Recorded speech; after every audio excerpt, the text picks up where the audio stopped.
Yi, your turn. Irika called out from the podium in the Konoha Ninja Academy classroom. Yi was a transmigrator who had crossed over from another world. He stood up from his seat and calmly walked to the adjacent examination room. The test was on clone technique. The 3 basic techniques were the mandatory graduation exam for Ninja Academy students, and one of them was selected. Yi's cohort was tested on the clone technique. Soon he walked out of the classroom holding a form stamped with pass. Not many paid attention. Because he was an average student at the academy, only slightly above average in appearance, but not so handsome as to attract the entire class admiration like Sasuke. Holding the graduation approval form, Yi returned to his seat. Graduation is near, he thought. From now on, he'll be a ninja living a life on the edge of a blade.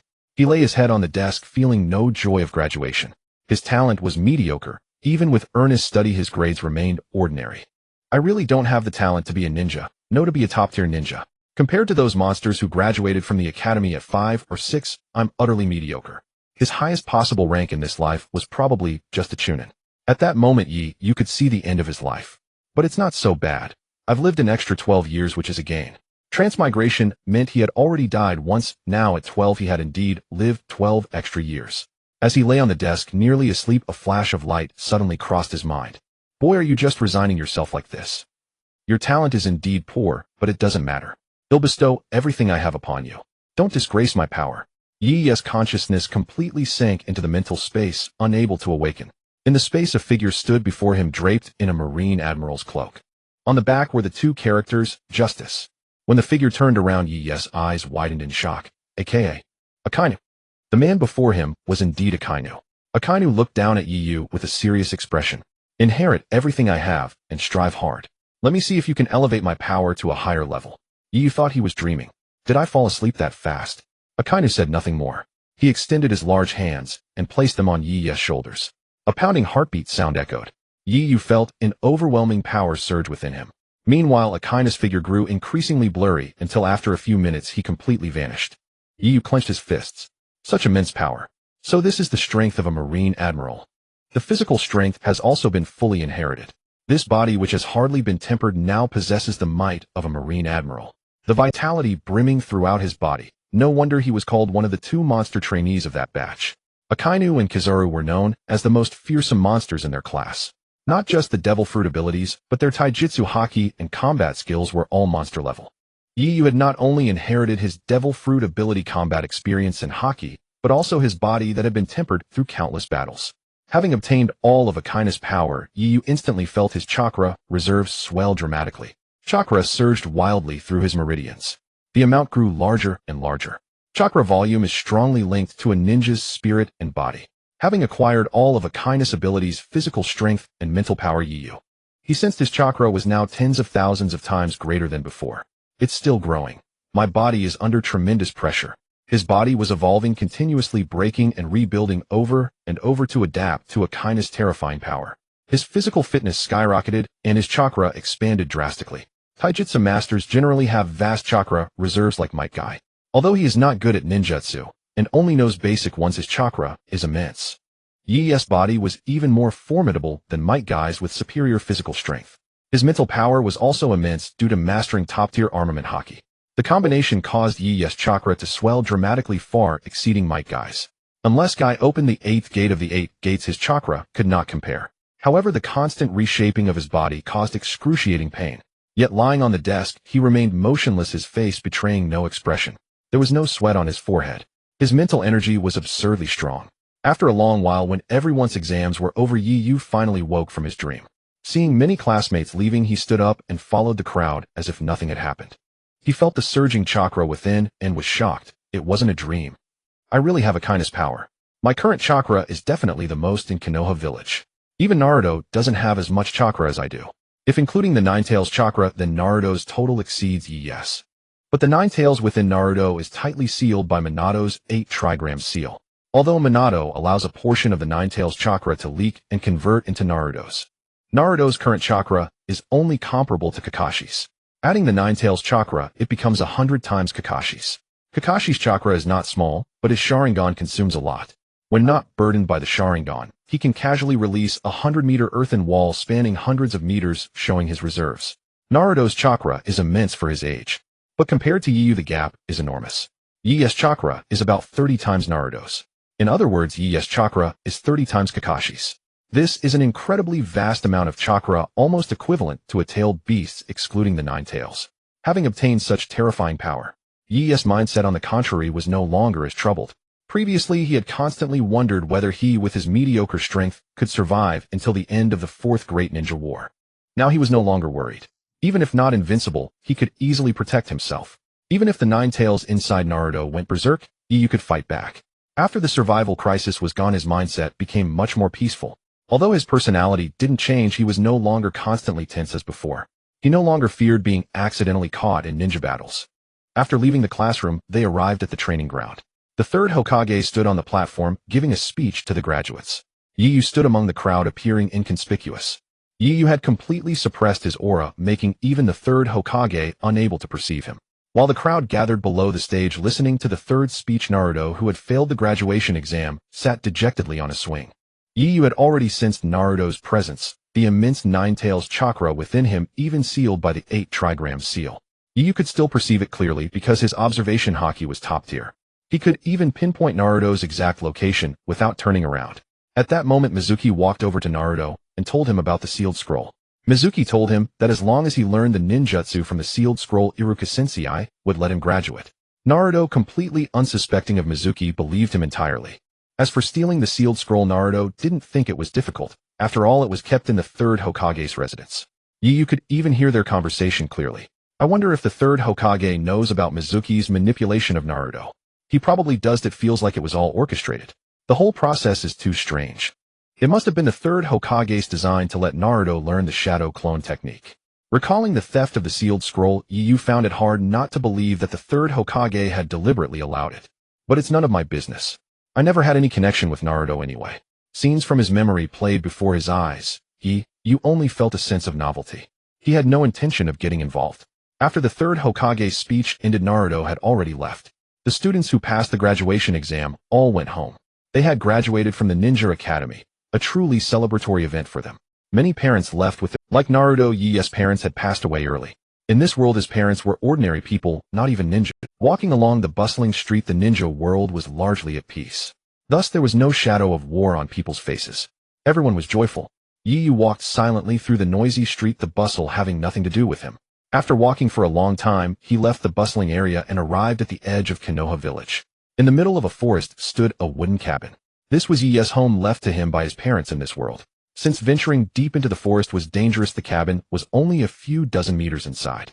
Surrounding it were huge trees nearly a meter in diameter, blocking out the sky and casting the cabin in shade. Back home, the cabin was small with sparse furniture, but kept very clean. At night, lying on the bed staring at the ceiling, Yu couldn't fall asleep for a long time. What happened today felt like a dream. He raised his hand and clenched his fist. Cracking sounds came from his fist, and the surrounding air visibly distorted. This is my current power. So strong. Now I could instantly kill 100 of my former selves. After gazing for a while, Yu slowly closed his eyes. He was getting sleepy.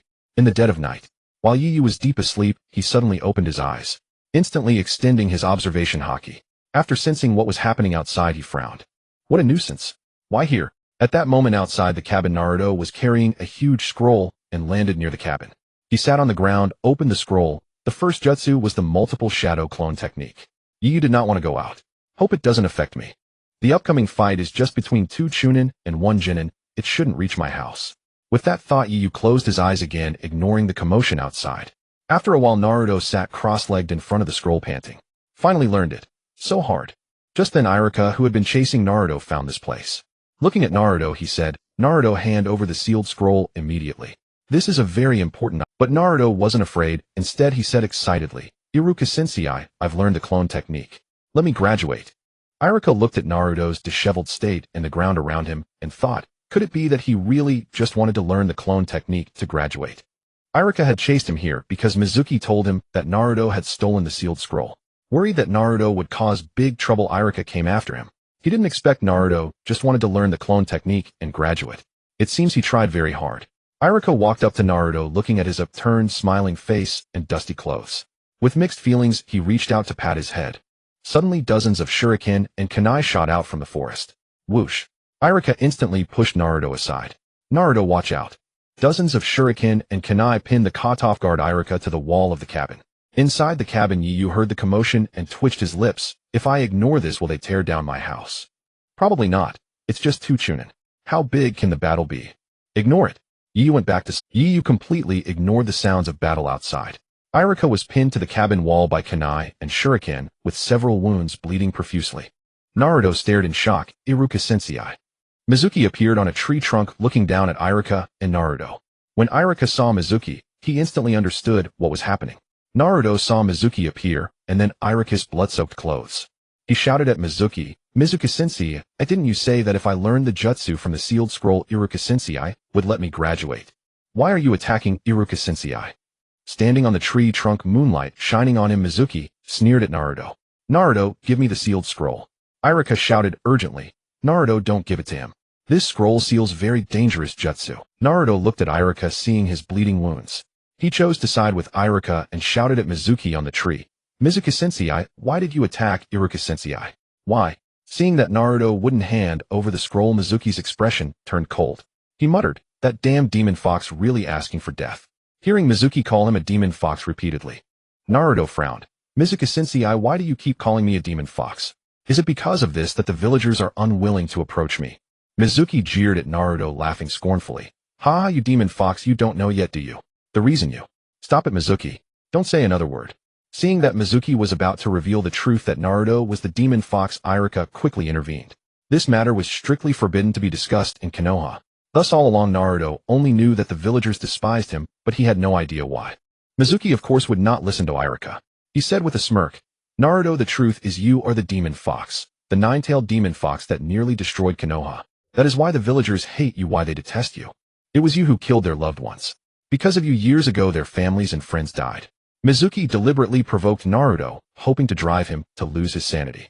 But Mizuki did not know that Naruto was not actually the nine-tailed demon fox itself, but rather its Jin. In the village, apart from the few ninjas who had accompanied the third Hokage to rescue the fourth Hokage and his wife, only Konoha's higher-ups Danzo and his group knew this secret. Mizuki of course did not know. Like many adults in the village, he believed Naruto was the incarnation of the nine-tailed demon fox. That was why they hated Naruto so deeply, because he had killed their loved ones.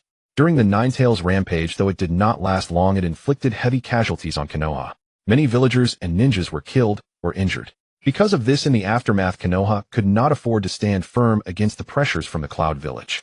Too many ninjas had died. Even if they wanted to wage war, they could not spare enough shinobi. Naruto was stunned. He had never known any of this. It was the first time he heard Mizuki say such things. He murmured in low spirits, "So this is why everyone hates me." Naruto felt miserable. The people whose approval he had always sought turned out to be those he had wronged. Irika noticed Naruto's eyes beginning to redden. He shouted in desperation, "Naruto, don't believe him. It's not true. He's lying to you." At that moment, Mizuki laughed wildly. "Haha, Naruto, you don't know, do you? It was you who killed Irika's parents. That's why he wouldn't let you pass the exam." Naruto stood frozen, his whole body trembling. Seeing Naruto on the verge of losing control, Irika, despite the excruciating pain, pulled out the shuriken embedded in his body. Blood gushed out instantly, but he gritted his teeth against the agony and moved close to Naruto. "Naruto, don't believe him. It's not true. You are not the nine-tailed demon fox. The nine-tails is sealed inside you. It was the nine-tails that killed, not you. Don't blame yourself." Even though Irika had once resented Naruto when his own parents were killed by the nine-tails, he had gradually changed his view under the third Hokage's guidance.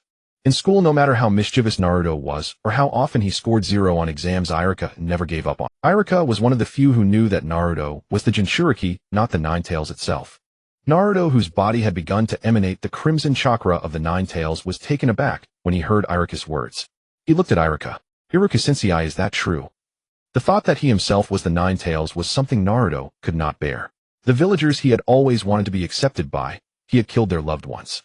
For a 12-year-old, that burden was too heavy to carry. Irika's words offered Naruto a more acceptable explanation. It was not he who killed, but the nine-tailed demon fox, which was merely sealed within him. Irika quickly said, "Of course. Those people were not killed by you. They were killed by the nine-tails." Naruto wiped his tears, turned to Mizuki, and shouted, "Mizuki-sensei, why did you lie to me?" Mizuki frowned at Irika and Naruto. Naruto had not lost control. His plan had failed. Demon Fox die. Since he could not provoke Naruto into a berserk state, he would have to resort to force. He took down the 2 giant shurikens strapped to his back. "A cripple and a dead last. Today you'll both die here." Irika clenched his teeth, searing pain But he still drew a kunai trying to buy time for Naruto. Naruto, run. They'll hold him off. Naruto, however, was not about to flee. He stared resolutely at Mizuki. Iruka-sensei, I want to fight. Iruka's lips twitched. The courage was commendable, but what could Naruto do if he stayed? Mizuki was at least a chunin far beyond the abilities of someone who couldn't even perform the clone technique. Go now? He's a chunin, you can't handle him. Naruto shook his head stubbornly. Iruka-sensei, I can't leave you here to escape alone. Iruka was both touched and exasperated. Sensei is a chunin, oh only I can fight him. If you stay you'll only hold me back. While Iruka and Naruto were pleading with each other, Mizuki sneered, two idiots. Die. He hurled the two giant shuriken toward Iruka and Naruto. With a whir, the giant shuriken spun at high speed and were upon Iruka and Naruto in an instant. They were too fast and carried too much force. There was no way to dodge or deflect them. Iruka gritted his teeth. Naruto, look out. He threw himself toward Naruto, intending to shield him from the shuriken. But blocking that shuriken would mean certain death. He might even be cut in half. What a racket. Are you trying to demolish my house? Clang clang. Whir, boom boom. Just as the two giant shuriken were about to strike Iruka's body and the wooden hut, a figure appeared and two sparks flashed in the air. The two giant shuriken were deflected into the forest on either side, cutting through several large trees in their path. If those shuriken had struck Iruka's body, he would have been sliced in two. The sudden turn of events stunned everyone. A person had appeared beside Iruka. Iruka squinted, then widened his eyes in astonishment. Yiyu, what are you doing here? Iruka was bewildered, having no idea why Yiyu was there. Hearing this, Yiyu pointed behind him with a look of utter exasperation. Iruka-sensei, is your memory that bad? This is my house. Iruka glanced at the shape of the wooden hut and suddenly realized it was indeed Yiyu's home. He had been so focused on Naruto that he completely forgot the house looked familiar. But soon he became even more anxious. Yiyu, run. Mizuki-sensei is dangerous, he'll kill you. One Naruto was already giving him headaches, and now Yiyu had appeared. Although Yiyu's grades were average, Iruka valued every student in his class. It was just that Naruto was so conspicuous that Iruka usually paid more attention to him. Under these circumstances, could Yiyu still escape? Yiyu looked at Shuei-mu in the tree. He asked Teacher Shuei-mu, do you intend to become a rogue ninja? Shuei-mu glared at Yiyu with displeasure. Bro, what kind of attitude is that? How dare you speak to me like that? He still tried to intimidate Yiyu with the authority of a teacher. But how could Yiyu be intimidated by the mere presence of a chunin? Teacher Shuei-mu, it seems you are truly set on becoming a rogue ninja. Do you really think you've already won? Shuei-mu drew a kunai and said coldly, kid, blame your bad luck for living. Iruka shouted, Yiyu, run. You're no match for him. In Iruka's eyes, Yiyu was merely a genin fresh out of... He wasn't even a full-fledged ninja. He only knew the 3 basic techniques. Shuei-mu would easily kill him. Yet Yiyu did not heed Iruka's warning. He said calmly, Teacher Shuei-mu, I'll ask you one last time. Do you truly intend to become a rogue ninja? Shuei-mu frowned at Yiyu, puzzled as to why he kept asking. Enraged, he roared at Yiyu, yes, I want to be a rogue ninja. What are you going to do about it? Try to capture me. Yiyu asked no further, only murmured to himself, very well then. Hearing this, Shuei-mu suddenly felt a terrifying chill. Boom. Rumble. A streak of light flashed past. Shuei-mu suddenly felt an excruciating pain throughout his body. The next moment, he found himself on the ground. The ground shattered under the immense force, cracking into countless fissures that spread for over 10 meters. A crater several meters wide formed beneath Shuei-mu, who lay in its center drenched in blood. Shuei-mu felt a surge of agony, and then lost consciousness. Yiyu now stood beside him, steam rising from his hand. His expression serene, he didn't even glance at Shuei-mu. Slowly he stepped out of the crater. This sudden turn stunned both Iruka and Naruto. Only when Yiyu closed his door did Iruka react. Yiyu is this strong. He looked at the huge crater on the ground, and Shuei-mu's blood-soaked form. Iruka knew exactly what had happened. Yet at the Ninja Academy, Yiyu had been an average student. How could his strength be so terrifying? Perhaps even Iruka himself would fare no better than Shuei-mu against Yiyu. Naruto's mouth hung open in shock, unable to close. After a long moment, he turned tremblingly to Iruka. Iruka-sensei is that really Yiyu? The one who rarely spoke at school. He was never this strong in school. During practical lessons, he wasn't like this at all. Or maybe, Teacher Shuei-mu is just weak. If the unconscious Shuei-mu could hear Naruto, he would likely erupt in fury. Iruka shook his head. No, it's not that Shuei-mu is weak, it's that he is strong. At the Ninja Academy, he clearly never showed his true strength. Perhaps he deemed the people at the academy unworthy of witnessing it. Naruto wanted to say he would surpass him one day, but seeing Shuei-mu's bloodied figure, the words failed him. Could he smash the ground into such a huge pit with one punch? What would happen if he punched me? Just thinking about it, Naruto quickly shook his head. No, I won't end up like that. Naruto was afraid, truly afraid for the first time. Though he often pulled pranks and was caught, the third Hokage always protected him, so he rarely faced punishment. Even if the other ninjas complained, what could they do? With the third forbidding punishment, he could do as he pleased. Scoldings went in one ear and out the other. He would do it again next time. But witnessing this bloody scene, Naruto truly understood that if he provoked Yu, he would be beaten just as bad. Iruka cast a deep glance at Yu's house, then went to Shueimu. He lifted him up. He would take Shueimu back and report everything to the third Hokage, especially about Yu. Iruka thought simply Yu was this powerful, yet if the third judged him based on his academy performance, he would end up with a poor Jonin instructor. Telling the third about Yu would ensure he received special training. As Yu's teacher, Iruka truly had his best interests at heart. But Iruka hoisted Shueimu onto his shoulders and said to Naruto, "Come Naruto, bring the forbidden scroll to see the third Hokage."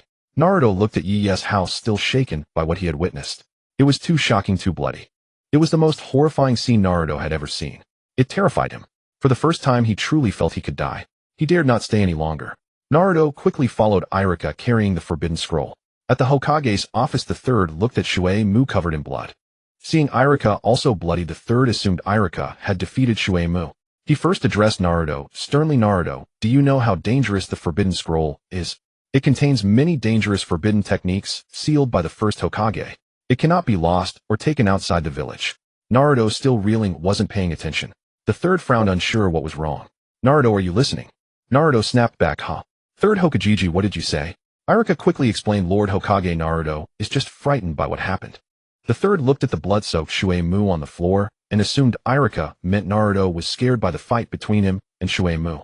"Sigh, Naruto, as a ninja you'll have to face such things eventually." Naruto was alarmed. "Huh? Third Hokage, do you mean I'll meet someone like Yu in the future? But will I ever become as strong as him?" The third looked at Iruka, puzzled. He didn't even know who Yu was. Yu had been too ordinary, average grades, inactive at the academy. Iruka quickly recounted what had just happened. The third was astonished. "You're saying a student fresh out of the academy did this to Shueimu? And you didn't even see how?" The third thought Iruka was lying because it sounded too fabricated. How could anyone be that powerful? According to Iruka, Yu's strength was at least that of a Jonin. Even most Jonin couldn't have beaten Shueimu into that state in an instant. And without ninjutsu, just taijutsu. It was utterly unbelievable. Iruka smiled bitterly. "Lord Hokage, I have no reason to fabricate such a story." Naruto was also present, and he saw it clearly. The third Hokage naturally knew that Iruka would not lie to him. Yet it sounded too unbelievable, too much like a fabrication. But Naruto's reaction just now had confirmed that Iruka's words were true. The third Hokage said nothing, retrieving the files of this year's graduates from the cabinet beside him. It took some time before he found Yu's record. After reading it carefully, the information recorded made the third Hokage skeptical. However, his performance at the Ninja Academy does not match what you have just described. Iruka sighed helplessly. "I am also puzzled. Why would Yu with such formidable strength have such an unremarkable record at the Ninja Academy?" "Perhaps he preferred not to stand out too much," Iruka speculated. The third Hokage nodded, agreeing with Iruka's conjecture. Indeed, such people existed. However, the students at the Ninja Academy were generally young, and most could not resist showing off their abilities to their peers. Even the unassuming Minato Namikaze had not hidden his strength during his academy days. Iruka asked, "Lord Hokage, could we reconsider the choice of team leader for Yu?" The third Hokage studied Yu's file, pondering as he nodded. Indeed, it needs to be reconsidered. Previously, the team leader assigned to Yu was a Chunin. Except for Naruto's team, all other students' team leaders were Chunin. Now with Yu's sudden emergence, the third Hokage truly had to reconsider. If Yu was indeed that powerful, having a Chunin guide him would be highly inappropriate. Taking a deep breath, the third Hokage said, "I will give it due consideration. Iruka, take Naruto out first. Naruto, leave the scroll of sealing behind. Do not do such a thing again, or I will not be so lenient." The third Hokage did not punish Naruto. Naruto sighed in relief. Previously, when he had to face the Hokage rock, the third Hokage had punished him by making him clean the graffiti. Although that was hardly a severe punishment. This time there was no punishment at all, which delighted Naruto. However, Naruto was already accustomed to this. The third Hokage had never dealt with him harshly. Many shinobi resented Naruto not only because of his identity, but also because the third Hokage always shielded him. When shinobi were dispatched to find Naruto earlier, some had said that once he was found, he would not be let off this time. Yet the third Hokage had already forgotten. After Iruka took Naruto away, the third Hokage pondered in the Hokage's office for a long time, staring at Yu's file. At midnight, he vanished from the office. Soon after, the third Hokage appeared outside Yu's house. Yu, who had been asleep, opened his eye. He sighed. "I knew it." Shortly, a knock came at the door. Yu, still in his pajamas, went to the door and opened. Under the moonlight, Yu looked at the visitor, yawned, and said casually, "Lord Hokage, what brings you here so?" The third Hokage smiled. "Want you invite me in?" Yu looked somewhat resigned, but still let him in. Turning on the light, the layout of the room was immediately clear. The wooden house had only 2 rooms, a kitchen combined with a dining room, a living room, and a bedroom. The space was not large. After a glance, the third Hokage praised, "Unlike Naruto, you keep your room." Naruto's house was in the center of the village with a prime location and a spacious area for a child. However, because no adult was around, the house was in disarray. Yi's place, though not in a prime location, was at the edge of the village. Yet he kept his home spotless. For a 12-year-old child, this was commendable. Pouring a glass of water for the third Hokage, Yu sat across from him and asked, "Is it because of what happened earlier?" Yu did not show the same reverence or fear that others typically displayed toward the third Hokage. At his current state, such emotions were impossible. The third Hokage had been observing Yu since he arrived. He noticed that Yi's demeanor was remarkably composed, completely different from how other children his age reacted to him. From this, he already believed Irika's words. The third Hokage smiled at Yu. "Yes, your strength is formidable, but you should have demonstrated it at the academy. Otherwise, the team leader assigned to you might be mismatched." Yu did not care. "It doesn't matter. Whoever is assigned is fine." The third Hokage shook his head. "It does matter. With your strength, you should at least be assigned a Jonin. Do you know what level of shinobi was originally assigned to you?" Yu smiled indifferently. "A Chunin. Exactly. It seems you are well aware. But don't you think you could have had a Jonin as your team leader, but instead you ended up with a Chunin?" Yu leaned back in his chair, his expression calm. "No, I don't think so. Whether it's a Chunin or a Jonin, I will graduate eventually. The team leader is only with us for a short time." The third Hokage had not expected Yu to be so indifferent to the matter. It was entirely unlike the mindset of a 12-year-old. If not for the clarity of Yi's file, he would have suspected that Yu was someone else transformed. Finding that Yu had little interest in the topic, the third Hokage asked another question. "You probably don't know any ninjutsu yet, do you?" "I know the 3 basic techniques." "That's enough." The third Hokage was speechless at this response. "How is that enough?" "The 3 basic techniques are fundamental. I noticed earlier that you defeated Mizuki using taijutsu. I guess that you probably don't know any offensive ninjutsu." Yu nodded. "You guessed correctly." Seeing that Yu remained utterly calm, the third Hokage felt helpless. He truly wished that Yi's attitude would shift so that he could naturally steer the conversation toward his next proposal, instead of having to state it outright. Unfortunately, Yu seemed oblivious to his hints, his emotions. Left with no choice, the third Hokage stated his purpose directly. "I plan to bring you under my direct command as a shinobi. Would you be willing?" Yu shook his head. "I am not willing." The third Hokage was stunned, utterly bewildered. He had never anticipated such a response. His expression did not even flicker, as if he were answering a mundane question. "Being assigned to me has many benefits. I will teach you numerous ninjutsu. I am known as the professor of ninjutsu. There are few techniques in Konoha that I do not know." Yu remained but the third Hokage grew anxious. He simply could not believe it. That someone would refuse his offer, especially when the other party was a 12-year-old child. "Why are you unwilling?" "There are many benefits. Don't you want to learn ninjutsu? The most important thing for a ninja is ninjutsu." Kai, who was not proficient in ninjutsu, almost failed to graduate back then. Yu was actually unwilling. He completely could not believe what he heard. Yu knew very well that he had grasped all of Chiken's power. Those ninjutsu techniques offered him no enhancement. Instead, they would only waste his time. Yu did not explain. He simply said, "I'm not interested." The third Hokage's mouth twitched. Well, such a straightforward reason. He did not know what to say. The third Hokage was encountering this kind of setback for the first time. He had come in person to teach the other party ninjutsu, yet was rejected by him. If not for the fact that only he and Yu were here now, it would be unbearably awkward. After a moment of silence, and composing himself, the third Hokage smiled, and said, "Then have you tried to see what level your strength has reached now, eh?" Yi's expression finally changed. The third Hokage thought to himself, "There's hope. Could it be that Lord Hokage wants to have a try with me?" The third Hokage laughed, and said, "You have quite the courage daring to challenge the Hokage. However, this old man hasn't stretched his muscles in a long time." Earlier, everything Yaluka said was his description. The third Hokage had not witnessed it in person.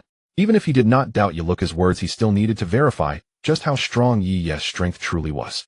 The two quickly arrived deep in the forest. The place where Yu lived was at the edge of my village within the forest. It was quite suitable for the two to spar. Yu had just obtained all of Chiken's power and was eager to test it. By a lake in the forest, the two stood facing each other. A gentle breeze blew over the grass. The third Hokage looked at Yu across from him, and in an instant he finally felt the aura of a strong person emanating from Yu. At this moment he knew that Yu was indeed very strong. Even though he didn't know exactly how strong he was, it was certain that he was strong. The third Hokage took off his Hokage robe. Underneath was a ninja battle suit. The third Hokage always wore his ninja battle suit. Yu nodded to the third Hokage and said, "Lord Hokage, we can begin." The third Hokage was somewhat speechless that Yu was the one to announce the start. Facing him, Yu truly showed no fear at all.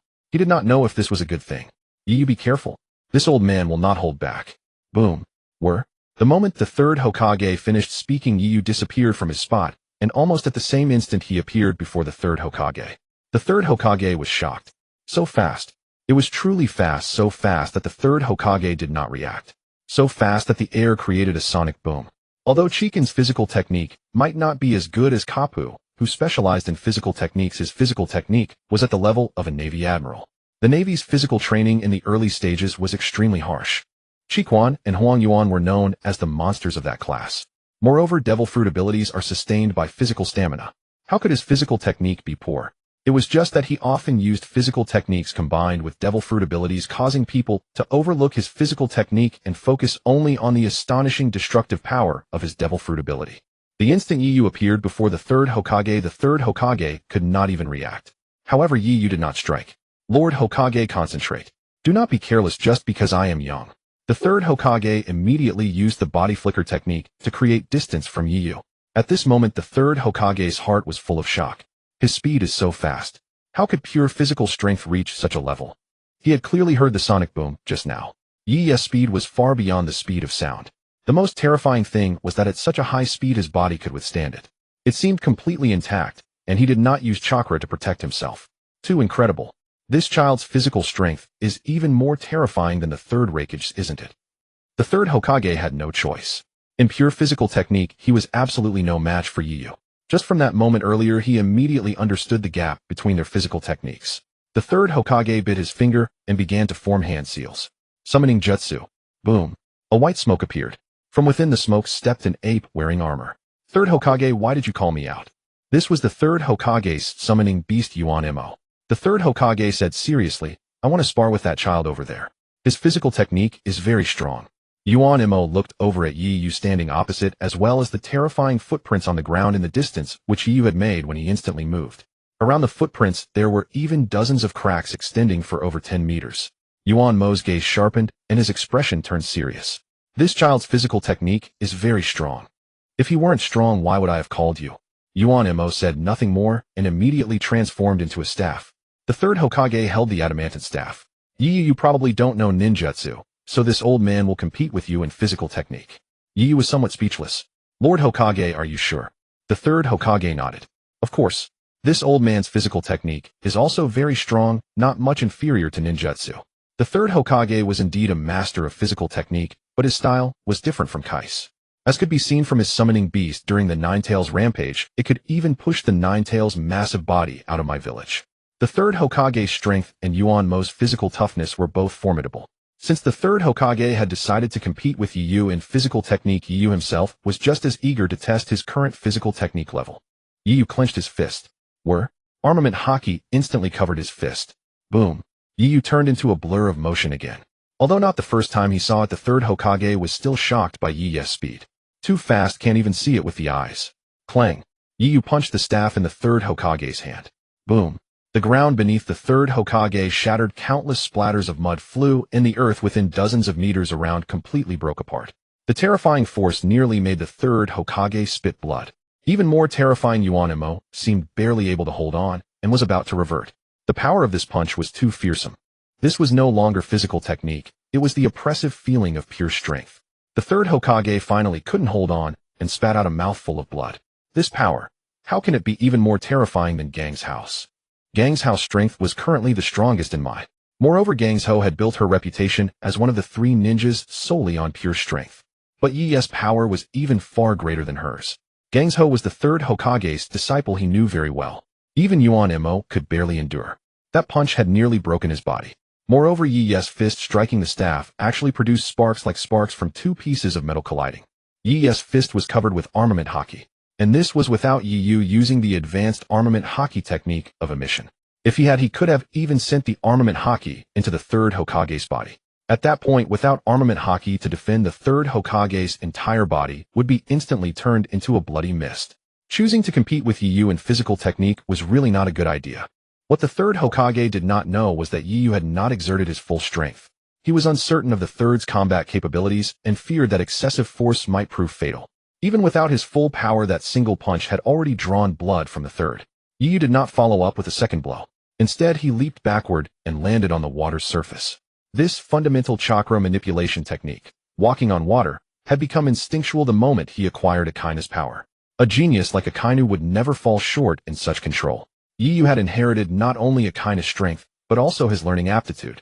With the latter's experience combined with his own understanding of chakra in this world, Yu mastered the basic application of chakra in an instant.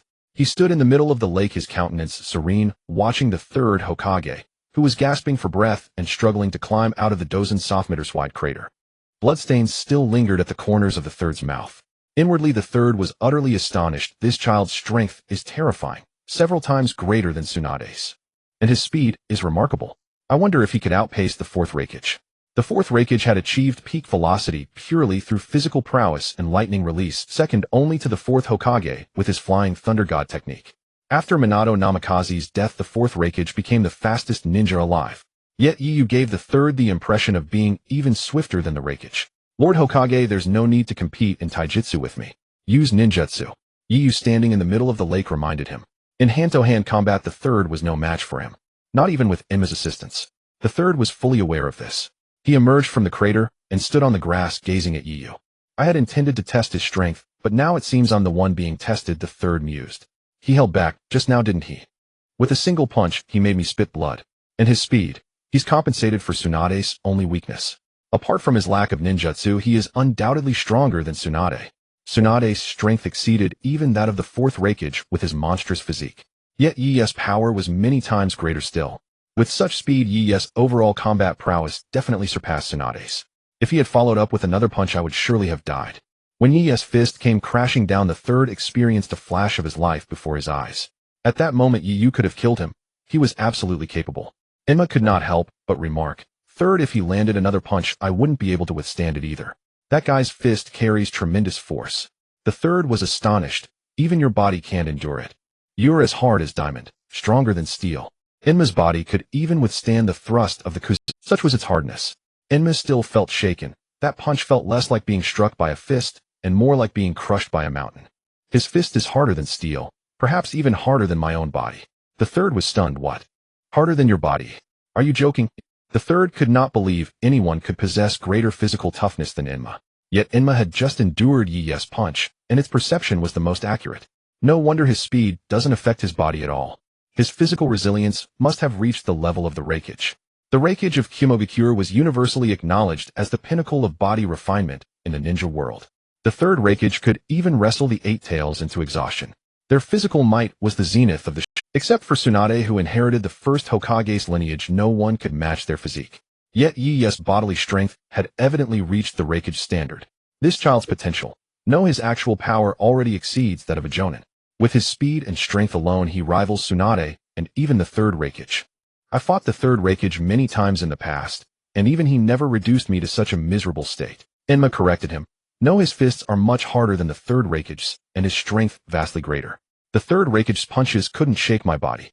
But I never want to take a second punch from that guy. Enma had been psychologically scarred. Such a blow was not one he wished to experience again. The third's expression turned grave, then ill attack with ninjutsu now. Watching Yu in the middle of the lake, the third began forming hand seals. Water-style water dragon bullet technique. Roar. A water dragon suddenly surged from the calm lake, charging toward Yu. The spectacle was immense. The dragon spanned dozens of meters, carrying tremendous momentum. Yu looked up. He clenched his fist. A mechanical sound came from his knuckles. Steam rose from his fist. An oppressive wave of heat radiated from Yu. His gaze resolute, he threw a punch at the water dragon.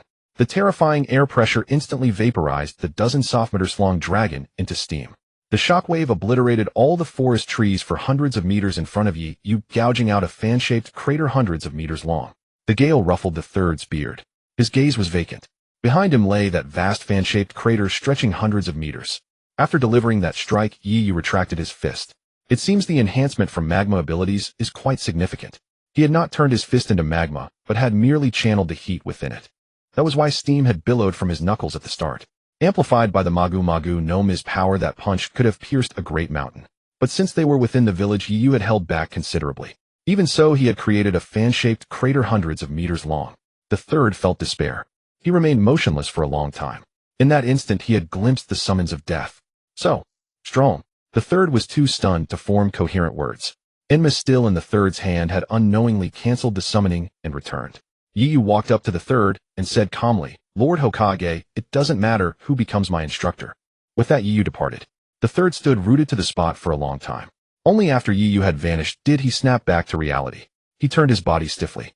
Under the moonlight, the gaping crater before him bore witness to the terror of that punch. The third's lips twitched. Does this child really need an instructor? Who could teach him? Who in Konoha now was qualified to guide Yu? A single fist had produced destruction comparable to, or even surpassing, and shrank ninjutsu. And that was merely his raw physical power. He would be a good fit for Might Guy's team, but even Guy is no match for. The third was unaware how many gates Guy could currently open with the 8 gates technique. Before the 8th gate, the third did not believe Guy stood any chance against Yu. The third Hokage was troubled. Anyone could be his mentor, but why is he unwilling to become a ninja under my... The third Hokage intended to keep Yu by his side for training. At 12, Yu already possessed potential surpassing cage level, so the third Hokage certainly planned to nurture him personally. After sparring with the third Hokage, Yu roughly understood his current strength. He could easily defeat the third Hokage. In a battle, the third Hokage would not even have a chance to take him down together. He couldn't even use the dead demon consuming seal. When sealing Orochimaru's hands, he had to first restrict his movements. But the third Hokage had no chance to do that against Yu. Now Yu's strength was at least cage level, provided he did not reveal his magma fruit ability. If he used the magma fruit power, he could surpass cage level. He discovered that with the amplification of Chakra, Chi Quan's destructive power had increased several times compared to when he was in the pirate world. That is, Chi Quan was not good at speed. If he were Yu's strength would be several times stronger than now. Even with Chi Quan's lack of speed, the third Hokage could not react at all, and already felt that Yu's speed was no less than that of the fourth Raikage. Back at home, Yu went straight to rest and slept well. Without the worry of being too weak, he felt much more. At the place where Yu and the third Hokage had just fought, several ENBU ninjas appeared. Staring at the enormous fan-shaped crater, they were stunned. Who did this? Could it be that the Nine-Tails Jinchuriki went berserk? Did they fire a tailed beast ball? One of the ANBU ninjas with silver-white hair looked at the crater and said gravely, "A tailed beast ball's power is much greater than this. But someone who can cause such destruction must be incredibly terrifying. A tailed beast ball's destructive power is strong, but the tailed beasts themselves are not that powerful. Even the Nine Tails can be sealed by a cage-level powerhouse." It was normal for a tailed beast ball to be powerful, but if a ninja had created this crater, that would be terrifying. The ANBU ninja with silver-white hair was Kakashi. This was his last day in ENBU. Tomorrow he would become a mentor. He never expected to encounter such a thing on his final day. Just as the ANBU were speculating gravely about who had done it, the third Hokage appeared beside them. No need to investigate. This was caused by my sparring with someone. The ANBU stared at the third Hokage in shock. This was caused by the Hokagesima sparring with someone. Which expert could cause such destruction and even fight the Hokagesima? The third Hokage smiled. You will know in the future. The ANBU tactfully asked no further. Clearly this involved a secret. As ANBU ninjas they knew what to do. Kakashi, stay. The rest of you return. The ANBU were not surprised. The third Hokage had always valued Kakashi. After the others left, Kakashi, who remained, took off his mask. The third Hokage, hands behind his back, looked at the crater and said calmly, "Kakashi, tomorrow you will become a mentor. This time I hope you won't be like before. This time your students are all very important people to Konoha. You've read the files on those three. Both Naruto and Sasuke are sensitive individuals. I entrust them to you, hoping you can nurture them into pillars of Konoha. Train them to become heirs of the will." Kakashi nodded without speaking. After a long silence, he glanced at the third Hokage, hesitated, and finally decided to ask, "I'm curious who could fight you and cause such destruction." The third Hokage smiled. "Tomorrow you will know. A very interesting person. Perhaps his face will be carved up there one day." Following the third Hokage's gaze, Kakashi saw the Hokage rock. His eyes widened in shock. "You've already decided, eh?" The third Hokage looked uncertain. "I don't know if it can be done." "Can it be done? Has he not passed your test?" Kakashi asked. The third Hokage's mouth twitched, and he smiled wryly. "Whether I can persuade him, ha ha ha." Kakashi was even more shocked. Persuade him? Doesn't he want to become Hokage? Surely no one would refuse such a position. Kakashi couldn't believe someone would refuse the third Hokage's entrustment. Although Kakashi didn't have a strong obsession with becoming Hokage, but if he could become Hokage, he would definitely be willing. Moreover, it was Obito's dream. Is there really someone in Konoha who doesn't want to be Hokage? Kakashi couldn't believe such a person existed in Konoha. Whether children middle-aged or elderly, no one in Konoha was unwilling to be Hokage. Even the Nara family, who dislike trouble, only lack strong obsession because they know they can never become Hokage. Even the proud Uchiha clan were eager to become Hokage. Hearing Kakashi's words, the third Hokage became more helpless. If only he thought the same way. Earlier, the third Hokage had said he wanted to assign Yu as a ninja under him. He didn't believe Yu, with his intelligence, couldn't understand the implication. Yet Yu still refused. His reason was simply lack of interest. The reason was straightforward and left the third Hokage helpless. How could he persuade someone with the excuse of no interest? Kakashi grew more curious about who had made the third Hokage so helpless. Lord Hokage, this must have been caused by that person, right? The third Hokage nodded and said gravely, just one punch. Can you believe that? Kakashi was stunned. One punch. The third Hokage nodded. Yes, just one punch. If that punch had landed on me, I wouldn't be standing here unscathed talking to you. Kakashi looked shocked, staring at the crater, unable to snap out of it for a long time. Just one punch. The third Hokage smiled. Do you know why that guy caused such destruction with one punch? Kakashi shook his head gravely. He even doubted if the third Hokage was exaggerating. Could a human really cause such destruction with one punch? The third Hokage wiped away his smile and said bitterly, because that guy doesn't even know ninjutsu. Can you believe it? This was a punch from his pure physical strength, and it created this destruction. Kakashi truly didn't know, was this even human? What human's physical strength could produce such destruction with one punch? If the speaker weren't the third Hokage, he would never have believed it. Lord Hokage, is he not good at ninjutsu? Is he a taijutsu expert? Even stronger than Guy. Under normal conditions, Guy could absolutely not cause such destruction. As for opening the 8 gates, at least as far as Kakashi knew, Guy had not yet opened a gate that could cause such destruction. The third Hokage shook his head. They are not even in the same league. Moreover, I am not certain about his proficiency in ninjutsu, as he has not yet begun his formal ninjutsu training. Kakashi was stunned. What? Hasn't started formal ninjutsu training? Does that mean he's still a student? Kakashi found his own conjecture absurd. But what the third Hokage said next seemed even more preposterous. The third said, tomorrow is the day he officially becomes a ninja. Those words nearly caused Kakashi's mind to short-circuit. A student who had just graduated from the Ninja Academy could deliver such devastation with a single punch, and yet had refused the third Hokage's offer to nurture him. Did I hear that correctly? Are you serious? The third Hokage nodded. Would I lie about this? Kakashi, how can I get him assigned to my side for training? I mentioned this to him, but he declined, claiming lack of interest. Why is that? Kakashi was silent for a moment, then said, could it be because he is young and feels that being under your wing would be restrictive and deprive him of freedom? The third Hokage pondered. Possibly. I must clarify this with him. He concealed his strength at the academy precisely because he didn't want to attract attention, didn't he? Perhaps he is simply someone who dislikes constraints. You have given me an insight. Watching the third Hokage mutter to himself, Kakashi was left speechless. Was the third Hokage obsessed? Yet considering that a mere 12-year-old student could unleash such destruction, it was only natural that the third Hokage would be so eager to cultivate him. At his age, the third Hokage still had not found a suitable successor, which was frustrating in itself. He was probably anxious. Kakashi knew that the third Hokage intended to groom him as the fifth Hokage. Otherwise, he would not have been appointed captain of the Umbu, the Hokage's direct unit. However, his own strength had remained at the level of elite jonin for a long time.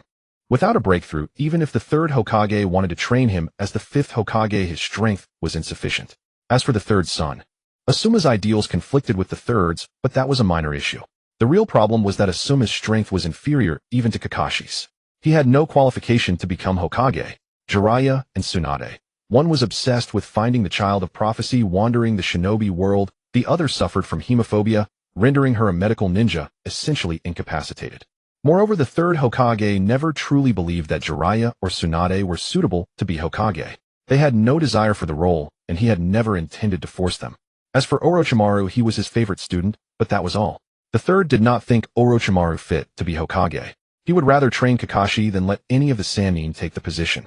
Kakashi looked at the third Hokage and asked, is he also on the graduation list tomorrow? The third nodded. Yes, and he is in the same squad as Naruto and Sasuke. Kakashi frowned, trying to recall which students in Naruto and Sasuke's class could be that person.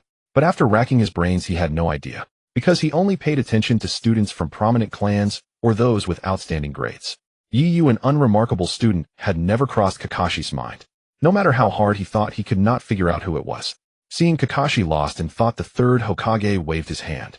Enough, don't speculate. You'll likely find out tomorrow. I'm still struggling with which instructor to assign him. All suitable jonin have already been assigned their teams. He refuses to come to my side. The third Hokage's indulgence was beyond ridiculous. He had always had this flaw, being excessively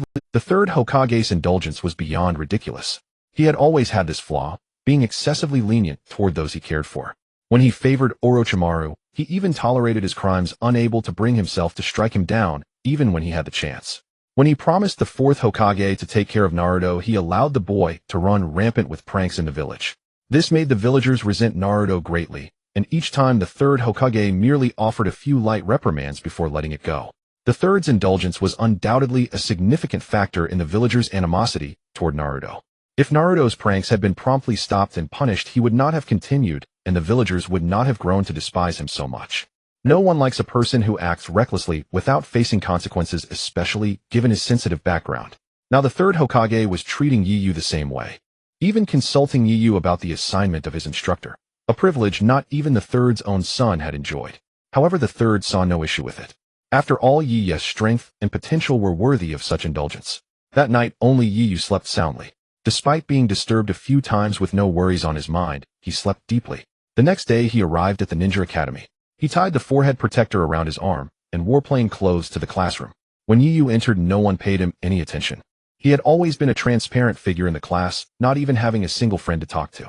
Although he was not bad-looking, he was nowhere near Sasuke's level of handsomeness, the kind of charm that could make one not have to work hard. But Naruto, who was bragging to Shikamaru and the others about how impressive his shadow clone jutsu was, saw Yu enter and was immediately terrified. Seeing Naruto's reaction, Shikamaru and the others were puzzled. "Hey Naruto, what's wrong?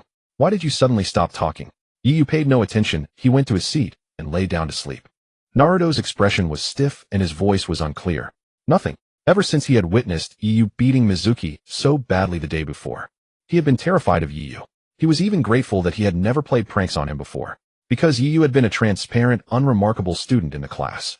Naruto's pranks aimed at getting attention were always directed at famous students, those from prominent clans or Sasuke, the heartthrob of the entire grade. Until last night, Yu had never been on Naruto's radar. Seeing that Yu wasn't paying attention to him, Naruto gradually relaxed. When he went home the previous night, Irika had instructed him not to tell his classmates about Yu. Irika, though not cunning, understood that Yu's display yesterday must not be exposed to the public. He had the sense for that. He had told the third Hokage because Naruto had witnessed it, and he wanted to secure better treatment for Yu. Given Yu's previous performance at the academy, he would never have been assigned a good instructor. Meanwhile, in the Hokage's office, the third Hokage was using the telescope technique to show the classroom situation to several instructors. Over a dozen instructors had gathered in the Hokage's office. Aside from Kakashi-sama and Shirihong, all the other instructors were chunin. When the image paused on Zhuozhu-sama, showed keen interest in him. Is this the top student of this year? Uchiha Zhuozhu. Kakashi thought inwardly that guy's younger brother indeed gifted.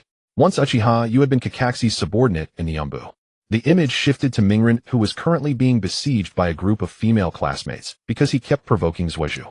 Gazing at Mingren, the third Hokage felt helpless. This guy hasn't changed a bit. Kakashi looked at Mingren and fell into deep thought, recalling memories of his father, as well as Uchiha Daidi and Yuyuin Lin, the teacher's child. Soon the image turned to Yu, who was lying on the desk asleep. No one else paid attention, because they had no impression of Yu. Even the instructor who had previously planned to assign Yu to his team didn't take notice. But looking at Yu sleeping on the desk, the third Hokage thought, is it because he was disturbed last night affecting his sleep that he's so tired? Kakashi glanced at the third Hokage. He noticed that the third's expression hadn't changed at all, yet the image lingered on Yu for a long time. He murmured inwardly, is it him? The one who produced that terrifying destructive force with a single punch. He doesn't seem very popular in class. Yet Yu was lying down to sleep, so his face couldn't be clearly seen. In the classroom, the sleeping Yu was awakened by the noise. He lifted his head and looked toward the source of the sound. He saw many girls beating Mingren. He observed Zhuozhu vomiting nearby and roughly understood what had happened. Is the iconic scene happening? But why am I not interested anymore? In the past, Yu might have been intrigued by the iconic scene between Mingren and Zhuozhu. But now he found it utterly mundane, utterly failing to stir any emotion. Mingren was battered black and blue by the girls. He had dared to steal the first kiss of the girl's idol, an unforgivable crime. Yu lay down to sleep again. It wasn't because he hadn't slept well the previous night, but because apart from sleeping, he couldn't find any other interest. He seemed to have lost interest in many things and events. Just as Yeyu lifted his head, Kakashi finally saw his face clearly. He's quite handsome, yet no girl in class likes him. Is he too aloof? Yu's appearance in class was second only to Zhuozhu. But strangely few people spoke to him. Moreover, Yu's strength was so formidable. However, Kakashi soon understood he probably never showed his ability at school. If he truly displayed his strength, he would be far more popular than Zhuozhu. After all, the students of the Ninja Academy valued grades more. Coupled with Yu's decent looks, if he really showed his power, he would indeed be very popular. But he's someone who can even refuse a Hokage's invitation. Making him stand out at school is a challenge. This kid is interesting. Kakashi became somewhat intrigued by Yeyu. However, Kakashi seemed to have mistaken something. His students were Zhuozhu Mingren and Xiaoying. From earlier, his attention had been entirely on Yeyu. After waiting a while, the time for team assignment arrived. Yeyu also got up from his desk. Wiping non-existent drool, he looked at Yeluka on the podium. Yeluka also subconsciously glanced at Yeyu. His heart was filled with emotion. Who would have thought that the most ordinary student in the class is actually the most outstanding of this year? No one imagined that Yeyu would be so strong. I only hope the third Hokage can assign him a capable instructor. But it's a bit difficult since the Jonin instructors for this year are already set. Every one of them has been assigned, and there are no extra slots. The students who had a Jonin as instructor were either from clan ninja families or were very important individuals like Mingren and Zhuozhu. Even Xiaoying was only added to Team 7 to balance the relationship between Mingren and Zhuozhu. Yeluka valued Mingren greatly, but only he knew best how much the third Hokage cared for Mingren. When Mingren first enrolled, his learning attitude nearly drove Yeluka to despair. Yet the third Hokage personally came to guide Yeluka, helping him accept Mingren and steer him onto the right path. Such treatment was reserved solely for Mingren. For any other student with poor grades and lack of motivation, they would simply be expelled. How could someone who repeatedly scored 0 still remain in the class? Besides Mingren and Zhuozhu, there were the students from ninja clans, such as Luan Jingye Dingzi and Chutia. These individuals were from the major families of my village, families with influence. Naturally, they were not assigned to Yeluka side. Yeyu, though your true strength may be formidable, you revealed it too late. I thought that after I told the third Hokage about you yesterday, you would be assigned a Jonin instructor. Now it seems I was too naive. Yeluka looked at the list of the few Jonin instructed teams. There was no chain. This meant Yu's instructor would still be a Chunin. Yeluka felt it was a great pity. He believed that with Yu's strength, if he had a Jonin as instructor, he would surely grow into a ninja capable of standing on his own, perhaps even becoming a Jonin in the future. A Jonin was the absolute pillar of a village, the top-tier combat power. They were qualified to participate in the village's high-level meetings. Feeling a sense of regret, Yeluka quickly composed himself. He looked at the group and said, "Now I will announce the team assignments." Yeluka opened the sealed letter. Team 1 did not have Yu's name, nor did Team 2. When he reached, Yeluka said the members of Team 7 are Haruno Xiaoying. Mingren beside him was anxious. "I have to be in the same team as Xiaoying." Yeluka continued, "Uzumaki Mingren." Mingren stood up excitedly. "Great. Him with Xiaoying." Xiaoying was devastated. "Him in the same team as Mingren." She slumped onto the desk, completely lifeless. But then Yeluka said, "Uchiha Zhuozhu." Hearing Zhuozhu's name, Xiaoying jumped up. "Great. Him in the same class as Zhuozhu." Mingren's mouth twitched. "I'm actually in the same team as this guy. Damn it." Xiaoying provocatively turned to look at Jingye. "Zhuozhu is in my team, not yours." Ha ha ha. Seeing Xiaoying's smug expression, Jingye gritted her teeth. The subsequent class assignments were no different from the original narrative. Squad 8, led by Kurenai Yuhi, and Squad 10, led by Asuma Sarutobi, remained unchanged in their composition. Squad 8's Jonin instructor was Kurenai Yuhi, and its members were Kiba Inuzuka, Shino Aburame, and Hinata Hyuga. Squad 10's instructor was Asuma Sarutobi, and its members were Shikamaru Nara Choji Akimichi and Ino Yamanaka. When the roll call reached Squad 10, Irika's expression grew increasingly grim. Even after reaching the 10th squad, Yu's name had yet to appear. What was going on? Yu, seated below, noticed nothing unusual. Perhaps he simply didn't care which squad he was. For him, now being a ninja was merely a hobby.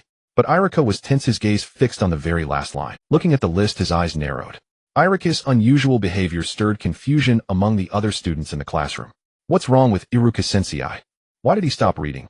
Naruto, sitting beside Sakura, turned anxiously toward Yeyu. Yu's face, he was utterly calm. I wonder which squad he'll end up in. Whoever becomes his teammate must be terrified.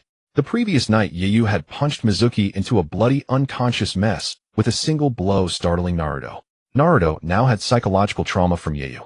In the Hokage's office, everyone turned their eyes to the crystal ball. The third Hokage watched Yu's expression calmly. Yet Yu's face showed no change at all. This child's mentality is far too mature. Even under such circumstances, he remains unmoved. Does he support my following arrangement? Kakashi glanced at the third Hokage thinking, I wonder how the third will arrange for him. Will it be special treatment? They had already reached Squad 10, and the entire class had only 31 students. That meant Yeyu was the extra one. By this point, even the dullest Jonin instructors in the Hokage's office realized something was off about Yeyu. The crystal ball's image remained fixed on Yeyu, controlled by the third Hokage. Asuma looked at his father wondering, what exactly is the old man trying to do? Why is there one left? The other instructors also frowned at the crystal ball. In the classroom, Irika stared wide-eyed at the final line of the list. His voice trembled slightly. Squad 11, Jingwen Yeyu promoted to Chunin, report to the Hokage's office as Hokage assistant. Everyone was stunned. In the classroom, all the students searched for Yeyu. He remained perfectly calm with no particular reaction. The arrangement had caught him somewhat off guard. He never expected the third Hokage to make such a public spectacle promoting Yeyu so blatantly, without even a pretense of concealment. Irika looked at Yeyu, his face brimming with excitement. Yeyu, the Hokage has acknowledged your true strength. Hokage assistant, from now on you have a better chance than anyone to become Hokage. Perhaps one of my students will truly become Hokage. Irika was delighted for Yeyu and thrilled that one of his pupils might one day rise to that position. The students in the classroom located Yeyu. Dozens of eyes turned to him in astonishment, each wondering what kind of background he had to receive such special treatment from the third Hokage. Because Yu's academic performance at the academy had been very ordinary. These children, barely 12 years old, couldn't think too deeply. They simply assumed Yeyu had connections. That must be why the third treated him this way. But a few didn't envy Yeyu. Shikamaru frowned at him, muttering, that guy's grades are average, so why? Sasuke, who had always been aloof and rarely spoke, also turned to look at Yeyu. Something's not right. With his grades, he shouldn't possibly receive such treatment. Could it be that he was faking it at the academy? At the thought, Sasuke clenched his fists.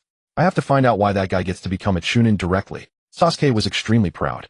His earlier coldness stemmed from the trauma of his clan's massacre, which had hardened his heart, but his arrogant nature never changed.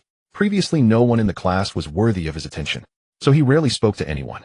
Now, someone who had always been an average student, someone he would have to recall deliberately, had been promoted directly to Chunin upon graduation. That instantly surpassed everyone in the class, including himself, the top graduate.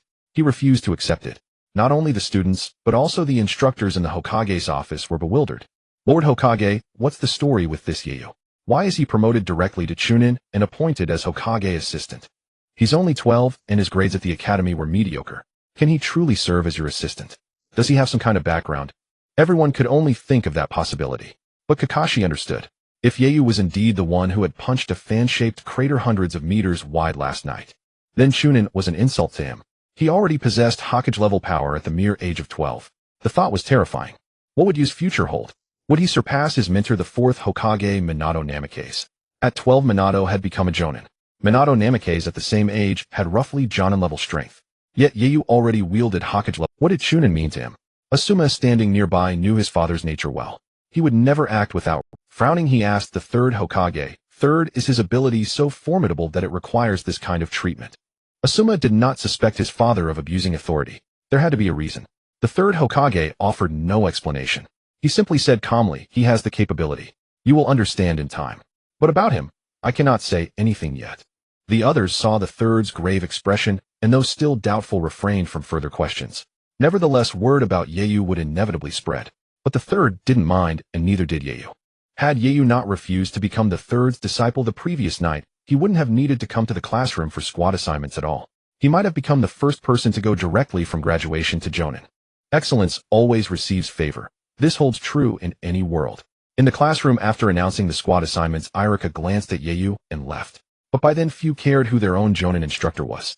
All eyes turned to Yeyu, curious, admiring, skeptical, or fearful. Only one person was truly terrified: Naruto, trembling all over. The previous incident had brought back the image of Yeyu punching Mizuki into a bloody, unconscious mess. It was the most violent scene he had ever witnessed. In Naruto's mind, Yeyu had become a synonym for horror. Afterwards, each class guiding teacher came to the classroom to take their students away. When these teachers arrived, they would first glance in Yeyu's direction. They were extremely curious about Yeyu. One class after another students were taken away. Before long, the entire classroom was left with only Class 7 and Yeyu, who was sleeping on the desk.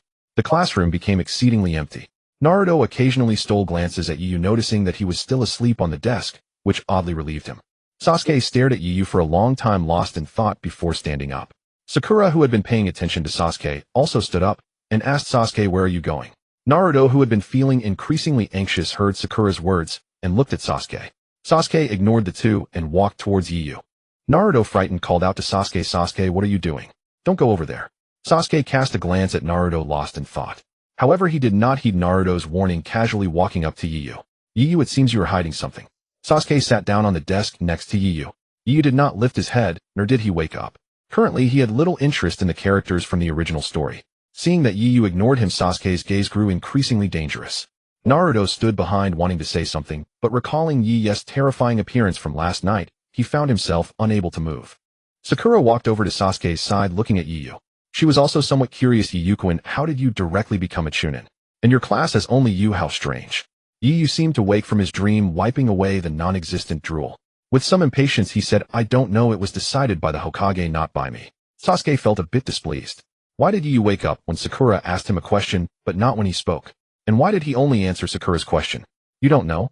Sasuke said, "I think you know very well, as skipping from Chunin to Chunin has never happened before. How could you not know?" Though Sasuke was irritated by Yu's disregard, he still felt a twinge of jealousy over Yu's direct ascension to Chunin.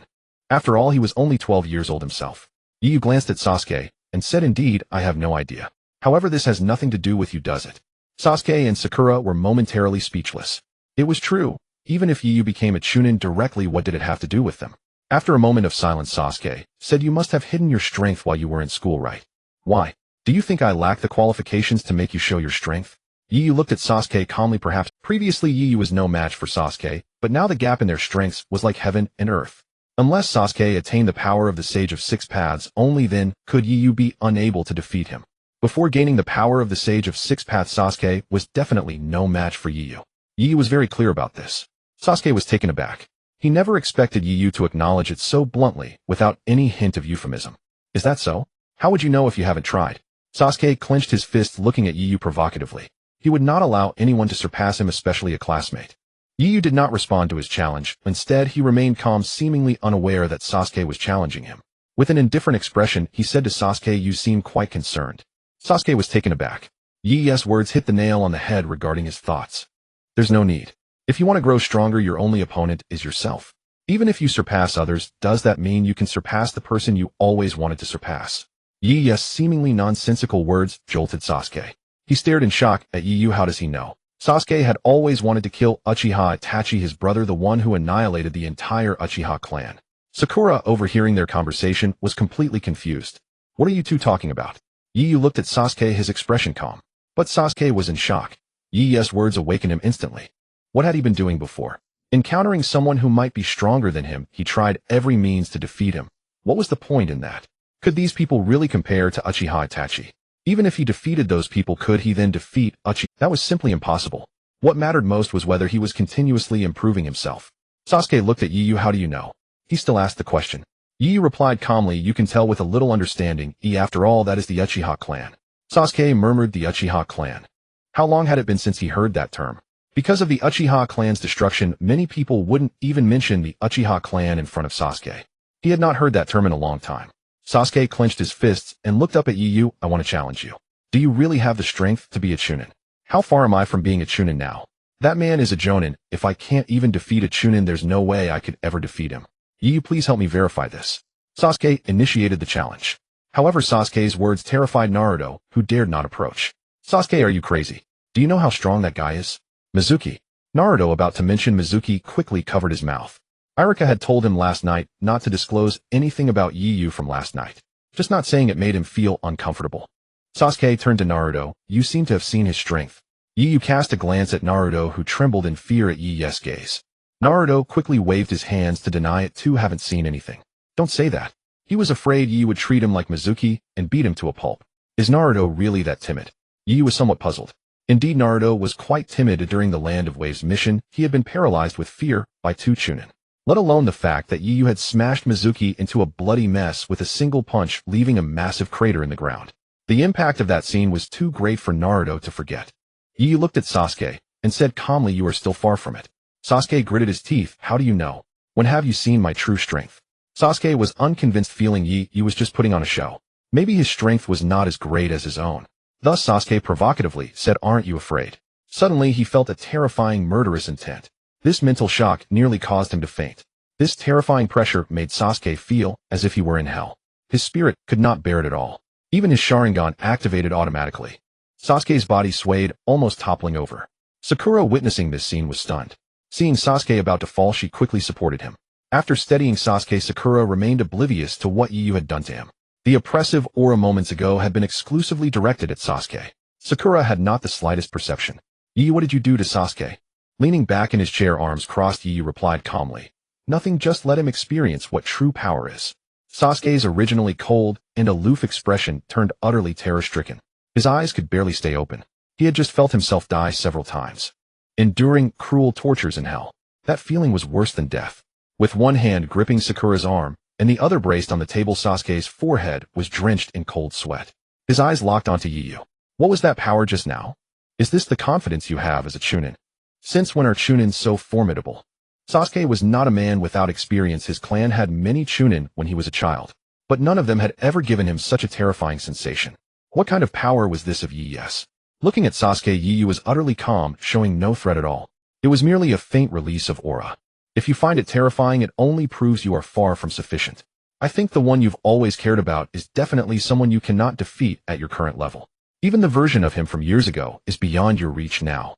In Sasuke's mind surfaced the scene of Uchiha Itachi annihilating their entire clan, which he had replayed for him. He gritted his teeth in hatred, clenching his fists. Sweat poured down his forehead like rain. Yi's words completely shattered the cold facade Sasuke had maintained for years. Over the years, he had made little progress. Before Uchiha Itachi, he remained as fragile and vulnerable as before. He was the kind of weakling Itachi couldn't even be bothered to kill. Over the years, he had made little progress. Before Uchiha Itachi, he remained as fragile and vulnerable as before. He was the kind of weakling Itachi couldn't even be bothered to kill, making no progress at all. Clenching his fists, Sasuke's face was full of agony. He had worked hard. Whenever he had time, he would go to the stone tablet at the Uchiha clan's compound to study jutsu. He had awakened the one-tomo Sharingan. Though his ocular power was not strong enough, he could already see a considerable amount of content on the tablet. The Uchiha clan's stone tablet was inscribed with many clan techniques, and as the Sharingan's power grew, one could see more and more. Sasuke lowered his head and gritted his teeth. "If I can't even defeat you, what have I achieved all these years accomplishing nothing?" Looking at Sasuke, Yu said speechlessly, "Can't even defeat me. That's a bit arrogant." These words actually made Yu feel quite displeased. Was he someone who could be casually defeated? Sasuke wiped away his tears, lifted his head, and looked at Yu very seriously. "Yu, how did you become so strong? Can you tell me?" Standing beside Sasuke, Sakura watched him in this state, her heart aching. She had never seen the cold Sasuke show such a vulnerable side. Who was that man? Who does Sasuke want to defeat? And Yu actually made Sasuke like this. He must be really strong, right? Sakura thought to herself. Sasuke looked at Yu with earnest expectation, hoping he would tell him. But Yu said calmly, "Born with it. Can't be learned." These words immediately made Sasuke frown. "You don't want to tell me?" Yu did not want to tell him. Rather, he himself didn't know where his power came from. It was after having a dream that he inherited the power of Akainu.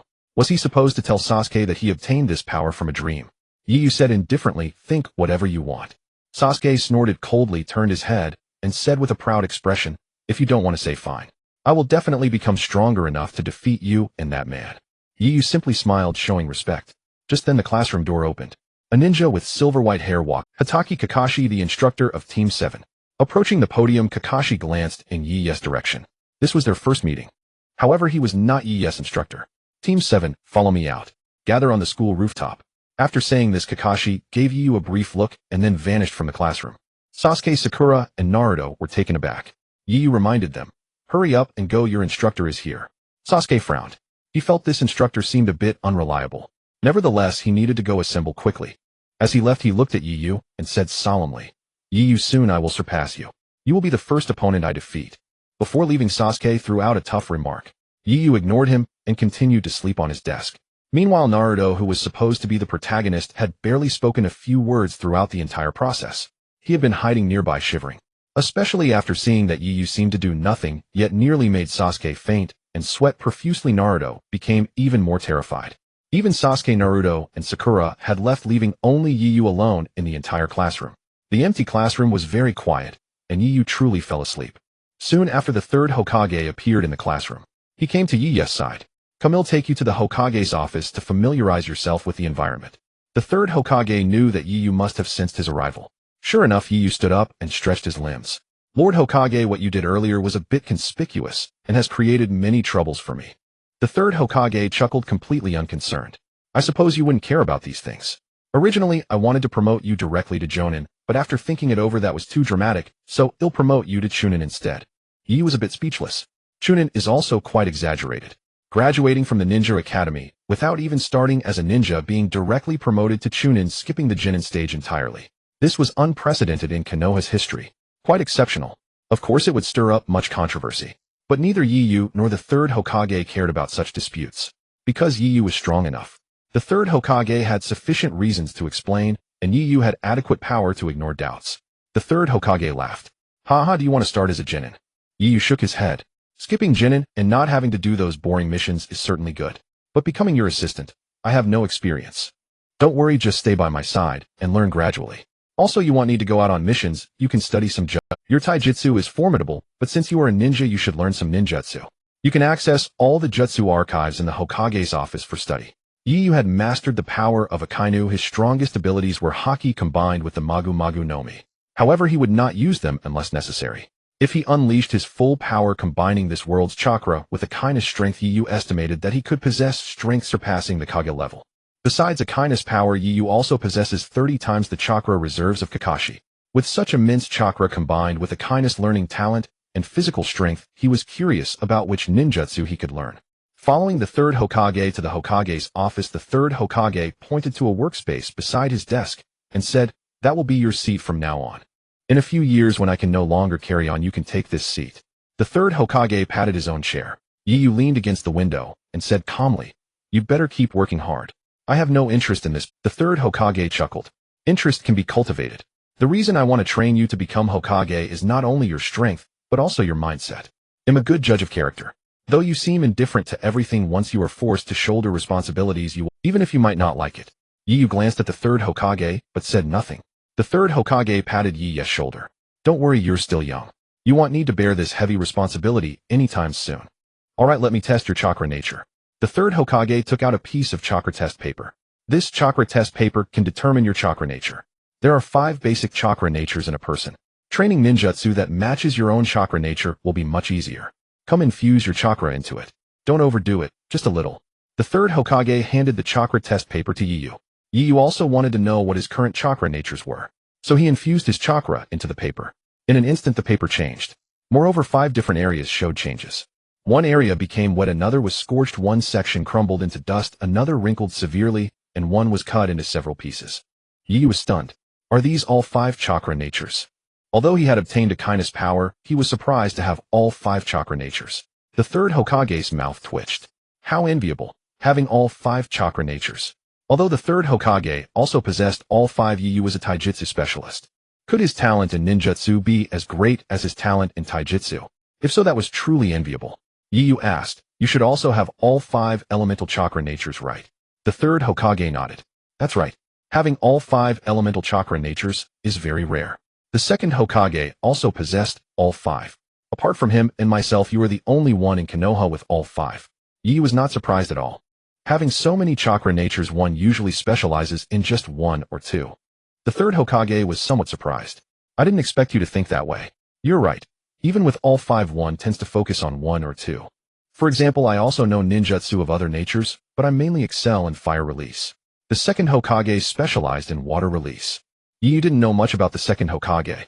He only knew he was proficient in water release and the flying thunder god technique. That he possessed all 5 elemental chakra natures was something Yi hadn't known before.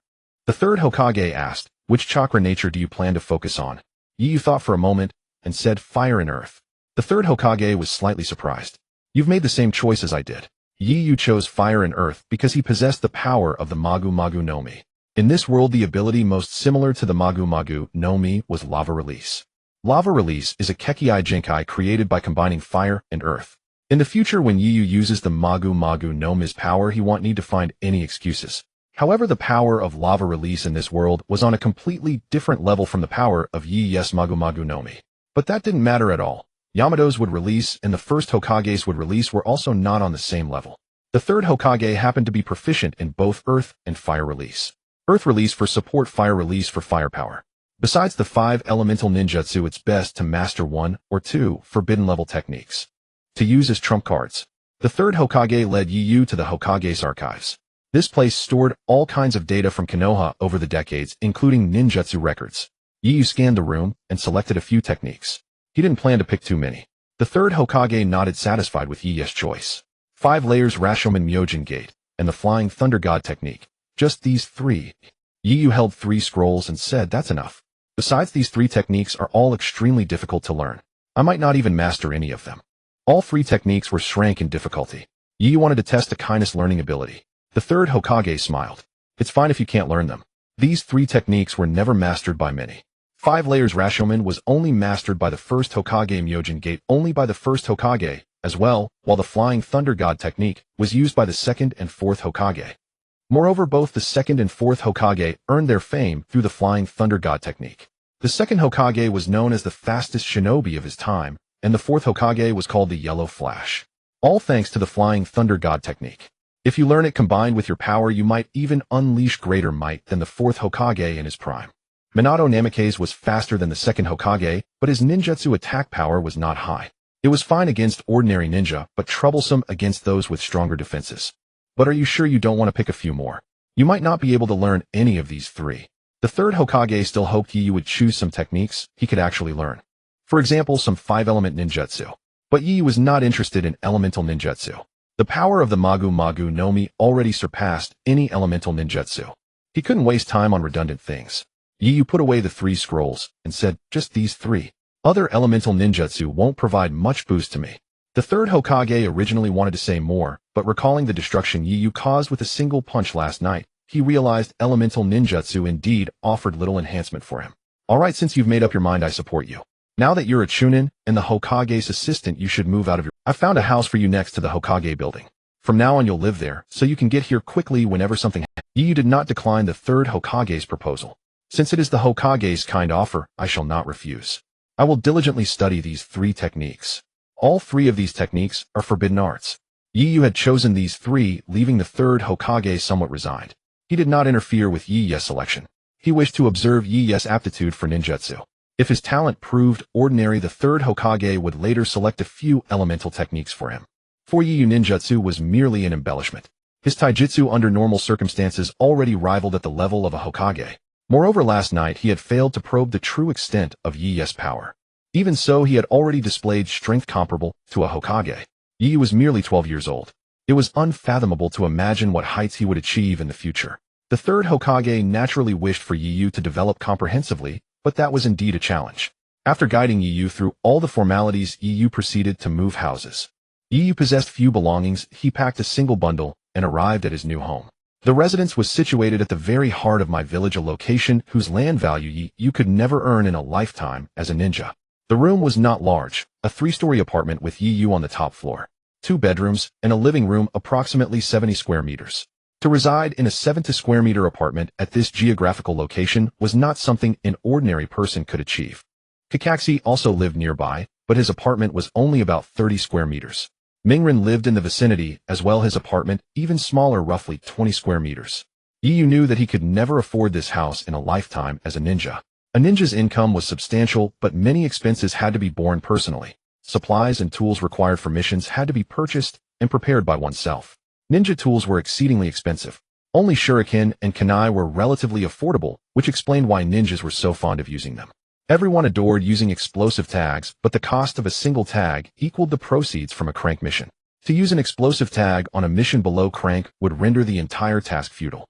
Even a jonin could not save much money over a year. Jiraiya was wealthy because of his novel earnings, not from mission rewards.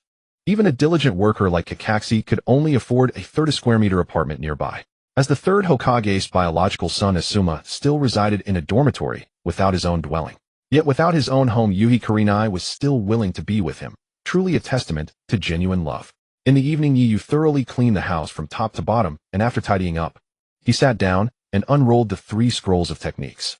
It is indeed quite stressful to start learning such difficult techniques right after graduating from the Ninja Academy. As I unroll the scroll, Yu said to himself, "I wonder if inheriting Chi Quan's learning ability has enhanced my own. I just hope it hasn't regressed." Considering how Chi Quan seemed to have all his talent points allocated to combat, Yu had no idea about his learning aptitude. The first scroll he opened was the 5-layered regimen. What appeared to be a small scroll unfurled to over 3 meters, densely inscribed with principles and diagrams. After reading through it once, Yu was surprised. I actually understand it. I have never studied this knowledge before. Could it be that Chi Quan's learning ability merged with my previous understanding of this world's ninjutsu knowledge and deduced it? Though it makes sense. After all, as a Marine, besides combat training, there must be military knowledge. He and Huang Yuan were called the two monsters of their generation. How could his learning ability be poor? The Marines are a force with high technical requirements, let alone that Chi Quan rose from a sailor to a Marine Admiral step by step. He did not become a Marine Admiral through a worldwide draft.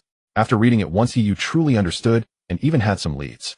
With some time, I should be able to master this technique. But this technique is meant to block a tailed beast ball. It can only redirect the tailed beast ball's direction, not completely withstand it. I'd rather just use armament Haki to endure it. Yu did not know the power of a tailed beast ball, but he felt that the defense of this 5-layered regimen was inferior to his own armament Haki combined with physical resilience. Although a tailed beast ball's destructive force was immense, most of its energy dissipated elsewhere. Yu only needed to withstand a small portion of the energy. This was also the awkward aspect of the tailed beast ball. It could destroy several mountains, but it struggled to eliminate a single person, especially someone with extraordinary physical strength. The third Raikage, relying purely on his physical body, could wrestle with the 8 tails until both were exhausted, demonstrating that the tailed beast ball posed little threat to true powerhouses. Only against massive entities did the tailed beast ball prove highly effective, as its explosion's impact would strike the large target entirely. Yu chuckled and murmured to himself. Seems that large-scale techniques, aside from looking imposing, have a host of flaws. Even Susanoo has major drawbacks. It consumes an enormous amount of chakra. Though its defense is formidable, it is utterly not worth the required chakra expenditure. That is only for the Uchiha clan with their vast chakra reserves. For a ninja with limited chakra, Susanoo becomes nothing but a burden. But being flashy does matter a lot. What exactly is the use of me learning this technique? Having nearly learned it after a single read, Yu suddenly realized he probably would never need this technique. Using this technique, he might as well rely on his speed to dodge or activate armament Haki combined with his formidable physique, and if that was insufficient, utilize the Mera no Mi's power, elemental transformation. Why waste so much time performing a technique that could not even block a tailed beast ball? Activating the 5-layered regimen also required hand seals. By the time he finished, he could have already evaded to the side. Upon realizing this, Yu felt increasingly that learning the 5-layered regimen was utterly pointless. But looking at the scroll spread out on the floor, after some thought, he still decided to learn it. I can use it to show off later. This technique, which the third Hokage claimed to be extremely difficult, was reduced by Yu to a mere tool for future ostentation. What the third Hokage would think if he knew remained unknown. Throughout the entire night, Yu studied the 5-layered regimen. By midnight, he had fully grasped the theory. He'll find an open space to test it out tomorrow. That night, Yu slept well. In the Hokage's office, after agreeing with Naruto and the others on the next day's exam time, Kakashi came to the Hokage's office to find the third Hokage. There was no trace of Yu. Kakashi asked in confusion, "Lord Hokage, where is that Yu? Hasn't he become your assistant?" The third Hokage raised his head, looking at Kakashi with intrigue. "You seem to be quite interested in him." Kakashi nodded without denying it. To possess such power at just 12 years old. I have to pay attention. I want to know what kind of strength he truly possesses.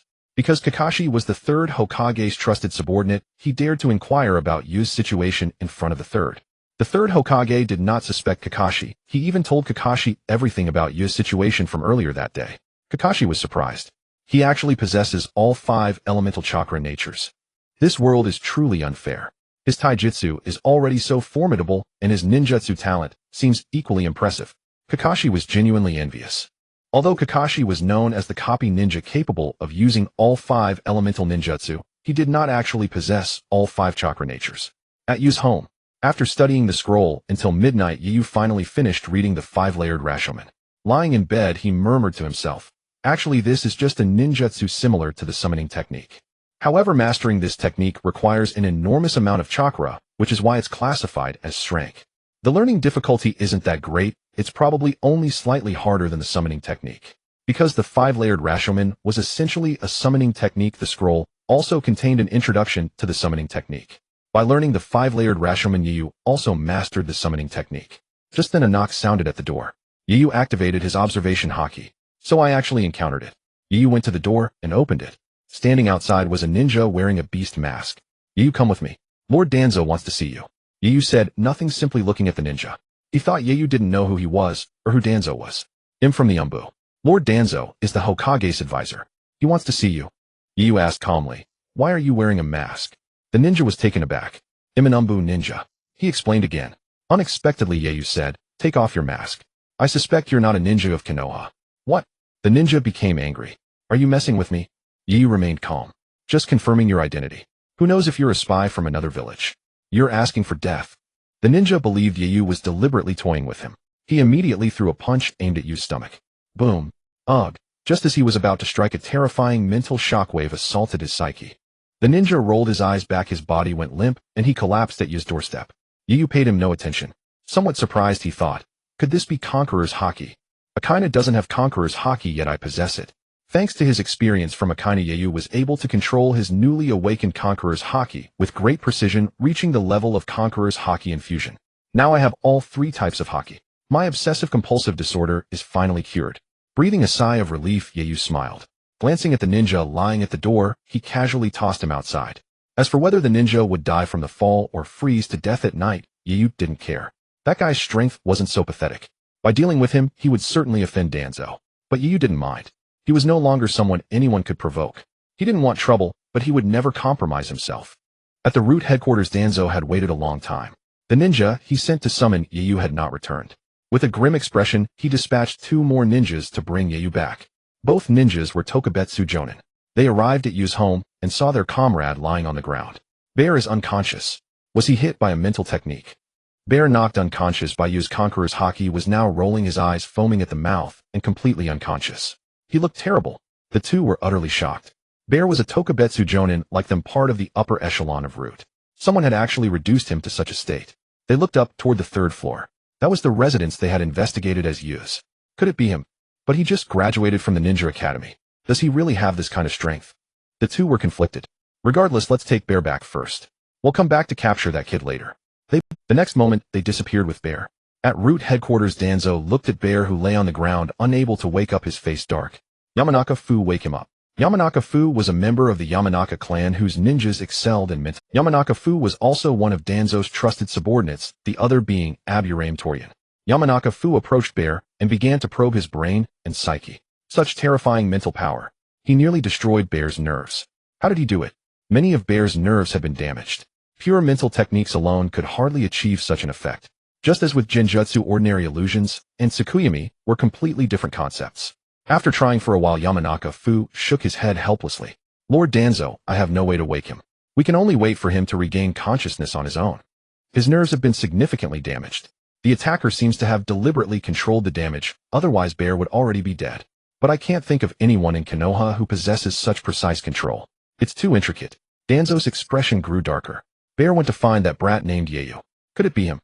Yamanaka Fu shook his head. Unlikely. Such precise manipulation of mental power, even the most skilled medical ninja couldn't achieve it. He's just a student who just graduated from the Ninja Academy. Yamanaka Fu didn't believe it. The nerves in Bear's brain had been damaged just enough to make it difficult for him to wake up, but not fatal. Even medical ninjas or sensor-type ninjas would find it hard to treat. Such precise manipulation was beyond even Yamanaka Fu, a top-tier sensor ninja. Danzo gripped his cane. But that guy was promoted to Chunin by Sarutobi right after graduation and even made Hokage's assistant. How could he not have something special about him? Bear went to find him, and the incident happened near his home. Who else could it be? In Konoha, who would dare to provoke an Umbu ninja? Only a student like Yu, who didn't know much about the Umbu, would be reckless enough to attack them without restraint. Danzo's expression was grim. If it really is that kid, I can understand why Sarutobi Hiruzen treats him so, but such a ninja must never emerge. He is Sarutobi Hiruzen's man. It seems the old man intends to groom him as Hokage. Mediocre grades at the Ninja Academy, yet promoted to Chunin and Hokage's assistant right after graduation. That Sarutobi Hiruzen has hidden him well. Was he afraid I would strike at him early? Danzo's face was very ugly. He believed Yu was the genius the 3rd Hokage had deliberately hidden. Late at night, in the Hokage's office, an ANBU ninja appeared in the Hokage's office. Lord Hokage, a root ninja, just went to see Yu. The 3rd Hokage frowned slightly. That fellow moves too fast. How did Yu respond? Although Root was under Yanbu, the 3rd Hokage could not command Root. Root only obeyed Danzo. Kakashi also looked at the Yanbu ninja. Yu didn't strike, but it seemed the third and Kakashi's expressions tightened. What do you mean? The ENBU ninja recalled what he had just seen, choosing his words carefully. Yu seems to have used a mental-type jutsu, or perhaps released killing intent. The enemy suddenly collapsed unconscious. The third looked at Kakashi, who nodded. It must be killing intent. When Orochimaru defected, he once released that kind of killing intent on me. Even now I still remember. Back when Orochimaru defected, even wounded just by releasing killing intent on Kakashi, he found himself lacking the courage to attack Orochimaru. He couldn't even move his body. But Yu is only 12 years old. How could he have such intense killing intent? Kakashi couldn't understand. Though Yu was powerful, he was only 12. How could he possess killing intent on the level of the battle-hardened Orochimaru? After all, when Kakashi stopped Orochimaru back, then he was a Jonin. That root ninja was also a but back then Orochimaru only made Kakashi unable to act. Yet Yu actually knocked that Tokubetsu Jonin of root unconscious. This could no longer be explained by simple killing intent. The third thought for a moment, and said to Kakashi, let's go check on him. The third was a bit worried that Yu's psyche might be troubled. Yu was one of the candidates he had chosen for Hokage. He absolutely could not have any issues.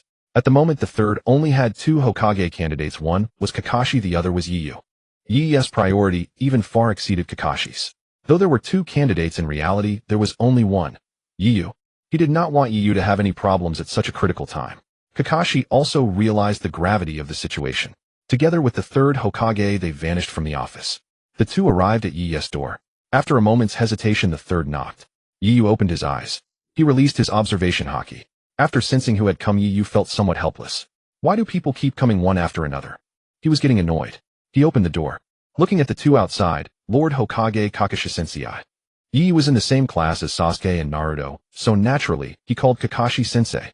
This was also the first formal meeting between Kakashi and Yu. He invited them in. The 3 sat around drinking tea. The third saw that Yu seemed unchanged. He smiled. Yu, a root ninja, came to see you just now, didn't he? Yu nodded. He said he was an ANBU ninja, and a man named Danzo ordered me to go see him. Is that person a root ninja? Theoretically, Yu did not know of Danzo's existence, so he said that. The third glanced at Kakashi. Kakashi explained to Yu root is a branch of ANBU. Though it is under ANBU, it operates independently, so they are considered ANBU ninja. Lord Danzo is the leader of root. Danzo's position as Hokage advisor had been removed by the third on the night he allowed Itachi Uchiha to massacre the Uchiha clan. Now he only held the position of root's leader. Yu nodded. So it seems such a person really exists, and he holds quite a high position. Though he said that Yu showed no fear at all. Just Danzo, he thought. If it were his past self he might have found it a bit, but now whoever it was he didn't care. Yu had lost interest. His words left the third, and Kakashi momentarily speechless. The third thought and asked Yu, did you use a mental-type jutsu? Kakashi also looked at Yu, curious about how he had managed to mentally knock a Tokubetsu Jonin unconscious. Even if it was Jinjutsu, its level must be extremely high. Hadn't Yu just graduated from the Ninja Academy? Yu casually said, it's just a kind of aura similar to what you call killing intent. Kakashi frowned. Killing intent. I know it, but can killing intent really achieve that level? At most it's just intimidation, isn't it? Yu looked at Kakashi. Kakashi Sensei, killing intent differs from killing intent. This is my killing intent. Boom. In an instant Yu's Conqueror's Haki enveloped Kakashi. Kakashi instantly felt his mind rock, as if his brain had been struck hard by a heavy hammer. Just as Kakashi was about to faint, Yu withdrew his Conqueror's Haki. The difference is quite something, isn't it? Yu took a sip of tea and smiled.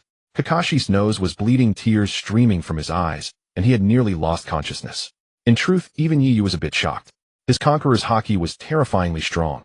It could even knock Kakashi unconscious. If placed in the One Piece world, Kakashi would definitely be at the level of a vice admiral. Yet he could still be knocked out by his Conqueror's Haki. If Yu hadn't pulled back in time and controlled the intensity, in an instant Kakashi would have collapsed. Yu thought, could it be the enhancement of Chakra? Inside Yu's body were 2 forces. One was Chakra, the other was the power of Akainu. His Chakra had skyrocketed to 30 times Kakashi's due to Akainu's power. When releasing Conqueror's Haki, it not only consumed Yu's stamina, but also his Chakra. Combined and unleashed together, the Haki's intensity was several times higher than Akainu's original. Moreover, it was extremely precise. He released the Haki only toward Kakashi. But the third Hokage beside him did not feel it. Kakashi's mind was dizzy. He looked at Yu, his eyes filled with shock and fear. Several times stronger than Orochimaru's killing intent back then. How could Yu's killing intent be so terrifying? He just graduated from the Ninja Academy. He shouldn't have had enough time and opportunity to cultivate killing intent, should he? The reason Orochimaru had killing intent that could intimidate Kakashi was that he had tempered it through many life and death battles. But Yu was just a newly graduated ninja. Where could he have gotten the chance to temper it? Although the third did not feel it, he could clearly see Kakashi's condition. Yu, is this your jutsu? The third couldn't help asking. It's not a jutsu, it's aura, an aura used to intimidate others. The third Hokage was puzzled. Aura. Yu thought for a moment and explained to the third, back when I was at the Ninja Academy I noticed that the teachers always had a certain aura that could intimidate the students. I became curious about this aura and kept studying how to acquire it myself. After a few years of research, I finally figured it out. Yu ad-libbed casually. The third's mouth twitched. So that's how you got this aura. That's incredible. Of course the third knew exactly what aura Yu was referring to. He simply felt that an aura couldn't possess such formidable power. Yet Yu's aura had nearly overwhelmed Kakashi, almost causing him to faint. This was already a form of ninjutsu, and an exceptionally powerful one at that. Kakashi was a jonin, even an elite jonin. But even he couldn't withstand Yu's aura. If Yu had unleashed this aura on Kakashi in the middle of a battlefield, Kakashi would have been finished. The third sighed with admiration. This is no less than in-strength jutsu. Kakashi took a long while to recover his senses. When he looked at Yu, his eyes were filled with shock. Yu, how can your aura be so terrifying? Kakashi still felt a lingering dread. Yu's aura was truly lethal. It was far more intense than even Orochimaru's killing intent. It crushed the spirit with devastating force. He had absolutely no resistance against such an aura. Yu's expression remained calm. Just something I casually researched a few years ago. Hearing these words, Kakashi's mouth twitched again. Just casually researched. Those words sounded incredibly enviable. Something he had casually studied could stun a jonin like him. Yu's current strength had undoubtedly surpassed that of a jonin. Though the third was also somewhat astonished, he had never underestimated Yu's abilities. He believed that Yu's power now exceeded that of an average cage-level shinobi. But he still didn't know by how much. The third recalled the purpose of his visit, and said to Yu, "Yu, the root shinobi, who came to see you, were not sent on my orders." Yu nodded. "I know. Otherwise you and Kakashi-sensei I wouldn't have come here." Seeing that Yu showed no displeasure toward him, the third breathed a sigh of relief. He had been worried that Yu would misunderstand and think he had sent someone to test him. "He'll go back and warn Danzo." Yu chuckled lightly. "It's nothing really. I didn't suffer any loss. By the way, have you made any progress on those 3 jutsu I chose?" "Those 3 jutsu are all very difficult. It's no problem if you can't understand them yet." "That's perfectly normal," said the third. So far Yu had only read one of the jutsu scrolls. He hadn't had time to look at the other 2. "I've only looked at the 5-fold Rashomon. I feel it doesn't suit my fighting style, but I've indeed learned it. I just haven't had a chance to put it into practice yet." The third's eyes went wide. "What? You've learned it?" Yu nodded. The third was stunned. That was the 5-fold Rashomon and strength defensive jutsu. Very few people in Konoha could use it. As far as he knew, only Orochimaru could. And even Orochimaru could only summon 3 gates of Rashomon. His chakra reserves weren't sufficient. Orochimaru was a cage-level shinobi, but among cage-level shinobi his chakra reserves weren't particularly abundant. Yet Yu had mastered it in a single night. The third had no doubt about Yu's words. But it was still astonishing. That was the 5-fold Rashomon, a jutsu of the first Hokage, extremely difficult. Kakashi had never even heard of the 5-fold Rashomon, because this jutsu had been used very rarely. Only the first Hokage and Orochimaru had ever employed it. Kakashi had never seen it. "Lord Hokage, is it a forbidden jutsu?" Kakashi asked the third. The third nodded. "It's in strength forbidden jutsu." Kakashi's eyes narrowed. "Strength forbidden jutsu? Why would you give him such a dangerous jutsu?" Kakashi found it highly inappropriate. Though Yu was powerful, he was still only 12 years old. His knowledge of ninjutsu wasn't yet extensive enough. Learning in strength forbidden jutsu right away could easily lead to death if he wasn't careful. But Yu didn't seem bothered at all. The third explained to Kakashi, "Yu's strength is more than sufficient. And although the 5-fold Rashomon is in strength forbidden jutsu, it's not particularly dangerous. The dangerous part is that it requires an enormous amount of chakra to summon. If you don't have enough chakra, you simply summon fewer iron gates." The third turned to Yu.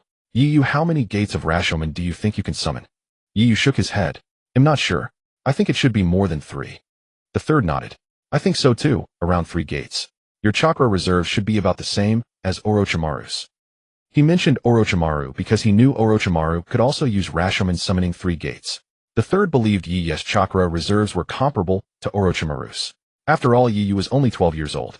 He was far from reaching the peak of his chakra reserves. Even Naruto, as a Jinchuriki, only had chakra comparable to Kakashi's at this age. But having chakra on par with Kakashi was already quite substantial.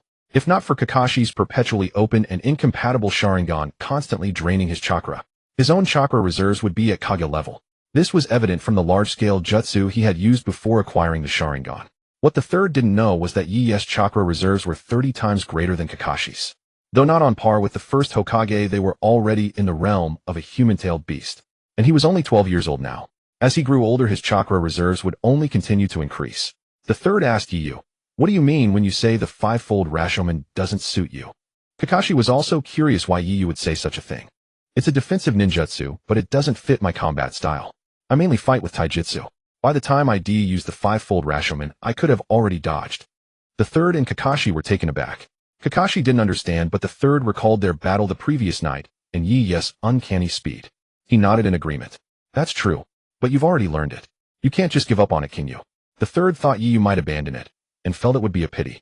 After all, it was in strength forbidden jutsu, and it did have its uses, especially for defending against extremely large-scale ninjutsu attacks. For instance, it was excellent for deflecting a tailed beast ball. Even if it couldn't completely block it, altering its trajectory was still valuable. Listening to their conversation, Kakashi felt as though he were hearing a foreign language. It was too exaggerated. That was in strength forbidden jutsu. How could these two talk about it, as if it were a crank jutsu? "Of course I won't give up. It's just that this ninjutsu isn't of much use to me," Yu said. Kakashi gazed at him. Had it not been for the Conqueror's Haki Yu had unleashed just moments ago, he would have thought Yu was boasting. This was their first meeting, and Yu had left an indelible impression on him. Previously, he had only speculated about Yi's strength, but at this moment, he was thoroughly convinced. He also praised the third Hokage's keen insight. The third had been remarkably decisive. Upon discovering Yi's extraordinary nature, he immediately resolved to cultivate him, even aiming to groom him as the next Hokage. The three of them talked late into the night. At one point, the third even had Yu bring out the five-fold Rashomon for them to study together. Deep into the night, when the conversation reached a lively peak, Yu even suggested they find a place to put it into practice. The third was stunned. This was in class forbidden technique. Could one simply test it on a whim? Especially such in class forbidden technique, which consumed an enormous amount of chakra. A single use would likely leave Yu bettered in the next day, draining his chakra dry. But seeing Yi's enthusiasm, the third could only advise him not to overexert himself, and try summoning a single Rashomon first. The trio arrived at a training ground on the outskirts of Konoha. The area was vast with a radius of several dozen kilometers. Standing within it, they were surrounded by forest. The third and Kakashi stood not far behind Yu. They fixed their gazes on his silhouette, both wearing serious expressions. Neither dared to speak lest they disturb him. Yet Yu remained calm. He had already fully comprehended the five-fold Rashomon. Standing on the grass, he bit his finger. He wiped it across his palm and slammed both hands onto the ground. Five-fold Rashomon. The technique normally required hand seals, but with sufficient mastery, like the first Hokage, one could bypass them. Orochimaru still needed seals. Yu naturally did not. Boom! In an instant, 5 giant demon-faced Rashomon gates, each nearly 100 meters tall, rose before him. Large bells hung on either side of the gates, chiming softly. The 5 gates stood like 5 colossal mountains in the training ground. Each gate was spaced about 100 meters apart. "Thighs! Didn't he say he could only summon 3? The third Hokage exclaimed in astonishment, pointing at the distant 5 gates. Even without counting carefully, one could tell there were 5 enormous Rashomon gates. Kakashi looked up at the gates, which towered like mountain ranges, and remained speechless for a long time. After unleashing the five-fold Rashomon, Yu observed it and muttered, "Quite tall, but the chakra consumption is also immense. It cost me 1/10 of my total chakra." Yi's chakra reserves were already enormous, yet consuming 1/10 of them demonstrated just how draining this technique was. Even a Jonin would be unable to perform it. Even if they drained every ounce of chakra, they couldn't produce it. Orochimaru only used the triple Rashomon as a trump card. This technique was simply too chakra-intensive. The third and Kakashi walked over to Yu. The third said in a grave tone, "Yu, your chakra reserves and ninjutsu talent are truly terrifying. Mastering in class forbidden technique in just one night, and one requiring such colossal chakra, was beyond ordinary comprehension. One could only imagine how immense Yi's chakra must be. His strength exceeded even the third's estimate." Gazing at the 100-meter-high Rashomon, the third felt as though he was witnessing the rise of another first Hokage. Kakashi too could scarcely believe that someone could unleash such a fearsome technique. This was no ordinary earth release. It was a defensive tool with immense protective power, far surpassing standard earth-based defenses. After a long pause, Kakashi sighed deeply. No wonder it's in class technique. Such power is simply beyond the reach of common ninjas. Merely summoning a defensive Rashomon of this magnitude requires chakra far beyond a Jonin's limit. Not even a Jonin. Most cage-level shinobi would struggle to perform it. Orochimaru has mastered this technique too, but with his chakra, he can only summon 3 gates. Using triple Rashomon consumes nearly half his chakra. Moreover, the size and number of gates summoned require vastly different amounts of chakra. The first Hokage could summon the complete 5-fold Rashomon, which demands the total chakra of a cage. Kakashi looked stunned. Doesn't that mean Yiyu has at least cage-level chakra? The third glanced at Yiyu. Judging by his condition, his reserves definitely exceed that. He's only 12, truly terrifying. Yiyu admired the 5-fold Rashomon for a short while before dispelling it. Despite expending 1/10 of his chakra, he felt no discomfort. After all, it was only 1/10. For a ninja, that proportion of chakra consumption posed no burden. The third stood beside Yiyu. You were being modest earlier. You said you could only summon 3 gates, yet you brought out all 5. Your chakra reserves are also beyond belief. Though the third didn't know the exact amount, he could tell that someone who could summon the complete 5-fold Rashomon so calmly must have at least 3 times his own chakra. At 12 years old, Yiyu possessed 3 times the chakra of the third Hokage. The third was at a loss for words. Even the first Hokage at your age didn't have such vast chakra. The first Hokage at 12 was not exceptionally strong, certainly not at Jonin level. Neither Madara nor the first were prodigies from childhood. Their power grew exponentially later. Madara only awakened a single Tomo Sharingan at 15. Itachi, by contrast, unlocked the Mangekyo at 13. Obito also awakened his Mangekyo at 13. Opening the eyes earlier didn't necessarily mean greater strength. It only signified earlier exposure to extreme pain. Yi's body was simply unreasonable. If the third knew that Yi's chakra wasn't 3 times his own, but rather 15 times, he couldn't imagine what expression he would make. However, Yiyu primarily used the power of Akainu, meaning most of his strength was physical. Chakra was rarely utilized. So far, Yiyu had only mastered the 3 basic techniques and the 5-fold Rashomon. Yiyu was quite satisfied with the 5-fold Rashomon. Utterly disregarding the third Hokage's words, he murmured to himself, "This jutsu may not be particularly useful, but it looks pretty cool when released." The third Hokage was dumbfounded. Kakashi's lips twitched slightly as he watched Yiyu, thinking, after all, he's still a child. When Yiyu spoke these words, both the third Hokage and Kakashi reevaluated him. Though they found his statement exasperating, they were inwardly pleased. It proved that Yiyu was still a child possessing the mindset appropriate for his age. The third Hokage gave a wry smile. This is in strength forbidden technique, not for showing off. Though your chakra might sustain casting this jutsu. In battle, you must gauge your techniques wisely and always reserve some chakra for contingencies. Especially since this jutsu consumes so much chakra. The third Hokage was instructing Yiyu on what to heed in practical combat. Though Yiyu possessed formidable raw strength, he lacked combat experience. Thus, the third Hokage sought to impart battlefield survival wisdom to him. Kakashi echoed, "The Hokage is right. On the battlefield, you must always conserve some chakra to handle unexpected situations. Avoid using chakra-intensive techniques unless necessary. Even if you must use them, reserve them for the most critical moments." Both truly hoped Yiyu would grow to his potential. With talent like his, as long as he matured normally, he could surpass all Hokage except the first in the future. He might even rival the first Hokage. Though Kakashi was not Yi's teacher, his expectations for Yiyu exceeded those for his own 3 students. Now, if Yiyu wished to learn Chidori, Kakashi would personally teach him without any need for pleading. After summarizing the use of the 5-fold Rashomon, the 3 returned to rest. It was Yiyu who went to rest, the third Hokage, and Kakashi did not. In the training ground, the third Hokage stood on a tree branch with Kakashi beside him, gazing at the 5 clearings in the forest training ground, each over 50 meters long and 20 meters wide. These were the sites where the 5-fold Rashomon had been summoned. The 5-fold Rashomon Yiyu had summoned extended over 50 meters in width and over 20 meters in thickness, truly akin to a stone mountain. Yet its defensive power and strength far exceeded those of a stone mountain of equal volume. It was a specially crafted defensive tool from another dimension, forged from steel and reinforced with sealing spells. Reflecting on the recent events, the third Hokage felt as if he were dreaming. Yi's brilliance surpasses my imagination. I hope he can grow quickly, then I could retire. This was the third Hokage's sincere thought. But Yiyu was only 12. If he were at least 20, the third Hokage would have groomed him for a year or 2 before pushing him onto the Hokage seat. Kakashi was also pleased with Yiyu. If he develops normally, he might surpass the 4th Hokage. The third Hokage smiled. "Kakashi, aren't you jealous of him?" Kakashi shook his head. "You jest, Lord Hokage. I wish he were my student. If anything, I'm a bit jealous of you, Lord Hokage. You could assign him to my squad." The third Hokage paused, then chuckled. "You wish. He's my discovery, so naturally you'll train him myself." but I truly hope you'll support him. His foundation is unsteady. At this, the third Hokage's expression turned serious. Kakashi nodded solemnly. Rest assured, Lord Hokage, I will always support him. The reason the third Hokage spoke thus was that among Konoha's Jonin, Kakashi commanded great respect. Jonin represent a village's top combat strength, a key factor determining a ninja village's power.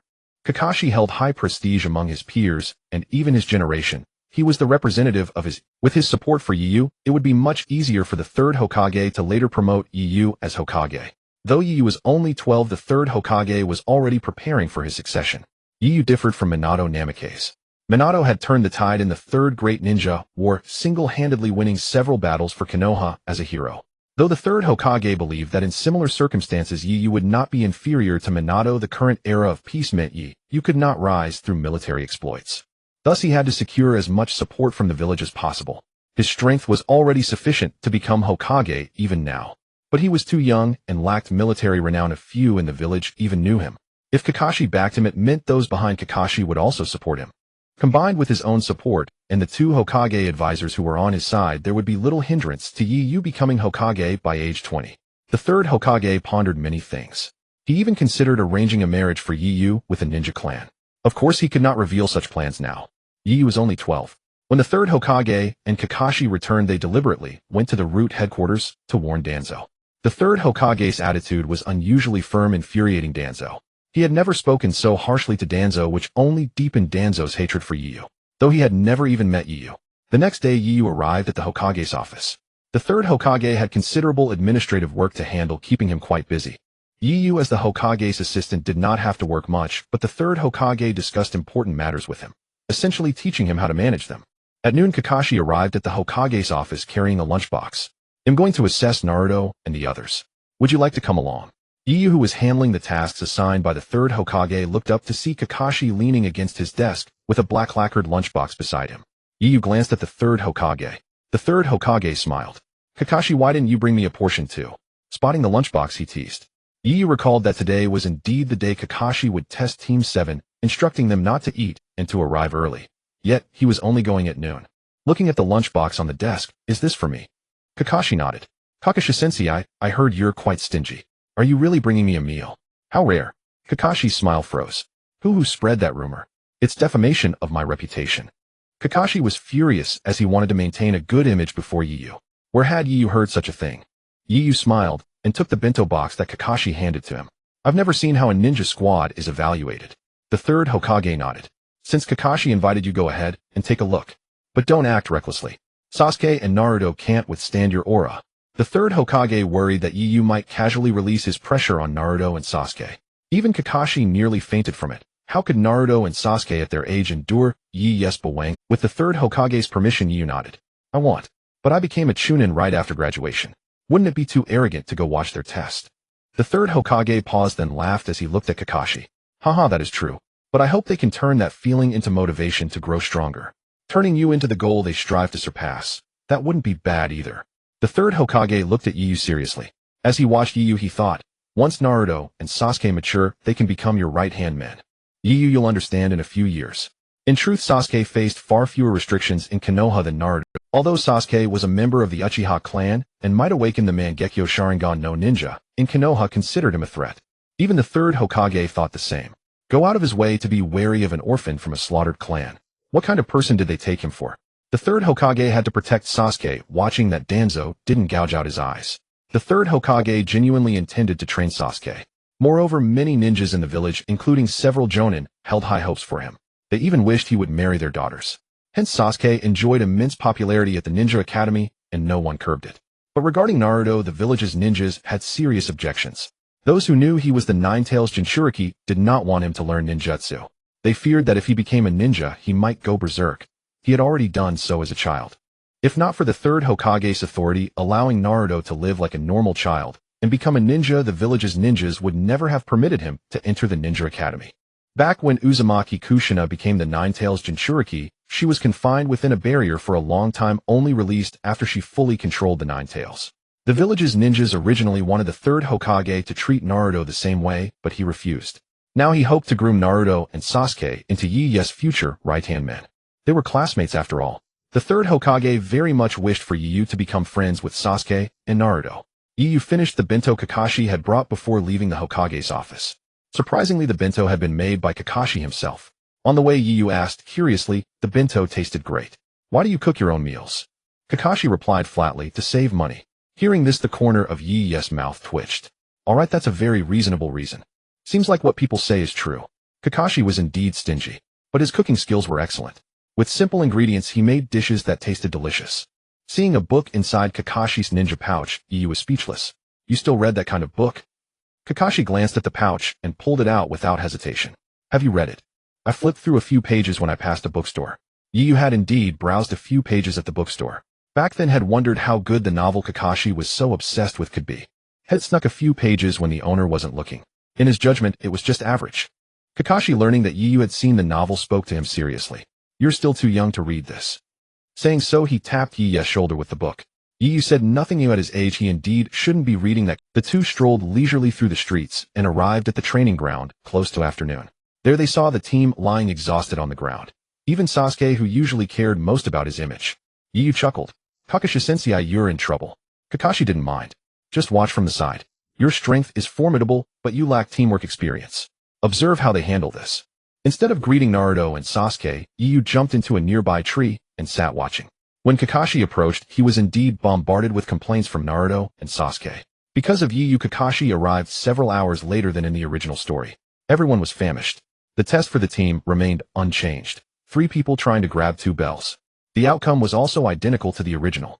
Yu's presence didn't alter the result. When Kakashi announced they had passed, the 3 were so excited they forgot their hunger.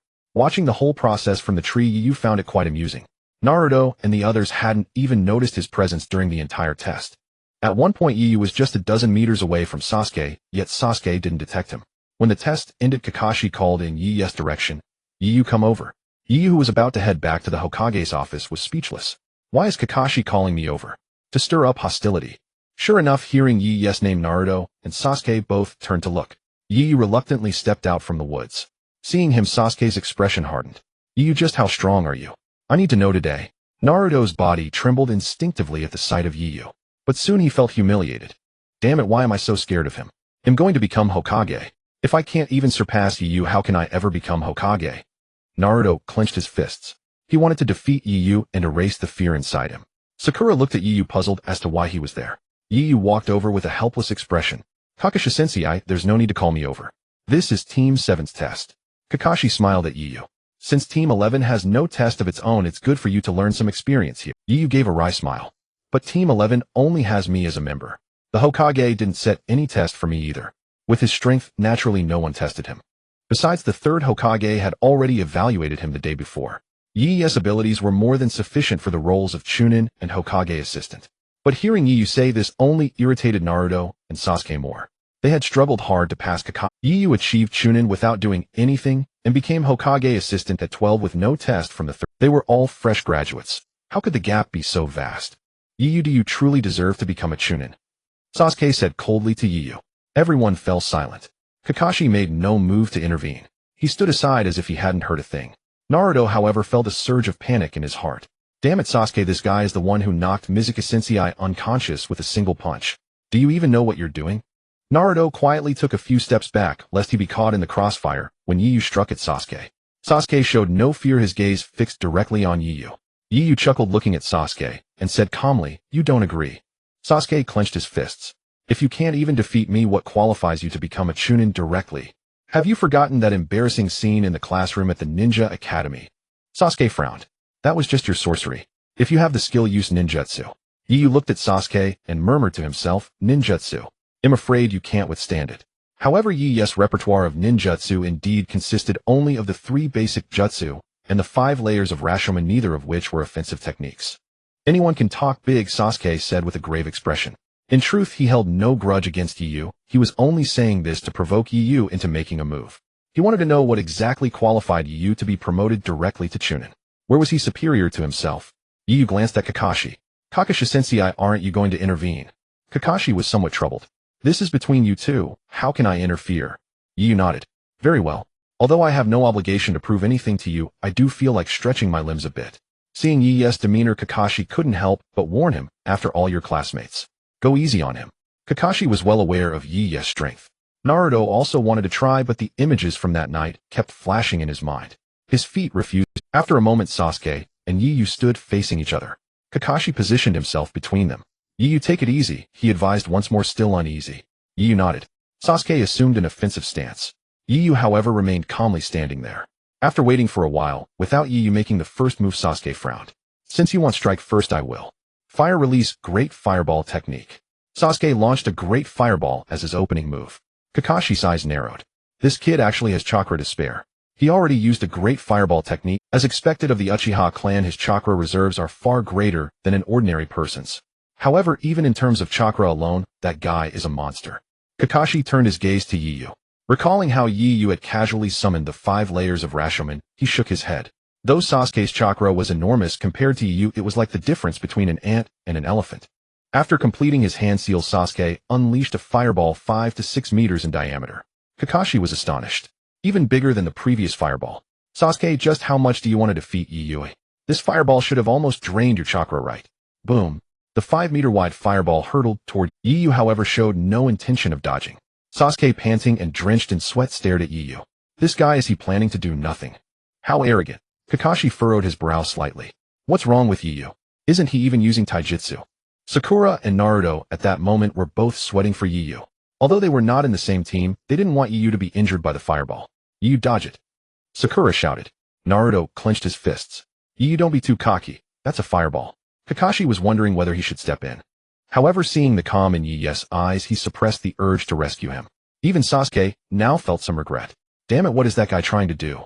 He's not taking my great fireball technique seriously like this. At this rate, he's going to die, isn't he? Sasuke grew anxious. It was he who had released the fireball. The fireball quickly engulfed Yiyu. When it had completely enveloped him, Sasuke fell to his knees, his face blank. It's over.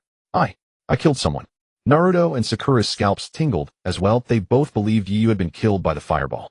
Only Kakashi activated his Sharingan, saw Yiyu within the flames, and breathed a sigh of relief.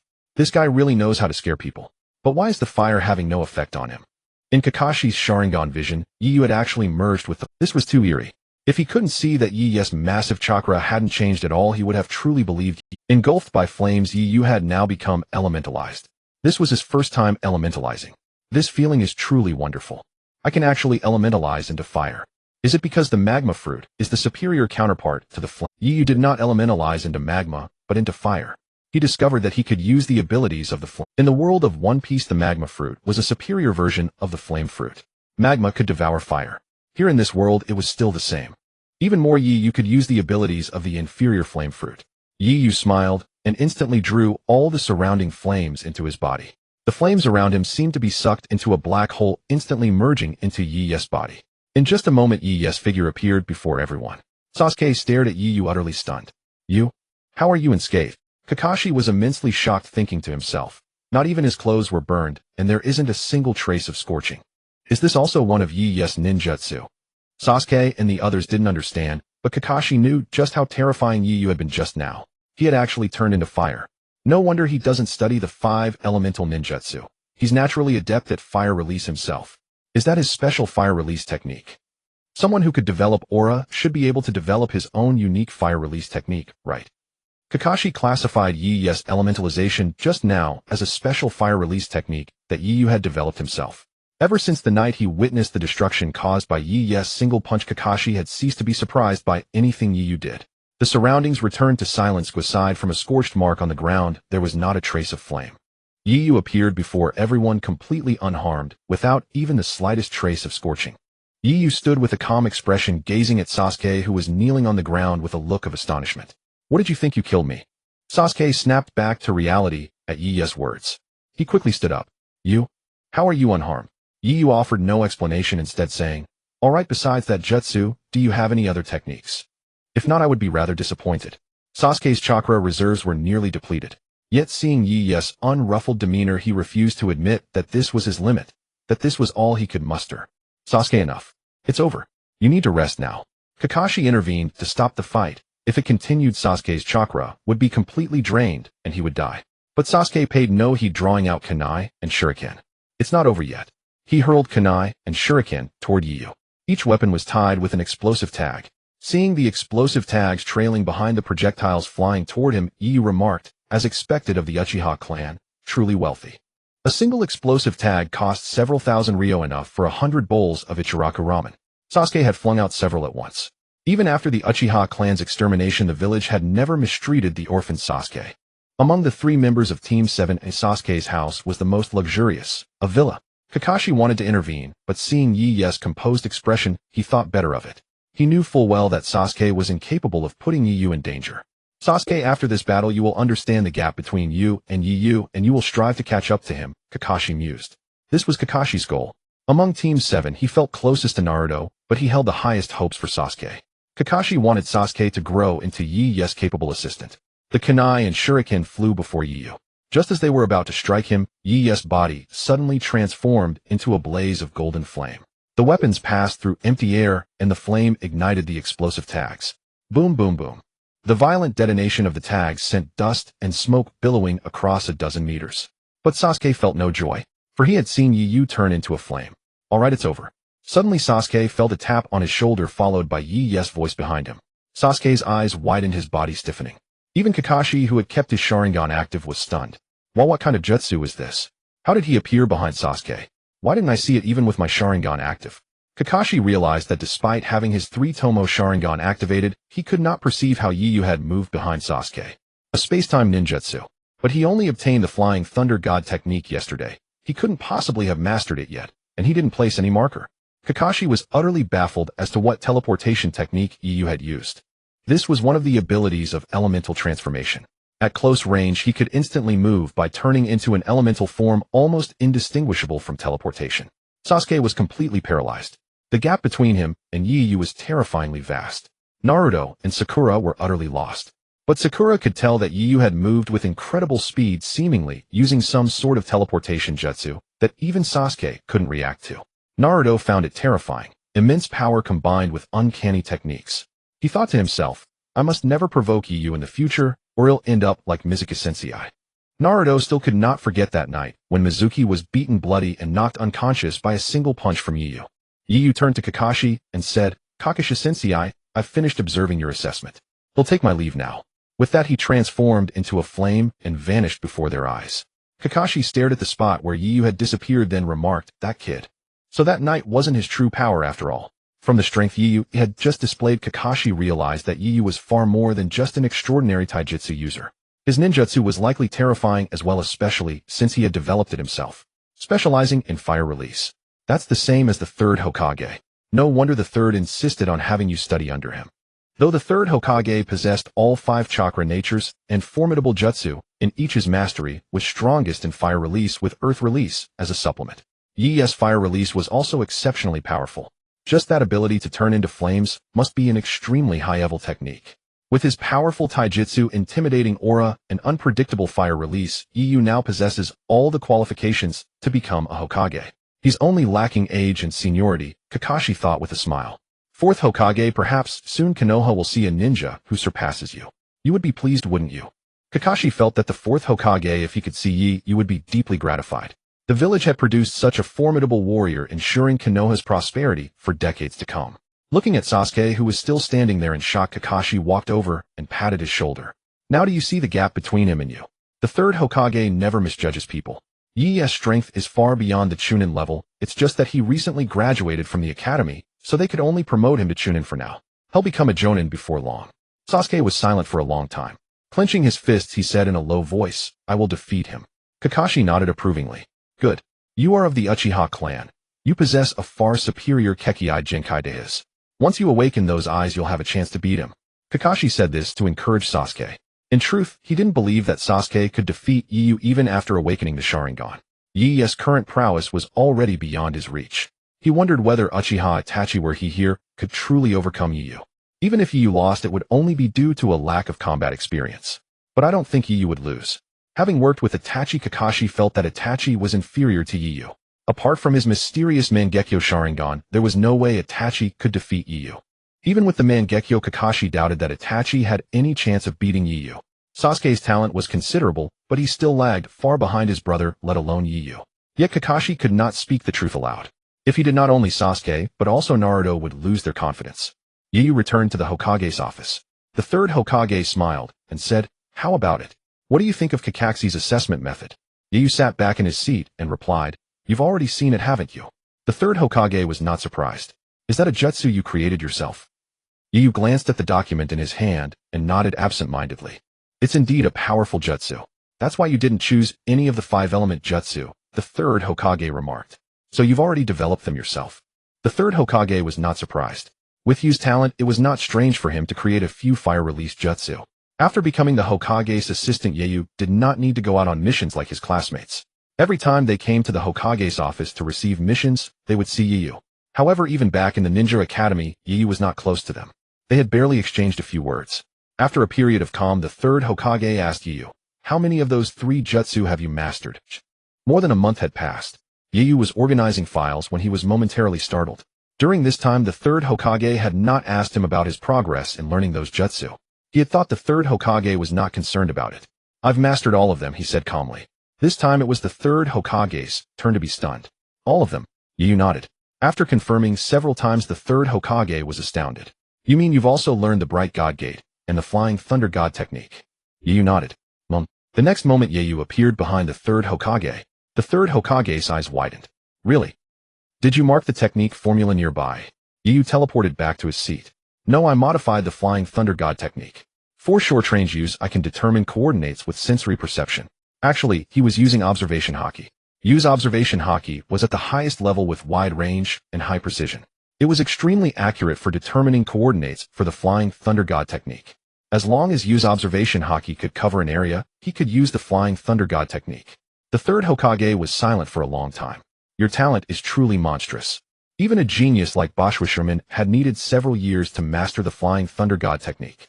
Yet Yu had mastered it in just over a month. He had even modified it. That was in strength forbidden technique. Yu was bold, completely unafraid of death, and his talent was even more terrifying." After returning to his seat, Yu refocused his attention on the documents in his hand. Mastering 3 strength forbidden techniques was no big deal to him. It only proved that Chiquan had strong. Yu's own learning ability was also strong. Previously, it was just that his physical constitution was too poor, and no matter how strong his learning ability, his strength improvement was extremely limited. Looking at Yu, the third Hokage sighed with emotion. Ever since the second Hokage created the Flying Thunder God technique, only the fourth Hokage has fully mastered it. Besides him, no one else has completely mastered it. You are the third person to fully master it. But the Bright God Gate should require wood release, right?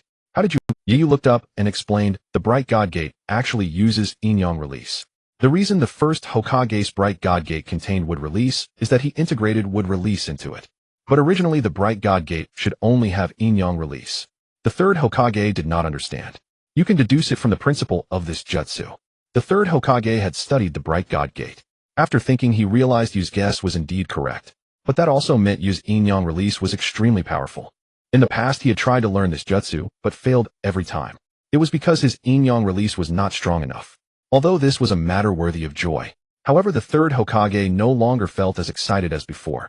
During this period, Yu had given him too many surprises, making it seem natural that Yu had mastered 3 strength forbidden techniques. Yu himself didn't mind. These 3 jutsu were indeed of little use to him. Kakashi-sensei taught me Raikiri and Rasengan, and he said they are meant to be used in conjunction with the Flying Thunder God technique. The third Hokage smiled. Then have you mastered them? Yu nodded. Rasengan was created by the 4th Hokage, and it is indeed used in combination with the Flying Thunder God technique. However, Raikiri is Kakashi's own technique.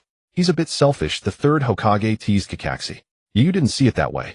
And the one who gained since Raikiri is in strength jutsu. Although Raikiri and Chidori are essentially the same technique, Raikiri is far more powerful than Chidori. Hence Chidori is in a ranked jutsu while Raikiri is strength. During this time, Yu had not gone to see Kakashi. However, Kakashi came to him many times. Raikiri and Rasengan were strongly recommended by Kakashi after he learned that Yu had mastered the Flying Thunder God technique. Yu couldn't refuse. Not only the Rasengan, but even the Rasen Shuriken Yu had already developed. For him, it was no difficulty at all.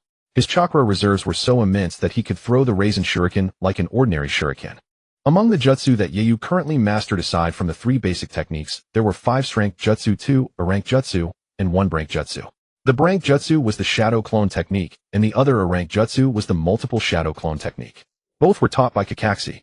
During this period, Kakashi had almost become Yu's instructor. However, he indeed regarded Yoru as someone he trusted, even teaching him techniques like Raikiri and Rasengan. Of course, Kakashi didn't know Yoru could learn so quickly. In just over a month, he had learned Raikiri and Rasengan, and even developed the Rasen Shuriken. The third Hokage nodded. These two jutsu are indeed very powerful. His willingness to teach you shows that he trusts you greatly. Also, it's because your talent is strong enough. Otherwise, these two jutsu are very dangerous. Not learning them would be one thing, but trying could cost your life. For ordinary people, Kakashi wouldn't teach them. If Mingren and Zhuozhu found out, they would probably become jealous. The third Hokage was deeply moved. At this moment, he felt a bit grateful that Shuemu had chosen the battlefield near Yoru back then. Otherwise, given Yu's personality, they would probably need a long time to discover his true strength. As the instructor of Zhuozhu, Mingren and Xiaoying, Kakashi had not yet taught them any jutsu. He hadn't even taught them the most basic chakra control. Yet Yoru had mastered everything on his own. Not only chakra control, but also chakra shape transformation and nature transformation. He had mastered them all. Yoru was definitely the ideal disciple Kakashi could ever want. However, Yoru no longer needed an instructor. Yoru said nothing. During this period, Yoru only saw them when they came to receive missions. After work, he would go home, and he rarely went out. After a while, the person who commissioned the mission arrived. An old man dressed as a farmer, holding a bottle of wine in his hand, his face a bit flushed from drinking. Seeing the old man, Yoru thought to himself, is the Wave Country mission about to begin? For some reason, I just can't seem to muster any interest. Encountering the storyline from the original work, Yoru no longer felt the novelty he once had. Instead, he found it quite mundane. This old man was named Tazuna, an engineer from the Wave Country. After understanding Tazuna's commission, the third Hokage rated this mission as crank, because it was just an ordinary escort mission with no ninja expected to appear.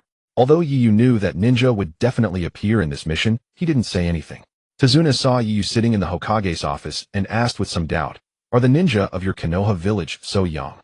He was referring to how Yoru being so young could work in the Hokage's office.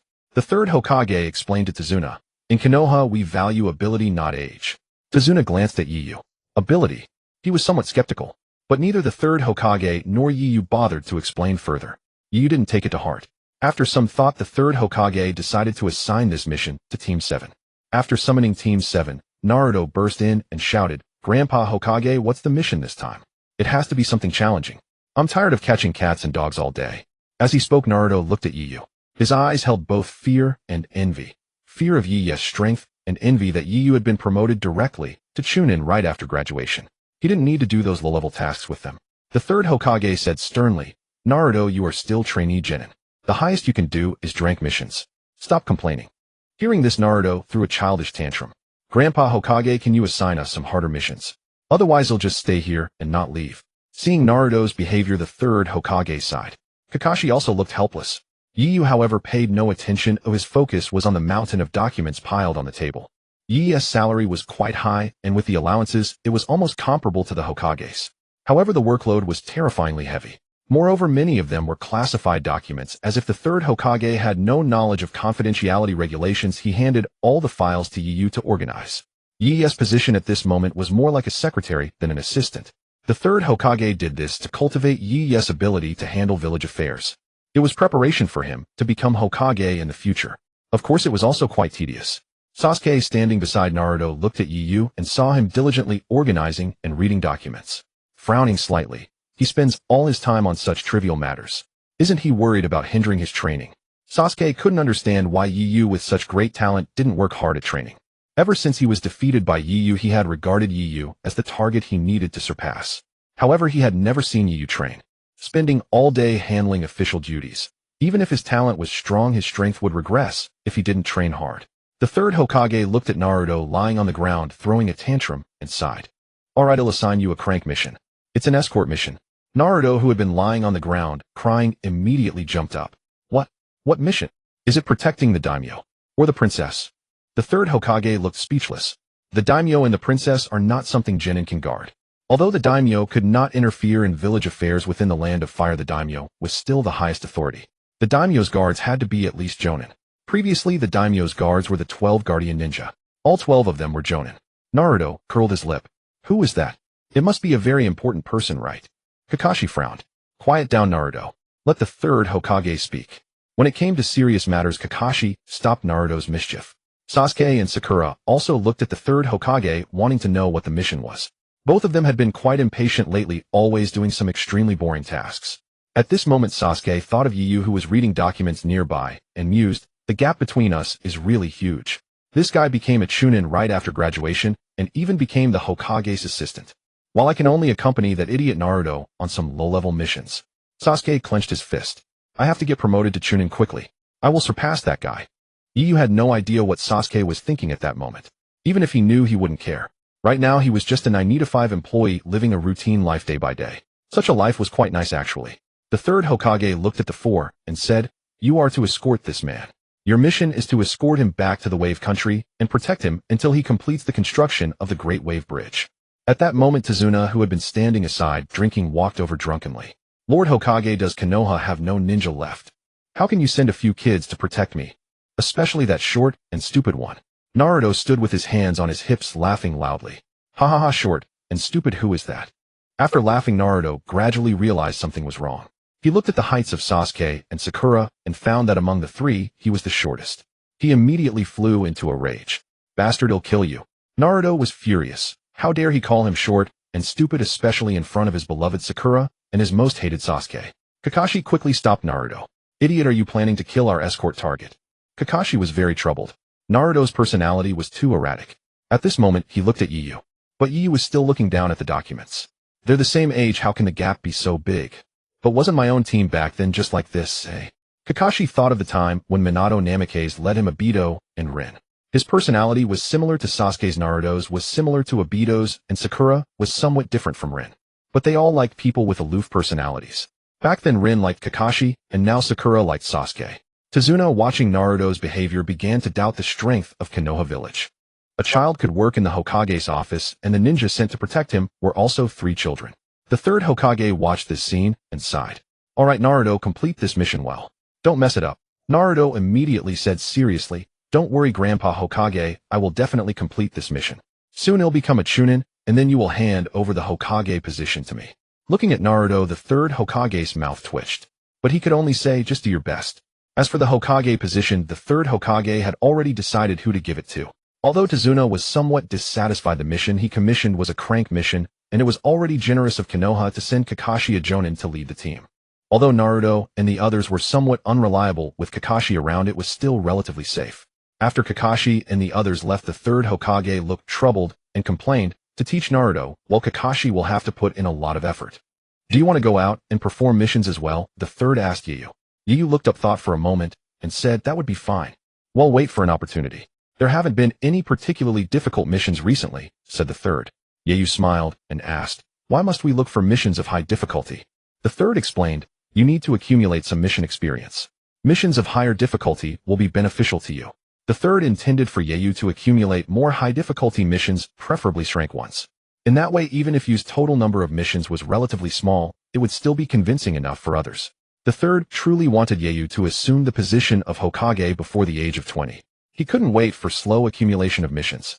With Yu's strength, there was essentially no ninja in the ninja world who could threaten him. He felt at ease letting Yu go out and perform high difficulty missions.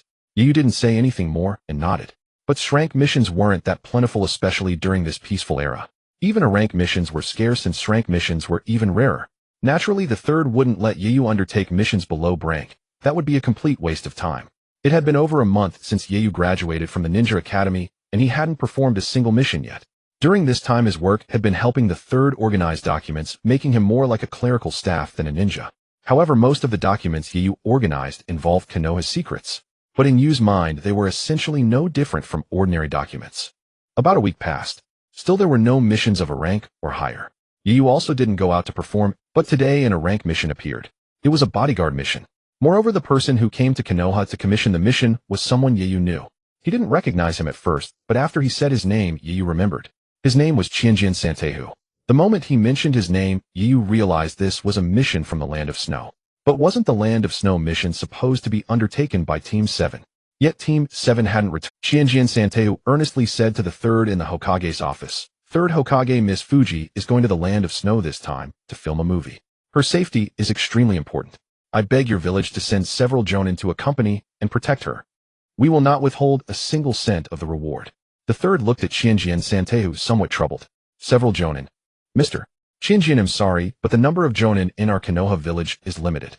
We probably cannot provide several jonin. At most the village can dispatch only one jonin right now. Currently many of Konoha's jonin were indeed occupied with other matters. Several jonin would be enough to carry out its rank mission. Even if there were a few jonin idle and a rank bodyguard mission was not enough to warrant Konoha dispatching several jonin. Qianjian Santehu hesitated. Seeming to have made a decision, he said, "We are willing to upgrade the mission rank to rank and pay the corresponding reward." The third waved his hand. "Mr. Qianjian, this is not about money. At the moment we truly can only provide one jonin." Qianjian Santehu seemed reluctant, but there was no other choice now and time was running out. So he could only nod. "Then please make the arrangements, third Hokage. Please ensure you assign a highly skilled jonin. Miss Fuji must not be in any danger." The third smiled and said, "Rest assured, Mr. Qianjian. Miss Fuji is a big star in the land of fire. We naturally take her safety very seriously." Fushi Fengshui, also known as Fenghua Xiaoxue, had become famous in the land of fire and was quite a renowned star. Even in Konoha, she was very popular. The third naturally understood the importance of this bodyguard mission. He quickly contacted the jonin who would undertake the mission. In a short while the jonin he had contacted entered. "Lord Hokage, you called for me." The person who entered was Yashuxi Hondo. She was a disciple of Orochimaru and a Tokubetsu jonin. It was also Yu's first time seeing Yashuxi Hondo. Seeing that it was a kunoichi who entered Qianjian Santehu's side in relief. After all, since they were protecting Feng, Hua Xiaoxue, a female ninja, would be more convenient. He just didn't know how skilled she was. The third said to Hondo, "Hondo, there is a rank escort mission. I intend to assign it to you." Hondo did not hesitate and agreed directly. A rank mission was not difficult for her. The third introduced her. "This is the mission client, Mr. Qianjian Santehu, who is also the manager of Miss Fushi Fengshui. Your mission this time is to escort Miss Fushi Fengshui to the land of snow to film a movie. I believe you know who Miss Fushi Fengshui is. You must ensure her safety." Yashuxi Hondo frowned slightly. Protecting a celebrity. She was somewhat reluctant. Protecting a celebrity was far more troublesome than protecting an ordinary person. The third asked, "Is there any difficulty?" Hondo thought for a moment and said, "Protecting a celebrity indeed has not much danger, but it's too troublesome." Standing by Qianjian Santehu wanted to say it wasn't that troublesome. But thinking about Fenghua Ziox's personality, he couldn't bring himself to speak. Indeed, it was quite troublesome. The third nodded. "This time I will assign an assistant to you. You can bring him along on the mission to gain experience." Hondo was puzzled. "Who?" "I'm not a mentor." Yu, who had been sitting aside observing, felt that the third was referring to him. Just as he frowned, the third looked at Yu. Yu thought to himself, as expected, "But why has this mission fallen? Doesn't that mean Team 7 won't have the chance to carry out this mission?" Hondo followed the third's gaze and looked at Yu. Qianjian Santehu also looked at Yu. He hadn't noticed before Yu was so young. Not just young, but a mere child. This kid isn't even 14 years old, is he? Qianjian Santehu wondered in confusion. Seeing Yu, Hondo was also curious. "Lord Hokage, you mean him?" Hondo had heard of Yu's matters. After all, she was a Tokubetsu jonin, and Yu's situation was no secret among Konoha's jonin circle. But none of them knew what was so special about Yu that the third directly promoted him to Chunin and even made him the Hokage's assistant. Yu had just graduated, yet he was given such a high position. Even the third's own son didn't get such treatment. Asuma was still living in the dormitory, but Yu was already living in a luxury apartment. Hondo was also curious about Yu, but before this, she had only heard his name mentioned. She had never met him before. Today marked their first encounter. The third Hokage introduced him to Hondo, saying, "I intend for Yu to accompany you on this mission. Rest assured he will not hold you back." Hondo scrutinized Yu carefully, then nodded. "He does have a decent look about him." As she spoke, she licked her lip. Seeing her demeanor, Yu twitched the corner of his mouth. Truly as expected of Orochimaru's disciple, master and apprentice are cut from the same cloth. The third Hokage, troubled by Honda's words, interjected, "Do not overstep, he is still young." Hondo laughed. "How could that be? What kind of person do you take me for, Lord Hokage? He is someone you value. How could I do anything excessive?" Yet even as she spoke, her eyes never left Yu. The third Hokage sighed helplessly.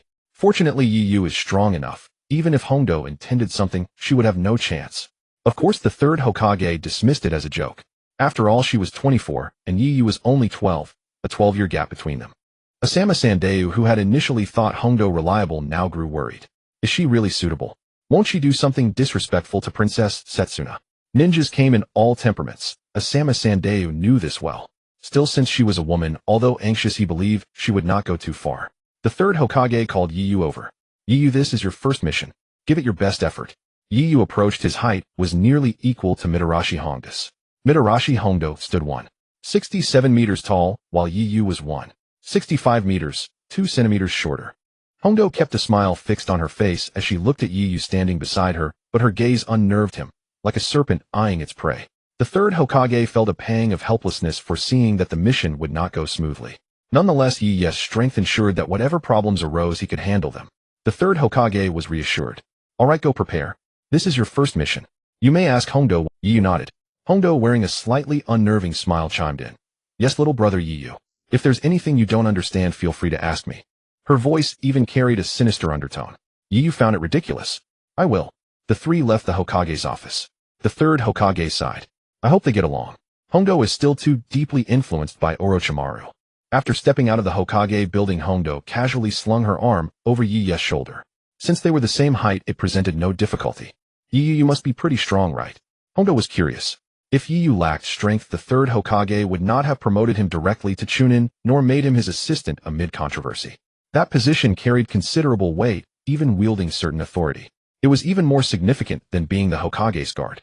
If the third Hokage delegated power, Yu could become second only to the Hokage above all others. Of course, with Yi's current prestige, that was not yet possible. The third Hokage wouldn't mind delegating, but Yi's reputation couldn't sustain the authority. Yu replied impatiently, if I weren't strong, how could I have become a Chunin directly? He showed no hint of modesty. But Hondo appreciated it. You're a pretty cocky kid. But you're right. If you weren't capable, the third Hokage wouldn't have promoted you straight to Chunin. Do you know how hard it is to rise to Chunin during peacetime? Aside from super prodigies like Kakashi, even the talented ones become Chunin at 15 or 16. And you? Right after graduation, you became a Chunin, never even a genin, and then directly the Hokage's assistant. Many people are quite jealous of you. Do you realize that? Hondo leaned close to whisper in his ear. Yu turned his head and said calmly, I haven't sensed anyone being jealous of me. Hondo paused for a moment, then laughed. You arrogant brat. The third Hokage just said this is your first mission. You've been a graduate for over a month, yet only now are you starting your first mission. The third Hokage spoils you too much. Even with your talent, you shouldn't have such privileges. Back then, Kakashi's talent was no less than yours. At 12, your age, he had already become he was a legend of our generation. You're only a Chunin now, yet you get to be the Hokage's assistant. So many people envy you. Hondo spoke with fervor, as if she were one of those envious ones. But Yu could tell she felt not a trace of jealousy. She was merely curious about him. Unwilling to continue this topic, Yu asked, what do we need to prepare for the mission? Hondo dropped the subject and listed the necessary items. She mentioned a great many things, and Yu realized he owned nothing except kunai and shuriken. Fortunately, Konoha had a well-established ninja tool industry where everything could be purchased directly. After a shopping spree, he spent 5,000 ryo. Only because his salary as the Hokage's assistant had increased significantly could he afford it, otherwise he would never have been able to buy such gear. Leaving the ninja tool shop with his now bulging pouch, Yu felt a pang of pain.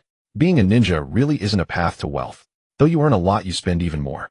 This mission's reward is 1 million ryo. The village takes half, and I get half of the remainder. Out of 2,500 ryo, 5,000 is gone already. I also have to cover travel and mission expenses. In the end, I probably won't even keep 1,000 of that 2,500. And this is a special rank mission, so the fee is 1 million. An ordinary rank mission only pays 2 or 300,000. After the village's cut, ID get only 50 or 60,000, and after expenses I might even end up paying out of pocket. No wonder ninjas are always broke. Ninja tools were expensive. A single explosive tag cost several thousand ryo, and a mission required several of them. Adding various scrolls, the costs piled up. After leaving the shop, Yu complained for quite a while. Hondo chuckled.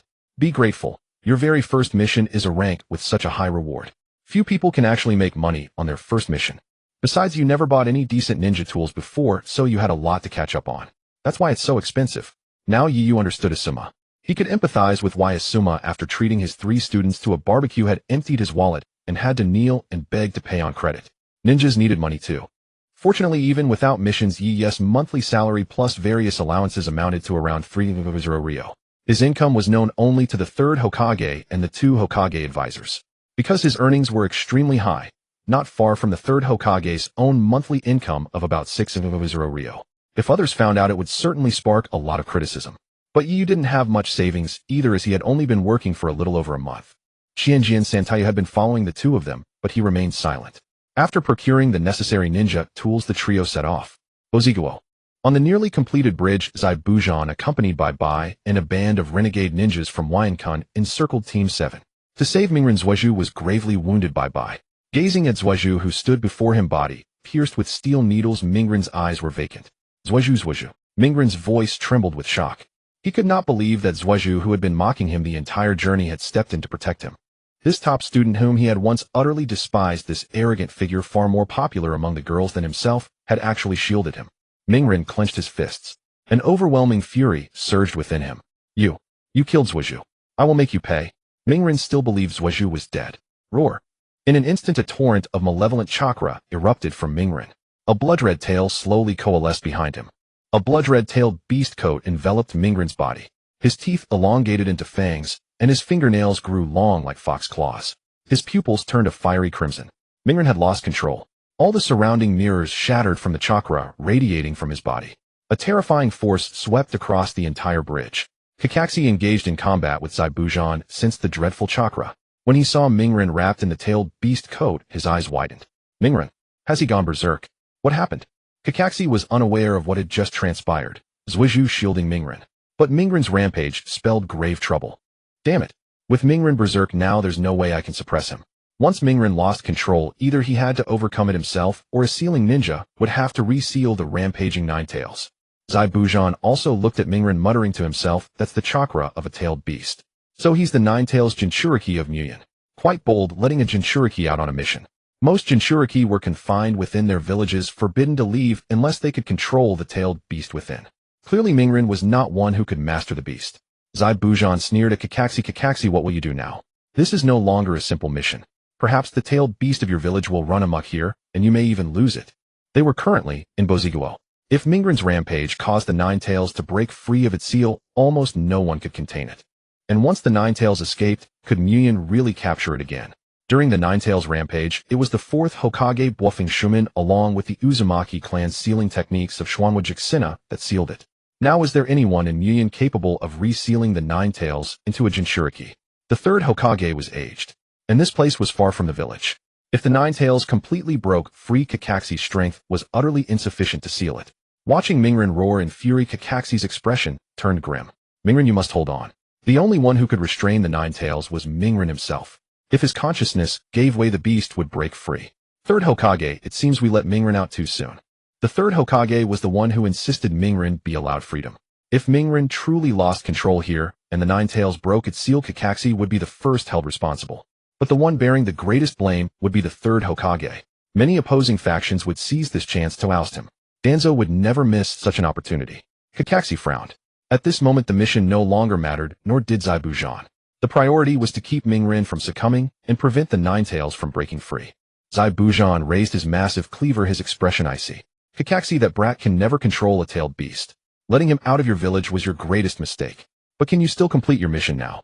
Which is more important, this mission or your village's tailed beast? Kakashi clenched his kunai tightly, brow furrowed. Mingren, you must endure. There's only a little chakra leaking now, he can hold on. After all, that's the seal left by the 4th Hokage. The Ninetales will struggle to break free for sure. Thinking of the seal, the 4th Hokage's handiwork, Kakashi's anxious heart calmed slightly. Indeed, it was the 8 trigram seal, far stronger than seals used by other villages. Jinchuriki derived from the Uzumaki clan's 4-symbol seal. The Uzumaki clan's sealing arts were the mightiest in the entire ninja world. Kakashi thought inwardly. Yet the color of Mingren's tailed beast coat grew darker. From a pale red it deepened to a dark crimson, almost blackish red.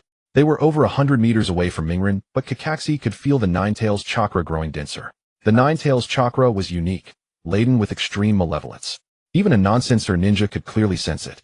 Mingren's skin began to peel, the chakra concentration in his tailed beast coat intensifying. His hands were nearly turning into claws, pupils becoming bloodier, fangs longer. Behind him a foxtail of chakra slowly took shape. Boom. The instant Mingren's chakra-formed foxtail emerged, it swept away all the surrounding ice mirrors, shattering them. The bridge pavement beneath his feet cracked instantly. Bai failed to evade and was gravely wounded, blasted hundreds of meters away, crashing into the sea and sending up a massive spray dozens of meters high. The sheer force rendered Bai unconscious, drifting on the water. Zaibujan, who had been calm, widened his eyes. Bai, damn it, how can this beast be so strong? Having been gloating moments before, he now ignored Kakashi, leaping off the bridge toward where Bai had fallen. Kakashi did not stop him. The moment he saw the blood-red foxtail behind Mingren, Kakashi felt his scalp tingle. While Zai Bujan ran to buy, Kakashi dashed toward Mingren. No, I can't just sit idle. I must do something, even if I'm not skilled in sealing arts. The Nine-Tails chakra leaking out isn't much yet. Watching Mingren's Nine-Tails chakra grow stronger, Kakashi dared not rely solely on Mingren's willpower or the fourth Hokage's seal. He feared that if he waited any longer, Naruto would truly lose control. Yet he also had no idea what he could accomplish by rushing over. After shattering all the surrounding ice mirrors, Naruto seemed to be trying to calm down. But just as his eyes began to regain peace, the Nine-Tails chakra surged forth even more wildly. In no time, a second foxtail materialized. The two-tailed form was already beyond what Naruto of this age could manage. He threw his head back and let out a terrifying, beastly roar. The sound shattered the bridge deck around him once more. Ripples spread across the sea surface. Even a mere roar possessed such fearsome power. Kakashi, standing before Naruto, wore a grave expression. Naruto, wake up now? But the rampaging Naruto turned to look at Kakashi without recognizing him. Or rather, the instinct of a beast had now taken over Naruto's consciousness. His awareness was suppressed. The seal on his abdomen loosened more and more. More and more chakra gushed forth. Upon seeing Kakashi, Naruto let out a roar and charged at him. Witnessing this, Kakashi quickly raised his kunai to block.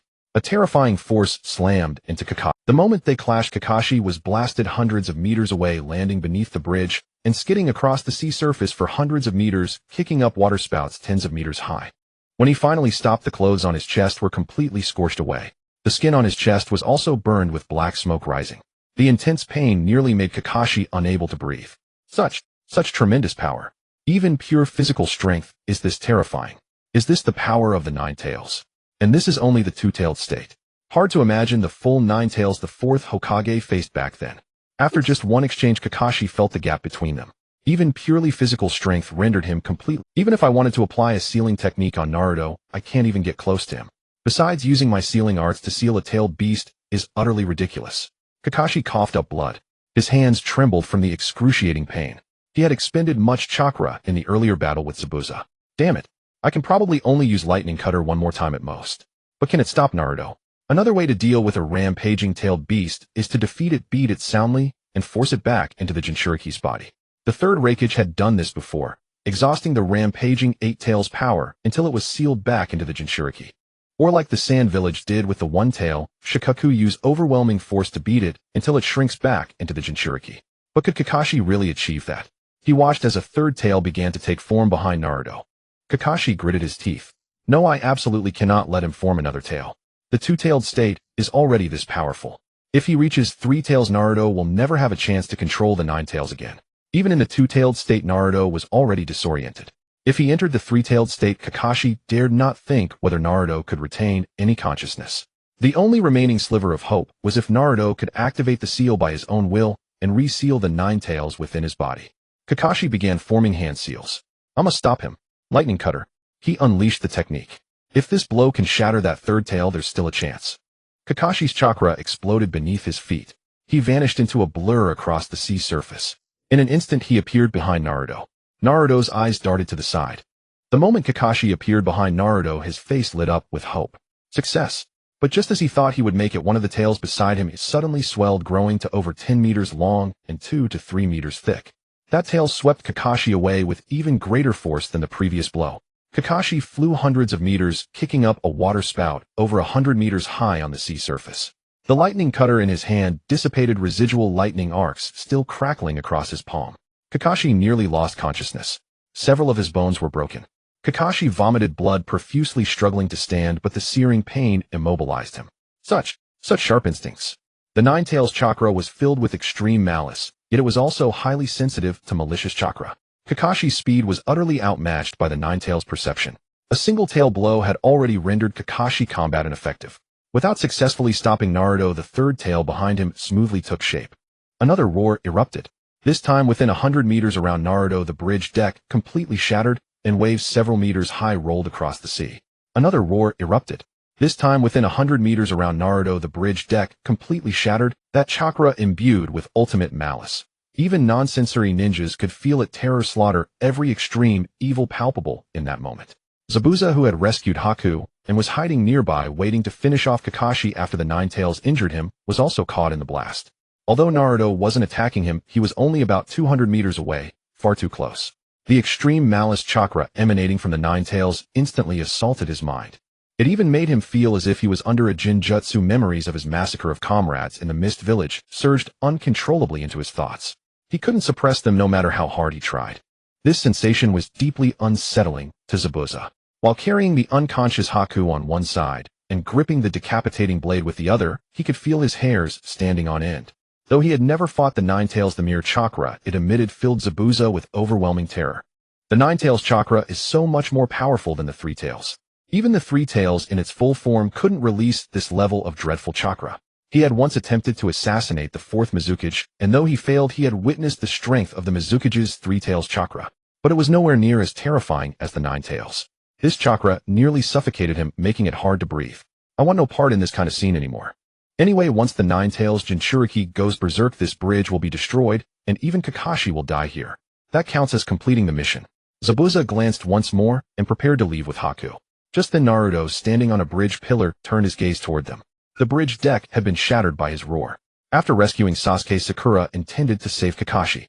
Kakashi wasn't unconscious, but lying on the sea surface, unable to move. And Sakura hadn't yet learned how to walk on water, so she could only swim to rescue Kakashi. Until now, Sakura had been protecting Tazuna, but in this situation, only she among Team 7 remained conscious and uninjured. She couldn't abandon Kakashi. Who knew if the rampaging Naruto might charge over and kill Kakashi? Bloody hell. Zabuza looked toward Naruto and saw that Naruto, already in his three-tailed state, was condensing a tailed beast ball larger than himself. The tailed beast ball changed from red to dark red and finally to black. Zabuza glanced in the direction Naruto was aiming. If I don't leave now, I'll be caught in it. How ruthless. Is there no rationality left in him? He's actually releasing a tailed beast ball at his own jonin. Naruto's target was the sea surface where Kakashi was. Sakura, who was swimming toward Kakashi, had no idea that Naruto was condensing a tailed beast ball aimed. While struggling to swim through the water, Sakura's mind was filled with a single thought. I must rescue Kakashi quickly, or hell sink before long. Damn it, why has Naruto become so terrifying? He's completely different from before. Naruto's state had though Naruto had always been mischievous, he had never been this horrifying. Moreover, his power had grown so rapidly that even Kakashi was no match for him. Kakashi was a jonin. Naruto finished forming the tailed beast ball and launched it toward Kakashi. The massive sphere, nearly 2 meters in diameter, turned into a flash of light, speeding toward Kakashi. It moved with incredible speed. The air couldn't withstand the terrifying force of the tailed beast ball, and cracks began to splinter open. Crack, crack. The distance of several hundred meters was covered in the blink of an eye. The tailed beast ball appeared just tens of meters behind Sakura, yet she remained unaware. Zabuza had fled far away. He turned back and gazed in fear. So this is the Nine Tails Jinchuriki. Even in just a three-tailed state, he possesses such terrifying power. The Nine Tails truly is the mightiest of all tailed beasts. Sharingan Kakashi, today marks the end of your legend. Having fought the fourth Mizukage, he knew well the devastation of a tailed beast ball. Once that tailed beast ball exploded, everything within hundreds or even thousands of meters would be annihilated, including Kakashi, who couldn't escape in time, reducing him to nothing. Zabuza was about to stop and admire the explosion of the tailed beast ball, as he was now over 1,000 meters away from Kakashi's position. Even if the tailed beast ball's power were immense, it shouldn't reach here. So he stood on the sea surface and watched in that direction. The tailed beast ball was about to detonate as it neared Kakashi. Crack! A faint, barely perceptible cracking sound came from within the sphere. It sounded like glass shattering. This was a sign that the tailed beast ball was about to explode. Suddenly a voice echoed from afar, triple Rashomon. Boom, boom, boom. Rumble, rumble, rumble. The turbulent sea surface erupted as 3 enormous iron gates, each carved with demon masks, burst forth from the water. The 3 demon-masked iron gates rose, each towering over 100 meters, blocking the tailed beast ball. Boom! The sphere collided with the first gate instantly. A violent explosion erupted, and in that moment the light blazed like the sun itself. A terrifying shockwave crossed 1,000 meters in the blink of an eye, swallowing everything within. The explosion sent a spray of water hundreds of meters high into the air. The once turbulent sea now bore a massive depression tens of meters deep. Amid the blast, the sound of an ancient bell rang out sharply. Dingling, dingling, dingling. The tailed beast ball's devastating explosion was instantly absorbed upon hitting the first gate. The first gate only trembled slightly before returning to stillness. Zabuza stared at the 300 turtle Rashomon gates, his jaw dropping in shock. What is this? How did something like this appear on the sea? Zabuza was utterly stunned. How had 3 gigantic iron gates suddenly risen from the sea? And such eerie gates at that. The Rashomon that appeared shielded Sakura behind the first gate. The violent explosion of the tailed beast ball failed to shake the first gate, otherwise Sakura would have been caught. Sakura struggled against the surging waves, but her eyes were fixed on the towering iron gate that had materialized. What in the world is this? How did it suddenly appear here?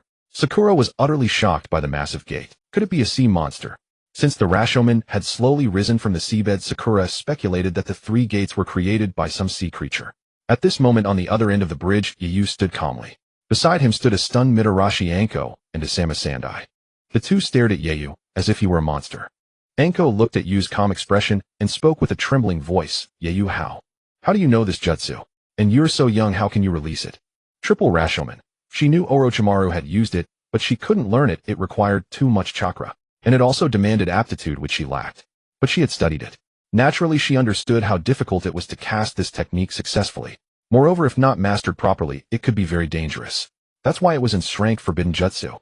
Asama Sandai also looked solemnly at Yu's back. Indeed, someone who can become the Hokage's assistant cannot be weak. Yusama is truly powerful. The Land of Snow also had a ninja village, and Asama Sandai formerly a minister there knew well how difficult and powerful the jutsu Yoru had just cast was. Could Yoru capable of unleashing such a jutsu be weak? Asama Sandai had previously worried about Yoru being too young, lacking strength and experience to protect Kazuhana Snow. But now he had no doubts. Just this one jutsu was enough to dispel any need for doubt. After releasing Triple Rashomon to block the tailed beast ball, Yoru looked toward Naruto, who was standing on a bridge pillar and staring back at him. Yoru had actually blocked his tailed beast ball, which surprised Naruto greatly. At the same time, he set his sights on Yoru. This human posed a threat to him and must be killed. Naruto stomped his foot, instantly turning into a streak of light charging toward Yoru. Anko tensed up. Yoru, he's coming. That's a rampaging nine tails. We don't know any sealing jutsu. We can't control him. As soon as Anko finished speaking, Naruto appeared in front of Yoru, his speed terrifying. Whoosh! The moment he appeared, he swung a punch at Yu's face. This punch carried terrifying force enough to shatter a small hill with a single blow. The gale from his punch was so fierce that it wildly tousled Yu's hair in the air. Hongdo had not even registered the movement, her eyes unable to track it. Yoru merely cast a glance, then clenched his fist.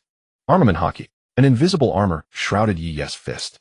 A low hum resonated, followed by a thunderous crash as two meteorites collided in the sky. Sparks flew in all directions, and the ground for hundreds of meters around them was shattered. Fragments of gravel were hurled dozens of meters into the air. Fist against fist, a pure clash of strength. Two terrifying forces instantly tore through the air. As Yoru's fist met Ming Ren's heat, in even more fearsome power, shredded the tailed beast cloak covering his arm.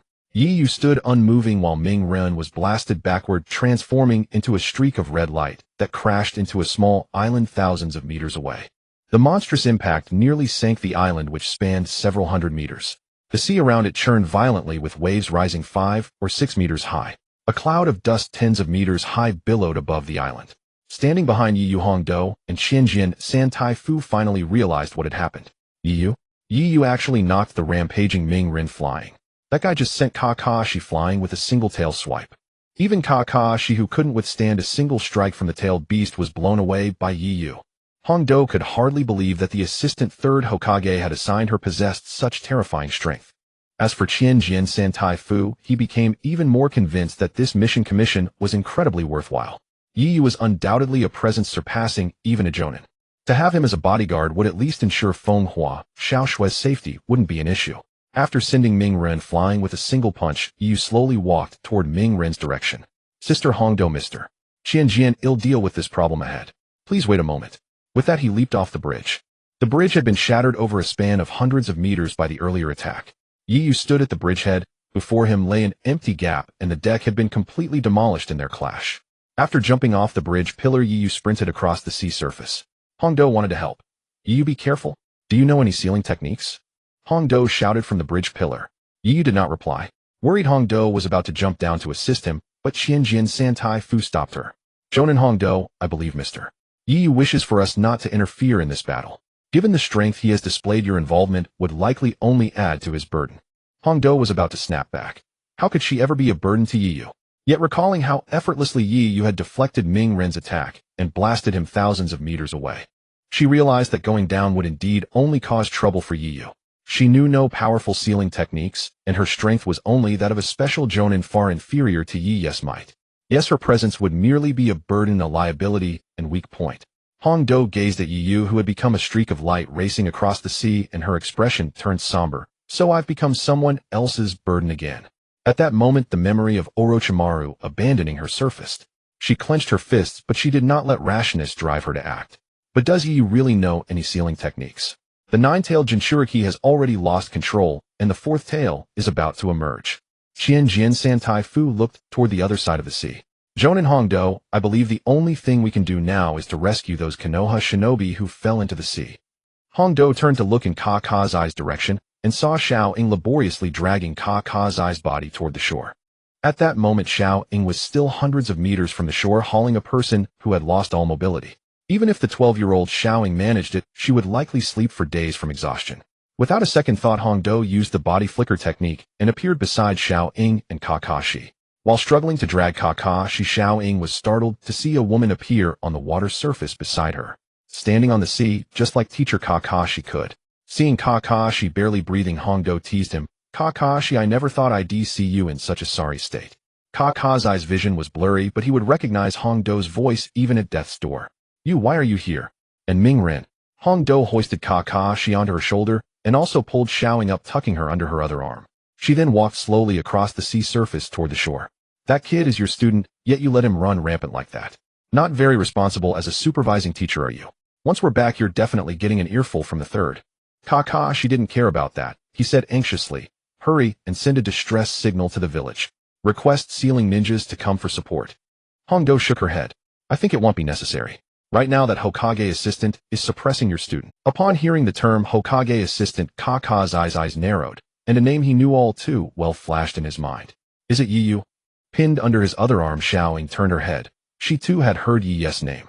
Recently she had been very curious about him, how he had been promoted straight to Chunin right after graduation without becoming a genin, and then to such a high position as Hokage assistant. Xiao Ying wondered what made Yu so special that the third Hokage treated him with such favor. Hongdo nodded toward the distance. "Who else? You're the third's right-hand man, you should know him well. Who else could summon a Rashomon of that scale?" Kakashi looked in that direction. When he saw 3 colossal Rashomon gates, each over 100 meters tall, standing on the sea, he was stunned. He finally left the village. Is this backup? Kakashi thought the third Hokage had sent Yu and Hongdo to secretly follow Mingren. Hongdo grinned and explained, "We're on another mission, we just happened to run into this. You're extraordinarily lucky. The very first time you take the nine-tailed Jinchuriki out of the village, he goes berserk. If Yu and I hadn't passed by, and the nine tails had broken free from the Jinchuriki, you'd be dead 1,000 times over." Kakashi looked ahead. "Can Yu handle it? He probably hasn't learned any powerful sealing techniques either." Hongdo reassured him, "Don't worry. Even I was shocked that he's so strong. He could release a forbidden technique like the triple Rashomon, which requires immense chakra. Not only did his Rashomon solidly block the tailed beast ball, but he also punched your rampaging student flying with a single blow. Even if he doesn't know sealing, he can use brute force to suppress your berserk student and force the nine tails chakra back inside." The punch Yu delivered earlier had left Hongdo utterly awestruck. In her mind, he was now a super powerhouse of unfathomable strength. Suppressing a rampaging Mingren should be well within his ability. On the other side, Yu soon appeared on the small island where Naruto had landed. Amidst the billowing smoke, a black shadow suddenly darted out, transforming into a crimson beam that hurtled toward Yu. Yu furrowed his brow slightly. At this age, Naruto can already manifest 4 tails. It turned out that Naruto, whom Yu had hurled away with a single punch, had indeed condensed a 4th tail. His skin had completely transformed into black chakra, with all his flesh vanished. The 4-tailed Naruto exuded a terrifying aura of chakra. This chakra, imbued with extreme malice, instantly withered the surrounding flowers and grass. Yu murmured to himself, "But now you are nothing but a mindless beast." He clenched his fist, upon which the invisible armament Haki coiled. Boom! Naruto transformed into a streak of light, moved at incredible speed, covering hundreds of meters in the blink of an eye, and appearing before Yu. Yu struck out with a punch. Naruto, who had already manifested 4 tails, was sent flying backward, once more crashing into the sea thousands of meters away as a crimson streak, sending a splash hundreds of meters high. Bang! The earth-shattering explosion created a tremendous commotion. Hongdo, who had already pulled Kakashi and Sakura ashore, gazed at the distant spray. She saw the dark silhouette standing on the sea far away. He's already revealed 4 tails. Earlier it was only 3 tails. But this chakra, even from such a distance I can clearly sense it. It feels so sharp, as if my skin is being Kakashi looked toward the distant Naruto, his expression fraught with worry. If Naruto was already that powerful with just 2 tails, how can we deal with him at 4 tails? You can't fall here. Rather than worrying about Naruto losing control, Kakashi was more concerned that might. If he died here, Kakashi could imagine the 3rd Hokage's fury. He also didn't want anything to happen to Yi. Although Naruto was the son of the 4th Hokage Minato Namikaze and Kakashi's former teacher, in his heart, Yi's importance surpassed Naruto's. The 9 tails could escape and still be recaptured, but if Yi died, where could the village find another genius of his talent and strength? From every perspective, Kakashi was deeply worried about Yi's safety. Hongdo, sitting beside Kakashi, watched the distant Naruto and the falling spray around him, and said, You should be able to handle it. After all, even the 4-tailed Jinchuriki was sent flying here by him. But that guy is unbelievably strong. When the 3rd Hokage sent me on this mission with him earlier, I had my doubts about his abilities. No matter how talented or gifted he is, he's still only 12 years old. Back in your day, you were already top tier, since no one in the village became a jonin at 12. But that was during wartime. You became a jonin because military merit was easier to accumulate and the village was short-handed. But that guy just graduated from the Ninja Academy not long ago, and he hasn't been on a single mission since. I never said anything, but deep down I doubted his strength, thinking this mission would be a hassle and had be a burden. But after seeing his skills, just now I feel like I'm the burden on this mission. Hongdo said with a self-deprecating. Kakashi stared at the distant Naruto, his expression grim. But Naruto is already in a 4-tailed state. Who knows if the leaking 9 tails chakra will increase further. It might even completely break the seal and release the full 9 tails. Can Yu really handle a fully manifested 9 tails? When sealing the 9 tails back, then even the 4th Hokage sacrificed himself. If this time we need Yi's life to reseal the 9 tails. Kakashi dared not continue. He didn't want that to happen. The smile on Hongdo's face faded as well. She too realized the gravity of the situation. She stood up, looking at the distant Naruto. I have to help him. Hongdo moved to assist Yu, but Kakashi stopped her. What are you going to do? I'm sorry if this hurts, but if you go, you'll only become his burden. The best thing you can do for him right now is to stay here and watch quietly. Hongdo clenched her fists, but Kakashi's words were undeniably true. Going up now would only add to Yi's troubles. Naruto had been blasted thousands of meters away, creating a splash hundreds of meters high, nearly sinking to the bottom of the sea. But protected by the tailed beast cloak, he was unharmed. The 4 chakra tails behind him floated in the air, each over 20 meters long. Their blood-red color was pure 9 tails chakra. Even from thousands of meters away, one could clearly sense the overwhelming malice emanating from his body. Roar! Naruto let out a long howling cry that stirred the sea surface hundreds of meters beneath him into turbulent waves. The sound waves pierced through a kilometer, nearly deafening Hongdo and the others on the shore. Covering her ears, Hongdo was stunned. Just a roar carries that much power. The 9-tailed strength is terrifying. I can't imagine how the 4th Hokage fought and sealed such a monster back then. At that time, Hongdo was too young to participate in the battle against the 9 tails. Kakashi's expression remained grave. Sakura, who had been lying silently nearby, finally spoke. Kakashi-sensei, what's wrong with Naruto? How can he have such terrifying power inside him? Sakura didn't know Naruto was the 9 tails Jinchuriki. None of the village children knew. Their rejection of Naruto came entirely from adult influence. Sakura in particular had no idea about the 9 tails. This was evident even at the Ninja Academy. She disliked Naruto simply because he had poor grades, skipped classes, played pranks, and most importantly constantly provoked Sasuke. It would be strange if she actually liked him. But even though she disliked him, she still spoke to him. No different from other girls in the class who didn't care for the slackers. So at this moment Sakura was confused. She couldn't understand why Naruto, who was always such a poor student and so timid, could harbor such terrifying power within.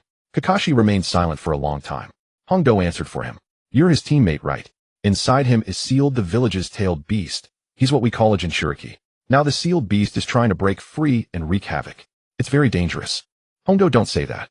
Kakashi disagreed with her explanation. He felt that speaking to Sakura like that would only make Sakura reject Naruto even more in the future. Sakura had never liked Naruto before. Sure enough, she fell silent.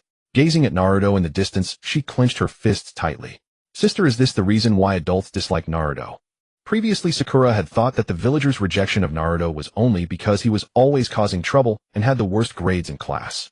But after listening to Hongdo's explanation, she began to understand some truths. However, she guessed wrong. Only a few jonin among the villagers knew that Naruto was the Jinchuriki.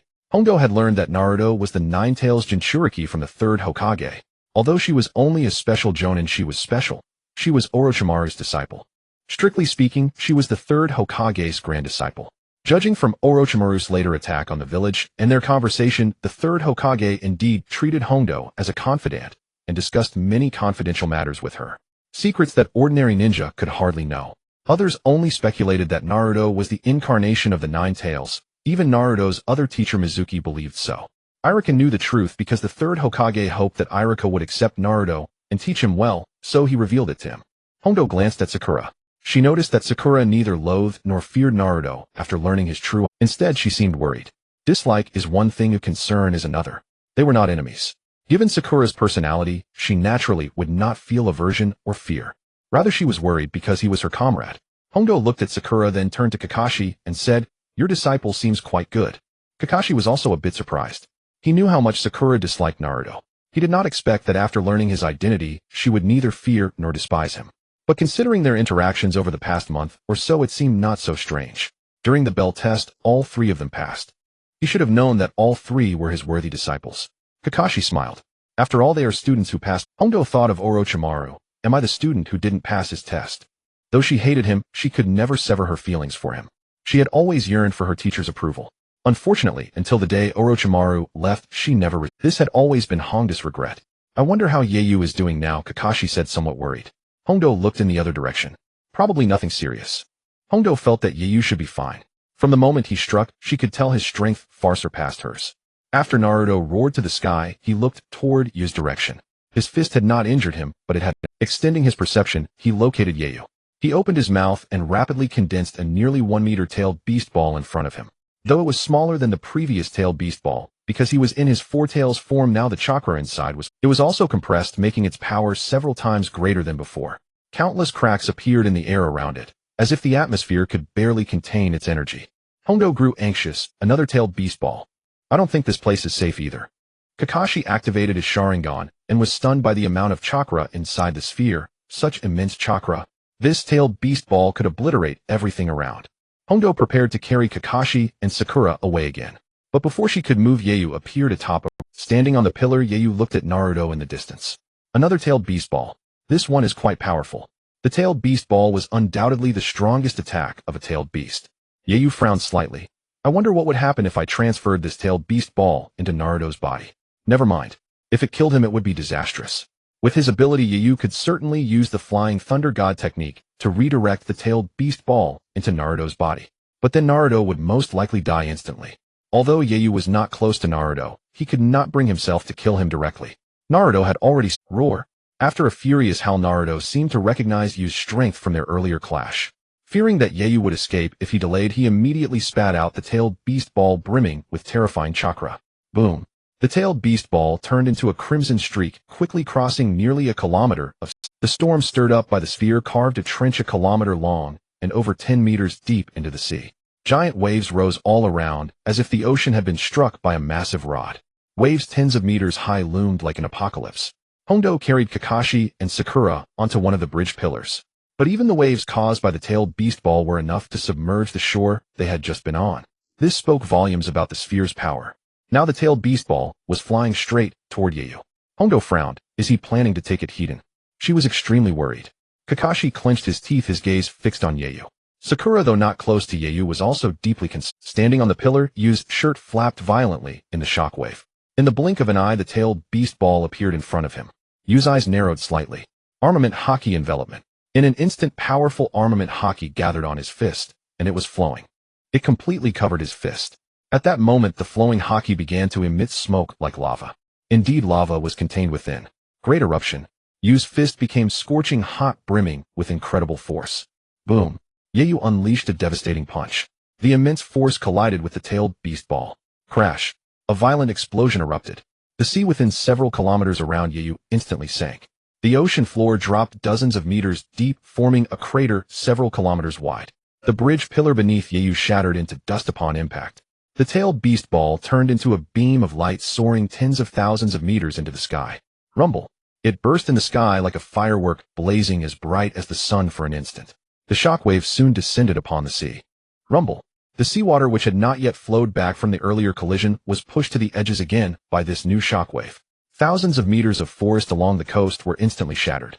Trees turned to ash, the earth was torn apart, and countless 100-ton chunks of soil flew hundreds of meters into the air. The immense shockwave churned the sea for several kilometers, leaving a deep depression that the waters struggled to fill.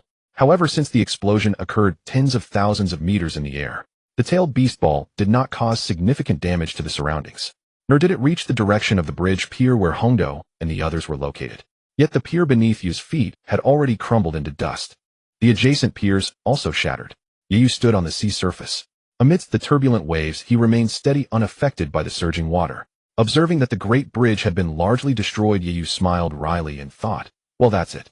The wave country will have to rebuild it again. Naruto and the others' mission will be prolonged. This bridge was nearly complete. He never expected Naruto to completely lose control. Having just punched away a tailed beast ball, Yu appeared as if nothing had happened. In truth, nothing was wrong. The wind whipped Honda's hair. She didn't even notice that the hair tie holding her hair had been blown away. Her eyes were fixed on Yu, who stood calmly on the sea. What kind of monster is this, she wondered. Who else in the ninja world could withstand a tailed beast ball directly? Or rather, who would dare? Even the third Raikage couldn't do it, could he? Even if this isn't the full power Ninetales tailed beast ball, the fact that he blocked it hidden is outrageous. Hondo couldn't believe her eyes at that moment. Yu seemed like a monster to her. She had just been worried about him, thinking he would dodge the tailed beast ball. Unexpectedly, instead of dodging, he forcefully punched the tailed beast ball away. Judging by the power of the explosion in the sky, Yu's punch could have flattened an entire mountain. What monstrous strength was this? Even Kakashi, who had some knowledge of Yu's abilities, was utterly stunned. This guy is indeed a monster. Luckily, he happened to pass by Yu, otherwise no one could have stopped Naruto from... The power of that tailed beast ball far exceeded what Kakashi could handle. There was no way to dodge. The explosion's shockwave radius spanned tens of thousands of meters or dozens of kilometers. Although that was just the shockwave range, the core destruction distance was also several kilometers. Could he teleport thousands of meters away in an instant? The body flicker technique could only move him tens of meters at most. He didn't know the flying thunder god technique. Facing a tailed beast ball explosion, aside from using earth release or finding an obstacle to shield himself, he had no other options. How could he possibly punch the tailed beast ball away like Yu did? This isn't power that a human should possess. Yu's physical strength was indeed absurdly strong. Even the first Hokage wouldn't do such a thing lightly. After all, the first Hokage's body was only known for its incredible recovery and regeneration, not for being invulnerable. But Yu had inherited the terrifying physical power of Akainu, used top-tier armament Haki to protect himself, and enhanced his fist strength with the magma fruit. The tailed beast ball of the four-tail state posed no threat to Yu. Yu looked at Naruto in the distance. At that moment, Naruto was also dumbfounded. If he were conscious, he would surely have wondered, is this guy the tailed beast, or am I? Yu gazed at the distant Naruto. You've attacked. Now it's my turn. Naruto suddenly felt an ominous premonition. He tried to dodge, but in the next instant Yu vanished. Almost simultaneously, Yu appeared before him. Naruto's eyes widened. It was too fast. He hadn't reacted at all, not even in his four-tail state. Boom. Another heavy punch struck Naruto's cheek. The immense force nearly broke his neck. Naruto was sent flying hundreds of meters, rolling across the sea like a skipping stone, sending up waves tens of meters high. The intense pain enraged him. But then he realized the terrifying fact: he could feel pain even under the protection of the tailed beast cloak. And it was excruciating. Roar. This discovery infuriated and unsettled him. The Ninetales inside him was furious. It saw Yu through Naruto's eyes. It saw the human who had been suppressing it relentlessly. This damn guy is as annoying as Senju Hashirama. Although Yu didn't possess the troublesome wood release like Hashirama, he still overwhelmed the Ninetales with sheer physical strength, infuriating it. Who is this guy? What is that power that can penetrate the tailed beast cloak and hurt me? The Ninetales grew uneasy. That power of Yu's could pierce the tailed beast cloak and injure the Ninetales within Naruto. It was terrifying. How could such a bizarre and fearsome power exist in this world? Yu had just used armament Haki. As Naruto tried to retaliate, Yu appeared before him again. This time Yu's body was crackling with intense black-red lightning. That black-red lightning made the Ninetales even more uneasy. Damn it. Boom. Before it could react, Yu's heavy punch slammed into its face again. This time the force was even greater. Naruto was sent flying hundreds of meters again, rolling dozens of times on the sea, feeling dizzy and disoriented. The Ninetales inside him felt the same. Damn it, what? What power is this? How? How can it shake my very spirit? Damn it, impossible. How? How could I be defeated by a brat? But as it spoke, it fell unconscious. The Ninetales inside Naruto fainted. Outside, some of the Ninetales' chakra dissipated into the air, while most of it retracted back into Naruto's body. Meanwhile, the locks of the 8-trigram seal in the sealed space began to turn slowly, repairing the cracks caused by the Ninetales' assault. This was the special characteristic of the 8-trigram seal. It would autonomously draw on the Nine-Tails Chakra to mend the fissures. Earlier, because Naruto had lost consciousness, the Nine-Tails had seized the chance to breach the seal. It nearly broke through. After the Nine-Tails Chakra on Naruto's body dissipated, he was about to sink. Yoru appeared beside him and fished him out. He thought to himself, my Conqueror's Haki is quite effective. That punch had been infused with Conqueror's Haki. It knocked out both Naruto and the Nine-Tails within him with a single blow. Yoru's Conqueror's Haki was indeed formidable. In the world of One Piece, it would be on par with Shanks' level. Because his Conqueror's Haki could cause severe damage to the surrounding reality. He lifted Naruto, seeing that his skin was in tatters. Covered in blood, he looked gruesome. But since he was unconscious, he felt no pain. It's good that he's passed out. If he were awake, the pain would be unbearable. I don't want to think about it anymore. He carried Naruto drenched in blood to the riverbank. Anko came to Yoruha's side. Looking at Naruto's miserable state, she also furrowed her brows. How did it come to this? She had no idea that tailed beast transformation could wreak such havoc on his own. It must be the erosion from the Nine-Tails Chakra. Though it protects him, it's also corroding his skin and might even be consuming his life force. After all, he's too young and not strong enough. Taking on 4 tails level 9-tails chakra all at once is completely draining his vitality. Sister Anko, you should know medical ninjutsu, right? Anko paused. I don't. Yoruha found it hard to believe. I heard your teacher is Orochimaru. Didn't you pick up anything from him? Anko was exasperated. It was the 3rd Hokage who told you that Orochimaru was my teacher, wasn't it? Yoruha frowned. Is that the point? No, I learned many of Orochimaru's techniques, but medical ninjutsu wasn't one of them. Besides, he doesn't know medical ninjutsu either. Anko explained with a helpless air. Yoruha had assumed that since Orochimaru was such a brilliant researcher, his medical ninjutsu must also be formidable. Seeing the doubt in Yoruha's eyes, Anko was so annoyed she wanted to hit him. Orochimaru did research many forbidden techniques and conducted numerous human experiments, but that doesn't mean his medical ninjutsu is good. Medical ninjutsu and human experimentation are completely different things. Anko thought Yoruha considered her useless for learning nothing from Orochimaru, so she defended herself irritably. Yoruha sighed. Then what do we do now? Even if you don't know medical ninjutsu, you must know some basic bandaging, right?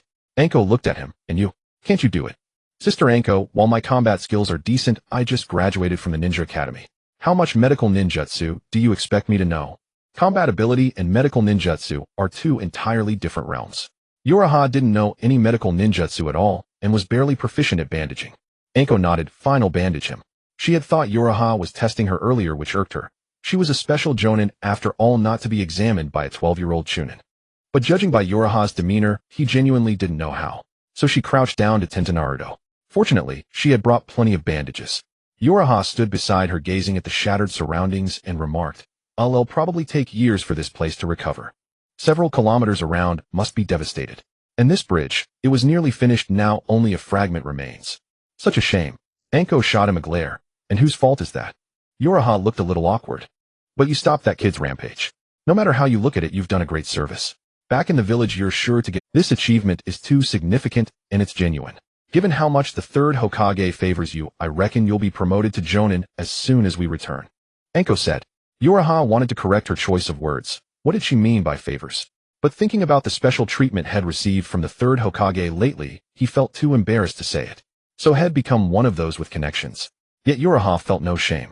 He had earned this privilege through his own strength. He used it with a clear conscience.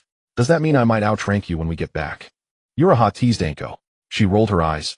Oh, congratulations then. Hearing her sarcastic tone, Yoruha chuckled and said nothing more. After hastily bandaging Naruto, the 2 of them carried him to where Kakashi lay. Approaching Kakashi, who was sprawled on the ground, unable to move, Yoruha said, Kakashi-sensei, you look a bit. Kakashi's mouth twitched. Now's not the time to mock me. How is Naruto? Seeing Yoruha, Kakashi felt a surge of relief. Yoruha's strength far exceeded his earlier estimates. Kakashi had taught him a few jutsu before, but never seen him fight seriously. Thus he hadn't known the true extent of his abilities, only inferring from vague clues. And when he witnessed Yoruha's power just now, he was utterly astonished. He had thought had overestimated Yoruha, but that battle showed him that his previous assumptions had completely underestimated Yoruha's might. At his current level, Yoruha might even be Konoha's strongest combatant. Even if the legendary Sannin joined forces, they might not stand a chance against him. Of course, that was only Kakashi's speculation. And Yoruha was technically his student. After all, he had taught him. If the 3rd Hokage hadn't kept him, he would have taken Yoruha as his personal disciple, not just a student. Yoruha crouched beside Kakashi. His skin is corroded by the 9-tails chakra. Luckily, he was knocked out, or the pain would be unbearable. The Nine-Tails chakra is corrosive. I think it's draining Naruto's life force. But thanks to that same chakra, his damaged skin is slowly regenerating. Though Naruto had Uzumaki lineage as a half-blood, those traits had been diluted. His hair color was evidence enough. So Naruto's exceptional self-healing actually came from the Nine-Tails. Jinchuriki have strong regenerative abilities, but if the injuries are too severe, recovery comes at the cost of their life force. It was much like Tsunade's strength of 100 technique, repairing the body by expending chakra, but at the expense of vitality. Kakashi had noticed that before when Naruto was injured. He nodded. Because of the Nine-Tails, Naruto's healing is astonishing. Minor wounds close completely in minutes. I envy that kind of body. Uraha looked genuinely envious. He truly wished for such recovery. But he forgot his own terrifying physical resilience. He could withstand a tailed beast ball without much harm, at least from a Four-Tails version. Few in the ninja world could even attempt such a feat. Even the third Raikage, for all his brute force, only dared to brawl with the Eight Tails, not to tank a tailed beast ball with his body. Those were entirely different things. Kakashi turned to Uraha, utterly speechless. Your body is already absurdly tough. You take a tailed beast ball, Hiden, and you're still envious. Kakashi could understand when others envied Naruto's regenerative ability. But when Yu said it, he felt it was nothing but sarcasm. Yu sighed. It's different. Physical strength doesn't necessarily mean strong recovery. Everyone wishes their body could heal quickly after injury. After all, my physical strength is merely formidable, not invincible. Having inherited all of Akainu's power, Yu possessed monstrous physical resilience and combat endurance. Yet he still got injured and scars remained. After Akainu and Aokiji fought for 10 days and nights, their bodies were covered in scars. Yu would suffer the same flaws. Of course, due to his physical strength and armament, Haki injuring him was exceedingly difficult. At least Yu had yet to encounter such an opponent. But his words sounded envious and infuriating. Kakashi sighed helplessly. You really know how to get on people's nerves sometimes. Those who didn't know him would think Yu was just showing off. Hoisting Kakashi onto his shoulder, Yu unleashed his observation Haki and located Sasuke. He jumped onto a bridge pillar. Sakura had truly thought things through for Sasuke, placing him as far from the battlefield as possible. Otherwise, given the scale of the battle, Sasuke would have been dead or worse. Looking at the steel needles embedded in him like a hedgehog, Yu wondered, is this how Naruto went berserk after seeing Sasuke? Kakashi, lying on Yu's shoulder, said weakly, probably. Naruto's rampage was triggered by fighting alongside Sasuke, and Kakashi believed only Sasuke's condition could have enraged him so. But Naruto's rampage nearly caused a catastrophe. If Yu hadn't passed by, Naruto would have likely lost control completely, and the Nine-Tails would have broken free. Then Konoha would lose the Nine-Tails, and at best Naruto would be imprisoned for life. Yu raised his hand, and several arcs of electricity appeared. These arcs instantly split into countless smaller ones, wrapping around the steel needles on Sasuke's body.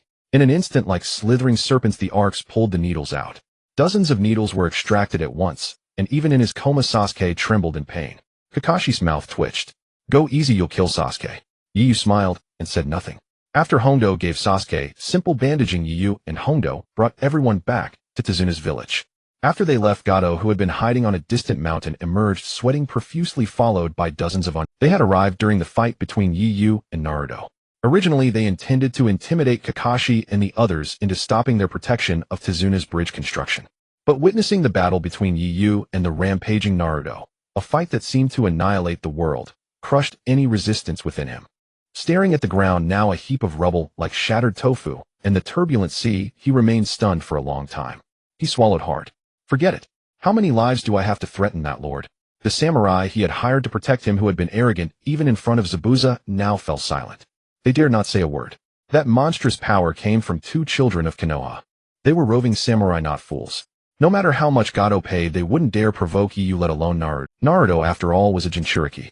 Though defeated by Yu, only Yu could defeat him. If they approached, they would be swatted like flies by the rampaging Naruto. Gato, though arrogant, wasn't stupid. After witnessing the battle, he decided to leave the land of waves for good. Yu and Hondo returned Kakashi and the others to Tezuna's home, and then left. They had another mission. Asama Santayu had witnessed the entire battle. He now felt that this rank mission was more than worthwhile.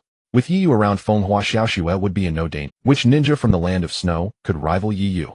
Earlier he thought Hondo was the main force, but now he understood. Yu was the absolute powerhouse of the team. A terrifyingly strong person who could knock out a rampaging Jinchuriki with sheer force. It was pure direct physical strength without any flashy ninjutsu that suppressed a rampaging Jinchuriki capable of destroying a nation. The tailed beast ball, whose explosion radius could annihilate a small country, was sent flying by Yu's fist. a raw physical blow. After Yu and Hondo left, Sakura, who was tending to Kakashi, Sasuke, and Naruto in Tezuna's house, still hadn't recovered from the shock. Sitting in the room staring at the unconscious Sasuke and Naruto and Kakashi with broken bones, Sakura asked, "Kakashi-sensei, how can Yu be so powerful?" She couldn't understand why someone so obscure at the Ninja Academy, someone she barely remembered as a classmate, possessed such terrifying strength. Did her own excellent performance at the academy seem laughable now? Sakura was highly intelligent, always scoring full marks in theory, and strong in practical combat. In class, her grades were second only to Sasuke. Though her combat skills were inferior to Sasuke's, she ranked first in theory. Her combat ability was also second only to Sasuke. Despite Sasuke now being the weakest in Team 7 at the academy, Sakura was an outstanding student. During the Chunin exams, she solved questions that even Sasuke couldn't, answering them all correctly.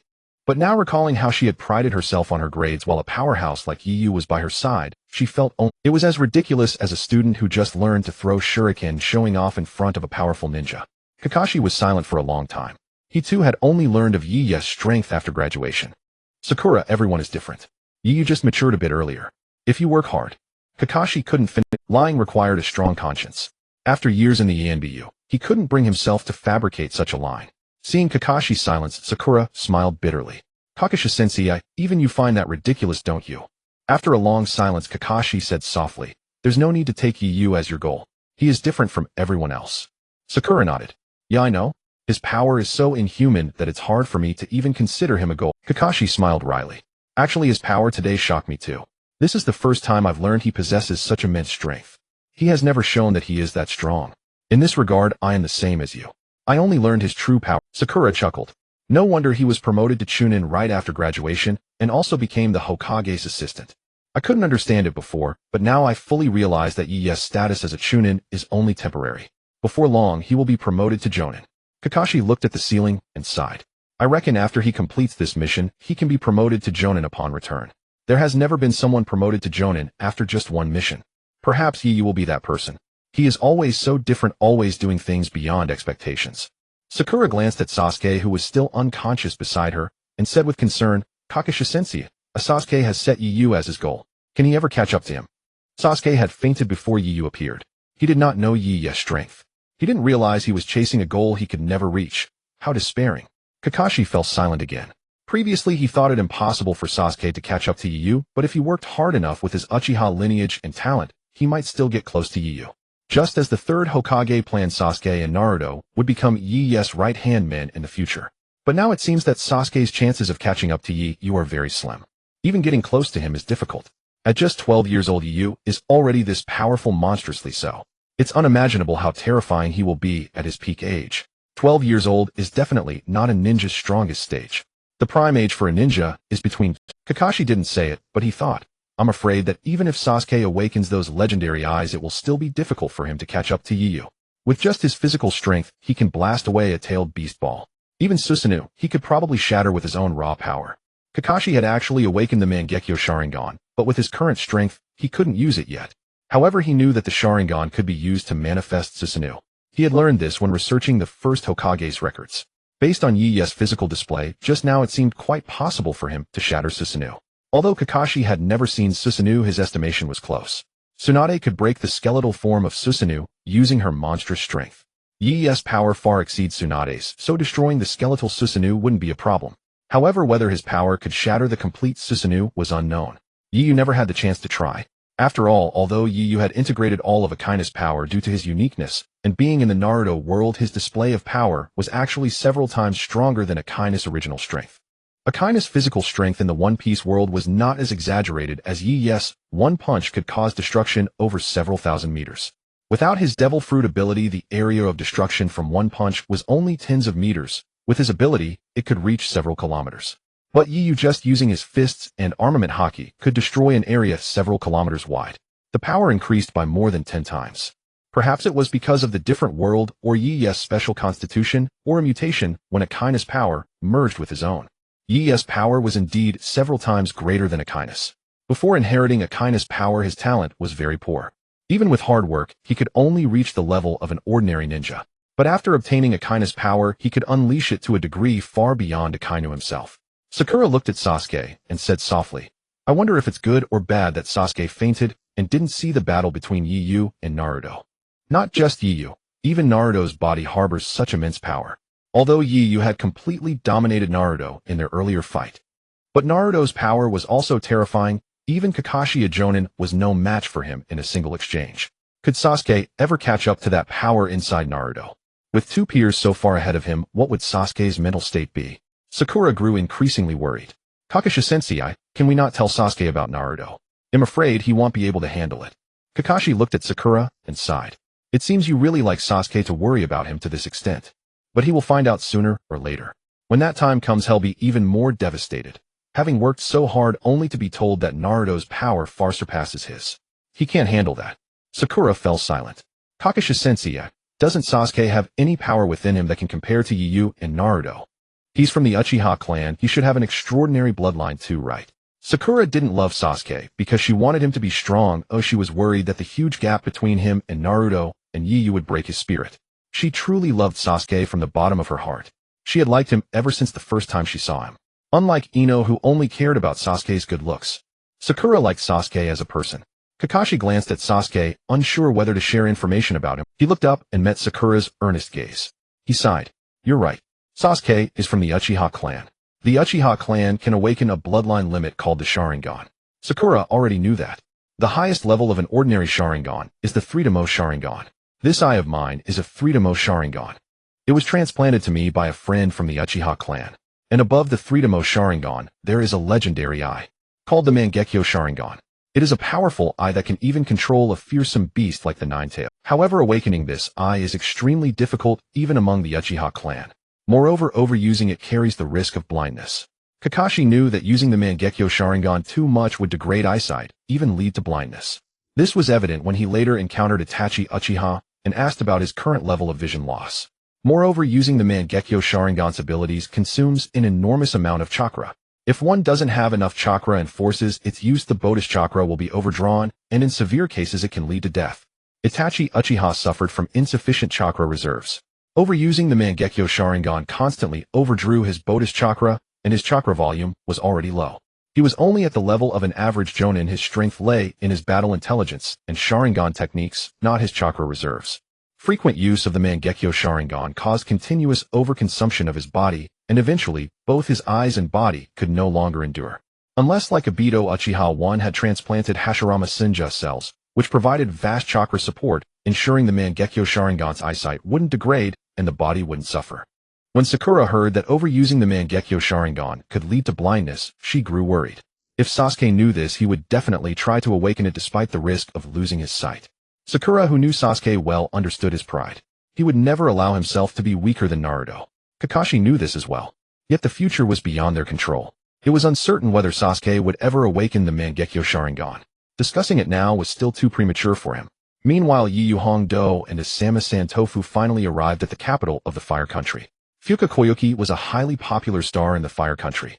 Naturally, she resided in the capital. However, when the three arrived at her residence, she was not home. Asama Santofu inquired with the servants and learned that Koiki had run away upon learning that she was to go to the Snow Country. She did not want to return to the Snow Country, a place fraught with danger for her. It was there that her father had been killed. Her uncle had usurped her father's position as daimyo. Going to the Snow Country would be walking into a trap. So she seized an opportunity to flee. Asama Santofu was furious.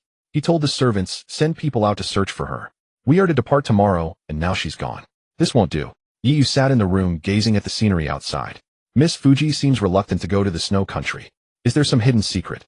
Hongdo glanced at Yu, then turned to Asama Santofu. Yu's remark made her sense something was amiss. Filming in the Snow Country might indeed be harsh, but Fuji Yuki was a renowned star. She surely possessed the professional integrity to honor her commitments. Moreover, a contract had been signed, she wouldn't break it without reason. Asama Santofu sighed. I cannot hide it from you. Ever since witnessing Yu's power firsthand, despite Yu being only 12 years old, Asama Santofu had always addressed him with respect. In truth, Miss Fuji Yuki is the princess of the Snow Country. Yu showed no reaction, but Hongdo was shocked. What? She is the princess of the Snow Country. What nonsense is this? Why would a princess come to the Fire Country to be an actress? Although she was quite popular as a star in the Fire Country, no princess would willingly become an actress. Even if she was well received, the people of the Snow Country would surely object. Asama Santofu explained further, The reason she came to the Fire Country to be an actress is that her father's daimyo position was usurped by his younger brother. The former daimyo was killed. The current daimyo of the Snow Country is Miss Fuji's uncle. Her real name is Fuka Koyuki. For Princess Koyuki, the Snow Country is a place of sorrow. Hongdo frowned. Then why must she go there? You could have declined this assignment. Asama Santofa hesitated, unsure how to explain. Sitting by the window, Yu smiled faintly. You want to use our help to reclaim the daimyo position. You want us to help your Princess Koyuki become daimyo. Asama Santofa looked up at Yu, astonishment written all over his face. He hadn't expected Yu to see through his hidden intentions so quickly. That was indeed his plan. Initially thinking only Hongdo was a special jonin, he had merely wanted to give it a try. He had even considered giving up. Though capable, Hongdo was only a special jonin. However, after witnessing Yi's strength in the Wave Country, Asama Santofa regained confidence in supporting Fuka Koyuki's ascension to daimyo. Seeing Asama Santofa's expression, Yu found it amusing. That would no longer be the reward for a rank mission. The mission they had accepted was a rank. If they were to assist in a war, especially a war between nations, the nature of the mission would change. It would have to be. Without any hesitation, Asama Santofa immediately said to Yu, Master Yu, if you are willing to help Princess Koyuki ascend to daimyo, we will pay you 300,000 ryo as compensation. Hongdo looked at Yu. Wouldn't this violate? This involves participating in a war between nations. It could drag Konoha into the conflict. Shouldn't we report to the village first and wait for the Hokage's decision before proceeding? Yu shook his head. There's no time. Didn't you hear? We leave tomorrow. Hongdo frowned, a hint of worry in her voice. Are you really going to take this mission? This is not a simple escort mission, it's a war mission. You must think carefully. Hongdo believed they should inform the village and wait for further instructions before acting. Because this was no longer an ordinary mission but a combat mission. They represented Konoha village. Any turmoil could fall on their shoulders and implicate the village. Yet Yu waved his hand. No need. There's no time. Let's get it done early so we can return early. We've already wasted considerable time in the Wave Country. Though Hongdo felt uneasy, she thought of Yi's strength and believed that with him around nothing would go wrong. She could only nod in agreement. When the third Hokage had assigned the task, he had not designated a team leader. Initially, Hongdo thought she was the leader, but after witnessing Yi's prowess in the Wave Country, seeing Hongdo nod, Asama Santofa finally breathed a sigh of relief. If Hongdo had disagreed, Yu might not have agreed either. The best chance to help Fuka Koyuki become daimyo would have been lost. In the past, the Snow Country once requested Konoha to send a ninja to protect the former daimyo. But at that time, the former daimyo's younger brother was too powerful. The Konoha ninja could only escort Princess Koyuki to safety. Yu asked, who was it? Asama Santofa replied, it was Mr. Kakashi, whom we met in the Wave Country. Yu feigned surprise. Oh, it was him. What a coincidence. We met Kakashi Sensei in the Wave Country. I think he must have guessed what mission we were about to undertake. No wonder he warned me to be careful about this mission when we left. So he had been on this mission before. Hongdo complained about Kakashi. That guy. Since he had been here, why didn't he say anything? And why did he only warn Yu to be careful, not me? Hongdo felt underestimated. Seeing Hongdo puffing up with indignation, Yu smiled. Maybe it's because Hongdani is always careful and doesn't need reminders. After all, compared to you, I'm still a novice on my first mission. It's only natural that he gave me special advice. Upon hearing Yi's explanation, Hongdo reluctantly accepted it. Yu smiled and said, although I have confidence in my abilities when it comes to experience in carrying out missions, I still have much to learn from you, Sister Hongdo. Yu said politely. Hongdo smiled and said, it's good that you think that way. A ninja doesn't only need strength. Yu smiled and nodded. But he knew well that a ninja indeed required more than just strength, yet strength was the foundation. Without it, nothing else mattered. With strength, all other problems ceased to be issues. Qianjian Santai sent people to search. However, even by evening, they still hadn't found where the person was. Sitting in the room, Hongdo was not anxious. She originally didn't want to undertake this suddenly changed mission. It was only because Yu insisted on carrying it out that she agreed out of trust for him. Now that they couldn't find Feng Hua Xiaoxue delaying the departure time tomorrow, they wouldn't have to complete the new mission entrusted by Qianjian Santai. Hongdo sat cross-legged in front of Yu, carefree and completely unlike a 24-year-old girl. We still haven't found her. I'm sure it will delay tomorrow's boat departure. It seems fate wants us to decline this commission. Yu leaned by the windowsill watching Qianjian Santai pace anxiously in the room. He asked Qianjian Santai, are you sure Princess Xiaoxue is still in the city? Qianjian Santai nodded. Princess Xiaoxue has been taken care of in the Land of Fire. She wouldn't be able to survive outside. Moreover, she hasn't been out long, so it's unlikely she left the city. However, the capital is vast, making it difficult to locate her. Qianjian Santai was very anxious, thinking to himself, Princess Xiaoxue, this is our only chance to restore the kingdom. Please don't let anything happen at this critical moment. With Yi's presence, the restoration operation had a high probability of success. Qianjian Santai was unwilling to give up this precious opportunity. As Qianjian Santai was growing anxious, Yu closed his eyes. Instantly, he unleashed his observation Haki. The terrifying observation Haki enveloped the entire capital in an instant. Since Yu had seen Fenghua Ziox's photo, he knew exactly what she looked like. In almost an instant, he pinpointed her location. Found her. He'll go bring her back. There's a tavern in the eastern part of the city. You can head there later. Before Qianjian Santai and Hongdo could understand what was happening, Yu vanished from the room. Hongdo looked bewildered. What exactly did Yu mean? How did he suddenly disappear? Since Hongdo didn't know that Yu had mastered the Flying Thunder God technique, she naturally had no idea that he had just teleported to where Fenghua Xiaoxue was. Using the Flying Thunder God technique, he appeared in a tavern more than 10 kilometers away on the outskirts of the capital. It was a small tavern with only a counter that could seat 5 or 6 people, reminiscent of the layout of the Ichiraku ramen shop. At that moment, Fenghua Xiaoxue was drinking. Glass after glass, she was already slightly drunk, her face flushed. Yu suddenly appeared in the tavern. The men who had been eyeing Fenghua Xiaoxue frowned. Hey kid, this woman is ours. You little brat should go home to your mom. Haha, the men burst into laughter. Seeing Yu walk toward Fenghua Xiaoxue, they thought they were waiting for the drunk woman to pass out so they could take her away and do as they pleased. Such things happened often in taverns. Although Fenghua Xiaoxue had removed her makeup and disguised herself, her beauty was captivating wherever she went. She turned to look at Yu. Kid, this place is not for you. She was utterly drunk, her vision blurry. Holding a wine glass in one hand, she waved the other hand at Yu. Yu walked over and sat down beside her. Fenghua Xiaoxue was stunned, never expecting that Yu would ignore her words and sit next to her. The men who had just mocked Yu saw that he dared to sit down right next to their prey. They immediately surrounded him. Kid, you want to snatch her? Yu didn't look at them. Instead, he turned to Fenghua Xiaoxue and said calmly, we're leaving tomorrow. If you drink like this now, you'll feel terrible tomorrow. We're taking a boat, you know. Upon hearing this, Fenghua Xiaoxue, who was dizzy from drinking, instantly sobered up. She opened her eyes and looked closely at Yu. Realizing it was indeed a child, she chuckled. Kid, are you a ninja hired by that fellow Santai? Did he go bankrupt recently? Why did he find a little kid like you? Although Yu was about 165 meters tall, his face still showed that he was only 12 years old. The men who had gathered noticed that Yu was completely ignoring them, chatting with their prey as if they didn't exist. Enraged, they said, Kid, don't think we want to hit you just because you're a child. We love bullying those weaker than us. Several men clenched their fists, threatening Yu. But Yu paid no attention to them. Come with me now. This is my mission, Yu. I need you to cooperate. Hey kid, are you deaf? The men were furious, shouting at Yu and making as if to strike him. Yu looked annoyed. How annoying. Can't you be quiet? A terrifying Conqueror's Haki was released instantly. Without any warning, several strong men rolled their eyes and fainted in the tavern. Without a second glance at the men, Yu stared at Fenghua Xiaoxue. You've had enough to drink. Let's go back. Fenghua Xiaoxue looked at the men who had suddenly fainted, their eyes rolled back as if struck by a club. Her face was full of shock. What kind of ninjutsu is this? Did you do that? Yu didn't answer. Time to go, right? I am not going. I don't want to go to the Shui country. Fenghua Xiaoxue realized that Yu was no ordinary child. She stood up, intending to run again. But she had drunk too much. As soon as she stood, she fell. She couldn't even stand steadily. Seeing Fenghua Xiaoxue struggling to get up and still wanting to flee, Yu shook his head. What a hassle. He reached out and patted her shoulder. In an instant, Yu and Fenghua Xiaoxue appeared in her room. Fenghua Xiaoxue didn't even realize they had returned home. She was still struggling to get up, trying to escape. After returning to the room, Yu sat on the windowsill and paid no more attention to Fenghua Xiaoxue.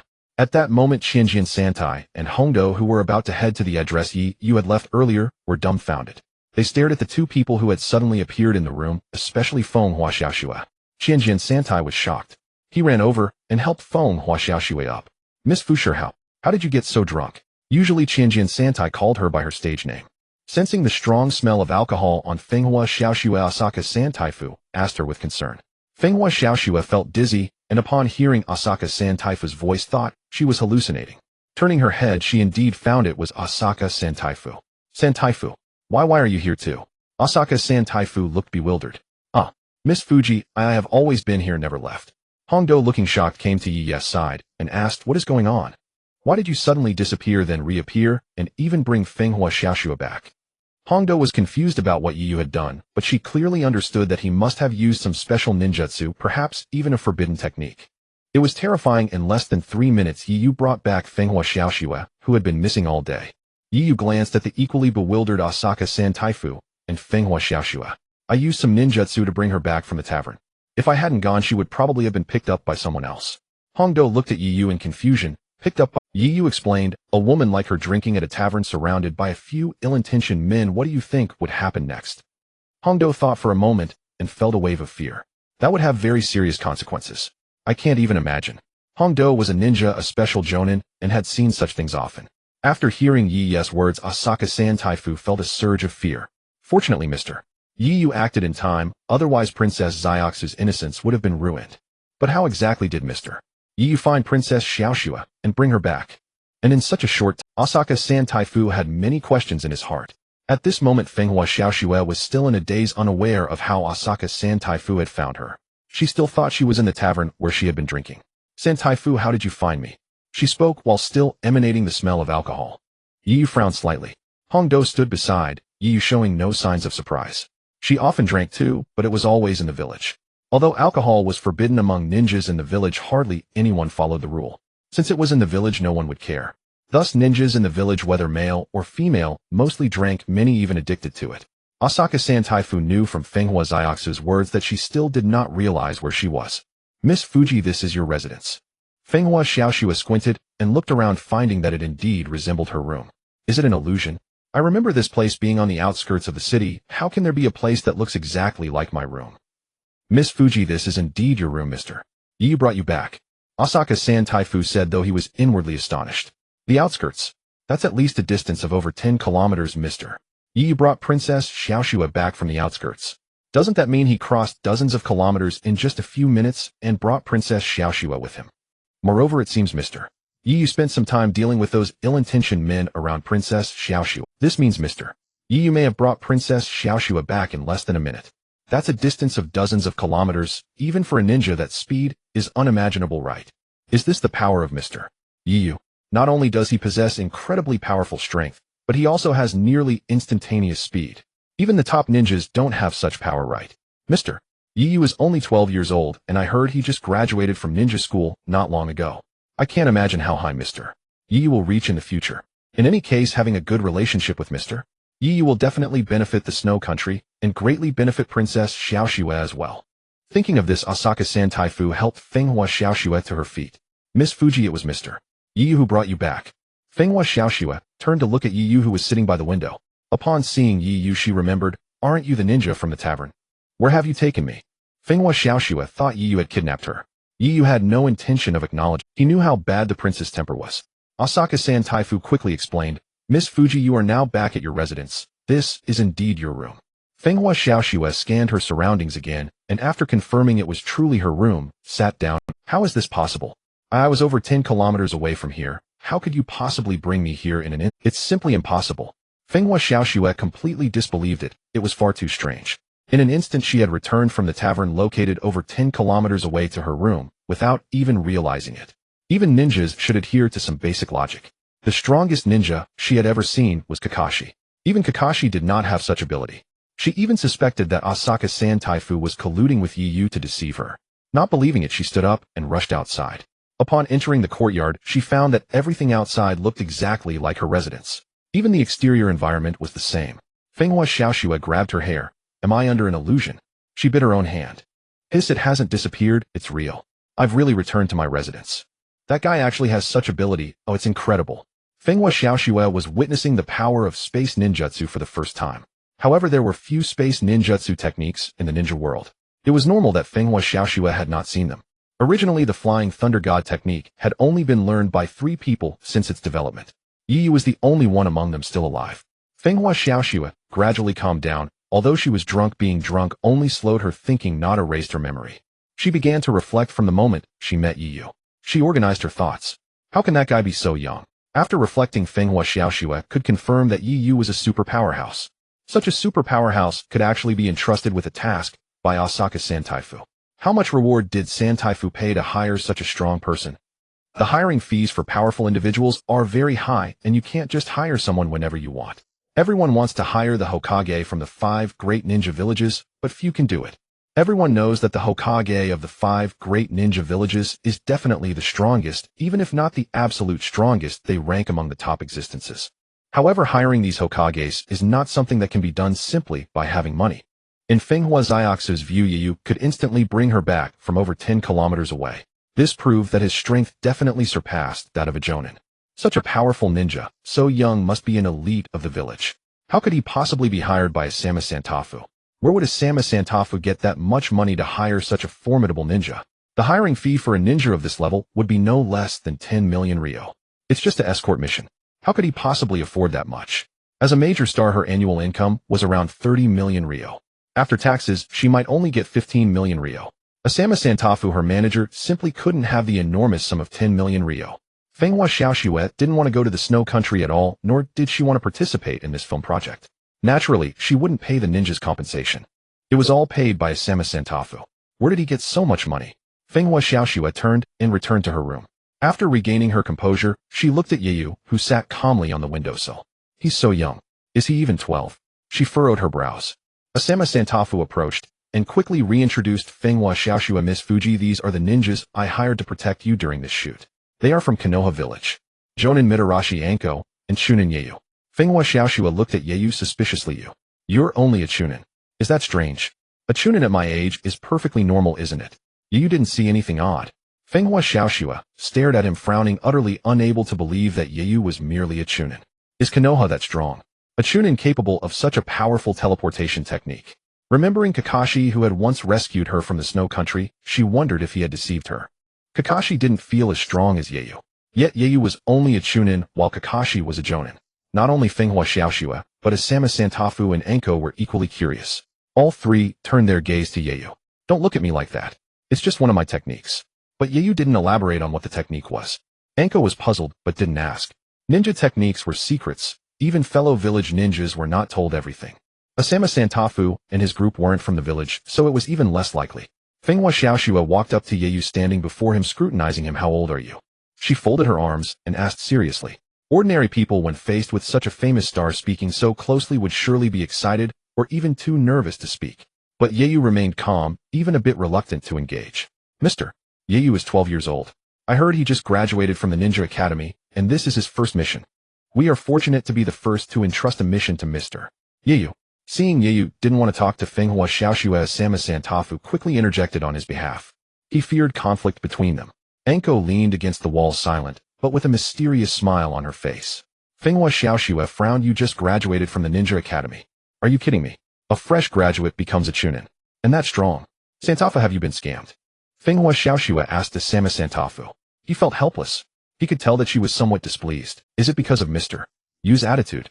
Princess Xiaoxu's temper is still the same, but this is Mr. Yu, not a director, not a crew member. Fenghua Xiaoxue was notoriously difficult. The directors and staff had to coax her to get through filming. But Yu was the ninja entrusted to protect her. He had begged Yu to continue this mission. If Fenghua Xiaoxue angered Yu into abandoning it, he would lose this only chance to restore the kingdom. So Asama Santafu came forward and quickly explained, Miss Fuji, Mr. Yu is very strong. I have witnessed it myself. Please be assured he is fully capable of protecting you. Fenghua Xiaoxue stared hard at Yu. Are you really only 12? I don't believe it. Asama Santafu, what was wrong with Fenghua Xiaoxue today? Why was she venting her diva temper on Yu? Yu turned to look at her. Whether you believe it or not doesn't matter. You are merely my mission target. My age has nothing to do with you. Fenghua Xiaoxue clenched her fists. No one had ever spoken to her like this. Everyone else flattered and worshipped her. How could anyone dare to defy her? In the snow country, she was a princess. Even now, after losing her title, she was a superstar in the fire country. What was Yu's attitude? How can you take that tone? Santafu hired you to protect me. Is this how you speak to your employer? Yu smiled. Miss Fuji, we are ninjas, not your servants. Please understand that. If you do not wish to employ us, we can abandon this mission at any time. Mr. Yu, please calm down. Miss Fuji is just not herself, yet she meant no offense.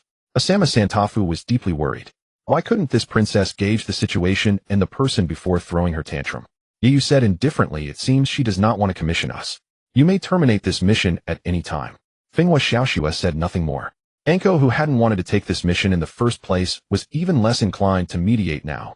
Asama Santafu was desperate, apologizing repeatedly to Yu. Though Fenghua Xiaoxue was angry, feeling disrespected. She watched Santafu grovel.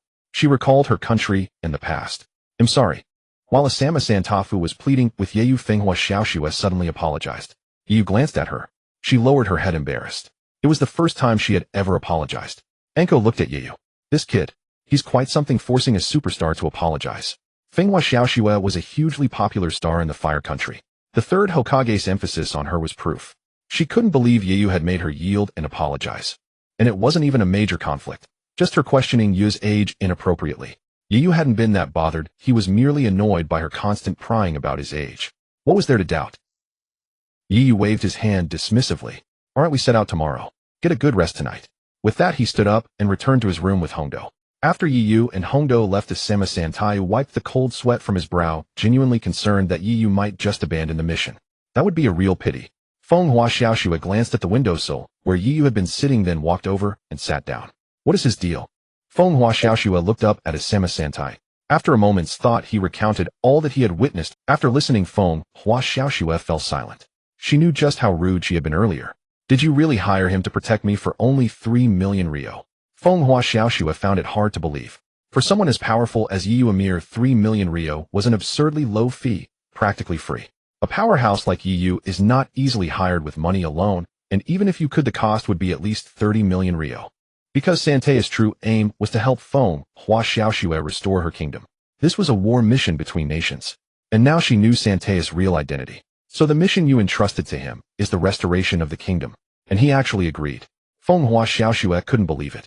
She had thought Santayu had hired Yiyu simply to guard her during the film shoot. She never imagined it was to help her reclaim her homeland. If Santayu had said so from the start, she wouldn't have been so rude earlier. Santayu, why would someone that powerful accept such a mission? Fenghua Xiaoxue couldn't fathom it. Yi's strength surely surpassed Kakashi's back in the day, and might even exceed her uncle's. Kakashi had failed to defeat Fenghua Nutao back then, but Yiyu might not necessarily lose. After Santayu told her about Yi's battle in the Wave Country, she began to draw comparisons. If she had known Yi's true power earlier, she would never have offended him. He was a supreme powerhouse, someone she would hardly ever even have the chance to meet under normal circumstances.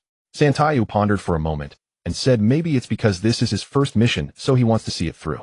Is it really that simple? Fenghua Xiaoxue murmured to herself. Santayu nodded. I think so, more or less. Fenghua Xiaoxue found it ironic. If he really helps me restore the kingdom, it'll be even more absurd. You've plotted for years to reclaim the throne, and he just does it on a whim. At that moment Fenghua Xiaoxue truly grasped the terror of true strength. After learning about Yi's identity, she naturally couldn't treat him as before. That guy became a Chunin right after graduating from the Ninja Academy, and he's the Hokage's assistant. He must be the super prodigy of this generation in the Leaf Village, right? Santayu said probably. The third Hokage seems to value him highly, but I imagine anyone who learns of his power would do the same. Indeed, once Yi's strength was revealed, no village could afford to ignore him. Santayu sighed. If only the Snow Country had a powerhouse like him. Then perhaps the Snow Country wouldn't have been seized by Fenghua Nutao. At the mention of Fenghua Nutao, Fenghua Xiaoxue instinctively shrank back, the brutal images flooding her mind. Meanwhile, Yiyu returned to his room. He and Hongdo shared the same room. Usually ninja teams on missions would share a room whenever possible. This ensured they could support each other in case of danger. As soon as Yiyu entered, he prepared to rest. But Hongdo pulled him up and asked, are you really going to help Princess Xiaoxue restore her kingdom? That's dangerous. You might have to fight an entire ninja village. The Snow Country had its own hidden village, the Snow Hidden Village. Fenghua Xiaoxue's father, the Snow Country's daimyo, had been killed by his own younger brother Fenghua Nutao, the leader of the Snow Hidden Village. Yiyu was indeed strong, but taking on a whole ninja village solo made Hongdo uneasy. But Yiyu knew exactly how weak the Snow Hidden Village was. Apart from a few jonin, everyone else was cannon fodder. He could take them all out in an instant. Even Fenghua Nutao with his chakra armor was only at elite jonin level. After all, he had easily defeated a jonin-level Kakashi back then. He definitely had elite jonin strength. But even an elite jonin posed no threat to Yiyu. He wasn't worried. Yiyu lay back with his hands behind his head, looking at Hongdo sitting on the table. This is my first mission, and I want to see it through from start to finish. As for danger, I'm confident in my strength. It's just the Snow Hidden Village, not one of the 5 great shinobi villages. They're not even on par with the Rain Hidden Village. Why should I be afraid? Seeing Yi's calm demeanor, Hongdo stopped persuading him. Since you've made up your mind, so be it. Besides, you know teleportation jutsu. Even if you can't win, you can escape. That was the main reason Hongdo supported this mission. With the Flying Thunder God technique, even if Yiyu couldn't defeat his enemies, he couldn't be killed either. Yiyu smiled. Yeah, even if I can't win, I can still get away. By the way, your teacher is Orochimaru. Did you sign a summoning contract with his summon? Yiyu had an idea about Hongdo's summoning contract. Hongdo was taken aback. Why the sudden shift in topic? They were just discussing the snow country, and now he was asking about her summoning contract. But Hongdo didn't hide anything from Yu. I didn't sign a contract with Manda. My chakra reserves aren't enough to summon him. However, I did make a contract with Ryuchi Cave. I can summon ordinary giant serpents if not the great snakes. Yu sat up. I want a summoning animal, and I think snakes would be good. Hongdo smirked. Beg me, and he'll help you sign the contract. Yu lay back down. Forget it then. Hongdo sighed helplessly. I'm kidding. But we don't have time now, we're leaving tomorrow. And we'll be on a ship for a while after that. He'll help you sign the contract when we get back. Yu pulled a kunai with mysterious runes from his tool pouch. With this kunai I can return anytime. Looking at the kunai in Yu's hand, Hongdo frowned slightly. That kunai looks just like the fourth Hokage's. Is your space-time jutsu the Flying Thunder God technique? Though few in the Leaf Village knew the Flying Thunder God technique, it was widely renowned. It was famous across the entire shinobi world after all. After all, the fourth Hokage Minato Namikaze had earned the title Yellow Flash with that technique and single-handedly ended the Third Great Ninja War. It had always been a legendary technique, and its fame was immense. Hongdo could hardly believe that Yi's space-time ninjutsu was none other than the Flying Thunder God technique. This was in strength forbidden technique one that her former teacher Orochimaru had also attempted to learn. Yet he never mastered it. Yu handed Hongdo a kunai and said, "What's there to be so surprised about?" Hongdo stared at Yi's calm expression, utterly speechless. This is in strength forbidden technique. In all of Konoha, only the fourth Hokage could use it. Do you even know about the fourth Hokage's reputation as the Yellow Flash? That reputation came from the Flying Thunder God technique. But after all these years, the fourth Hokage remained the only one who could wield it. The fourth Hokage commanded immense respect among ninjas of Hongdo's generation, for they were the very ones who had fought in the Third Great Ninja War. They had constantly heard reports of Minato Namikaze's victories on the battlefield. Back then, Minato Namikaze was nothing short of a god to the ninjas of Hongdo's generation. And now Yu had mastered this legendary technique. You really can use the Flying Thunder God technique. Hongdo still couldn't believe it, as she wanted to confirm once more. This technique was far too difficult. Hongdo simply couldn't accept that Yu, who had only just graduated from the Ninja Academy, had already learned it. Even though his abilities were formidable, Konoha had no shortage of powerful ninjas, but not a single one had mastered this technique after the fourth Hokage's death. Yu nodded. I do know it. Mastering the Flying Thunder God technique was hardly something worth making a fuss over in his eyes. Earlier, when he told the third Hokage that he had mastered 3 techniques, the third hadn't shown excessive surprise. In truth, the third Hokage had been quite astonished, but he hadn't let it show too plainly. That made Yu feel the technique was nothing special. Besides, he had never used the Flying Thunder God technique in combat, so he didn't consider it particularly important to him. With Yi's confirmation, Hongdo remained silent for a long while, simply staring blankly at him. Yu sighed helplessly. All right, stop daydreaming. Teach me how to get to Ryuchi Cave. Yu knew that besides actually searching for the location of Ryuchi Cave, one could also reach it through reverse, but without a contract, lacking coordinates might lead one into a spatial vortex. Hongdo snapped back to reality and looked at Yu. But you only graduated from the Ninja Academy less than 2 months ago, right? When did you have the time to train in such a difficult forbidden technique? Did you start learning it while you were still Thinking that Yu had been promoted to Chunin right after graduation and even appointed as the Hokage's assistant, Hongdo's imagination ran wild. She assumed that the third Hokage had noticed Yu during his academy days and had begun grooming him back then. Yu frowned. Why are you still fixated on this? Doesn't matter how long it took. I've learned it, haven't I? By the way, to go to Ryuchi Cave, you'll need to sign a summoning contract with them first, right? That way there will be coordinates for reverse summoning. Hongdo watched Yi's complete lack of reverence for the Flying Thunder God technique and wanted to say something. But then she remembered that he himself had mastered the technique while she didn't even understand its basic principles. What right did she have to lecture him? Perhaps what was immensely difficult, or even impossible, for her was simply easy for Yu. After all, Yi's strength was immense and his talent extraordinary. Just now her evaluation of him had risen by several notches. Mastering the Flying Thunder God technique and not mastering it were entirely different leagues. Having that technique meant Yu would not die easily in future battles. Combined with his devastating offensive power, Yi's strength might have already surpassed Kage level. Realizing this, Hongdo's eyes widened in astonishment. You're only 12, and you already possess power beyond Kage level. I can't imagine how strong you'll be by the time you're 20. No wonder the third Hokage values you so much, making you his assistant right away. I get the feeling he's grooming you to be his successor. Connecting the dots from what had happened with Yu, Hongdo quickly inferred the third Hokage's intentions. Yu stood up and walked over to her. Sister Hongdo, you're quite sharp. Now hurry up and tell me how to sign a summoning contract with Ryuchi Cave. Hongdo looked at him. So your first mission is with me. The future Hokage's first mission is being carried out alongside me. Hongdo found it hard to believe that this boy still so young and inexperienced would one day become Hokage. Yu sighed. Go ahead, ask all your questions now. Otherwise you're definitely not going to tell me how to sign the contract. The two had been on entirely different wavelengths. Hongdo shook her head. No more questions. You're not actually planning to go to Ryuchi Cave, are you? That place is extremely dangerous. Orochimaru nearly died there back in the day. Yu hadn't known him. He almost died. What happened? Hongdo thought for a moment. Orochimaru wanted to learn sage art back then, but he failed the trial and was almost eaten by the white snake sage. Fortunately, he knew many escape techniques, or there wouldn't have been a legendary Sannin. Yu hadn't expected there to be such a story. No wonder Manda respected Orochimaru so little. Apart from Manda's own personality, it probably looked down on him for failing that trial. In Ryuchi Cave, if one failed the trial while attempting to learn sage art, they would be devoured by the great serpents. The consequences of failing sage training were grim in both Ryuchi Cave and Mount Myaboku. In Ryuchi Cave you get eaten. In Mount Myaboku you turn into a toad statue. As for Shikatsu Forest, Yu didn't know the outcome, but he guessed it wouldn't be any better than the other two. However, Yu wasn't going to Ryuchi Cave to learn sage art. He merely wanted to subdue a few great serpents as his summoning beasts. He had no interest in ordinary snakes. Manda was Orochimaru's summon, and Yu had no desire for it. Ao Snake or Shinya would be excellent choices. Neither of them had a contractor yet. Both were powerful serpents, and according to the original setting they were even stronger than Manda. As for why Manda gave the impression of being stronger, it was probably because it appeared more often and had a fiercer temper. Ao Snake seemed less impressive later on, mainly due to its personality, and every time it appeared it was thrown into battles at the level of the Ten Tails. In such fights anyone would struggle to stand out. Hongdo looked at Yu. You're not planning to learn sage art too, are you? She worried that Yu might succumb to temptation and attempt sage training in Ryuchi Cave. Ryuchi Cave's sage art was indeed formidable, perhaps even more so than Mount Myobicus. As Kabuto Yakushi had demonstrated, Mount Myobicus sage mode had poor stamina, while Kabuto's sage art could last for days.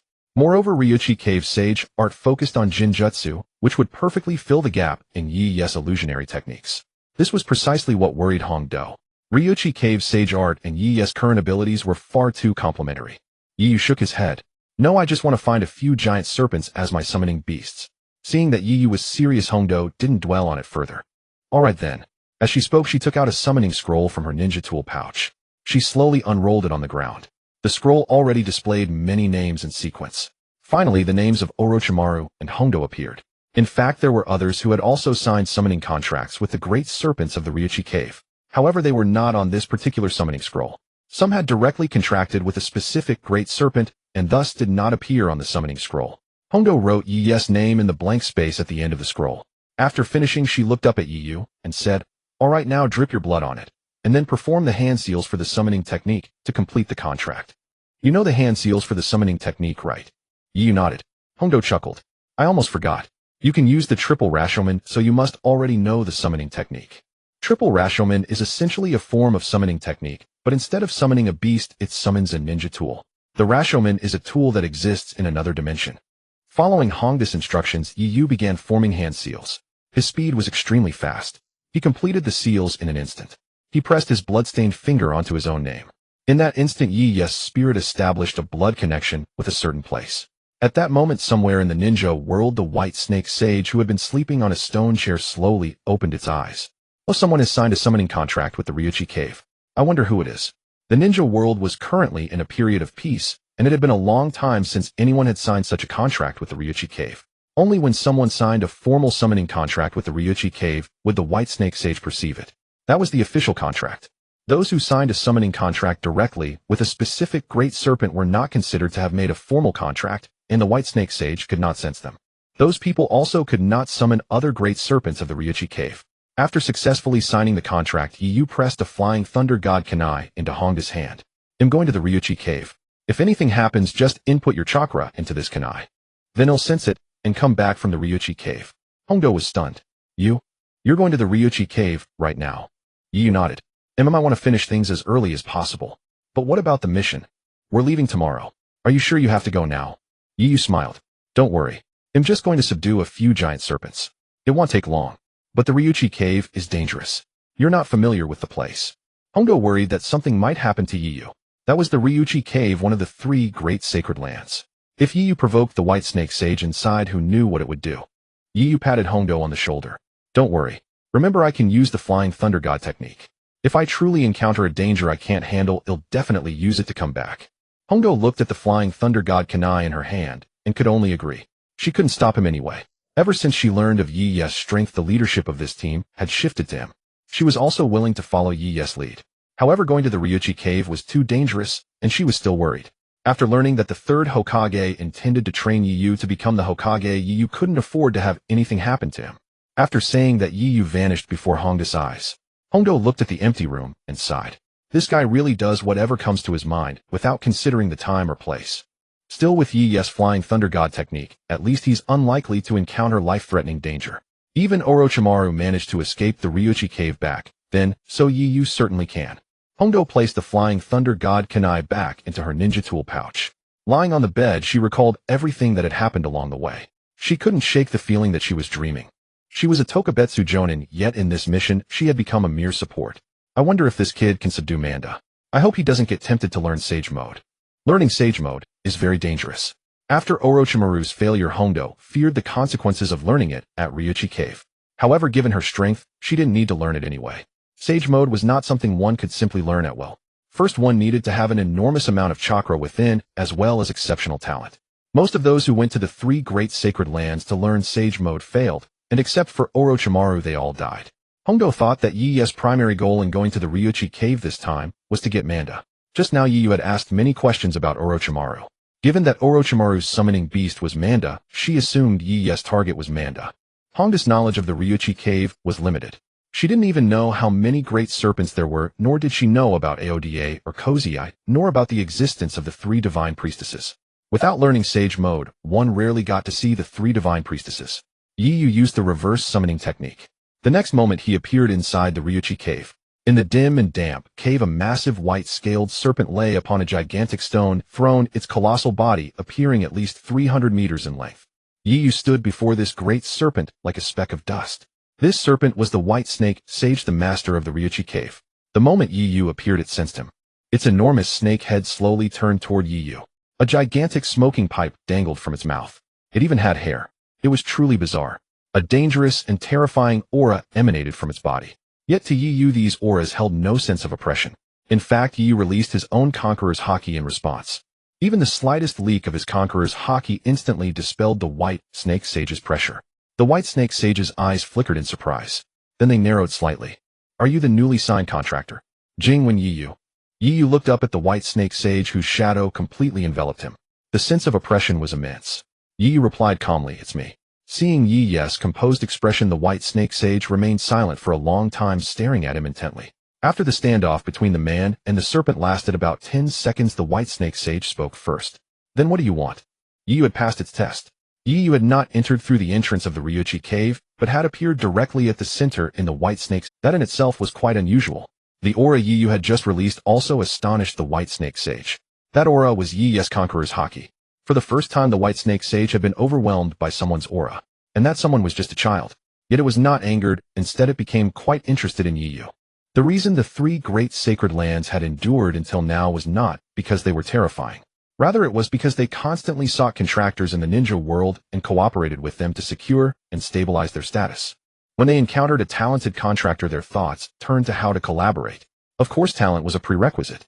Those without talent or who failed the test would be devoured by the snake horde.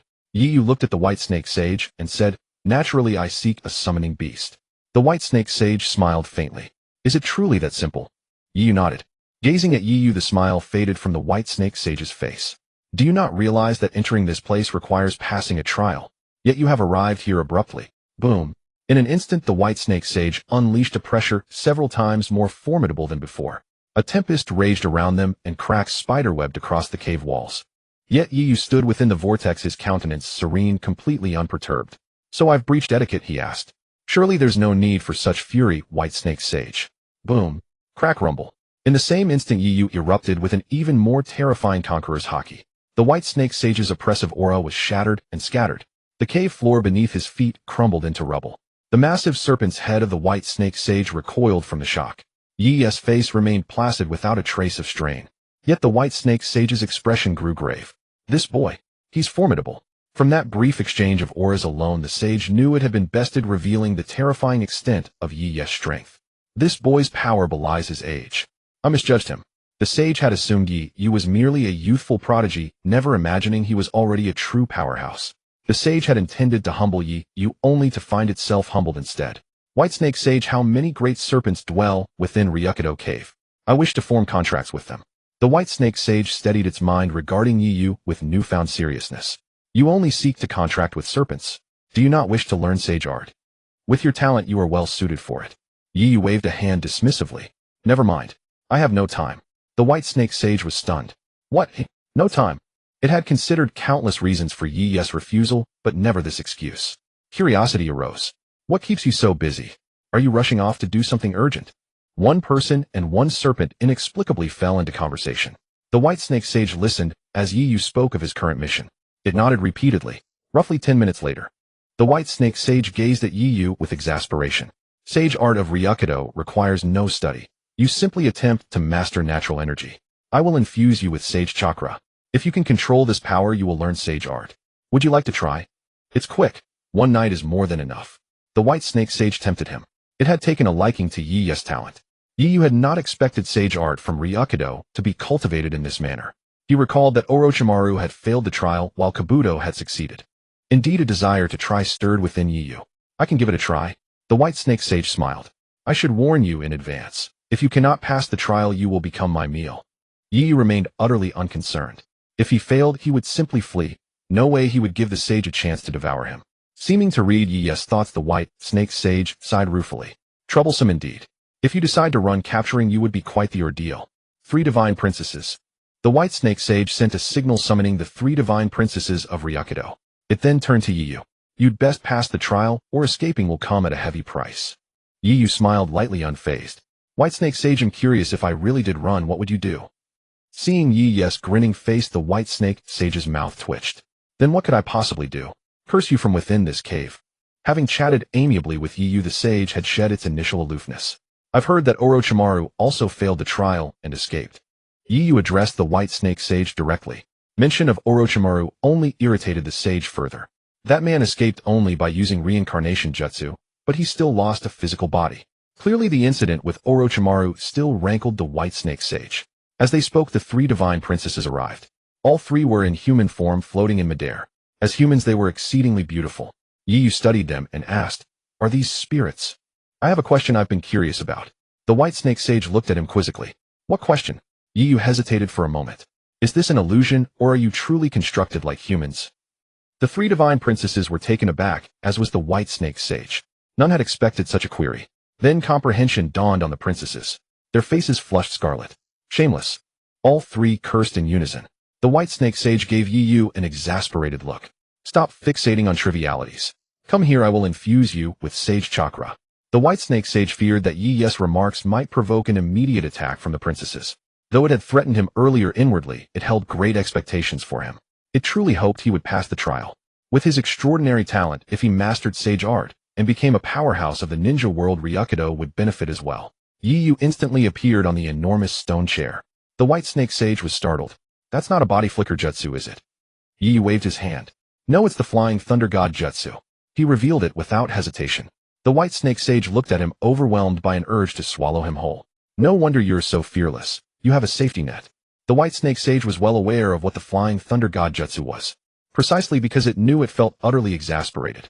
Even if Yi failed the trial, it truly had no way to stop him. This brat. Insufferable. I called them here for nothing. The Whitesnake Sage was annoyed, yet it remained genuinely interested in Yi. Yi looked at the sage. Let's begin. The 3 divine princesses hovered in the air, their faces ruddy with anger as they glared at Yi. In their 1,000 years of existence, no human trial taker had ever teased them. And this was a mere 12-year-old human brat.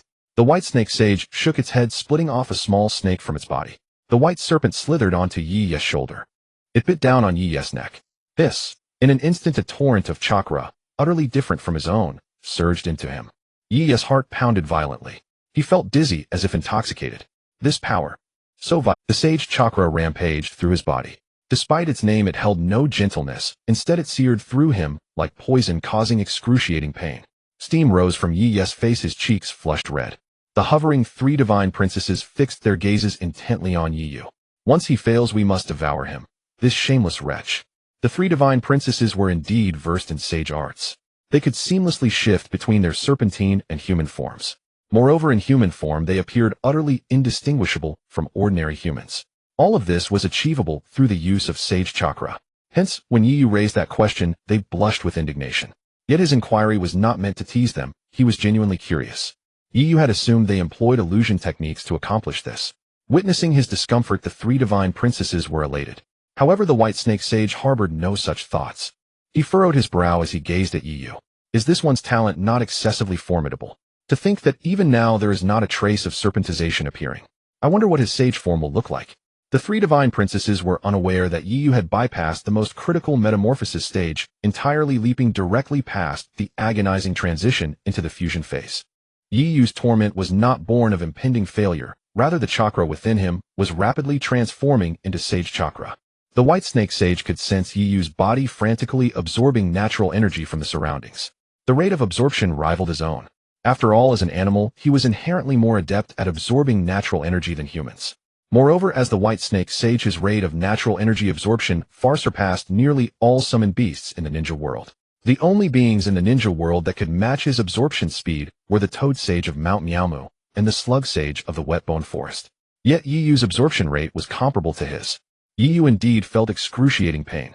Sweat drenched his clothes. His consciousness began to blur. Yu sat cross-legged, gritting his teeth to endure the transformation of his chakra into sage chakra. He even forgot to use the flying thunder god technique to relocate. The white snake sage stared at Yu with knitted brows. The three divine princesses had already licked their lips, contemplating whether to devour him in one gulp later. A full hour passed. Yu's clothes were thoroughly soaked. Finally, he opened his eyes. His irises transformed into serpentine pupils in an instant. A dense black-crimson sage chakra enveloped his body, resembling a tailed beast cloak. Crackling black-crimson lightning danced across its surface. Yu gasped for air frantically. I nearly died. He panted. The white snake sage regarded him with utter astonishment. A perfect sage mode with not the slightest sign of serpentization. What kind of monster is this boy? Is he a divine reincarnation? Yu rose slowly. The sweat on his clothes had been dried by his own sage chakra. Yu got to his feet and looked up at the white snake sage. Have I succeeded? The white snake sage nodded. It seems I do have some talent for practicing sage arts. The white snake sage's lips twitched. Talent. Yours is nothing short of divine reincarnation. Yet he dared not voice this aloud lest Yu become conceited. But his gaze towards Yu was filled with admiration. Once Yu could absorb natural energy, he discovered his chakra reserves had multiplied. That's odd. Why did my chakra increase several-fold when I entered sage mode? White snake sage, what's happening? The white snake sage patiently explained, because all your chakra has been converted into sage chakra. Under normal circumstances, entering sage mode doubles your chakra volume. Yu frowned. But I feel my chakra has increased by more than double. The white snake sage fell silent. What could he say? That you're a freak. Perhaps because your original chakra reserves were already immense, the multiplication factor differs, the white snake sage said. Yu did not doubt this. Ever since inheriting all of Qiquan's power, he felt he learned any technique with extraordinary speed. He had always attributed this to Qiquan's talent. He even wondered why Qiquan hadn't learned more skills in the past. With such aptitude, acquiring additional abilities would have elevated him beyond the rank of Navy Admiral. Yet unknown to him, his own talent already surpassed that of Qiquan by several-fold. Just as his power now eclipsed Qiquan's original strength by many times. The three divine princesses hovering in the air stared at Yu in shock. He learned it. How is this possible? How can this shameless scoundrel master sage arts? We painstakingly cultivated for over 1,000 years to learn them, and he does it in just 1 hour. The heavens are too unjust. So much for eating him. What a pity. The three divine princesses still harbored the desire to devour Yu. It was not because they enjoyed human flesh, but because they greatly detested him. Yu looked at his own sage mode form with some distress. This color scheme makes me feel like a sinister antagonist. His sage chakra was black crimson, reminiscent of a tailed beast cloak, but even more akin to the lightning that emanates when unleashing Conqueror's Haki. Numerous black crimson arcs indeed coiled around his sage cloak. Hearing this, the white snake sage was speechless. How can you be an antagonist? It's so magnificent and awe-inspiring. The white snake sage admired the appearance of Yu's sage mode. It was truly imposing. At that moment, the three divine princesses drifted down beside him. They circled him, nodded, and said, indeed, quite majestic and pleasing to the eye. It has great deterrence. Yu looked at them and knew he could never make them understand. Deep down he thought it looked cool too, but this color was always associated with villains and stories. Yu sighed. Fine antagonist it is. This color is pretty stylish anyway. Oh, I almost forgot. I came here to find a summoned beast. White Snake Sage, could you take me to see the great serpents of your lonely cave? I'm looking for a powerful one. The White Snake Sage glanced at the three divine princesses. You three show him around, I need to rest. He was indeed exhausted. Injecting Yu with Sage Chakra had drained a great deal of his strength. The three divine princesses had been circling Yu examining his sage cloak. They were reluctant to be tasked with guiding Yu to find a summoned beast. Yet seeing the White Snake Sage's fatigue, they held their tongues. Follow us, shameless one. Yu followed them to the entrance of a cave. There's a great serpent in here, the most formidable in all of Lonely Cave. But it despises humans. It's up to you whether you can tame it. Tianxin Divine Princess whispered into Yu's ear. Before entering the cave, Yu asked curiously, why do you keep calling me shameless? I meant no harm earlier. I was just genuinely curious. Watching Yi's sincere expression, Tianxin Shinji was momentarily stunned. Oh, hurry up and go in. Behind her, Ichikishima Haim pushed Yu inside. Floating in the air, Ichikishima Haim looked at Tianxin Shinji. What are you doing? Tianxin Shinji was taken aback. What? Tanzue Haim also drifted over to Tianxin Shinji. You seem very suspicious. Tianxin Shinji instantly revealed a snake-like face. What do you mean by that? Do you think I want to eat you? Tanzue Haim and Ichikishima Haim laughed. Who's afraid of who? They also instantly bared their snake faces. They could freely switch between snake and human forms. To humans, these three were nothing but monsters. Yet they called themselves snake immortals. Of course, the reason humans feared monsters was simply because they couldn't defeat them. Yu was not afraid because he could overpower them. Naturally, when they transformed into their snake forms to Yu, it was no different from a change of expression. Yu was pushed in by Ichikishima Haim. Inside the dim and empty cave, a colossal red python, about 150 meters long, coiled around an enormous stone pillar. Sensing someone entering, it slowly slithered down from the pillar, crawling toward Yu from the darkest corner. Yu walked toward it calmly. A smile spread across his face. My name is Yu, and I am the contractor of your lonely cave. I wish for you to become my summoning beast. Hearing this, a faint glimmer flickered in the python's eyes. Suddenly, the python lunged out from the darkness, its enormous body opening its massive jaws, revealing 2 10-meter-long fangs, and swallowed at Yu. With a thunderous crash, the python swallowed Yu whole. Its colossal body fell from the air and rolled several times on the ground, which could not bear the weight, and trembled violently. The three divine princesses outside were stunned. Xinya is too strong. It actually swallowed that bastard in one bite. Suddenly, Zinya's body was blasted hundreds of meters away by an unseen force. It slammed into the cave's stone wall. The immense force nearly killed it. Who dares attack me? It was truly battered by that power. When it came to its senses, it saw a familiar figure floating in the air. Are you insane? Why did you hit me? Xinya roared in fury. The figure floating in the air was none other than Tianxin Shinji. She spoke coldly, spit him out. He is the contractor personally chosen by the White Snake Immortal. Do you want to die? Xinya was baffled. He's just a human. What does it have to do with you? He is my meal today. Do you have a If you want to take my prey, let's see if you have the ability. Tianxin Shinji narrowed her eyes. You don't actually think being big makes you strong, do you? Do you truly believe you are the king of Lonely Cave? Without another word, Xinya lunged at Tianxin Shinji jaw. With a deafening boom, Xinya was fast, but Tianxin Shinji was faster. She transformed into a streak of light, appeared at its vital spot, and kicked its 1,000-ton body hundreds of meters away. Even the scale at its weak point was knocked off. This scale was something the White Snake Immortal had always wanted to remove. But Zinya's temper was too fierce, and no one had ever managed to take it off. Unexpectedly, Tianxin Shinji kicked it off so easily today. She did not stop. Her hand swung out. Devour. As her Sage Art Chakra surged wildly. Xinya, who had been kicked nearly in two, suddenly felt the ground beneath it tremble violently. The entire cave floor was made of stone, but those stones suddenly turned into sand and gravel, relentlessly swallowing Zinya's body. Part of Zinya's body had already been consumed. The excruciating pain made it roar. Tianxin Shinji, have you gone mad? I only snatched your food. Tianxin Shinji floated in the air, furiously outputting Sage Art Chakra. They'll say it again, spit him out. Xinya wanted to resist, but the sand and gravel beneath it were about to devour its scales and skin. The next step would be its flesh. For hundreds of meters around, the entire cave floor was under Tianxin Shinji's control. At this moment, Xinya understood the difference between a great serpent and a divine princess. These divine princesses all wielded sage arts. Their physical strength might not match its own, but their sage arts were extremely troublesome. In a life-and-death battle, it would surely be the one to die. But Xinya had probably forgotten who had just kicked its massive body hundreds of meters away and nearly snapped it in. Even in physical strength, it was no match for Tianxin Shinji. And Shinya was puzzled. Wasn't Tianxin Shinji usually kind to the great serpents of Lonely Cave? She had never been seen losing her temper at the great serpents. What had gotten into her today? She was like a bomb. Has this bitch taken the wrong medicine? Shinya felt that it had probably been too arrogant earlier, and Tianxin Shinji could no longer tolerate it, so she was using this excuse to beat it up. At the cave entrance, Ichikishima Haim and Tanzue Haim, who had not even reacted, were dumbfounded. What's wrong with Tianxin Shinji? Tanzue Haim grasped the situation first. Hurry over, don't let her kill Shinya. Shinya was the strongest among the great serpents of Lonely Cave, second only to the White Snake Immortal and the 3 divine princesses. If Tianxin Shinji killed Shinya, the White Snake Immortal would surely punish them. The two flew to Tianxin Shinji's side. Tianxin Shinji, what happened? Why did you attack Shinya? Ignoring them, Tianxin Shinji pointed at Shinya and barked coldly. They'll say it one last time, spit him out. Shinya gritted its teeth in humiliation. Damn it, what does this bitch want?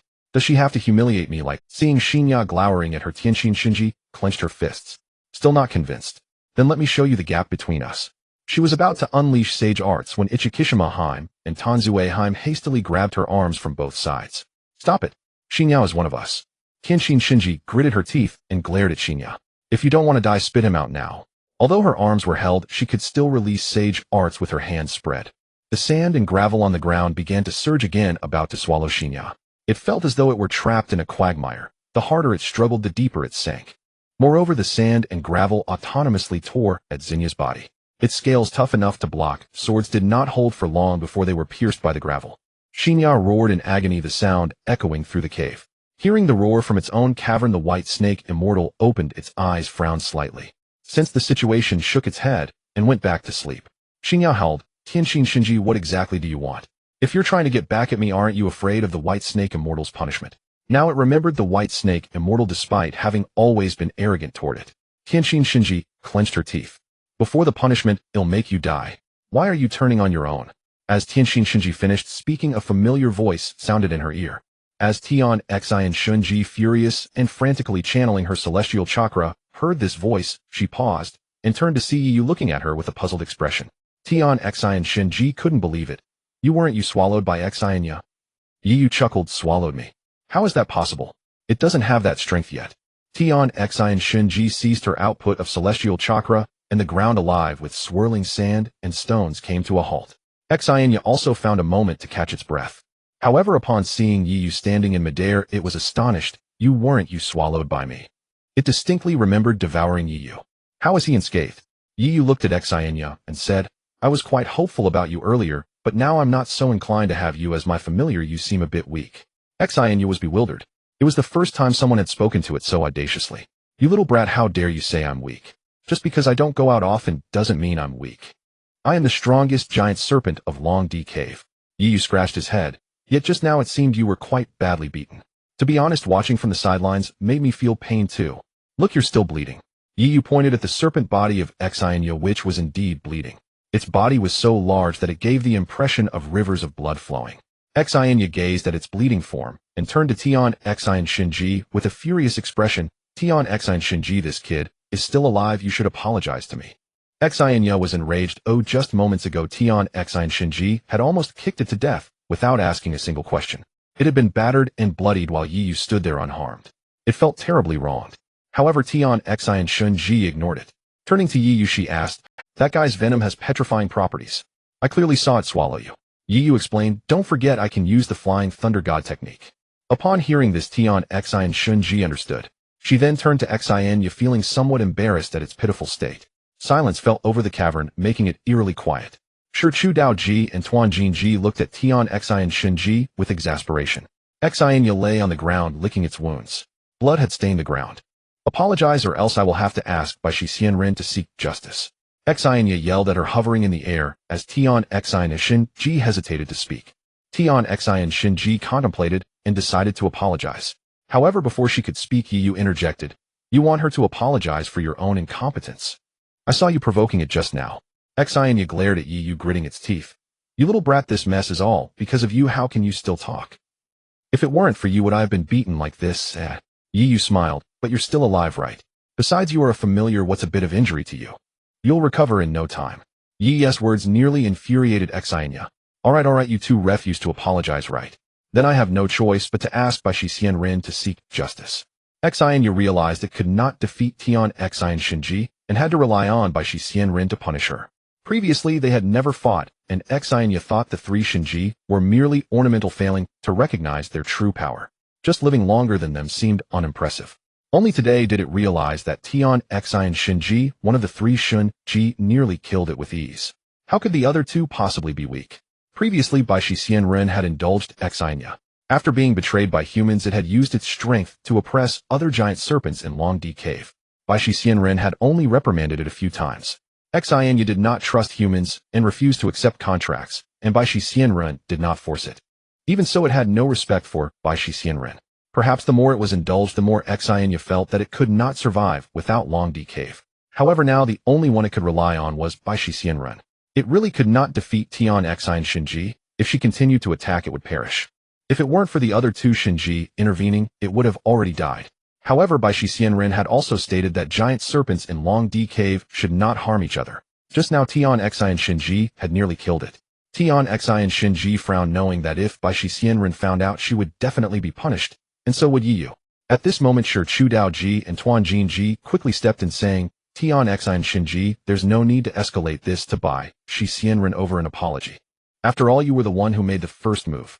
They were not siding with Xianya, but they knew that if this reached Baishi Xianren, Tian Xian Shinji would definitely be punished, possibly imprisoned for decades. She had nearly killed Xianya just now. Yiyu looked at Xianya, then at Tian Xian Shinji, saying, I think given Baishi Xianren's capabilities, she likely already knows about what happened here. Since she hasn't spoken, it's clear she doesn't intend to punish you. After all, Tian Xian Shinji had acted to save him. Even though he was perfectly fine, he couldn't just refuse to speak up for her. Tian Xian Shinji frowned. You don't understand, in Longdi Cave mutual harm is prohibited. Moreover, creating such a commotion here makes it difficult to contract with the giant serpents of Longdi Cave.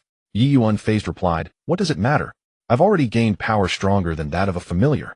Although it wasn't what I initially sought, learning celestial arts is far more worthwhile than having a familiar. Tian Xian Shinji looked at Yiyu. Do you truly believe that? Yes, with celestial arts it really doesn't matter whether I have a familiar or not. And if that giant serpent is the strongest familiar in Longdi Cave, I honestly find it somewhat unimpressive. Summoning it is for combat assistance, not to keep it as a pet. If it's this weak, I'd probably have to protect it once summoned. Is it a familiar or a pet I'm summoning? Upon hearing Yi's words, Xianya roared at him. You little brat, I'm going to eat you. How dare you say I'm a pet? Humans are truly no good. Yiyu ignored it and continued speaking with Tian Xian Shinji. Actually, I observed your battle just now, and I think. Tian Xian Shinji interrupted Yiyu directly. Yiyu frowned. I haven't finished speaking yet. I know what you're going to say. Oh, I really dislike you, so don't even think about summoning me. Tian Xian Shinji coldly huffed. Yiyu looked at Shi Chu Daoji and Tuan Jinji. Both quickly stated, I don't like you either, so don't even think about summoning me. Yiyu uttered these words while Shinya, lying on the ground licking his wounds, gnashed his teeth. Kid, you are too. You think you're worthy of summoning us? Shinya had never witnessed Yi's strength and still assumed he was merely Tianxin Shinji's prey. Yiyu glanced at Shinya, then ignored him. Turning to Tianxin Shinji, he said, why were you so angry? Just. Tianxin Shinji looked up and said haughtily, because you have mastered the sage art, making you an outstanding contractor of Longdi Cave. The White Snake Sage will not allow you to die here. Yiyu nodded. I see. I was wondering why you were so agitated. You must be afraid of the White Snake Sage's punishment, right? Yet Tianxin Shinji spoke calmly without any other expression. She continued, besides, is your chakra volume really sufficient to summon us? Yet Tianxin Shinji spoke calmly without any other expression. She continued, besides, is your chakra volume really sufficient to summon us? Summoning us would probably consume a major portion of your chakra. Yiyu was quite confident in his chakra reserves. Not really. Once I enter sage mode, my chakra multiplies several times. Summoning you should be quite easy. I won't need that much chakra. Tianxin Shinji rolled her eyes at Yiyu. Boasting again. Summoning us requires several times more chakra than summoning Shinya and the others. Yiyu didn't bother to explain further. But when I do summon you, you won't stand idly by, will you? Although I haven't formed a contract with you individually, I have a contract with Longdi Cave. If I forcefully summon you, you'll still have to come. But the chakra required is indeed much greater than if I had a direct contract with each of you. Tianxin Shinji frowned slightly, as if thinking of something. She said coldly, hand. What? I said extend your hand. Tianxin Shinji pulled Yi's hand over. With a swipe, she cut a wound on his finger. Soon a drop of Tianxin Shinji cut a wound on her own hand. She mixed her blood with Yi's, then took out a scroll. She wrote the names of Yu and herself on it. Then she put the scroll away. Alright, if you're confident you can summon me, give it a try. But if your chakra is insufficient, it will drain you completely. Yu looked at the wound on his hand. Didn't you not want to be summoned by me? Tenshin Shinji said, you are an outstanding contractor of Lonely Cave. If you consume extra chakra because you haven't formed a direct contract with us, the White Snake Sage will surely blame us. I won't make such a mistake. Yu nodded. I see. You are quite afraid of the White Snake Sage. Whenever she's mentioned, you become willing to do things you previously refused. Of course, the White Snake Sage is the master of Lonely Cave, Tenshin Shinji explained. Tuanjin Ji and Shichudoji, looking bewildered, were also cut by Tenshin Shinji, who wrote Yi's name on their scrolls as well. The two only reacted after Tenshin Shinji had finished. Tenshin Shinji, what are you doing? We don't want to be summoned by this guy. They had no good impression of Yu. Previously, the question he had asked the three of them in front of the White Snake Sage was simply too lewd. The two still loathed Yu in their hearts. Tenshin Shinji smiled. If you're not afraid of the White Snake Sage's wrath, you can choose not to respond to his summon. The two immediately fell silent, but their gazes toward Yu were hostile.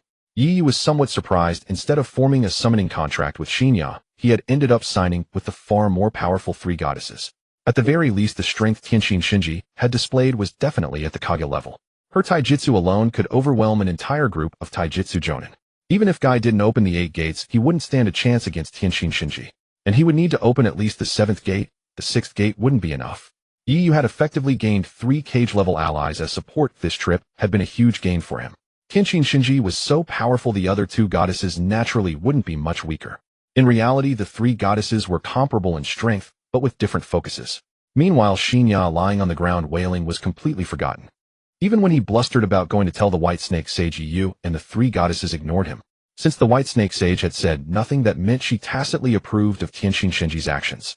Yu originally planned to leave Lonely Cave at that point. But after leaving Zinya's cave, he encountered the blue snake out foraging. Even with the 3 goddesses, Yu still wanted a large-scale serpent to command the situation. So he attacked. The Qingsha, battered and bruised, became Yi's summoning beast, utterly bewildered. Only after Yu and the 3 goddesses left did it come to its senses. I became that guy's summoning beast. Then why did he beat me like this? I didn't say I didn't want to. Damn it. The poor Qingsha hadn't even understood what was happening. It hadn't even attacked Yu, it had merely greeted the 3 goddesses, yet Yu brutally beat it up. The Qingsha had a very good nature. If Yu had simply said that he was recognized by the White Snake Sage, the snake would have willingly become his summoning beast without needing to be attacked. It had the kindest disposition among all the great serpents in Lonely Cave. But Yu had only casually signed a contract with the Qingsha, so he just beat it up directly to save the trouble of talking. When passing by Wancha's cave, although Yu didn't form a contract with it, he still beat it up thoroughly. The reason was that this creature had inexplicably cursed Yu. The 3 goddesses didn't intervene, they just hid and watched. Yu certainly knew his own strength when striking. Although the serpent looked quite battered, none of the injuries were fatal. The powerful self-healing ability of summoning beasts would allow it to recover in no time. Wancha, in fact, was just habitually foul-mouthed. It hadn't expected that Yu wouldn't indulge it like Orochimaru did. Returning to the White Snake Sage's cave, he saw that the sage was still sleeping. Without disturbing her, Yu left Lonely Cave using the Flying Thunder God technique. This trip had yielded many gains for Yu. The greatest gain was learning the sage art of Lonely Cave. After entering sage mode, Yi's chakra increased 5 to 6 times. This meant that in sage mode, Yi's chakra volume was comparable to that of the complete 9 tails. This was why the White Snake Sage was utterly astonished when Yu entered sage mode. The chakra growth after he entered sage mode was simply terrifying. In all the years of Lonely Cave, no one had ever achieved that. After Yu left, the 3 goddesses came to the White Snake Sage's place. The White Snake Sage, who had been sleeping just moments ago, was now wide awake and coiled on the stone throne. White Snake Immortal swept his gaze across the 3 below. They immediately felt a sense of oppression. He left? Asked the White Snake Immortal. All 3 nodded. That kid's talent is extraordinary. Perhaps it will allow our Ryakudo to surpass the 2 holy lands. Right, Lady Taijin?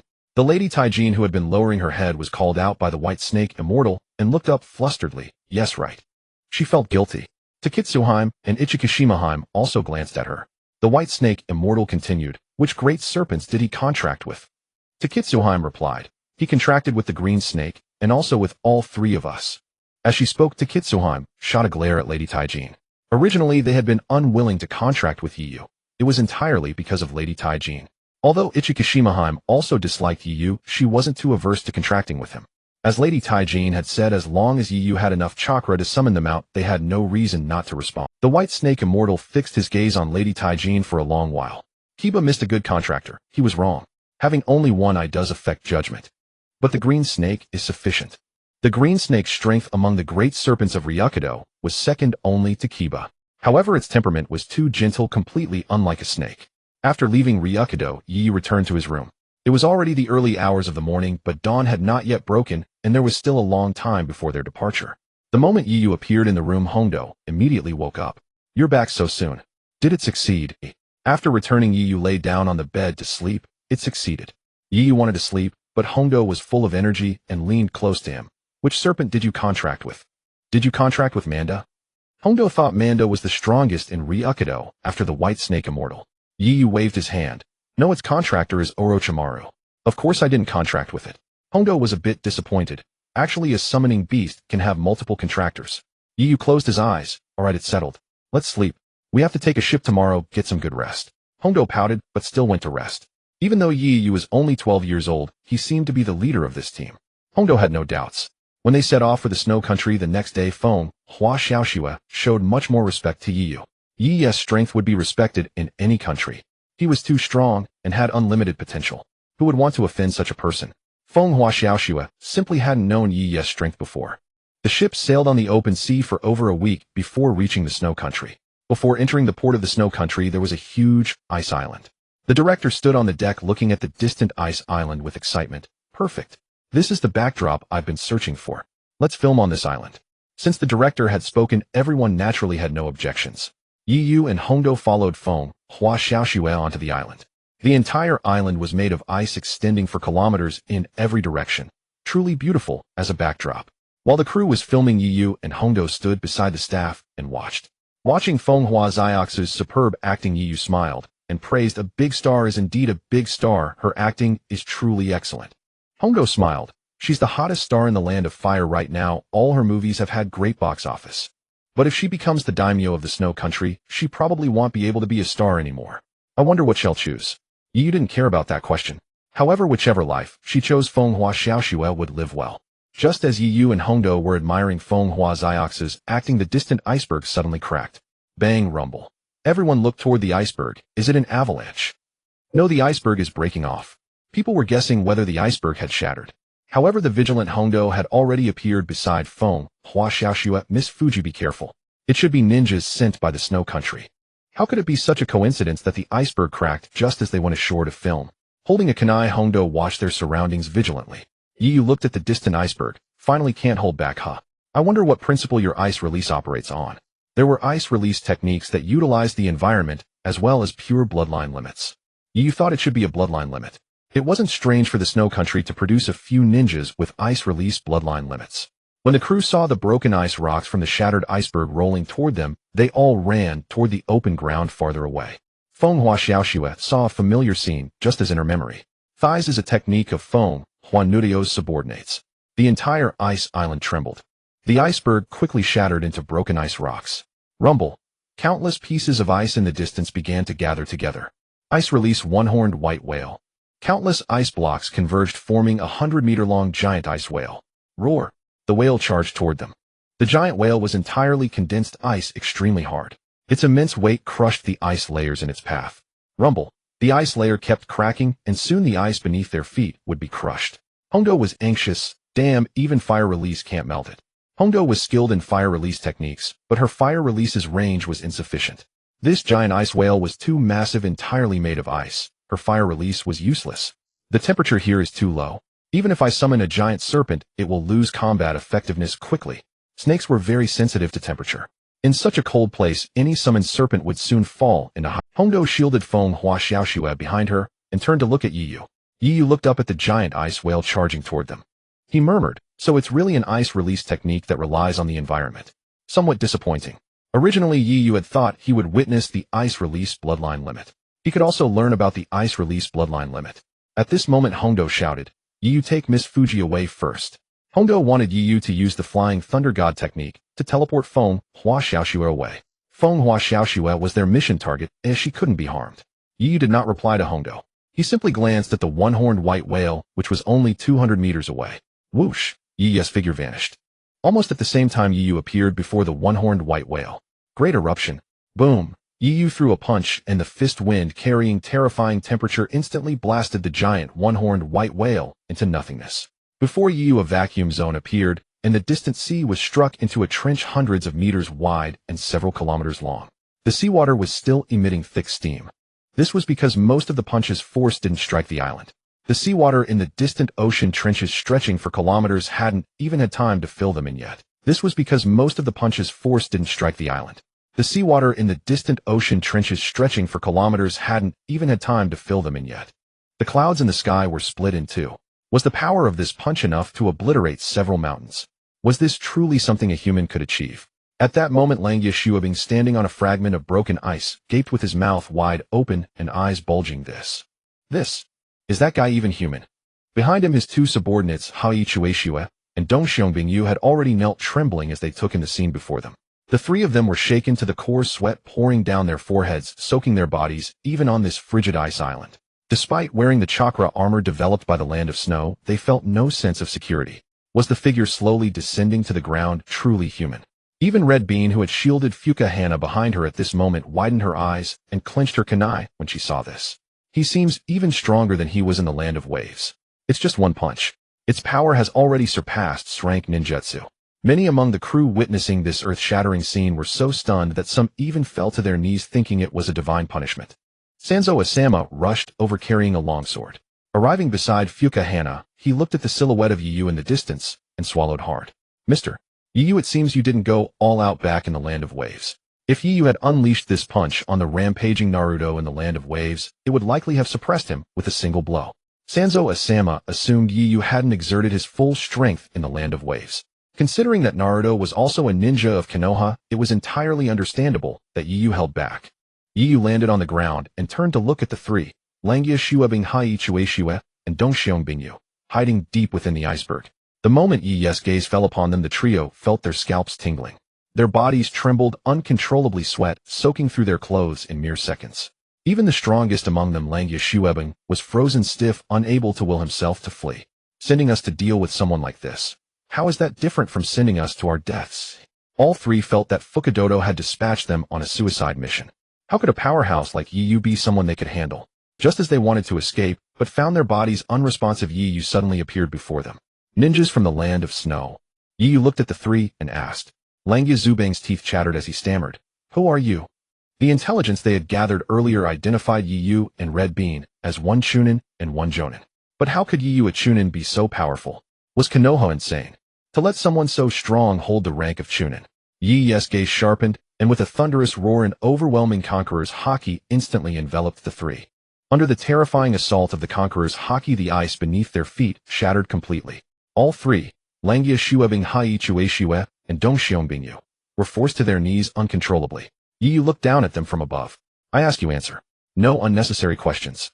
Under the bombardment of Conqueror's Haki, the three nearly fainted. Langia Shuabing realized he had bitten off more than he could chew. Who sent you?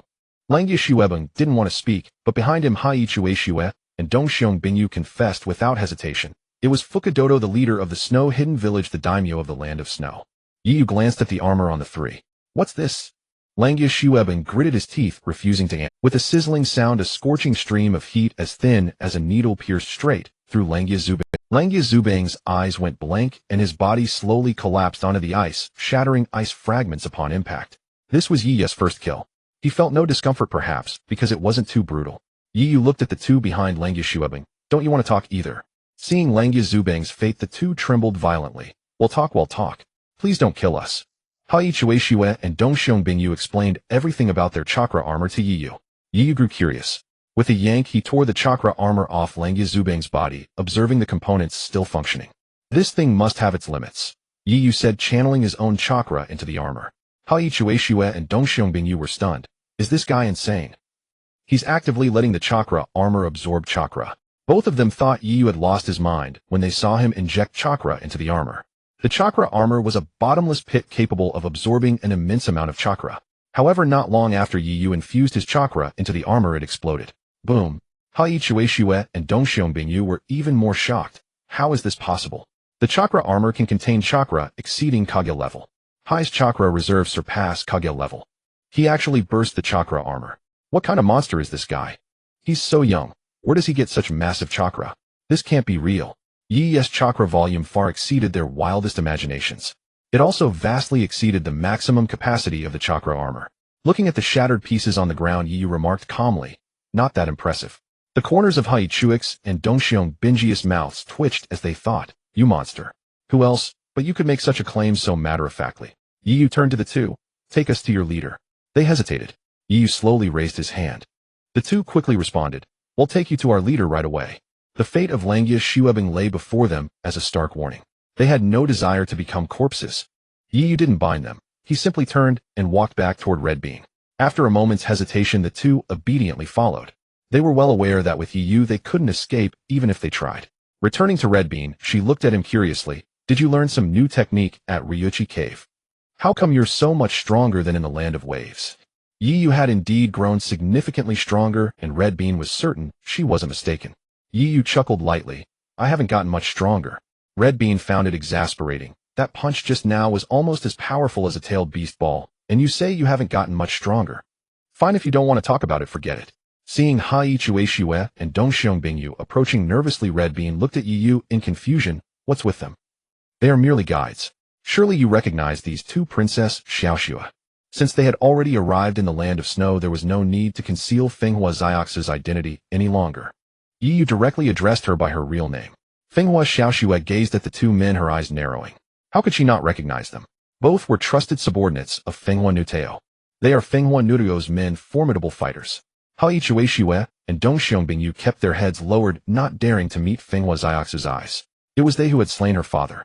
Though the actual blow was struck by Fenghua Nuteo, they were his accomplices. To Fenghua Xiaoxue, they were all accessories to the murder. Yet Fenghua Xiaoxue did not vent her anger on them. They were merely following orders. Turning to Yi, she pleaded, "Master Yi, please avenge me." She knelt before Yi. Having witnessed his immense power, she could no longer contain the turmoil within. Her father had been killed by her own uncle, and she had fled to the Land of Fire living as a fugitive. Every night, as she tried to sleep, she would dream of her father's brutal death. Fenghua Xiaoxue had been running away because Fenghua Nuteo was too powerful. Yi was the only person she had found who could realistically help her exact revenge. He helped her to her feet. "Our mission is to restore your kingdom. There's no need for this." Fenghua Xiaoxue nodded tearfully. After witnessing Yi's display of strength, all the crew members, who had previously been uncertain about him, felt a profound sense of security. Even entering the Land of Snow for filming, knowing they would be involved in Fenghua Xiaoxue's restoration plan, the group entered the Land of Snow. In the daimyo's mansion, Fenghua Nuteo was furious upon learning of Langia Zubang's failed attack. What happened to Langia Shuebing? Can't he even defeat a special jonin from Konoha? Useless. Wasting 3 sets of chakra armor. The cost of crafting chakra armor was exorbitant. Their plan had failed. Langia Shuebing was dead, and his armor had been shattered into scrap. Fenghua Nuteo seethed with rage. "It seems I must personally welcome my niece." He rose to his feet. Donning his chakra armor, he dismissed Anko as insignificant. As for Yi, he was merely a chunin. Not worth his concern. He still did not know that Yi had killed Langia Shuebing. He assumed Anko had done it. After all, who would imagine that a chunin could be so much stronger than a special jonin? He never dreamed that Langia Shuebing, a jonin leading 2 chunin wearing 3 sets of chakra armor that enhanced ninjutsu and absorbed chakra, could lose with such an overwhelming force. Fenghua Nuteo boarded the train heading for the port of the Land of Snow. Many of the train cars were rigged with hidden weapon launchers. Meanwhile, Fenghua Xiaoxue and the others had entered the Land of Snow. Asama Sandai Fu led her Yi and the rest to their secret meeting place. This was the stronghold of the resistance against Fenghua Nuteo, located on a snowy mountain. Asama Sandai Fu brought the group to the base of the mountain and blew their secret signal toward the peak. Soon many figures emerged from the forest on the mountain. They wore armor and carried long blades, but most were samurai, not shinobi. The Land of Snow's hidden village Setsuin was completely under Fenghua Nuteo's control. The resistance could only organize samurai and former daimyo guards into a fighting force. But these warriors were no match for the shinobi forces under Fenghua Nuteo's command. He didn't even need to act personally. A single chunin like Haichueshue could eliminate most of these samurai. Most of these samurai were ordinary men unable to use chakra. Several hundred people lived on the mountain, and when they spotted Asama Sandai Fu below, they cheered and rushed down the snowy slope. Asama Sandai Fu had once been a high-ranking minister of the Land of Snow and was the leader of this resistance. But just as the people began their descent, the sound of a train echoed from the railway below. Everyone turned toward the sound. A train approached from the distance. Asama Sandai fuss eyes widened. Damn it. That's Fenghua Nuruto's private train. Yu also looked at the approaching train. He activated his observation Haki pinpointing Fenghua Nuruto's location within the train. The train slowed to a halt at the base of the mountain. As it stopped, all the side panels of the carriages facing, seeing the arrangement inside the carriages as Asama Sandai, Fu shouted toward the mountain, "No, don't come down. Run." But the people above were joyfully descending, and though they saw the train stop below, they assumed it was brought by Asama Sandai Fu. Only a few samurai with keen eyesight noticed the open side panels. They halted and yelled, "Stop. Everyone stop. It's an ambush." Alas, they realized too late. As the resistance members entered the launcher's range, countless kunai and shuriken shot from the carriages, filling the sky. A dense storm of blades instantly descended upon the people on the mountain. Asama Sandai Fu clenched his fists in anguish. Damn it! Damn it! He pounded the ground with his fists, drawing blood, caring nothing for the pain. That hail of kunai and shuriken would kill all hundreds of people on the mountain. Fenghua Xiaoxua closed her eyes. These were her supporters about to be annihilated. It was too cruel. First gate, Rashomon. Suddenly, a towering iron gate dozens of meters high and engraved with a ferocious demon mask appeared before the people on the mountain. Clang! Clang! The huge bells on either side of the gate rang out, drowning the sound of countless kunai and shuriken striking the Rashomon. Thick dust rose, snow flew, and the clamor of metal on metal was deafening. Sparks erupted as kunai and shuriken slammed into the iron doors. The sparks melted the snow beneath the gate, forming small streams of water collected from the thaw. Inside the train, Fenghua Nuruto sat watching the Rashomon on the mountain through the window, frowning slightly. He does have some skill after all. The ability to summon such a colossal Rashomon indicated that his opponent was no weakling. As a ninja, Fuka Nuruto naturally understood the immense chakra required to manifest the Rashomon. Although he did not recognize the technique by name, he realized it was a summoned tool, not something forged through earth. The enormous Rashomon tool demanded a vast amount of chakra. At the very least, it proved his opponent possessed substantial chakra. As the dust settled, the Rashomon vanished as well. Only the shattered kunai and shuriken remained along with melted snow. The weapons lay piled in a straight line. Behind that line was where the Rashomon had stood. The people on the mountain had long closed their eyes, resigned to death. But unexpectedly, a towering iron gate materialized, shielding them from the torrent of kunai and shuriken. Only after the Rashomon disappeared did the crowd snap out of their daze. What was that? How did such an iron gate suddenly appear? That gate was so immense. How did it appear and vanish so abruptly? Everyone speculated, yet many felt gratitude for its timely intervention, for otherwise their bodies would have been riddled with blades. Many prostrated themselves, praying, "It must be divine protection, a gate sent by the heavens out of mercy." Asama Sandai stared blankly at the mountain ahead. That was the Rashomon. Lord Yeyu made his move. Asama Sandai turned to Yeyu, who stood calm with hands in his pockets, seemingly unmoved. Yet he knew that was indeed the Rashomon, and who else here could summon it but Yeyu? Asama Sandai rose and said gratefully, "Lord Yeyu, words cannot express our gratitude." Fuka Xiaoxua opened her eyes just as the Rashomon vanished. The mountain of discarded kunai and shuriken lay in a line, unable to cross that invisible boundary, the position the Rashomon had occupied. Is Lord Yu's ninjutsu this powerful too? Fuka Xiaoxua had previously assumed he was a taijutsu specialist given his prior use of physical techniques. Enko showed no surprise, as she had long known of the Rashomon. Had Yeyu not acted, she would have used Earth Release herself. Though her forte was Fire Release, she had trained in Earth Release as well. Merely employing Earth Release might not have protected everyone on the mountain. While those kunai and shuriken could not pierce the Rashomon, they could easily break through an earthen wall she summoned. Yu's gaze shifted toward the train. At the same time, a figure emerged from it. Fuka Nuruto clad in Stepping out, Fuka Nuruto stood on a rock, staring at Fuka Xiaoxua from afar, smirking. Xiaoxua, welcome back to the land of snow. At the sight of Fuka Nuruto, Fuka Xiaoxua trembled uncontrollably. The painful memories of her childhood surged in her mind. She fell to her knees, shaking incessantly. Even though Yeyu, whom she believed could defeat Fuka Nuruto, stood beside her, she could not suppress her terror. Seeing her fear, Fuka Nuruto burst into manic laughter. "Ha! Xiaoxua, what are you afraid of? Your uncle has been eagerly awaiting your arrival. I've waited over a decade for you to set foot on this land again. Come give me the hexagonal crystal. He'll use that treasure to expand the land of snow into a power rivaling the 5 great nations." Fuka Nuruto paid no heed to Yeyu or Enko, completely disregarding them. Enko helped Fuka Xiaoxua to her feet. "Princess Xiaoxua, what's there to fear? That man will soon face judgment. Trust us. Even if you don't believe me, you should believe in Yeyu." Yet Fuka Xiaoxua still could not stop. Her childhood trauma had robbed her of the courage to confront Fuka Nuruto. Yeyu glanced at her. "He's the one, right? Once he's dealt with, you'll become the daimyo of the land of snow, and my mission will be complete. Correct? Fuka Xiaoxue looked up at Yeyu, her lips pale. He's too strong. Lord Yeyu, can you truly? Despite having witnessed Yu's prowess, she remained anxious. Yeyu smiled reassuringly. Don't worry. Anko cautioned him, be careful. Yeyu nodded. With a buzz and a Fuka Nuteo stood on the rocks staring at the ground, coughing up blood. He lowered his head to stare at his perforated chest. His vaunted chakra armor had utterly failed to stop the hand crackling with lightning.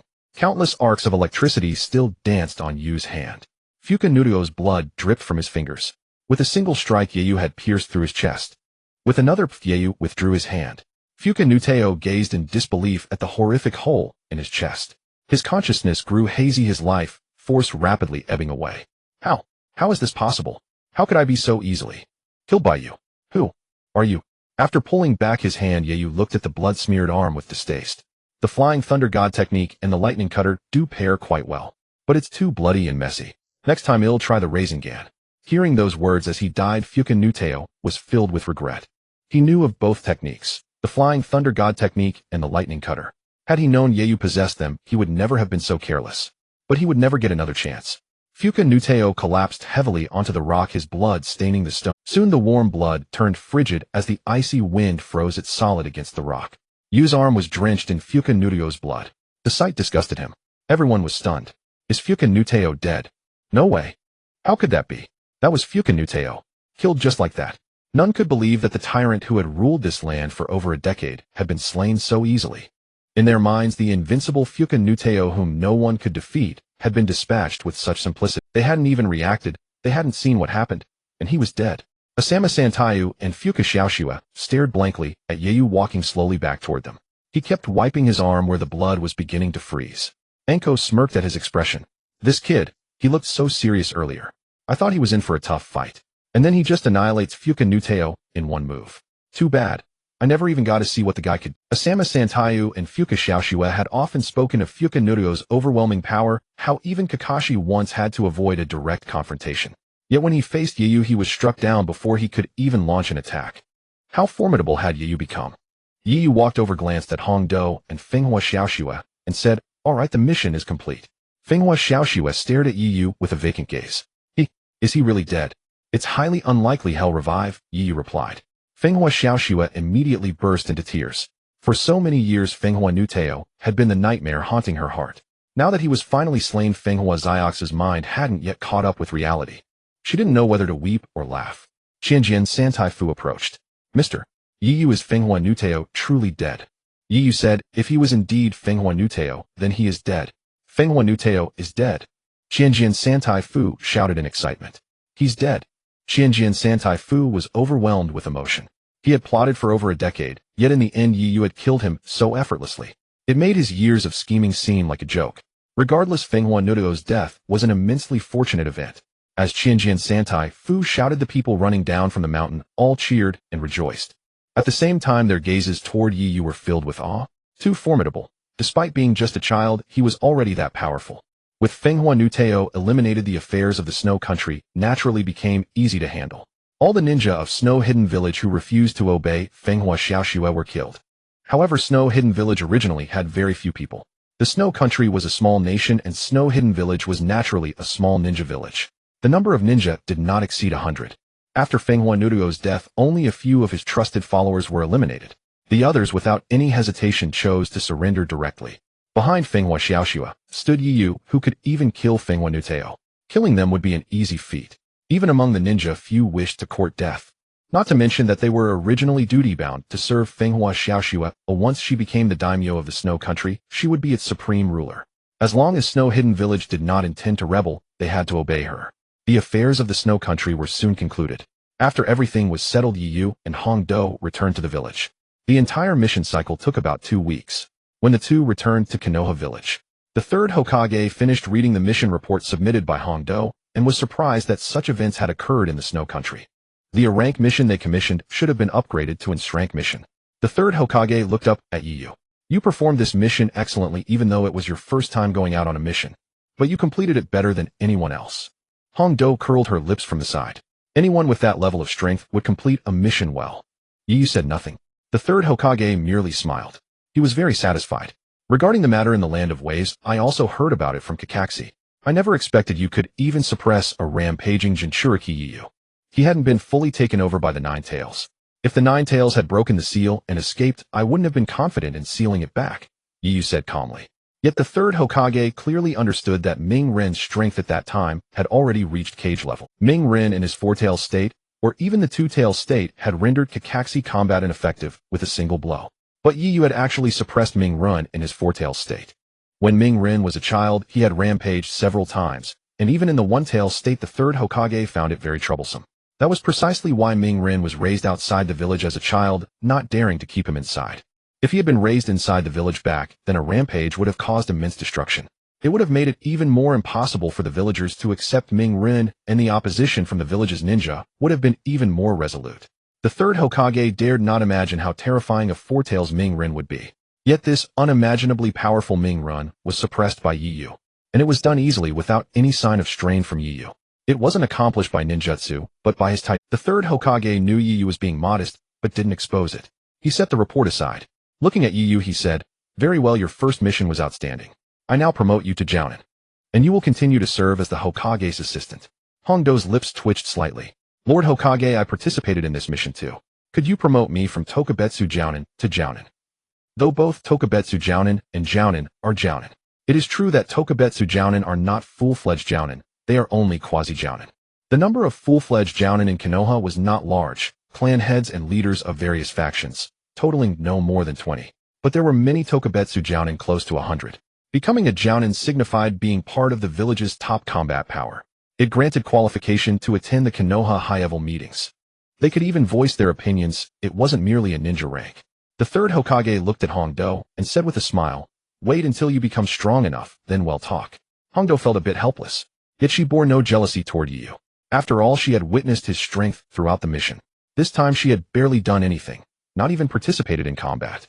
Seeing Yu so calm, Hongdo placed her hand on his shoulder. Smiling, she said, "Treat me." Yu had been indifferent to the promotion to Jounin.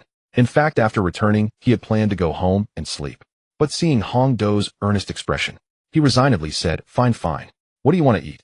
Hongdo immediately replied, "Dango. I want a lot of dango." Yu was a bit speechless, thinking to himself, "Love sweets this much. No wonder she'll gain so much weight later." Still, Yu didn't mind, as long as she was happy. The third Hokage was pleased to see them getting along so well. Yu finally has some human warmth. Before, he seemed indifferent to everything. That wasn't good. The third Hokage still hoped that Yu could possess the temperament befitting his age. Leaving the Hokage building, Hongdo dragged Yu to a famous dango shop in the village. Though the shop was small, business was booming. Seats were nearly all taken. After sitting down, Hongdo ordered several varieties of dango. Yu said nothing. After all, dango was even cheaper than Ichiraku ramen. Yu had thought Hongdo would fleece him. After ordering, Hongdo noticed two people sitting across. "Yo, Kurenai Asma, you're here too." Shiri Kurenai and Yuanfei Asma were also in the dango shop. Shiri Kurenai and Hongdo were close friends. The two had noticed Hongdo and Yu earlier. Shiri Kurenai had winered long hair, an exceptionally beautiful face, a truly striking beauty, and a great figure. It could be said that Yuanfei Asma was lucky to have her. Of course, Asma's conditions weren't bad either. In Konoha, though not the strongest, he was one of the few Jounin. He was also an elite Jounin. He came from a good family. Apart from appearances, the two were quite compatible. Though they were close sisters, Hongdo was boisterous and carefree, while Yuhi Kurenai possessed a gentle disposition. In truth, Hongdo's appearance was not lacking and her figure was quite fine. It was merely her personality that caused many to overlook her looks. From earlier, Yuhi Kurenai and Asuma had watched as Hongdo boldly ordered a large pile of dumplings, bringing along Yu, who had recently been a hot topic of discussion within the Jounin circle. The two exchanged glances and then approached Hongdo's table. Asuma sat beside Yu while Yuhi Kurenai took a seat next to Hongdo. "You're Yu, right?" "I'm Saratobi Asuma." "Hello Yu, I'm Yuhi Kurenai." Although Yu was only 12 years old and had just graduated from the Ninja Academy a few months ago, he was already a Chunin and moreover the Hokage assistant. Though his ninja rank was lower than theirs, his position, both regarded him as a peer. Yu smiled and nodded. "I am Yu. I have heard of your esteemed name." Hongdo waved her hand. "All right, enough with the formalities. Yu, see, these two are now at the same rank as you. On this table in the lowest rank. Damn it." Hongdo looked at the three of them, clearly displeased. Asuma and Kurenai were puzzled. "Hongdo, what do you mean by—" Hongdo, with a serious expression, said to them, "You two, just now this 12-year-old kid beside you was promoted to Jounin, the same rank as you." Surprised, Watching her grit her teeth as she said this, Yu felt speechless. Just how much does she resent my becoming a jonin? Yu thought to himself. Meanwhile, Yuhi Kurenai and Asuma were indeed taken aback. Their gazes toward Yu brimmed with confusion. Yu, you're amazing, Yuhi Kurenai said with a gentle smile. Asuma, however, frowned. He couldn't understand what made Yu so special that he became a chunin right after graduation and then a jonin within 2 months. Even he, the third Hokage's own son, had never received such treatment. He had become a jonin at the age of 20, and even that was considered a genius, except for top-tier prodigies like. In truth, becoming a chunin already indicated some talent. Becoming a Tokubetsu jonin meant above-average talent. To become a jonin was to be a true genius. Someone like Kakashi, who became a jonin at 12, was a super genius in the ninja world, a once-in-a-lifetime rarity. Even across the entire ninja world, only a handful existed. Now Yu had joined their ranks. At 12, he too had become a jonin. But was Yu truly a super genius like Kakashi? Asuma wasn't sure because since graduating, Yu had been serving as the Hokage assistant, handling official duties all day without ever going on missions or demonstrating his abilities. Yuhi Kurenai was also curious, but she wouldn't show it in front of Yu. Yu sensed their doubt, but paid it no. He didn't bother to explain. There was simply no need. However, if Yu remained silent, Hongdo certainly wouldn't stop. She said to them, "You must be wondering why he got promoted so fast, right?" Asuma and Kurenai didn't speak, but their expressions betrayed their curiosity. Hongdo chuckled. "Don't let his age fool you. He can instantly kill a jonin." Yuhi Kurenai and Asuma were stunned. Instantly kill a jonin? Both were shocked. They knew that Hongdo's reference to jonin was definitely not a Tokubetsu jonin. Otherwise, Hongdo would have emphasized Tokubetsu jonin, and she wouldn't be so agitated. But instant kill of a jonin. Did Yu do that? If true, then his promotion to jonin made perfect sense. Hongdo glanced at them and smiled. Surprised. This time we went on a mission to the Land of Snow. The daimyo of the Land of Snow, the former leader of Yukigakure Fukadodo, didn't even have a chance to fight back before Yu killed him. He didn't stand a chance. You both know Fukadodo, right? The one who defeated Kakashi. The two naturally knew. Kakashi was a frequent topic in Konoha's jonin circles. Almost everyone from his generation held him in great awe. Though he had been in a slump for a few years, no one ever thought Kakashi was weak. The mission he had undertaken to the Land of Snow years ago was one of his few failures. He had rescued Fuka Yukiyuki, but her father was killed by Fukadodo, who also defeated Kakashi at the time. Many people knew about this, and Yuhi Kurenai and Asuma, being classmates with Kakashi, were even more aware. Asuma asked Hongdo, "You went on a mission?" Hongdo nodded. Yes, this was Yi's first mission. Originally, it was just a rank escort mission, but then the client, the Minister of the Land of Snow, changed the mission, asking us to protect the princess and help her return to the Land of Snow. And also help them restore the kingdom. I wanted to refuse that kind of mission, but Yu accepted it. As soon as we arrived in the Land of Snow, before Fukadodo could even make a move, Yu killed him in one blow. The mission that should have been difficult and dangerous ended so simply. I didn't even get a chance to fight. Yuhi Kurenai and Asuma turned to look at Yu. Now they finally understood why the third Hokage had promoted him so quickly. Instantly killing a jonin, an elite jonin at that, meant Yi's current strength was at least at the elite jonin level. In fact, he was likely stronger than both of them. So the third Hokage's promotion of him to jonin was indeed justified. Yuhi Kurenai gave Yu a warm smile. Yu, we both became jonin this year, but it took me over 10 years to go from chunin to jonin. Your talent far surpasses mine. Kurenai meant it sincerely. Based on his achievements, his strength was definitely greater than her own. Kurenai was 27 years old when she became a jonin.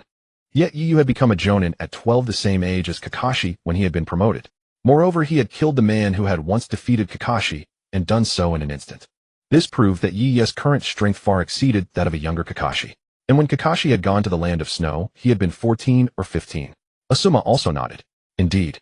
I never expected that the most talented and strongest among your generation would be you. No wonder the third Hokage promoted you to chunin directly and made you his assistant.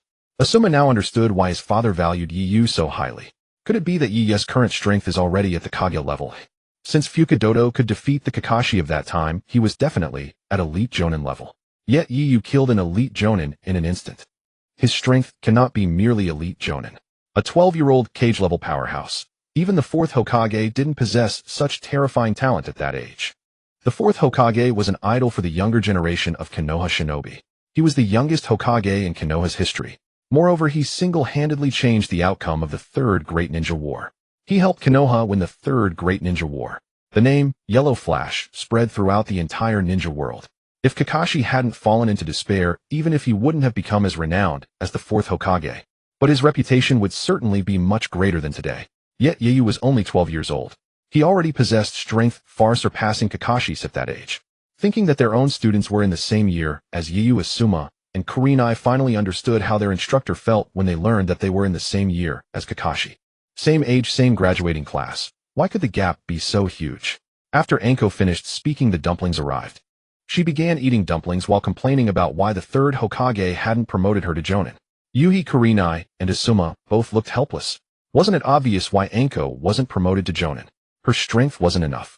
She only became a Tokubetsu Jonin because she learned some of Orochimaru's techniques. They stayed at the dumpling shop for over an hour, and it was all Anko's complaints. However, that was just her personality. She complained, but she actually understood everything. Leaving the dumpling shop and bidding farewell to Anko and the others, Yoru breathed a sigh of relief. He finally returned to his residence. After coming back to Konoha apart from work, he basically stayed at home. Walking to his doorstep, Yoru saw the person standing in front of his door. He was somewhat surprised. I have something I want to ask you. Yoru frowned slightly. It's a bit late now.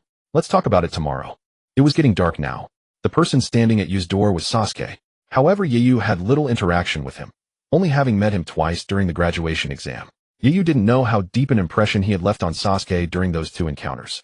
Sasuke rarely went to see. In the Ninja Academy, he was very similar to Yoru. Yoru was because his grades were average, and he didn't want to play with other classmates. That's why he had no friends. But Sasuke was focused entirely on becoming stronger. He ignored the many people around him who wanted to be his friends. Although Sasuke was aloof, he was very popular in the Ninja Academy. Because not only did he have good grades and strong abilities, but most importantly, he was handsome. Extremely handsome. So handsome that even if he weren't a shinobi, he could make a living just by his looks. Moreover, because of his cool personality and good looks, even many male classmates wanted to be his friend. Don't let Naruto's apparent dislike for Sasuke fool you. When Sasuke truly regarded him as a friend, Sasuke became a completely different existence in his heart. Entirely different from other classmates. For many male classmates, having a friend like Sasuke, handsome, popular, high-achieving, and aloof, was definitely a matter of pride. But none of this had anything to do with Yoru. Yoru was not one of those classmates. Sasuke looked at Yoru without. Yoru sighed helplessly. Alright, what do you want to ask? He walked over, took out his keys, and opened his door. They couldn't just talk outside. Sasuke followed Yoru into the room. It was his first time in Yu's home. Sasuke was somewhat surprised by the arrangement of Yu's house. Because it was too simple. So simple that he thought no one lived there. Have a seat. Pouring a cup of tea for Sasuke, Yoru sat across from him. Sasuke thought for a moment, and asked Yoru, Sakura told me about what happened in the Land of Waves. What about it? Yoru said indifferently. Now Yoru no longer cared about what would happen in the original plot. It was no longer important to him. Sasuke looked at Yoru. How did you become so strong? This was what Sasuke most wanted to know. Yoru paused and smiled slightly. It was a gift from heaven. For Yoru, receiving the inheritance of Chichuan was indeed a gift from heaven. But Sasuke felt that Yoru was just brushing him off. There is someone I must kill. Sasuke looked at Yoru yet Yu's expression didn't change. There was indeed no need for it to change. Now he had no interest in the affairs of the Uchiha clan or the village. Who was right or wrong, who suffered or not. It didn't matter. It had nothing to do with Yoru. Regarding the annihilation of the Uchiha clan, the third Hokage certainly had the fault of negligence, but that had nothing to do with Yoru. The third Hokage had been good to him, whether because of his talent or his strength. Yoru would not hold any grudge against the third Hokage over the Uchiha clan affair. Originally, it really had nothing to do with Yoru. However, if Yoru ever became Hokage in the future, then it would have something to do with him. But for now he was not Hokage, so it had nothing to do with him. Sasuke clenched his fists, not directed at Yoru, but rather as he was making some kind of resolve. I am from the Uchiha clan. Sasuke began to recount the story of the Uchiha clan's massacre. Yu's mouth twitched. Why was Sasuke suddenly telling him this? He didn't feel comfortable interrupting. But after listening for more than 10 minutes, Yoru grew impatient. Can you briefly state your purpose? I sympathize with your ordeal, but what exactly are you trying to say? Sasuke was telling this to someone for the first time. Although he regarded Yoru as someone to surpass, it was precisely for this reason that Yoru was also the only person he trusted. It was because Yoru treated him no differently from others. I want to know how to become stronger. Sasuke looked at Yoru earnestly. If that look were directed at Sakura, she would absolutely die for Sasuke. But Yoru only felt awkward seeing that gaze. Just go train. Everyone's way of getting stronger is about the same. Moreover, you're from the Uchiha clan. Sasuke looked at Yoru very seriously. It's too slow. The man I want to kill has immense talent. He's been a genius since childhood. Although he hated Uchiha Itachi deeply, Sasuke acknowledged that Itachi's talent was extremely high.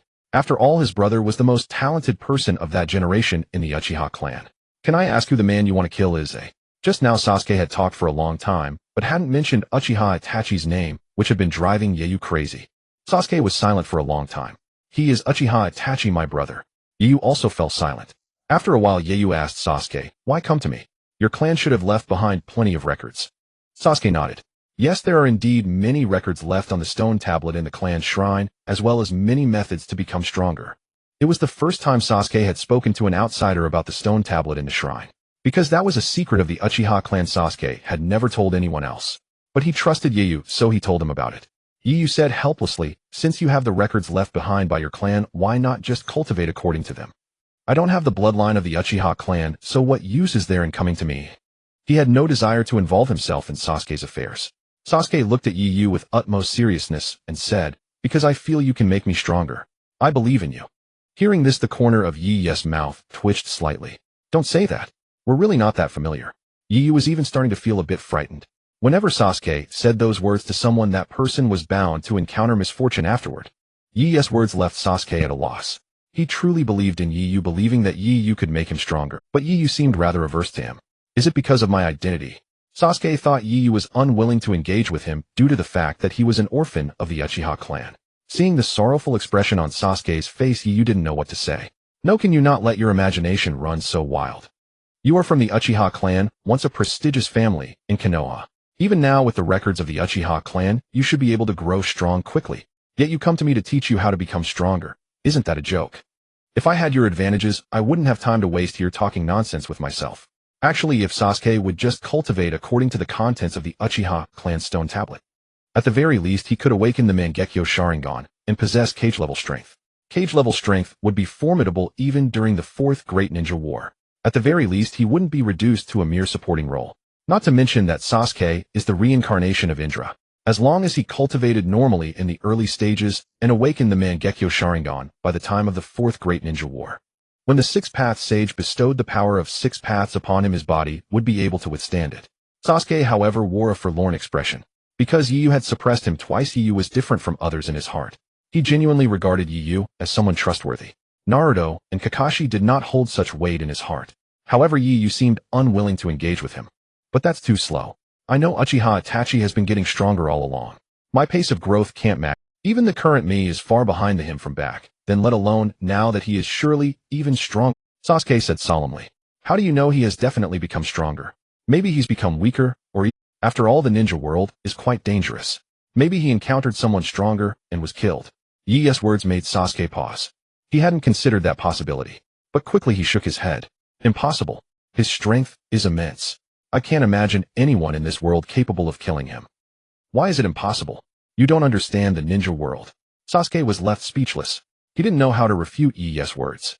The two remained silent for a long time. Yoru had nothing to say. Sasuke was silent for a while before raising his head to ask Yoru, can you really not help me become stronger?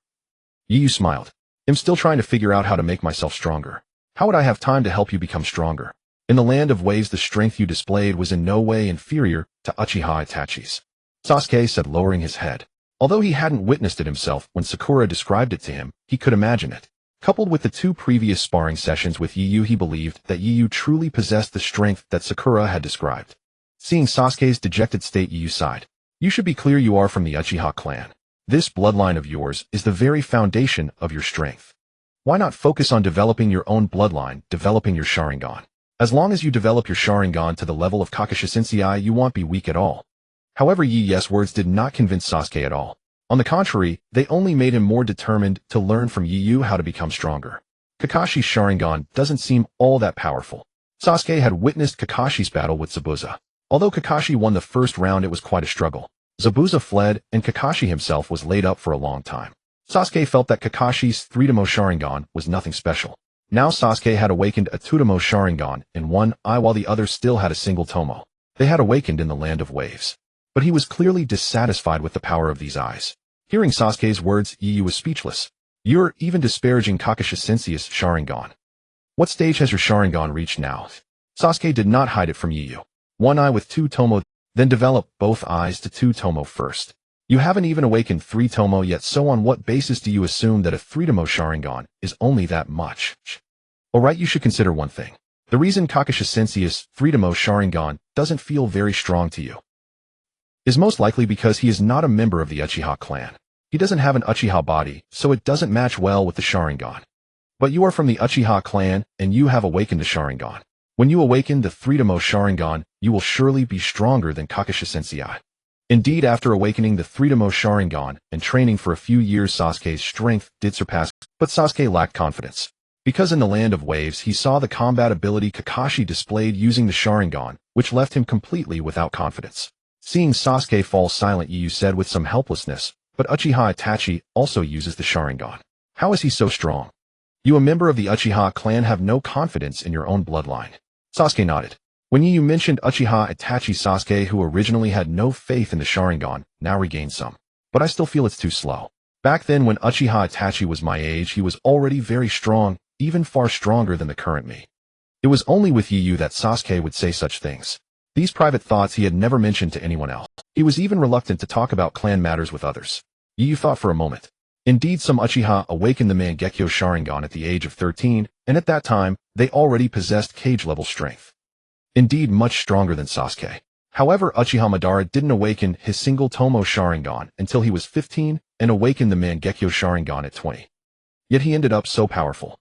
Awakening the Sharingan early doesn't necessarily mean high talent.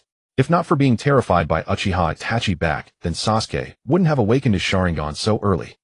Sasuke's rate of awakening the Sharingan was also fast except for the few years of dormancy after awakening the single Tomo. After he graduated, he raised his Sharingan from single Tomo to 3 Tomo in just a few months. In the original story, Sasuke had a single Tomo Sharingan when he graduated, but after a few months of missions he elevated his Sharingan to 3 Tomo. His talent was actually not lacking at all. It was probably the years in the Ninja Academy that held him back. Moreover, awakening the Sharingan too early is detrimental to the body. Itachi was a prime example. He indeed awakened the Mangekyo Sharingan quite early. But precisely because he awakened the Mangekyo too early and used his eyes too much, his eyesight was failing by the time he was in his 20s, and his body was ravaged by excessive chakra extraction, leaving him terminally ill. I can't help you. Yi refused resolutely. Sasuke lowered his head and said nothing. Is there anything else? Yu asked. What if I exchange the Uchiha clan's techniques with you? Sasuke looked at Yu. This was the only thing he had. Many of the Uchiha clan's techniques were sealed on the stone tablet in the shrine. Only those who had awakened the Sharingan could see them. Yu smiled faintly. I'm not interested. The Uchiha clan's techniques were indeed of no value to Yu. His fighting style was completely incompatible with the Uchiha clan's techniques. With no hope left, Sasuke was helpless. Although many said he came from a noble family, the things he could offer were things Yu didn't care about. Thinking of Sakura's description of Yu's battle in the Land of Waves, it seemed that Yu was even stronger than Uchiha Itachi. It was natural that he looked down on the Uchiha clan's techniques. How can I become stronger? He raised his head and looked at Yu. Since Yu wouldn't help him, at least he could give him advice from a strong person should be much better than his own blind efforts. This time, Yu didn't refuse him like before. After thinking for a moment, he said to Sasuke, your eyes. My eyes? You mean the Sharingan? Yu nodded. Sasuke hesitated. But my Sharingan is that's because you haven't used it well, Yu said. The most important ability of the Sharingan is not actually copying, but insight and Jinjutsu. And insight must be combined with other techniques to maximize its effect. Especially when combined with Taijutsu, it's most suitable. Before the Sharingan evolved into the Mangekyo Sharingan, it was actually not as good as the Byakugan. Everything the Byakugan could do, the Sharingan could do, but what the Byakugan could not do, the Sharingan also could not. So when Hyuga Hisashi said they were the #1 clan in Konoha, it was no exaggeration. Because every member of the Hyuga clan had the Byakugan, there was no such thing as not being able to awaken it. Moreover, before the Sharingan evolved into the Mangekyo Sharingan, the Byakugan absolutely suppressed the Sharingan, especially in terms of insight, far surpassing it. The Byakugan could observe the situation within 10 kilometers. In war, the value of the Byakugan was strategic. That's why the Cloud Village so desperately wanted to obtain the Byakugan, and other villages also wanted a pair of Byakugan. Although the Sharingan had no distinction between main and branch families, and had participated in many shinobi world wars, no one dug out Sharingan eyes, which showed the difference between the two eyes. Moreover, as long as the Byakugan was from the main family, it could be used after being removed like Ao's with no discomfort. But the Sharingan, even after transplantation, was difficult to use like Kakashi's. Even for members of the Uchiha clan, awakening the Mangekyo Sharingan carried the risk of blindness. For example, Uchiha Itachi, in just a few years his eyes were about to go blind. In his battle with Sasuke, besides his physical condition, the reason he couldn't dodge Sasuke's attacks was that his eyes were almost blind. Moreover, his body was also deteriorating due to frequent use of the Mangekyo Sharingan. How could one obtain such powerful power without a price? The Sharingan was far inferior to the Byakugan in terms of farsight. That's why Yu said that Taijutsu combined with the Sharingan was the most suitable. The Hyuga clan should have developed long-range techniques, but the two clans developed in completely opposite directions.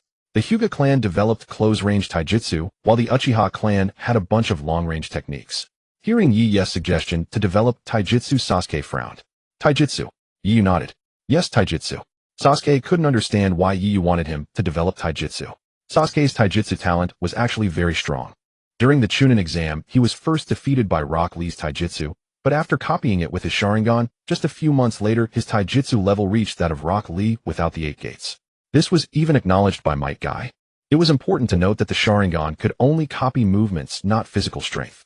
It was conceivable how high Sasuke's taijutsu level was. But Sasuke didn't think he should invest much effort in taijutsu. But is taijutsu really worth developing? I rely on taijutsu myself, Yu said. Yu said. Sasuke fell silent. Are you sure you rely on taijutsu, not just your own innate strengths? Sasuke couldn't help but complain. Yu nodded. There's that aspect, but I still think you are very suitable for training taijutsu nintaijutsu. Sasuke was stunned. Nintaijutsu. Yu nodded. Yes, it's taijutsu that combines ninjutsu and taijutsu. For example, using lightning release to stimulate body cells to increase movement speed, or using fire release to increase physical strength and destructive power. With your Sharingan, your attacks will be very precise. The most important thing in taijutsu is actually precision. No matter how strong the power, it's useless if it doesn't hit the target. Sasuke fell into deep thought. He increasingly felt that Yu was right. But how exactly do you perform nintaijutsu? Combining ninjutsu and taijutsu, it's obviously going to be difficult. Nintaijutsu indeed sounded powerful, but it would also be very difficult. Yu smiled. Don't forget you have the Sharingan. As long as you train your chakra control more, you will definitely be able to do it. Sasuke thought for a long time and said, do you know how? Sasuke looked at Yu. Yu shook his head. I don't. Hearing this, Sasuke was speechless. You don't know, and you were talking so seriously just now. Sasuke felt that Yu had tricked him. Yu smiled. I don't know, but I know it's the most suitable for you. If I had the Sharingan, I would take this path as well. He wasn't lying to Sasuke, he really thought so.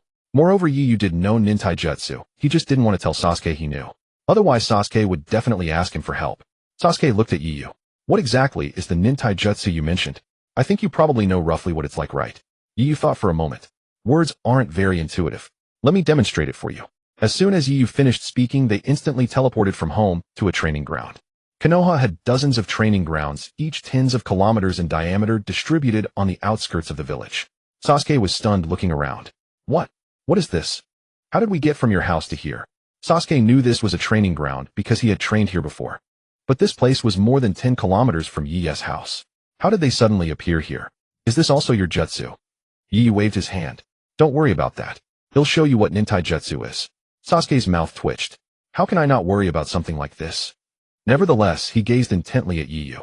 Yu concentrated his lightning release chakra, and in an instant his body was enveloped in a myriad of blue-white electric arcs. These arcs writhed around Yu like serpents. Sasuke stared at Yu, a look of astonishment crossing his face. Such formidable power. He even activated his Sharingan instinctively. The sheer intensity of the chakra radiating from Yu was something Sasuke had never witnessed before. Such a concentrated force. Yu clenched his fist, and the arcs seemed to obey his call, coalescing around his knuckles. Watch closely. This is the true power of lightning release taijutsu. In a flash, Yu transformed into a streak of azure light, reappearing atop a boulder over 2 meters tall. The next moment, the boulder burst apart, scattering into a hail of rubble. Where the massive stone once stood, nothing remained but a crater marking its former place. Yu turned to look at Sasuke, who stood dozens of meters away. See that? This is the ninja taijutsu of lightning release. By stimulating your cells, you accelerate your movements. You can also concentrate the lightning power to amplify the destructive force of your physical attacks.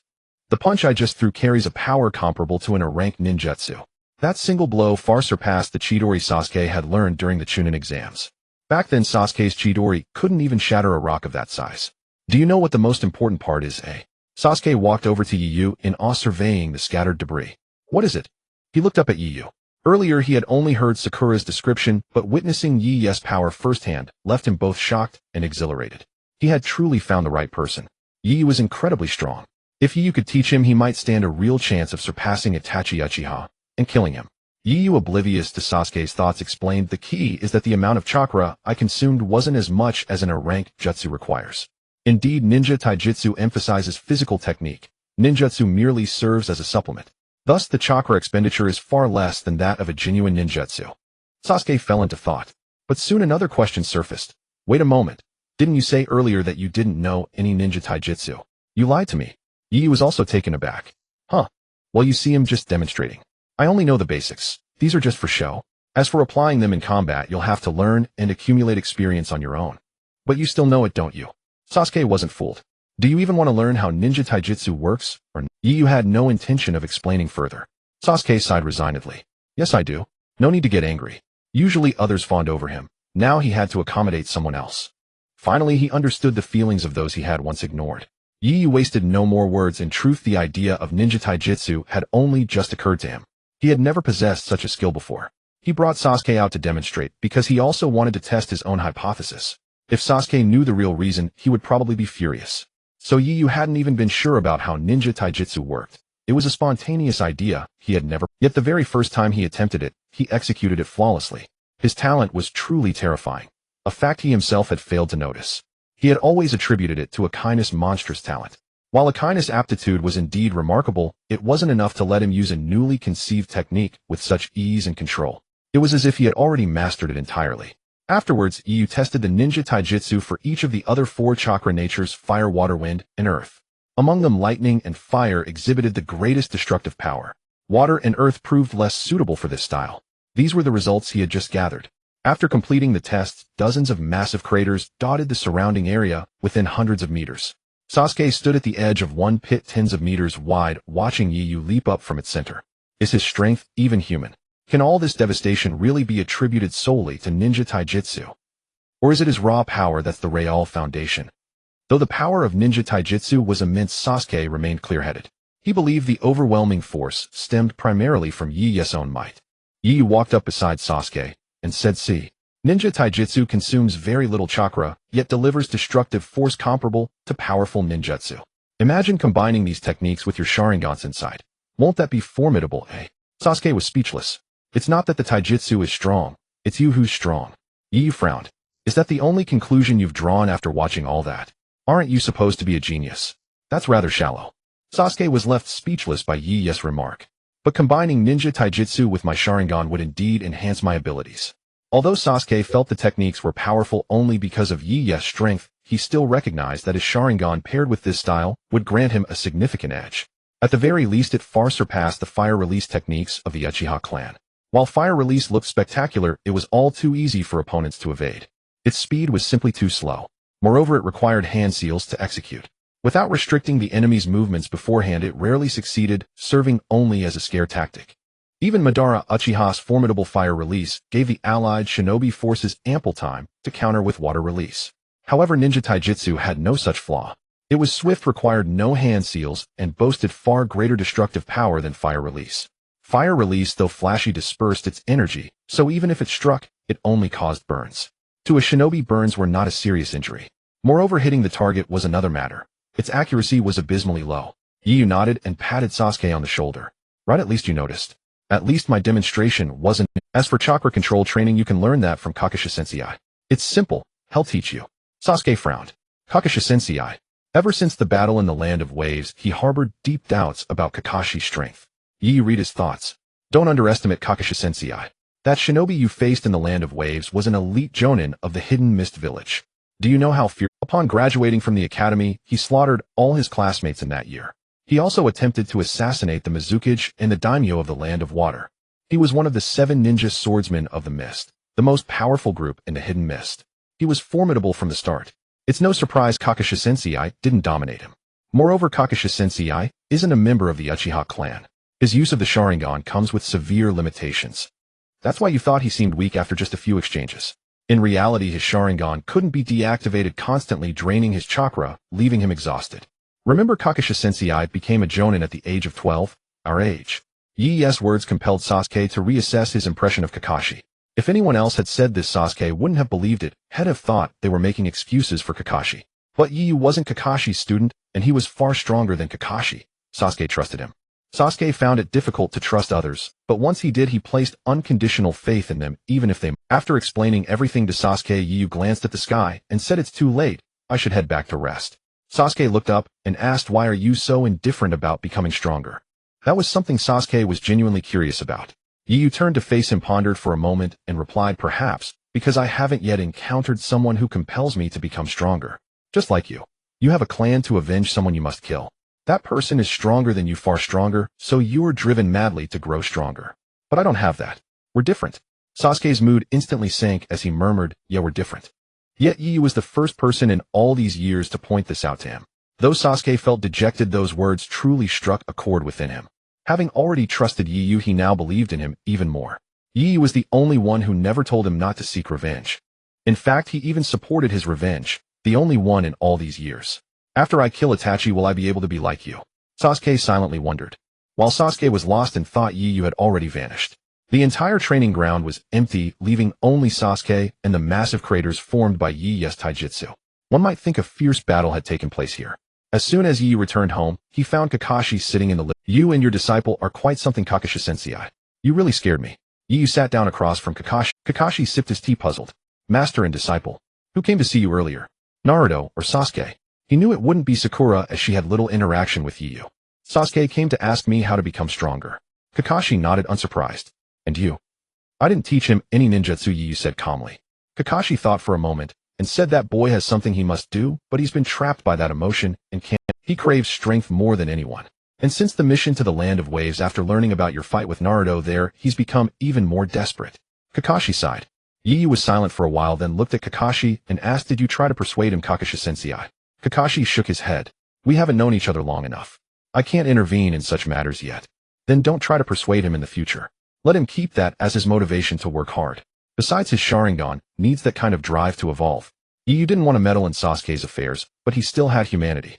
If his entire family were slaughtered in one night, and by his most beloved brother no less, and if that monster had the inhumanity to replay the entire massacre for him to watch, when he was only 7 years old, then he would never be able to let go of it in his lifetime.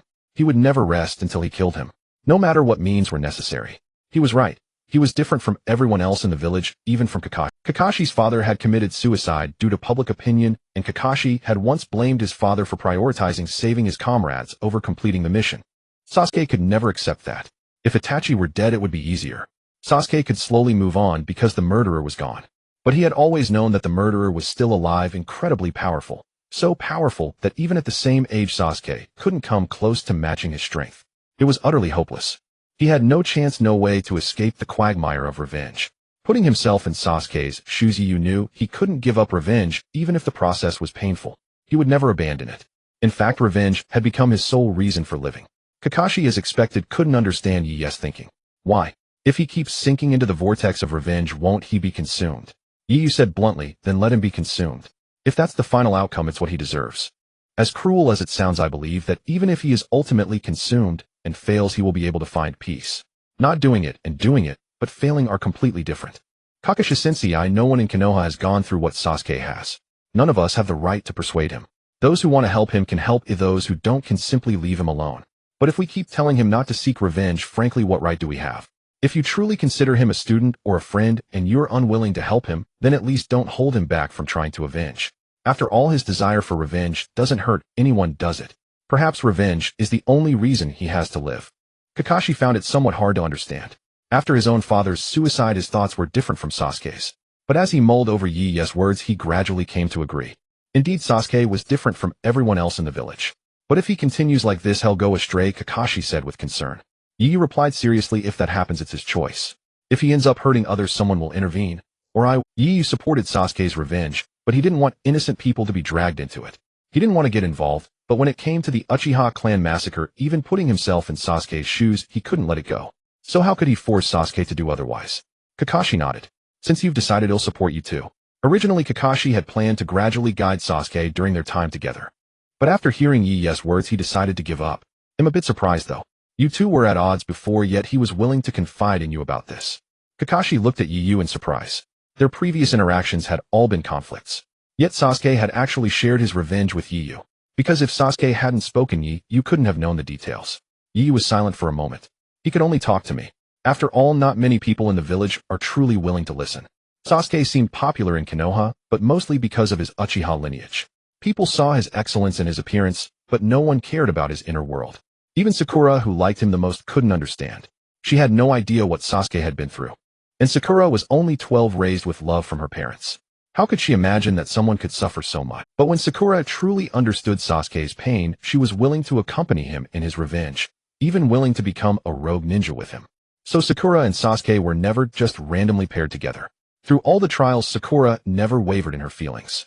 It's easy to understand why Sasuke ended up with her. It was almost inevitable. Actually, if we talk about the most suitable partner for Sasuke, it would be Uzumaki Karen. Because both have pure clan bloodlines. The combination of Uchiha and Uzumaki blood would likely produce offspring with both the Sharingan and the Uzumaki physique. But he still chose Sakura. Choosing Sakura clearly dilutes his Uchiha bloodline. Yet he still chose her, because he knew very well that Sakura truly loved him. And Sasuke himself had feelings for her, as she was the only one in the early days who understood his determination for revenge. Kakashi fell silent, knowing that Yu spoke the truth. Few understood what had truly befallen Sasuke, and even fewer cared to delve into the reasons behind his relentless obsession with vengeance. He turned to Yu and said, "I suppose it's because of you that I'm not so adamant about dissuading Sasuke from seeking revenge. I can finally acknowledge his convictions." Yu raised an eyebrow. "Why?" A faint smile touched Kakashi's lips. "Because you are strong enough. Even if Sasuke's vengeance harms the village, your power can contain the damage." Yu paused, then gave a wry smile. "I wonder if that's a good or bad thing for Sasuke." Kakashi's willingness to understand Sasuke stemmed solely from Yu's presence. Sasuke's revenge would be confined within bounds that could not devastate the village. "Enough of that. The third told me you've been promoted to Jonin. Congratulations." Kakashi grinned. Yu remained silent, offering a warm smile in return. Kakashi sighed in resignation. "Find this." With that, Kakashi produced a wrapped present, a specially crafted straight longsword measuring about 1 meter in length. It was exquisite, and Yu felt his heart stir. Not because the blade was exceptionally powerful. It was merely a sword, not a divine artifact, but it was undeniably beautiful. Taking the sword, Yu channeled his chakra into it, and in an instant arcs of lightning danced across its surface. Forged from chakra conductive material. Kakashi-sensei, this must have cost a fortune. Kakashi slumped into the sofa, a pained expression on his face. "Indeed, it emptied my wallet." Kakashi was notoriously stingy. That he would gift Yu something so exorbitant proved his deep recognition of the younger man. Yu smiled, swung the blade a few times, and acknowledged its quality.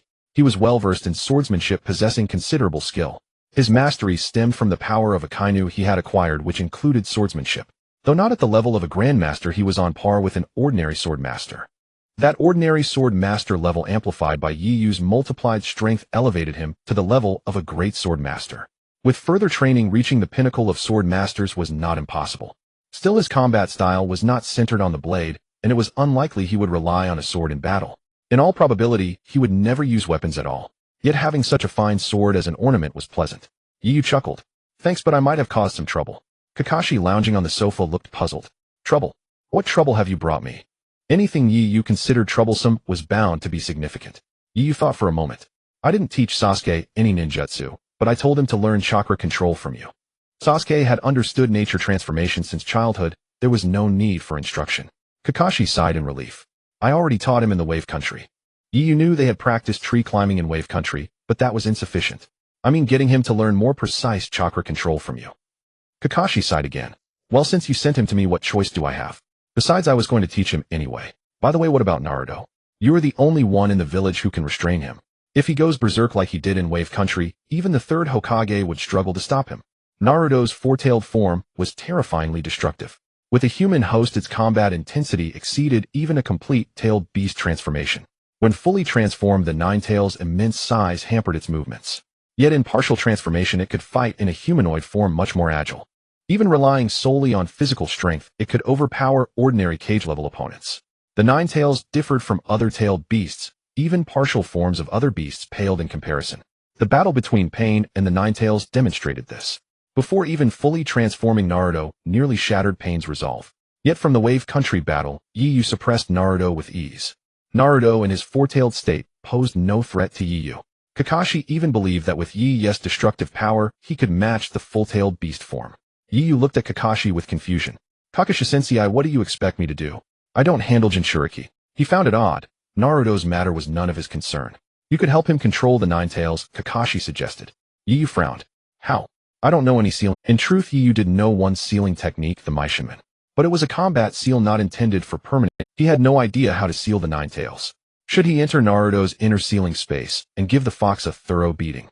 That might work, but after such a beating the Nine-Tails would only grow more resentful of humans and never yield. After all-tailed beasts cannot die, they resurrect. The process would only be painful and time-consuming, at least several years. Besides, we need not worry about Naruto berserking. As he grows older, his control over the Nine-Tails will naturally. One day he will master it. Kakashi sighed. If only it were that simple. Given the level of his berserk state in Wave Country, the difficulty of Naruto controlling the Nine-Tails, I have little faith in him. I was hoping you could help him gain control. Yu gave a wry smile. I'm at a loss. I can beat the Nine-Tails, sure, but making Naruto earn its trust and tame it, I truly don't know how. It was the truth. If the Nine-Tails were sealed within him, he could easily wield its power. But it resides. If he beat the Nine-Tails, it would simply vent its fury on Naruto. Kakashi felt helpless as well. He wished Naruto could harness the Nine-Tails' strength. Likely the fourth Hokage's hope too. Yet Yi's point stood: how could Yu assist? Surely not by physically assaulting the Nine-Tails. Kakashi believed Yu capable of that, but what would be the outcome? Perhaps the beaten Nine-Tails would become even more enraged, causing Naruto to lose control more frequently. Kakashi sighed. My squad is full of problem students. Avenger and Nine-Tails Jinchuriki, and a lovesick. Kakashi felt a bit weary. Yu smiled. That means the third Hokage values you. After all, both Sasuke and Naruto are extremely important to Konoha. If handled poorly, it could lead to disaster. Only you can take on such a heavy responsibility. Come on, you're speaking from a position of comfort. You have no idea how troublesome it is. Although Naruto was his teacher's son, he was indeed difficult to lead. And the critical issue was that he could run berserk. Once he went berserk, he had no way to control himself. In the land of waves, if Yu hadn't arrived in time, Naruto would have completely lost control. It was too dangerous. Precisely because of the mission in the land of waves, the third Hokage was now considering whether to restrict Naruto from leaving the village on missions. After all, Jinchuriki from other villages were only allowed to go on missions after they could control their tailed beast. Even Konoha's previous Jinchuriki, Uzumaki Mito, and Uzumaki Kushina were only permitted to leave the village after mastering control over the Nine-Tails. Uzumaki Kushina was even confined within a barrier, her freedom restricted. Were it not for her exceptional sealing technique talent which allowed her to harness the Nine-Tails' power, she could never have left the barrier. Yet Naruto had never been subjected to such restrictions since childhood. The third Hokage, under immense pressure, could only manage to let Naruto move freely within the village. If he frequently went berserk outside the village, other high-ranking Konoha officials would no longer allow Naruto to leave on missions. Konoha was not a one-man show under the third Hokage. There were factions that could challenge the third Hokage. Some, like Root, could not even be commanded by him.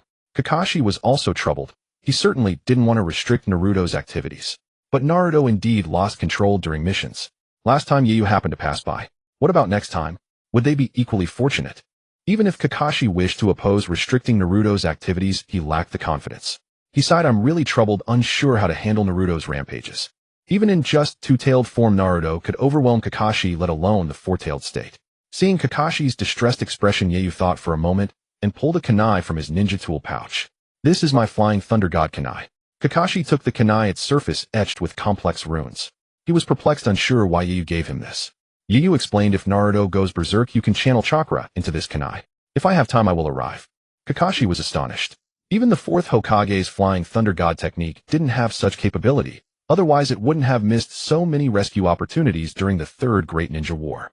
You're terrifying. You've transformed the Flying Thunder God technique to this extent. The technique was constantly refined. When the second Hokage first developed it, it was far from perfect. The fourth Hokage had improved it significantly, making his usage better and faster than the second Hokage. Yu then combined his observation Haki with the Flying Thunder God technique, greatly reducing its limitation, and it became faster. With this kunai, I no longer need to worry about Naruto going berserk. As long as the rampage could be suppressed, there would be no major issue. Once he grew older and stronger, he should be able to control the Nine-Tails. After all, Uzumaki Kushina only fully mastered the Nine-Tails after reaching adulthood. Naruto, carrying the Uzumaki bloodline, should be capable as well. Kakashi had originally come to congratulate Yu on becoming a Jonin, but ended up gaining far more. After leaving Yu's place, Kakashi didn't go home, but headed straight to the Hokage's office to see the third Hokage. He took out the Flying Thunder God kunai. Lord Hokage, this is the kunai Yu gave me. He said I only need to channel Chakra into it. No matter where I am, he can sense it. The third Hokage was equally astonished. I don't recall the Flying Thunder God technique having such an ability. This kind of capability was absurdly remarkable. Kakashi added, when he gave me this kunai, I never imagined it. Yu must have thoroughly studied the Flying Thunder God technique and improved it substantially. The third Hokage looked stunned. Incredible. He's only been exposed to the Flying Thunder God technique for less than 2 months, yet he's already researched it to this extent. Minato took several years to master it, and several more to perfect it. He developed this ability in less than 2 months. But now there's no need to worry about Naruto going berserk when he leaves the village. The third Hokage's greatest concern was Naruto's potential rampage outside. A simple rampage wasn't terrible, as long as it could be controlled. But what truly terrified him was the possibility of losing control, allowing the Nine Tails to break the seal and go completely rampant, costing Konoha its tailed beast. The village would lose its strategic weapon. Although tailed beasts weren't overwhelmingly powerful in combat, a few elite jonin or 1 or 2 cage-level shinobi could subdue them. Their destructive capacity was on the level of strategic weapons. A single tailed beast ball could obliterate an entire shinobi village. In just a month or two, a tailed beast using only tailed beast balls could annihilate a small to medium-sized nation. Such was the terrifying deterrent power of tailed beasts. Hence, each of the 5 great shinobi villages possessed at least one. Even if they didn't send Jinchuriki to battle, every village needed a Jinchuriki within its walls. It was a strategic deterrent, unnecessary to use, but indispensable to possess. Unlike shinobi-tailed beasts enjoyed nearly infinite lifespans, a Jinchuriki's death would simply pass the beast to the next. The third Hokage remarked, "That kid almost slipped under my radar. If not for the day Naruto stole the scroll of seals and passed by his dwelling, he would probably still be drifting through a ninja squad." Ninja squads were the most effective organization for fresh graduates from the Ninja Academy to gain experience. They benefited most trainee shinobi.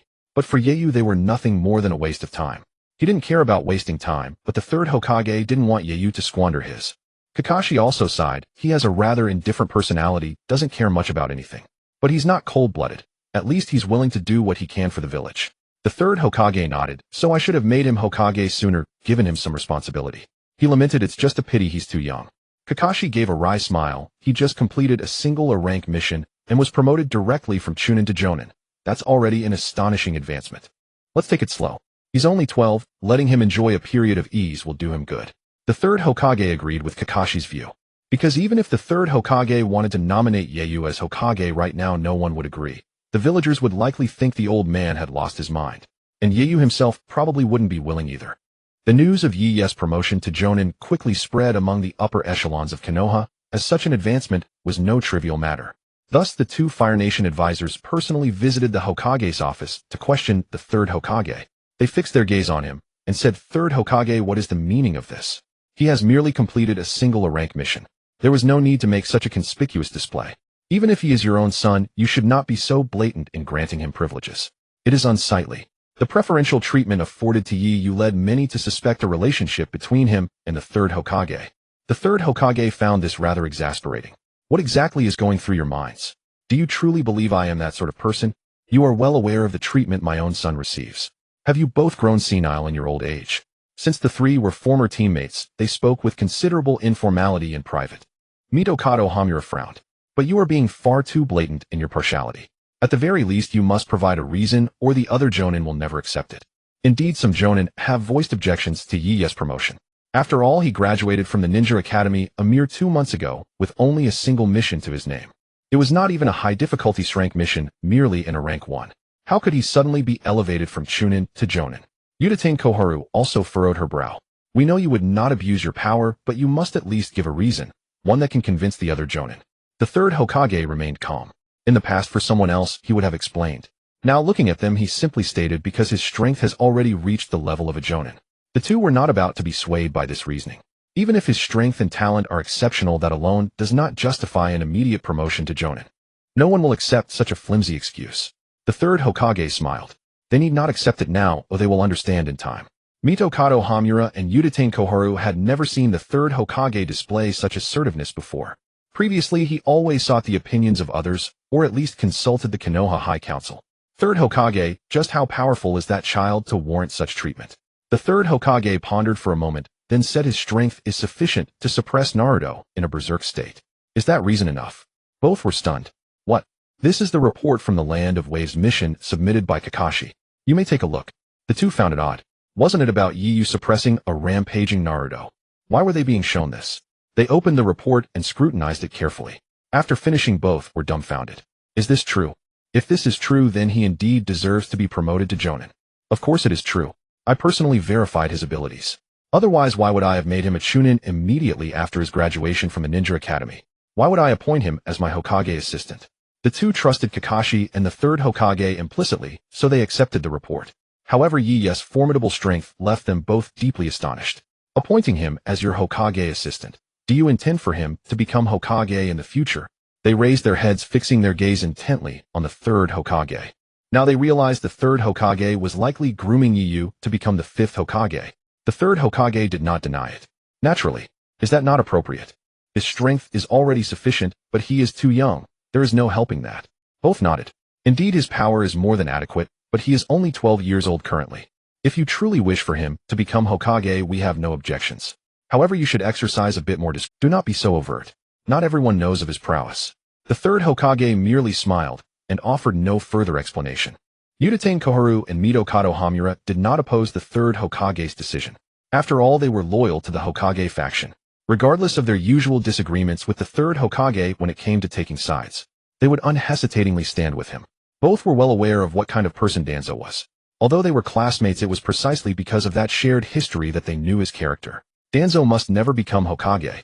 The news of Ieya's promotion to Jonin not only shocked the Jonin of Konoha, but also deeply astounded his classmates. Especially his former classmates. Those who had to rack their brains to recall that such a person existed. This very classmate had become a Jonin in just over 2 months since graduating from the Ninja Academy. He had reached a ninja rank that they might never achieve in their entire lives. Thus a single question arose: why? Many of Ieya's former classmates harbored such thoughts. After all, his performance at the Ninja Academy had been quite mediocre, and he had not been particularly noticeable. He had even less presence than the class dead last Naruto. How could he possibly be promoted to Jonin in such a short time? At the Ichiraku ramen shop, Team 7 and Team Guy happened to meet. Guy sat down beside Kakashi, also curious about the matter. Not that he doubted Ieya's promotion to Jonin. He simply could not understand what kind of person Ieya was to have risen so quickly. Kakashi, you know, don't you? Since Kakashi was the third Hokage's trusted subordinate, Guy felt he must be privy to something. Kakashi leaned against the table, thought for a moment, and said, you just need to know that his promotion to Jonin is completely justified and his strength is absolutely on par with the Jonin's level. Guy turned to look at Kakashi. You've seen it. Kakashi nodded. Yes, during the Land of Waves mission, he suppressed a rampaging Naruto. Guy's eyes widened. What? He was genuinely astonished. Naruto was a Jinchuriki, suppressing a berserk Naruto, and it was Ieya, not Kakashi, who did it. At that time, Kakashi was the team leader, and Ieya was not on the same mission. Yet it was Ieya who subdued him, which meant that Kakashi had failed beforehand. Guy was indeed stunned. Could his strength even surpass yours? Kakashi did not deny it. This is unbelievable. Didn't they say his grades at the academy were mediocre? Guy found it strange. He had heard that Ieya's performance at the Ninja Academy was ordinary. How could he have become so powerful in just over 2 months after graduation? Kakashi gave a wry smile. He was hiding his true strength at the academy.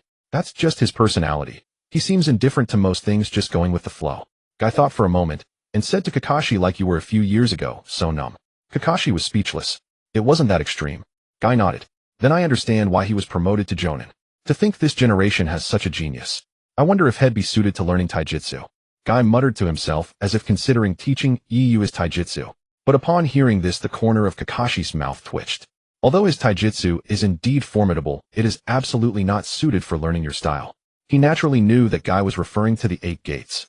Even Kakashi himself had learned the 8 gates, but he could only open the first few gates. He had learned it from Guy. However, while Kakashi could master the 8 gates, Guy could not learn Kakashi's ninjutsu, because Guy was not adept at ninjutsu, only knowing a few basic techniques. Kai looked at Kakashi and said with a smile, how do you know he's not suitable? You said yourself that he excels in taijutsu. Perhaps after learning my taijutsu, he would become even stronger. Kai truly harbored no selfishness. He was willing to teach anyone who wanted to learn taijutsu from him, even the 8 gates technique. However, very few were willing to learn taijutsu from him, let alone the 8 gates. Even after his father had demonstrated the power of the 8 gates during the 3rd Great Ninja War, the interest remained minimal. Still, hardly anyone came forward to learn the 8 gates from him. Even members of his own team Neji and Tenten were reluctant to study it, let alone ordinary taijutsu. As for standard taijutsu, Neji and Tenten were not particularly keen either. However, Rock Lee was more than willing to learn from Kai, as he had no talent for any ninjutsu beyond taijutsu. He couldn't even master the most basic 3 techniques. It was precisely because of this deficiency that he nearly failed to graduate. In the ninja world, those who could learn ninjutsu rarely chose to specialize in taijutsu. Taijutsu required far more training time than ninjutsu, and the process was far more painful. Moreover, without reaching a high level of proficiency, one could easily be defeated by even a simple ninjutsu. Learning taijutsu was a high-investment, low-return, even zero-return endeavor. Very few chose this path.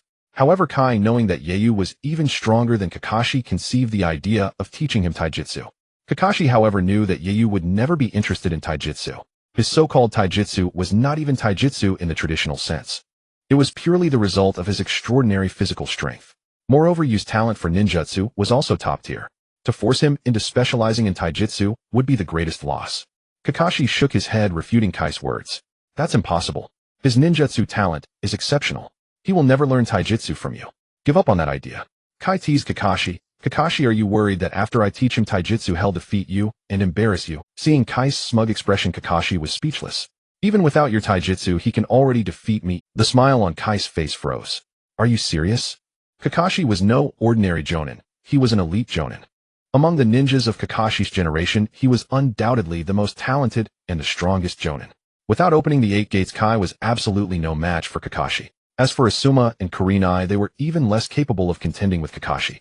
At that time, the gap in their strength was not yet significant. If Yoru could defeat an elite jonin, it meant his strength had reached the Kage level. Although Kakashi had just mentioned that Yoru suppressed the rampaging Naruto, Kai suspected that Yoru had subdued a Naruto already exhausted by Kakashi. Kakashi nodded calmly. Of course I'm serious. Why would that be surprising? Otherwise, why would the third Hokage promote him to jonin after just won a rank mission? Kai's expression turned serious.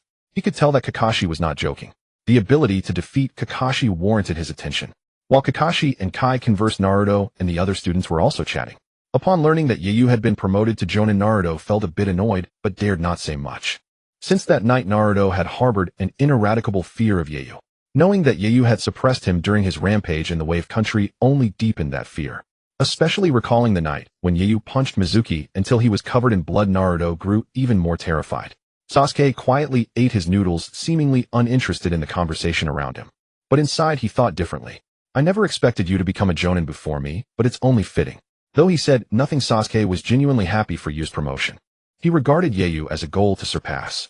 He believed that Yoru was stronger than Uchiha Itachi, and if he could surpass Yoru, he would surely be able to surpass Uchiha Itachi. He was certain he could achieve his revenge. Nearby, Tenten was chatting animatedly with Sakura. Sakura, isn't that Yoru your classmate? Why haven't I heard of someone so strong in the Ninja Academy? Neji, Tenten, and Rock Lee were 1 year ahead of Sakura and the others. But the Ninja Academy had 6 grades. Tenten was curious why she had never heard of such a powerful student like Yoru. She had often heard of Sasuke, even though they were in different classes. As a member of the Uchiha clan and the top student of his year, it was impossible for Tenten not to know his name. But Yoru, Tenten had truly never heard of him. Sakura thought for a moment and said, actually, during his time at the Ninja Academy, Yoru didn't stand out. His grades were quite average. I don't know if he deliberately held back or became stronger after graduation, but in the academy, he always seemed quite ordinary. Tenten frowned. He was just average in the academy. That's strange. What does he look like? Tenten was becoming curious. Sakura recalled Yu's appearance and was surprised. Now that I think about it, Yoru is actually quite handsome.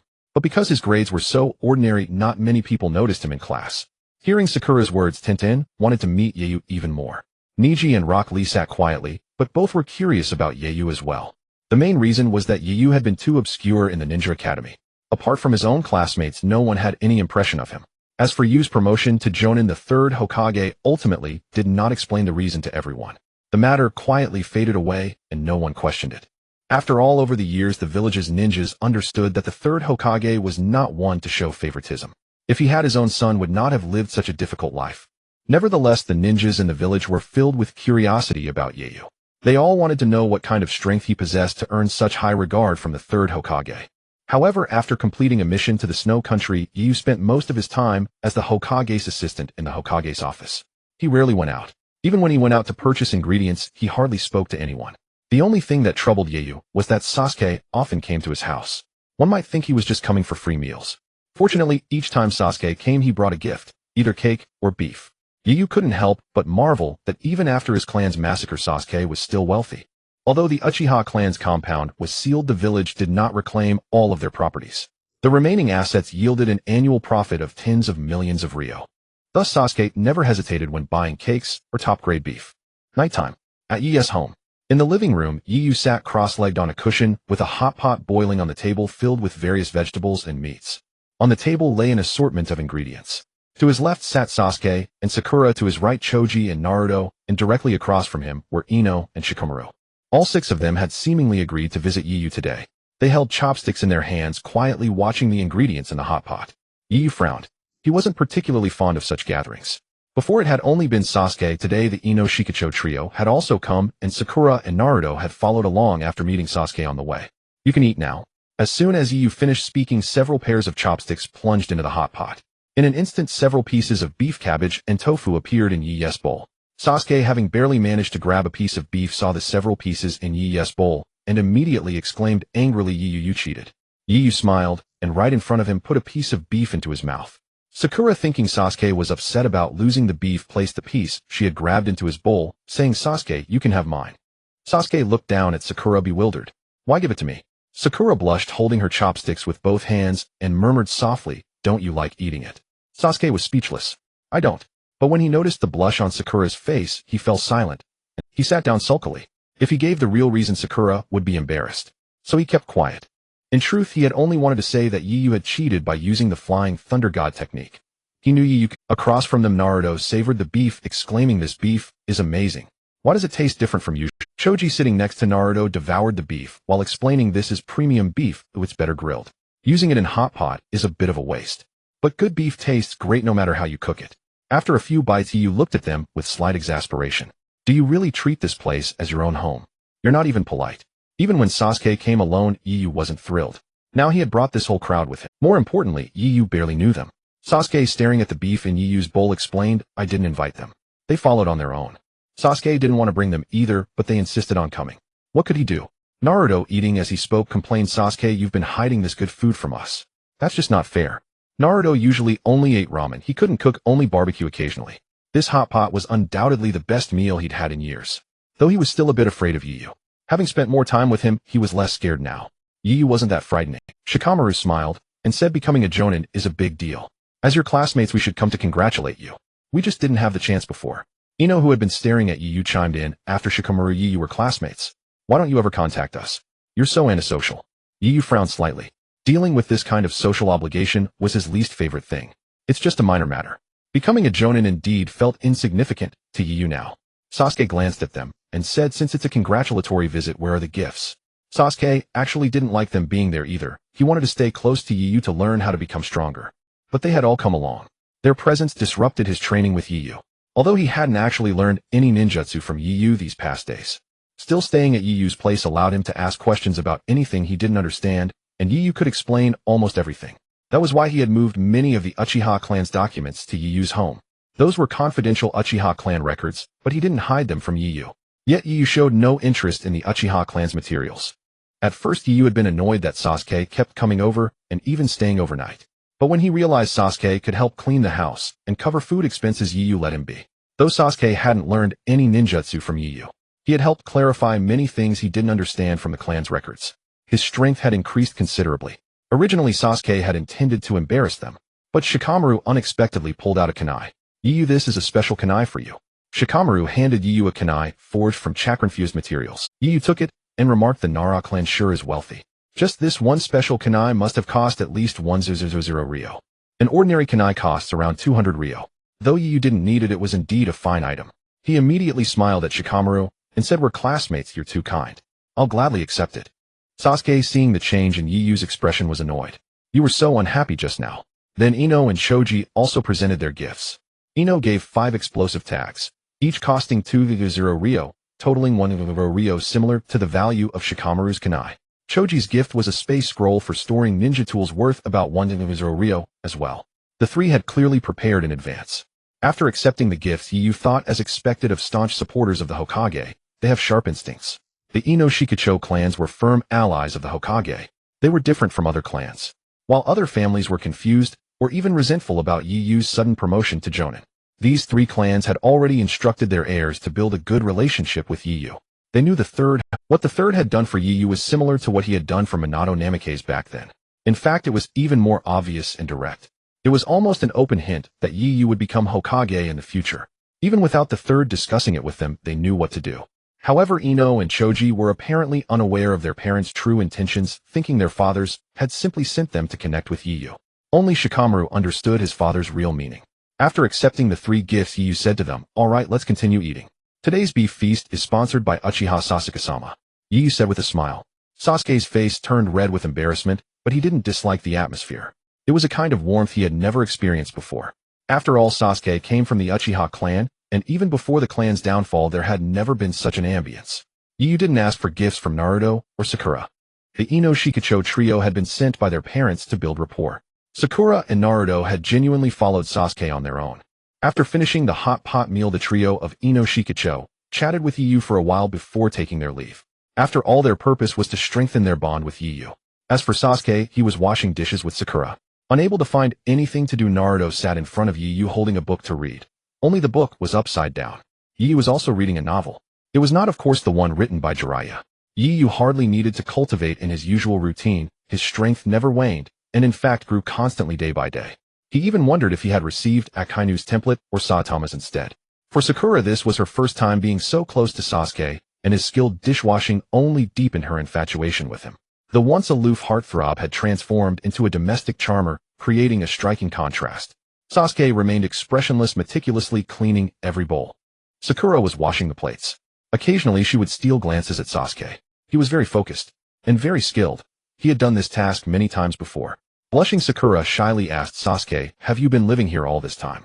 Sasuke didn't lift his head and replied flatly, "Did Yiyu ask you to?" Sasuke shook his head. "No, I asked him myself.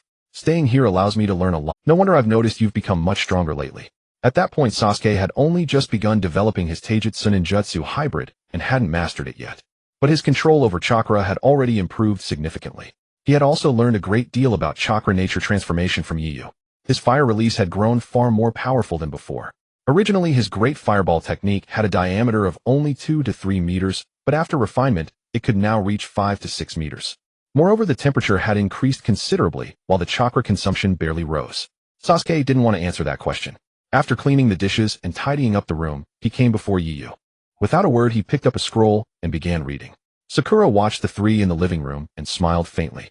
It's rare to see them all getting along so peacefully. Naruto sat among them, extremely tense.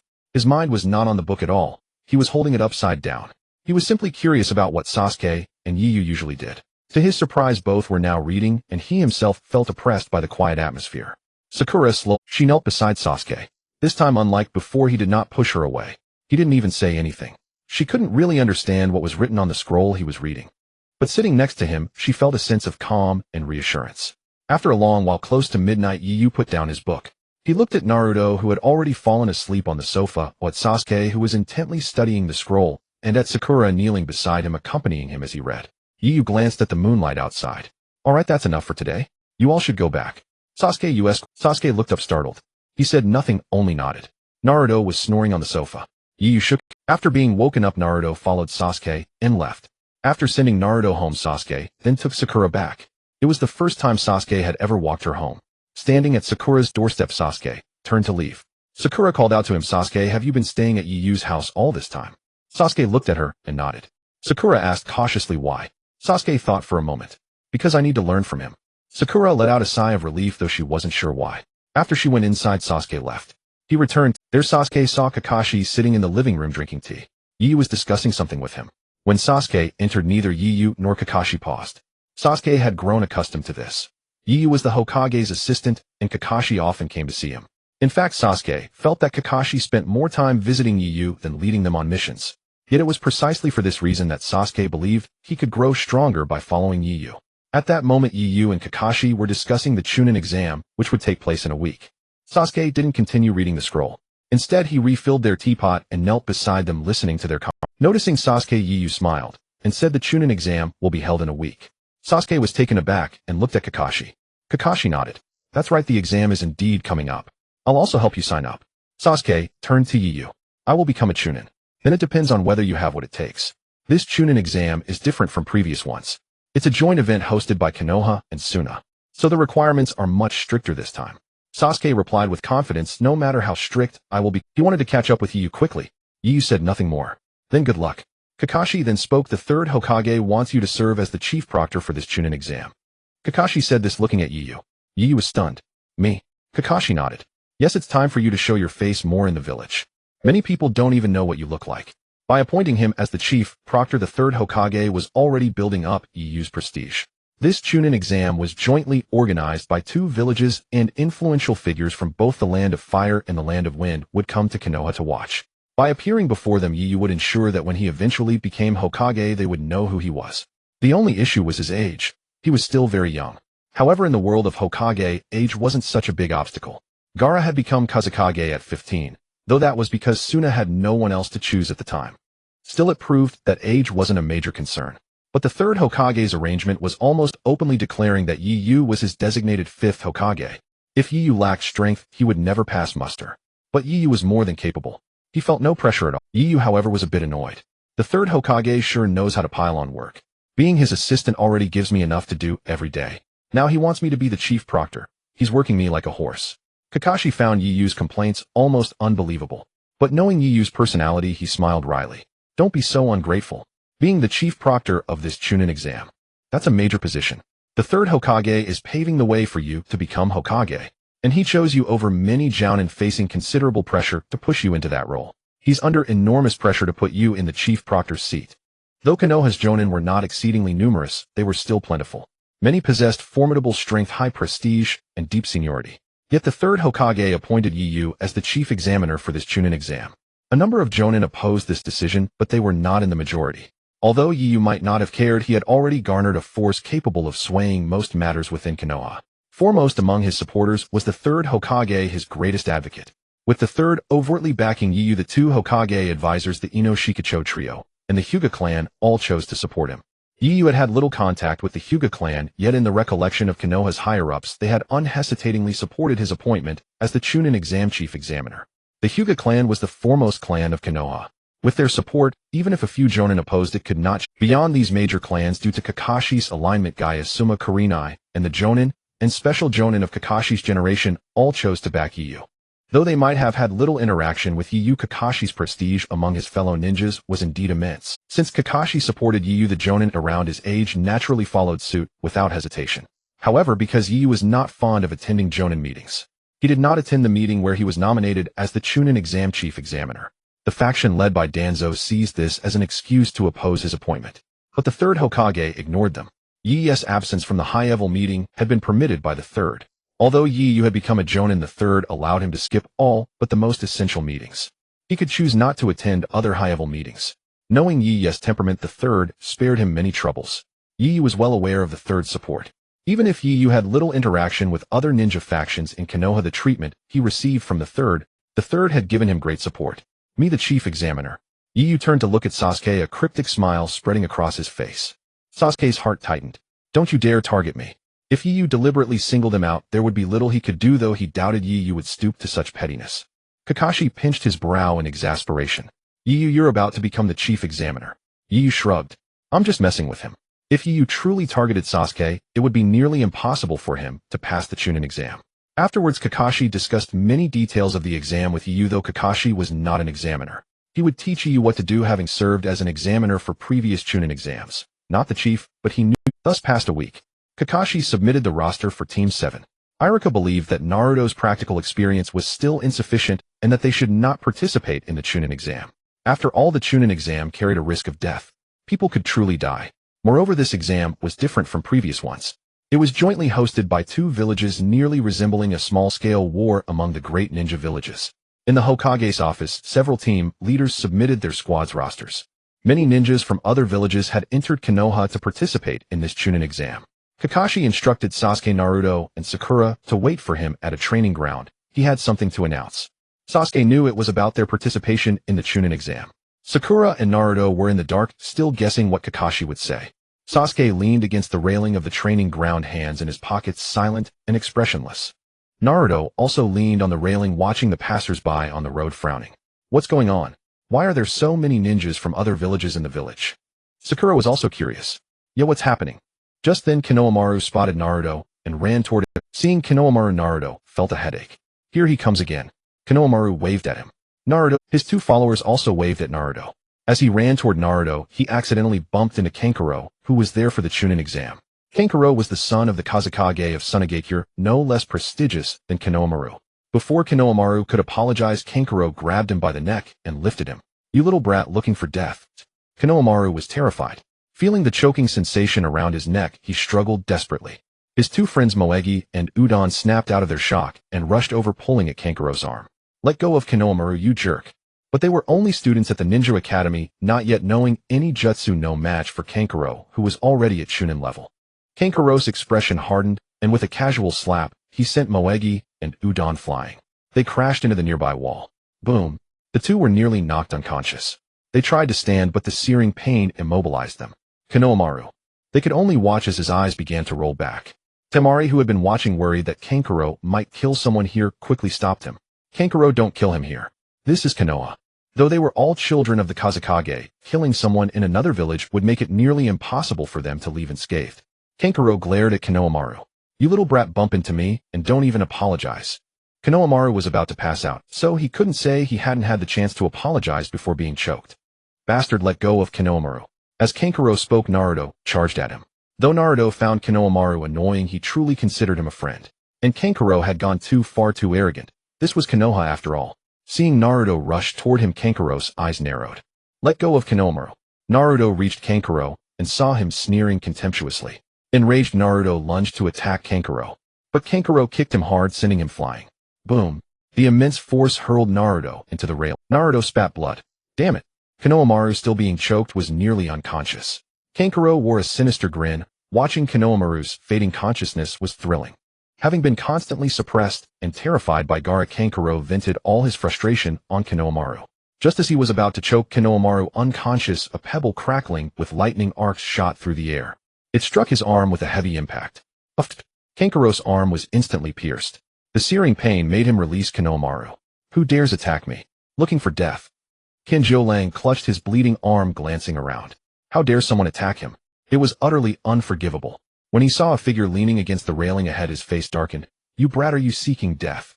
Sasuke had no intention of responding to Kinjo-lang, but he had crossed the line by attempting to kill someone in Konohagakure. Standing next to Kinjo-lang, Temari blushed slightly. "So cool." Sasuke looked at Kinjo-lang expressionlessly with a calm demeanor, saying, "What are you doing in someone else's village?" Kinjo-lang gritted his teeth, covering his injured arm. "I will make you die." Kinjo-lang was furious. It was one thing for Gaara to bully him, but now an insignificant ninja from Konohagakure dared to act so arrogantly and injure him. It was utterly despicable. He unwrapped the puppet bandages from his back. Temari was startled. "Kinjo-lang, you wouldn't be planning to use the crow, would you?" Kinjo-lang did not respond, the bandages already half undone. In his current fury, he was determined to take down this pretentious individual. But just as Kinjo-lang was halfway through unwrapping the crow, a voice that struck fear in him came from a nearby tree. Kinjo-lang, stop, don't forget why we're here in Konohagakure. Upon hearing that voice, Kinjo-lang froze, his head mechanically turning in that direction.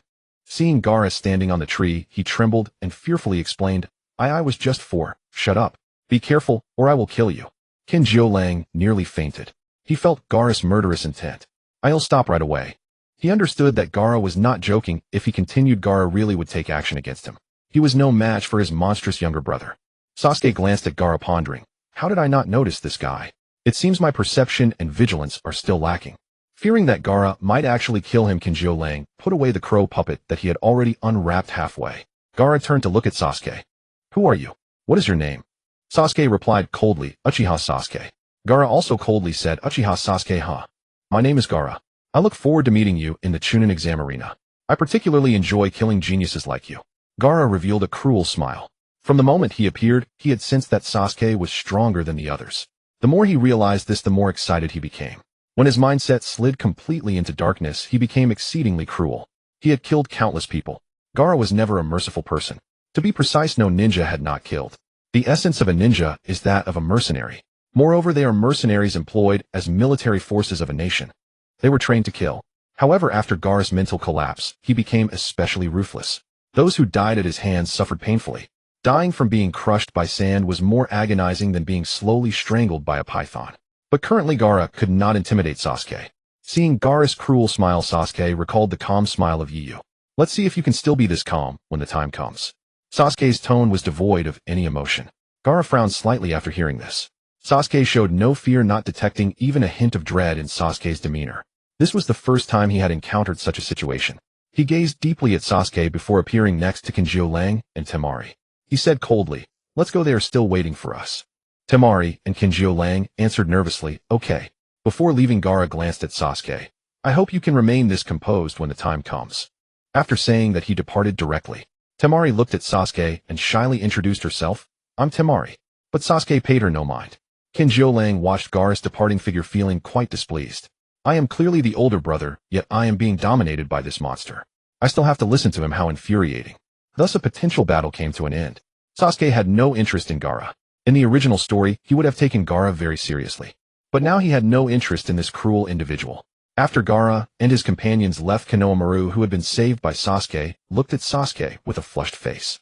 He shouted loudly, "Thank you for saving me, Sasuke." Tears still on his face. He had been truly scared, almost suffocated to death. That feeling was extremely painful. At a young age, he experienced the terrifying nature of death for the first time. He felt immense gratitude towards Sasuke for saving him. Moreover, Sasuke's actions earlier were truly impressive. Even as a boy, he admired Sasuke greatly. Naruto looked at Sasuke, his face also flushed.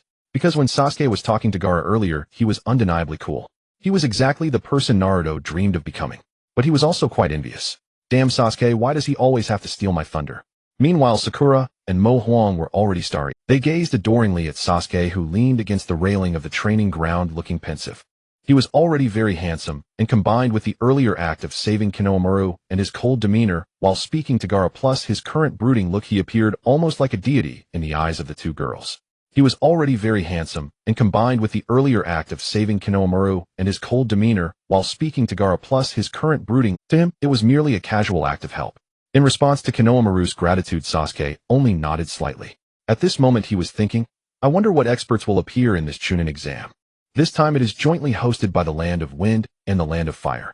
There should be quite a number of geniuses appearing, right? It will also be a chance to see how the geniuses from other ninja villages compare, to understand what level I am at." Previously, Sasuke would have been quite arrogant, not paying any attention to the geniuses from other ninja villages. But after witnessing Ieya's strength, he understood what a true genius was. He had previously considered himself very talented. But after seeing Ieya, he realized that his talent was not even at the level of a genius. Was Ieya an exception? Sasuke wanted to know if there were any genius ninjas in other ninja villages who Naruto approached Sasuke, feeling somewhat displeased. He crossed his arms and turned away, not wanting to look at Sasuke. Sasuke's demeanor just now was exactly the image he dreamed of. But he could not match Sasuke, whether in appearance or strength. Just now he had been casually kicked away by Kinjio. As a fellow genin, without unleashing the Nine-Tails power, he was completely no match for Kinjio. Yet Sasuke had merely used a pebble to penetrate Kinjio's arm from such a distance. The gap between them was simply too vast. Naruto sat beside thinking, could it be that Ieya taught Sasuke some ninjutsu? Damn it, Sasuke is indeed secretly learning from Ieya. How cunning. Standing beside Zhuozhu, Xiaoying had already shed her earlier infatuated demeanor. She asked with a hint of confusion, "Zhuozhu, do you know why Teacher Kakashi called us here?" He didn't even go directly to the Huaing building to take a mission, he just told us to wait here. Zhuozhu naturally knew that Kakashi had summoned them to announce their participation in the Zhongren exam, but he kept silent, merely shaking his head slightly. Xiaoying sighed. Could it be a really tough mission? The events in the Land of Waves still haunted her, leaving a shadow in her heart.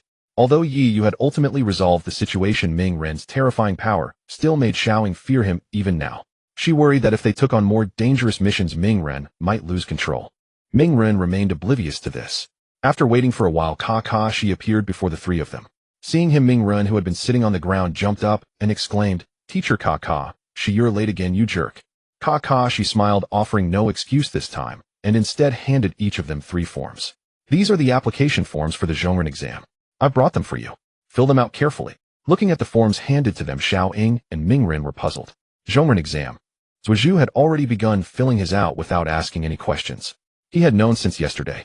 Kakashi explained, "I've recommended all 3 of you to the 3rd Huaing for this Zhongren exam, but you can choose whether to participate." Kakashi looked at the trio. He knew full well that they would all go. While Ming Ren and Xiaoying hesitated, Zhuozhu had already completed his form and handed it to Kakashi. "Which exam hall is that Ieya in?" Zhuozhu asked Kakashi. Ming Ren and Xiaoying, still wavering, looked at Zhuozhu in astonishment, as he had already submitted his application. Zhuozhu filled it out without even thinking. Seeing that he had already done so, the other 2 stopped pondering and started filling in their forms. Kakashi thought for a moment and smiled. He's the chief examiner, so he could appear in any exam hall. But he'll likely be present during the second exam, and also the third one supervising the proceedings. Zhuozhu nodded. Yesterday Kakashi and Yi had only discussed some arrangements for the exam halls. Zhuozhu had no idea which hall Yi would appear in. Zhuozhu thought to himself, I will definitely pass this Jonin exam and never let Yi look down on me. He didn't envy Yi's direct promotion to Jonin, because Yi's strength was sufficient and he respected that. In recent days he had been learning from Yi even though Yi hadn't directly taught him any ninjutsu. Yet he had already learned a great deal from Yi and his abilities had improved significantly. The pace of his progress was far faster than during the 6 years at the Ninja Academy. If not for Yi's firm refusal, he would have already become his disciple. After filling out the forms, Xiaoying asked Kakashi in confusion, Teacher Kakashi, how did Yi become the chief examiner? Aren't chief examiners supposed to be Jonin? Kakashi smiled. Have you forgotten? Xiaoying paused, having forgotten that she had even gone to Yi's home to celebrate his promotion to Jonin. Although she had only gone because she was following Zhuozhu.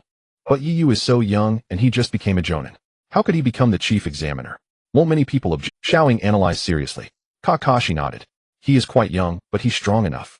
Xiaoying was momentarily speechless, unable to refute that point. After all, even Kakashi couldn't defeat the rampaging Ming Ren, yet Yi had subdued him with just a few blows. Ming Ren now recalled that night, when Yi punched Mizuki until he was covered in blood. His body trembled uncontrollably. Kakashi took the 3 applications. Tomorrow report to the Ninja Academy. The first exam will be held there. With that he vanished. The next day, Zhuozhu, Ming Ren, and Xiaoying arrived at the Ninja Academy. A large crowd had already gathered there, all participants in the exam. When they reached the second floor, many people were crowded in the hallway. Zhuozhu, flanked by Xiaoying and Ming Ren, pushed to the front only to see Xiao Li being struck down by 2 guards who were Chunin. Luo Kuli, how could he be beaten like this? Having met him before, Zhuozhu and the others knew Xiao Li's strength. Although the guards were Chunin, they shouldn't have been able to dominate Xiao Li so completely. Zhuozhu looked at Xiao Li on the ground, frowning slightly. He's hiding his true strength, isn't he? With so many examinees in the Jonin exam, Xiao Li was deliberately feigning weakness to avoid drawing it. Zhuozhu looked up, glanced at the doorplate, and said calmly, move aside. We're heading to the 3rd floor. He immediately recognized that this was the 2nd floor. The 2 Chunin had used Jinjutsu to make the number appear as 3. The 2 Chunin stared at Zhuozhu. Kid, what nonsense are you spouting? If you want to pass, you'll have to defeat us first. Both were Chunin. Xiaoying said, how can this be? You're both Chunin. Though she lacked the Sharingan, she could also tell that the 2 ninja were using Jinjutsu. Xiaoying's Jinjutsu skills were the best in the class, even surpassing Zhuozhu when his Sharingan wasn't activated. In fact, her overall abilities should have been formidable. With high intelligence, impressive physical strength, and excellent Jinjutsu, it was puzzling how she later specialized solely in Taijutsu and medical ninjutsu, becoming the 2nd Tsunade. Apart from Team Guy and Zhuozhu with his Sharingan, Xiaoying was the only one who noticed the Jinjutsu used. The 2 Chunin seemed intent on blocking everyone's entry. Zhuozhu stepped forward. I don't care what your purpose is, but we need to go to the 3rd floor, and we must get in. Sensing Zhuozhu's aura, the 2 Chunin exchanged glances.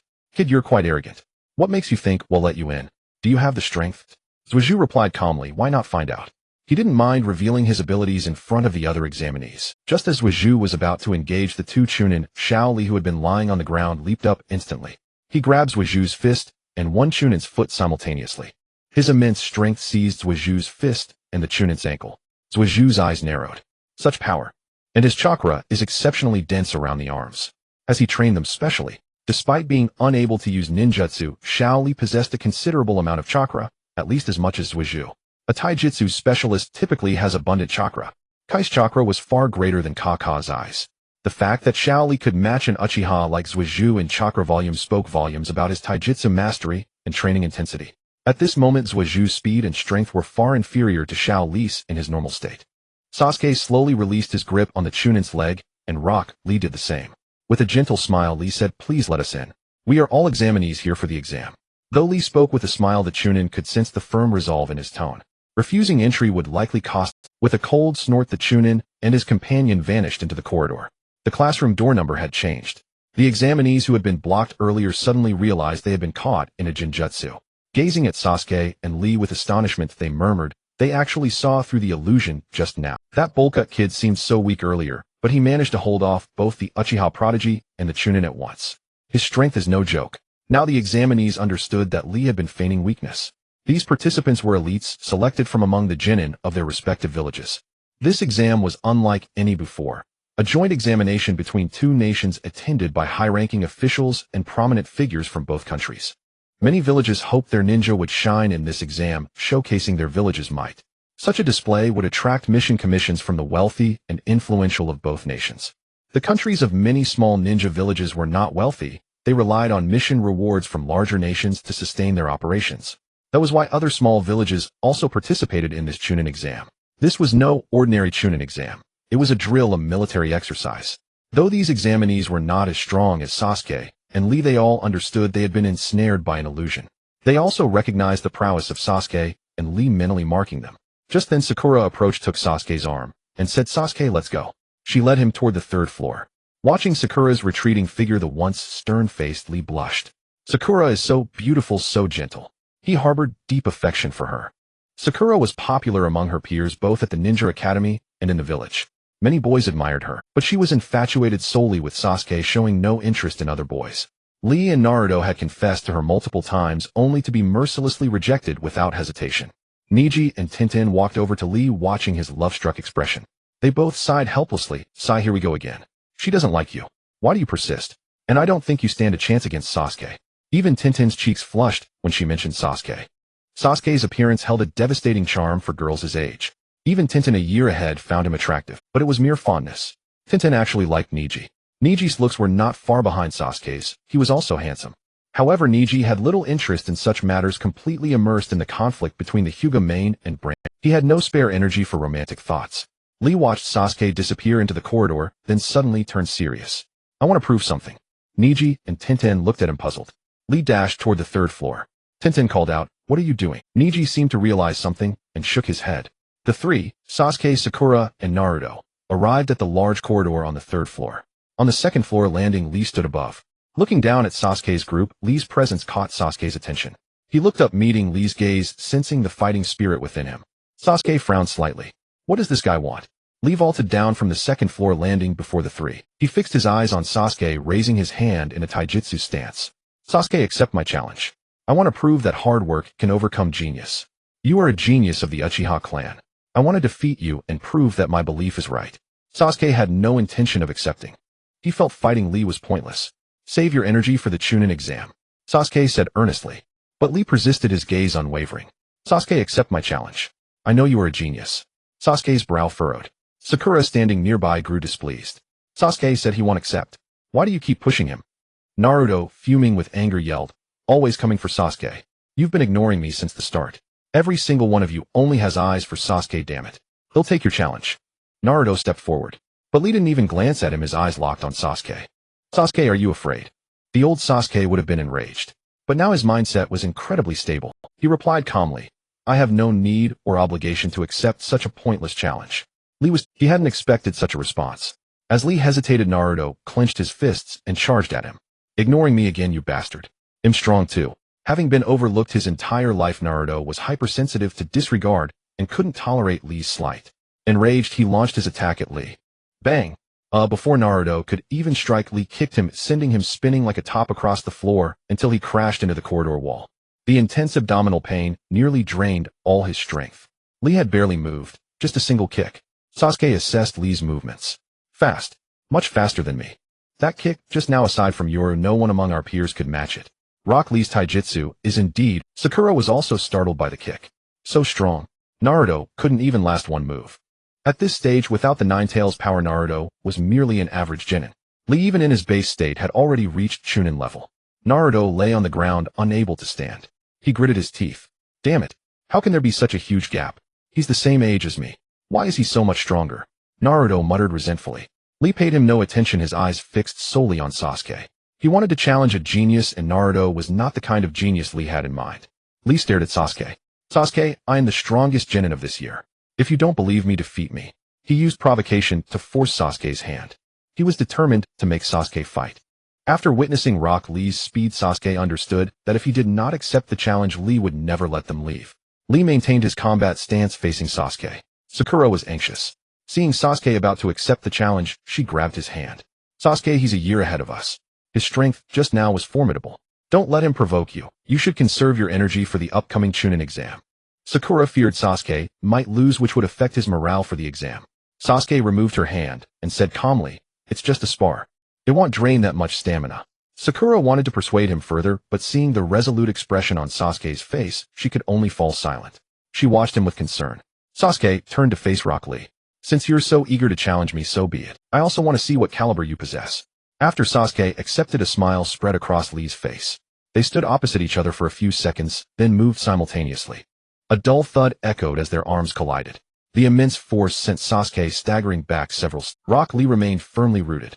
"Sasuke, I've trained in taijutsu since childhood because I cannot learn ninja, so I had no choice but to train relentlessly, pushing my body to its limits until it was covered in bruises. In pure taijutsu you seem to fall short of me." After steadying himself, Sasuke frowned deeply. "His strength is immense. Fortunately, I've sparred with Yoru these past days. I can withstand this force." Rock Lee looked into Sasuke's eyes. "Unleash those eyes. I know you have them awakened. Let me witness the legendary power of the Uchiha clan." Sasuke was taken aback, his pupils narrowing. He clenched his fists. "Does he think I'm not worthy to be his opponent without activating the Sharingan? But he's right. His strength and speed are formidable. Without the Sharingan, I can barely even track his movements." Naruto, lying on the ground, unable to move, found it incredible that Sasuke could trade blows with Lee without being reduced to his own state. "That bastard Sasuke is now way stronger than me. Damn it. He was always stronger, but not by this much. It must be Yoru. He must have taught him something." Behind them, Sakura breathed a sigh of relief, seeing that Sasuke hadn't been beaten as badly as Naruto. Given Sasuke's proud nature, if he were humiliated like Naruto, he'd probably break down. Naruto wasn't in that dire a state, but he was certainly embarrassed. A single strike from Lee had rendered him combatant effective, sprawled on the ground, unable to rise. It was as if Lee had casually disposed of him like a roadside obstacle. Lee hadn't even considered him a threat. His eyes were fixed solely on Sasuke. Sakura rushed to Naruto and helped him up. She had been completely overwhelmed by the rapid turn of events. Though Naruto looked pathetic as the weakest of the three, Sakura would have fared even worse if she had stepped in. Rock Lee was indeed formidable. His speed was so extraordinary that even most Chunin would struggle to overcome him. "Naruto," he challenged Sasuke, "why did you charge in?" Sakura sighed. She knew Naruto must be feeling deeply humiliated. Having been spun around like a top by Lee was a crushing blow to any young boy's pride. It was too damaging to his self-esteem. Lee's personality was brutally straightforward, incapable of subtlety. He had only wanted to challenge Sasuke. When Naruto intervened, he simply used the fastest, most efficient method to eliminate him. Then he could turn his attention to Sasuke. Leaning against the wall, Naruto barely had the strength to speak. "That guy only had eyes for Sasuke, completely ignoring me. It's infuriating. I can't accept it." Sakura didn't know what to say. She looked at Sasuke, worry gnawing at her. What if Sasuke loses just as badly? I can't imagine how he would cope. Would he have a mental breakdown? Precisely because Sasuke had always been regarded as a genius, if he were defeated like Naruto, he would be the most susceptible to psychological collapse. Though Sakura's combat skills were lacking, she had a solid grasp of non-combat ninja knowledge. She understood clearly how devastating it would be for someone with Sasuke's pride to suffer such a dishonorable defeat. Sasuke scrutinized Rock Lee gravely. "You are indeed worthy of making me awaken these eyes." With that, he channeled his chakra, and both eyes transformed into the Tutomo pattern. Sakura's eyes widened. "Both eyes are now Tutomo. Sasuke, your eyes have evolved again." She was both astonished and delighted. In the land of waves, Sasuke's Sharingan had consisted of one single Tomo and one double Tomo. Now, in less than a month, both eyes had advanced to double Tomo. Naruto stared at Sasuke's Sharingan, feeling an inexplicable irritation. They're the same eyes as Kakashi Sensei's, and both eyes no less. So that's the Uchiha clan's Sharingan. That bastard Sasuke keeps getting stronger, pulling way ahead of him. Naruto felt a sense of urgency. He had always regarded Sasuke as the rival he needed to surpass. But now Sasuke seemed to be drifting further and further away. Naruto was unaware that when he tapped into the Nine-Tails chakra, he was far stronger than Sasuke, overwhelmingly so. But at those times he couldn't control himself. He wasn't even conscious and had no memory of it. Sasuke activated his double Tomo Sharingan. Rock Lee smiled. "Let me see the strength of the Uchiha prodigy. I will defeat you and prove that hard work can overcome genius." At that moment, the image of Neji flashed through Lee's mind. He had trained so relentlessly not only to prove that effort triumphs over talent, but above all to challenge and defeat Neji. Though Lee had already mastered the first few gates of the 8 gates, unleashing them seemed to grant immense power. But Neji was a terrible matchup for him. Once he activated his Byakugan, he could instantly read the chakra flow in Lee's body. Any slight anomaly would be met with a precise chakra point seal from Neji. Lee could hardly get the chance to open the 8 gates to their fullest, or even to open them at all. Neji's speed was in no way inferior to Lee's. The Hyuga clan excelled in gentle fist, and Niji could also use rotation, creating a defensive barrier by spinning at incredible speed. With his powerful dynamic vision and X-ray sight combined with the swift gentle fist techniques, Lee had poured his life into taijutsu, yet still lacked confidence in defeating Niji. That was precisely why he sought to test himself against Sasuke first. Sasuke was also a genius, and his eyes were similar to Niji's. But Lee believed Sasuke was weaker than Niji, so he wanted to challenge him first to gauge the strength of someone with comparable abilities. Sasuke stared grimly at Rock Lee. In an instant both vanished from sight.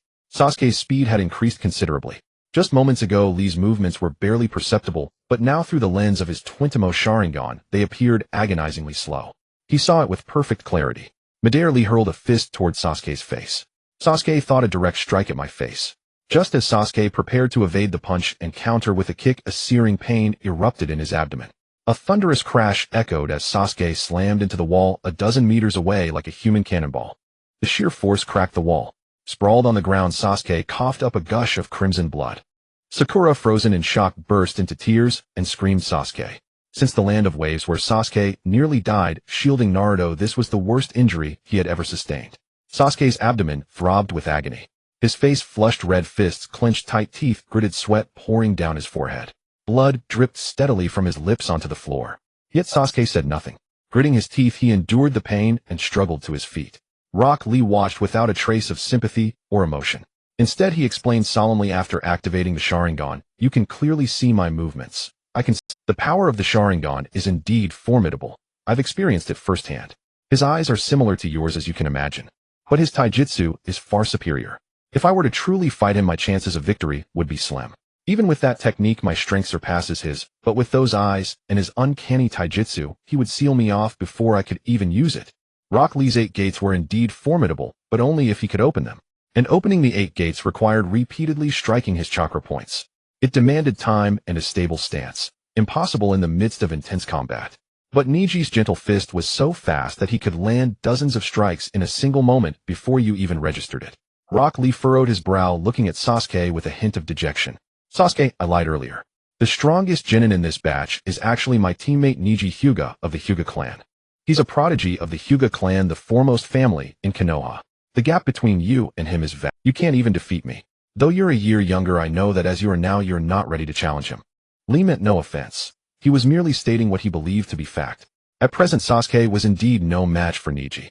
Had it not been for the internal strife between the main and branch families draining Niji, his strength would only. His talent was immense, yet the constraints of the branch family system forced him to learn the Hyuga gentle fist and 8 trigrams palms through self-study and stealing techniques. Sakura, tears streaming, watched Sasuke leaning against the wall. Blood still dripped from his lips, staining his clothes. He possessed a broken handsomeness that tugged at her heart. Beneath his dark flowing hair, Sasuke's face was shadowed, head bowed, expressionless as he listened to Lee. Sakura covered her mouth, wanting to rush to him, but she knew that doing so would only shatter the remnants of his pride. After Lee finished, Sasuke leaned against the wall, head low, his black hair stained with blood from the corner of his mouth. Suddenly a smile crept across Sasuke's face, a smile of release. Ha ha ha. His laughter drew the attention of Lee, Sakura, and Naruto, who was leaning against the wall. All eyes turned to Sasuke. Sakura bit her lip, tears flowing, thinking, has he been broken so completely that he's lost it? Naruto watched in silence. He felt no urge to mock Sasuke. Instead, he understood the turmoil within him. He must be feeling the same frustration.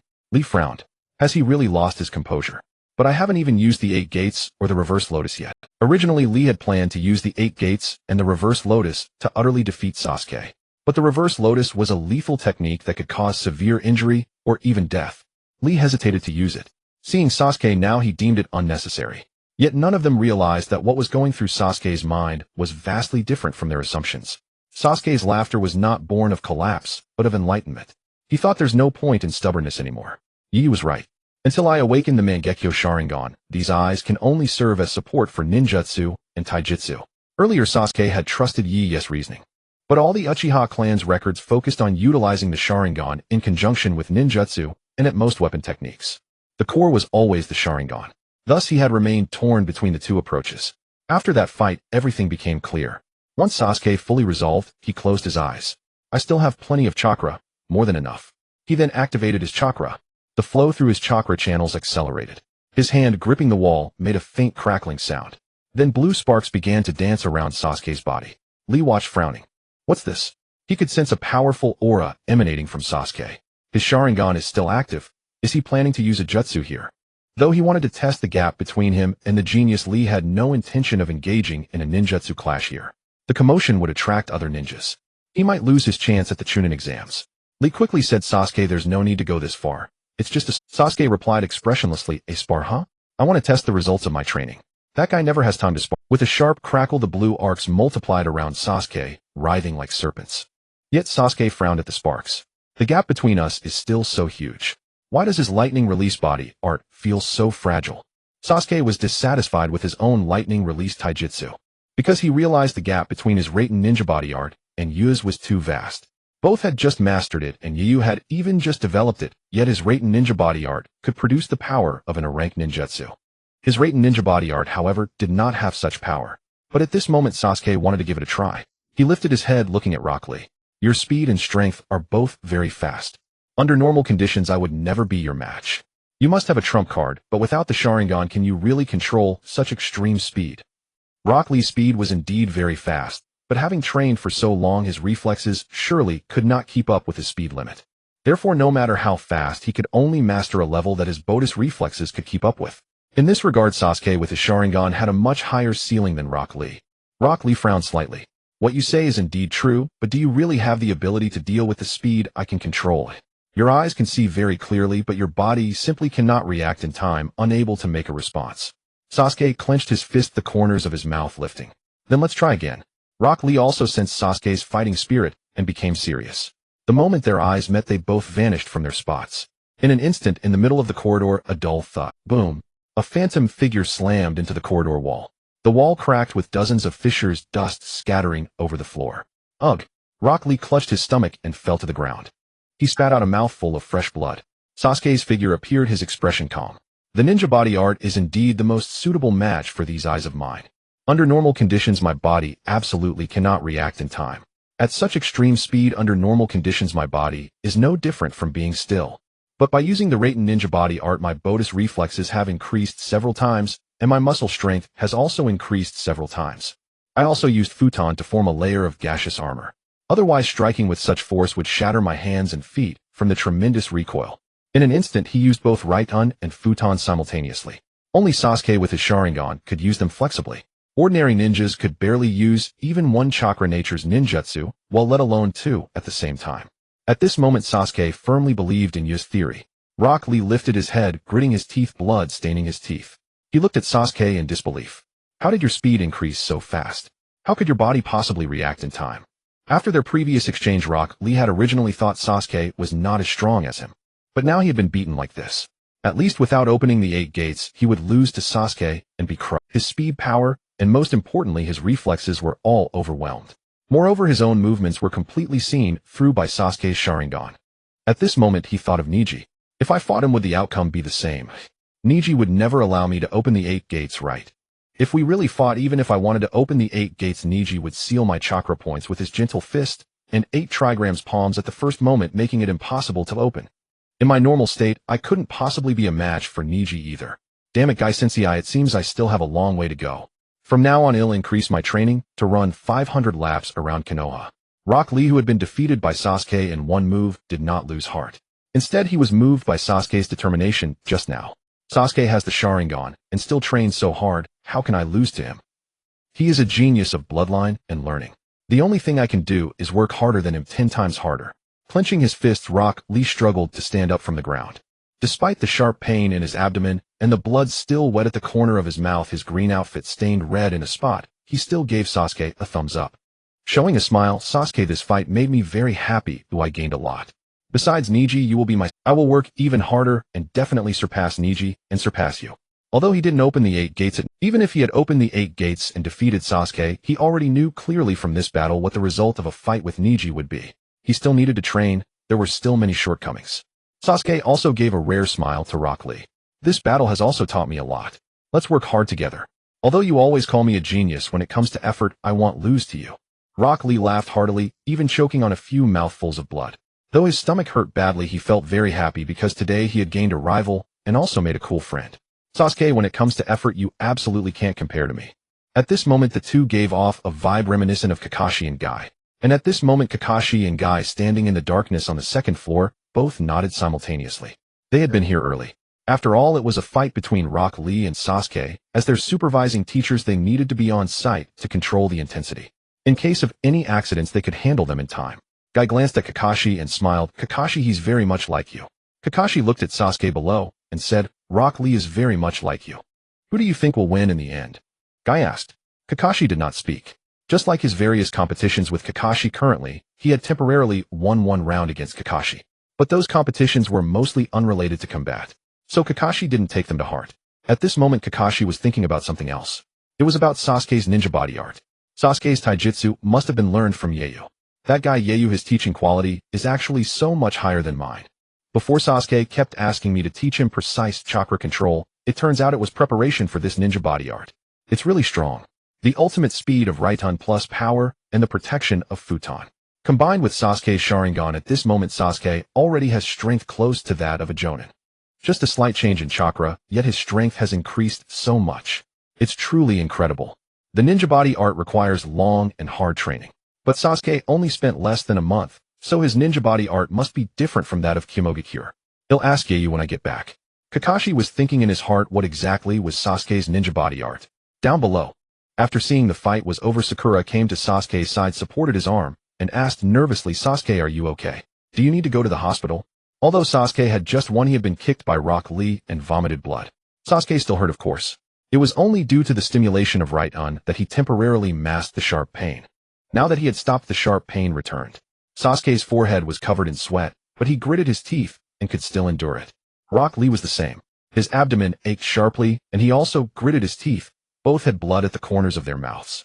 Rock Lee slowly walked up to Sasuke, showing his teeth and laughing. Haha, Sasuke, although your taijutsu style is completely different from mine, they are both taijutsu. From now on I'll often come to spar with you. Sasuke also smiled and nodded. I hope you won't be as embarrassed as Rock Lee teased, you aren't much better off than me. Both of them laughed. Sakura, supporting Sasuke, saw him so happy, and she also laughed joyfully. Naruto was leaning against the wall, watching the three of them, somewhat speechless. There's still an injured person here. Kai, who had intended to step out, did not emerge either. As he left, he said to Kakashi, Kakashi, this disciple of yours might someday become the most exceptional member of the Uchiha clan. Having said that, Kai departed. Kakashi gazed at Zuoju downstairs and chuckled softly, I hope so. Yoru, though you claim not to meddle in Zuozu's affairs, he has already been profoundly influenced by you. Perhaps you will become the guiding light in Zuozu's darkness, whether you will it or not. Kakashi also refrained from stepping out. Xiaoli bade farewell to Zuoju and the others, setting off to find Ningxi and Tiantian. Zuoju pulled Mingren to his feet. You should train more. Without the power of the Nine Tails, your strength is still far too weak. These were Zuozu's sincere words. At this moment, aside from the multiple shadow clone technique, Mingren knew no other jutsu. His chakra control was also mediocre. If he could not use the Nine Tails chakra now, Mingren would be utterly dominated by Zuoju. Yet Mingren had truly never put much effort into training, and that had been the case since childhood. If he had truly exerted himself, even if he neglected practical lessons, he could have at least passed the theoretical exams, but he often failed them, scoring 0 on many occasions. It was not a matter of inability to learn, he simply never studied. All his time had been spent on pranks and skipping class. Had the Nine Tails not given him a cheat, his strength would have peaked at the level of an elite Jonin at best. The chakra of Azura had reincarnated for many generations. Without the Nine Tails in this life, he might have remained as mediocre as his predecessors. As a teammate, Zuoju hoped Mingren would grow stronger. As a friend, he did not wish to see Mingren idling away his days. However, if Mingren could be persuaded, he would not be Mingren. Pulled to his feet, Mingren protested defiantly, I've been working hard. And the only reason you got stronger is because Yoru taught you. Don't think I don't know. Dare you say that bizarre move you just used was your own creation? Zuoju paused. He had merely intended to offer advice to Mingren. Zuoju fell silent. He finally understood Yoru. He shook his head slightly. I was just being meddlesome. Since Mingren had already gone this far, saying more would be pointless and would only damage their rapport. Zuoju chose not to speak further. But Mingren, believing he was right, grew even more pleased. I just have a bit of a shadow concerning Yoru. Otherwise I'd learn from him too, and I'd master it. He'll definitely surpass you. He thought to himself. At this stage, due to his personality, Mingren often spoke without thinking, blurting out whatever came to mind. When he insulted others, he never saw any issue with it, since at times he had also been cursed at by other villagers, yet it never occurred to him that Zuoju, Xiaoying, and the others had never insulted him. Xiaoying had only ever privately called him ill-mannered for lacking parents. That was Xiaoying's only sensitive spot. But in front of Mingren, At least when he had transformed into Zhuozhu, Xiaoying believed Mingren was absent, and she said that only because his constant pestering had annoyed her. However, Mingren would hurl similar insults directly at others in their presence, never sensing anything improper. At this time, Mingren was a brat. Even to Yaluka, who cared for him most and paid him the most attention, he often wore a sour expression. In the original stories, Zhuozhu would never have said such things to Mingren, for his mind was entirely consumed with revenge, and he cared not for Mingren's state. But now, even if he refused to admit it verbally, he regarded Mingren as a friend. Otherwise, during the Wave Country mission, he would not have stood before him and endured Bei's reign of Sanban. Yet at this moment, Zhuozhu felt he had indeed spoken too much.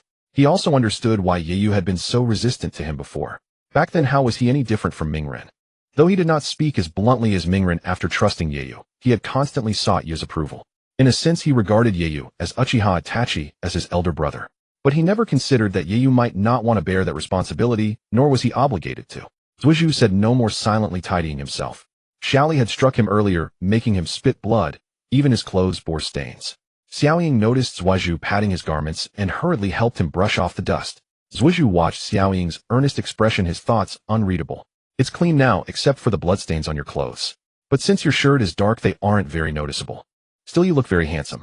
Xiaoying stood up, raised her head to meet Zhuozhu's eyes and grinned. At that moment, both Zhuozhu and Xiaoying blushed. Zhuozhu's lips curled slightly, and he said quietly, "Let's go inside." Xiaoying, a bit nervous, clasped her hands in front of her. She lowered her head, not daring to meet his gaze. Mingren watched the scene between Zhuozhu and Xiaoying with irritation. Damn it, he's faking weakness just to make Xiaoying pity him. How sneaky. Xiaoying, my clothes are dirty too, and I got hurt just now. My stomach hurts so much. Xiaoying turned to look at Mingren. Xiaoli barely kicked you, and you have the nine tails inside you. Remember in Wave Country, when you healed from such severe injuries in just a few days? Stop pretending, Xiaoying said helplessly. Mingren had obviously recovered. Among the three, his physique was the strongest. In the entire Hidden Leaf village, very few could match his physical endurance. Even Yu's stamina, especially in terms of recovery, was inferior to his. How could a casual kick from Xiaoli truly injure him? Xiaoying, you're so biased. I'm your teammate too. Why do you only care about Zhuozhu and not me? Zhuozhu is just pretending to be pitiful. He's learned so many techniques from Yeyu. How could he possibly lose to that Xiaoli? Xiaoying said helplessly. Mingren, we should go in, or we'll really be late. Mingren wanted to say more, but Xiaoying grabbed his hand and Zhuozhu's and led them inside. This was exactly why Xiaoying was chosen for Team 7. Being pulled by Xiaoying, Mingren's earlier discontent vanished. However, seeing that Zhuozhu was also being dragged, he made a face at him. Zhuozhu merely shook his head and ignored him. The three arrived at the examination hall's entrance. Kakashi, who should have appeared here, was absent. He no longer needed to be present. The three arrived together, signifying they had passed the test.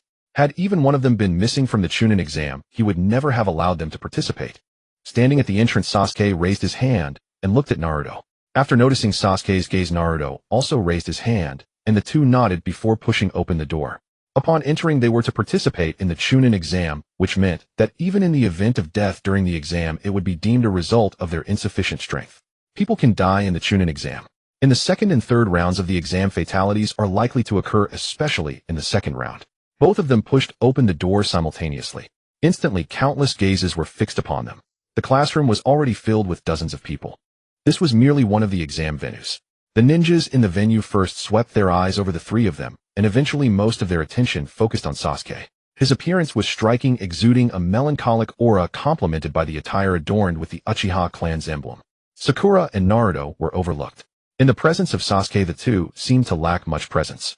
There was no helping it, the reputation of the Uchiha clan was too resounding. Upon seeing Sasuke, everyone couldn't help but marvel inwardly. No wonder he's from the Uchiha clan. Although we're unaware of his strength, there's an inherent sense that he is formidable. I wonder what stage his Sharingan has reached, or has he even activated it? Everyone was speculating in their heart. The Uchiha clan's reputation extended beyond Konoha. It was quite renowned throughout the entire ninja world. While some might not know the Senju clan, they would undoubtedly be aware of the Uchiha. As one of the founding families of the village after the second Hokage, the Senju clan produced only Tsunade, and many knew her, but were unaware that she belonged to the Senju clan.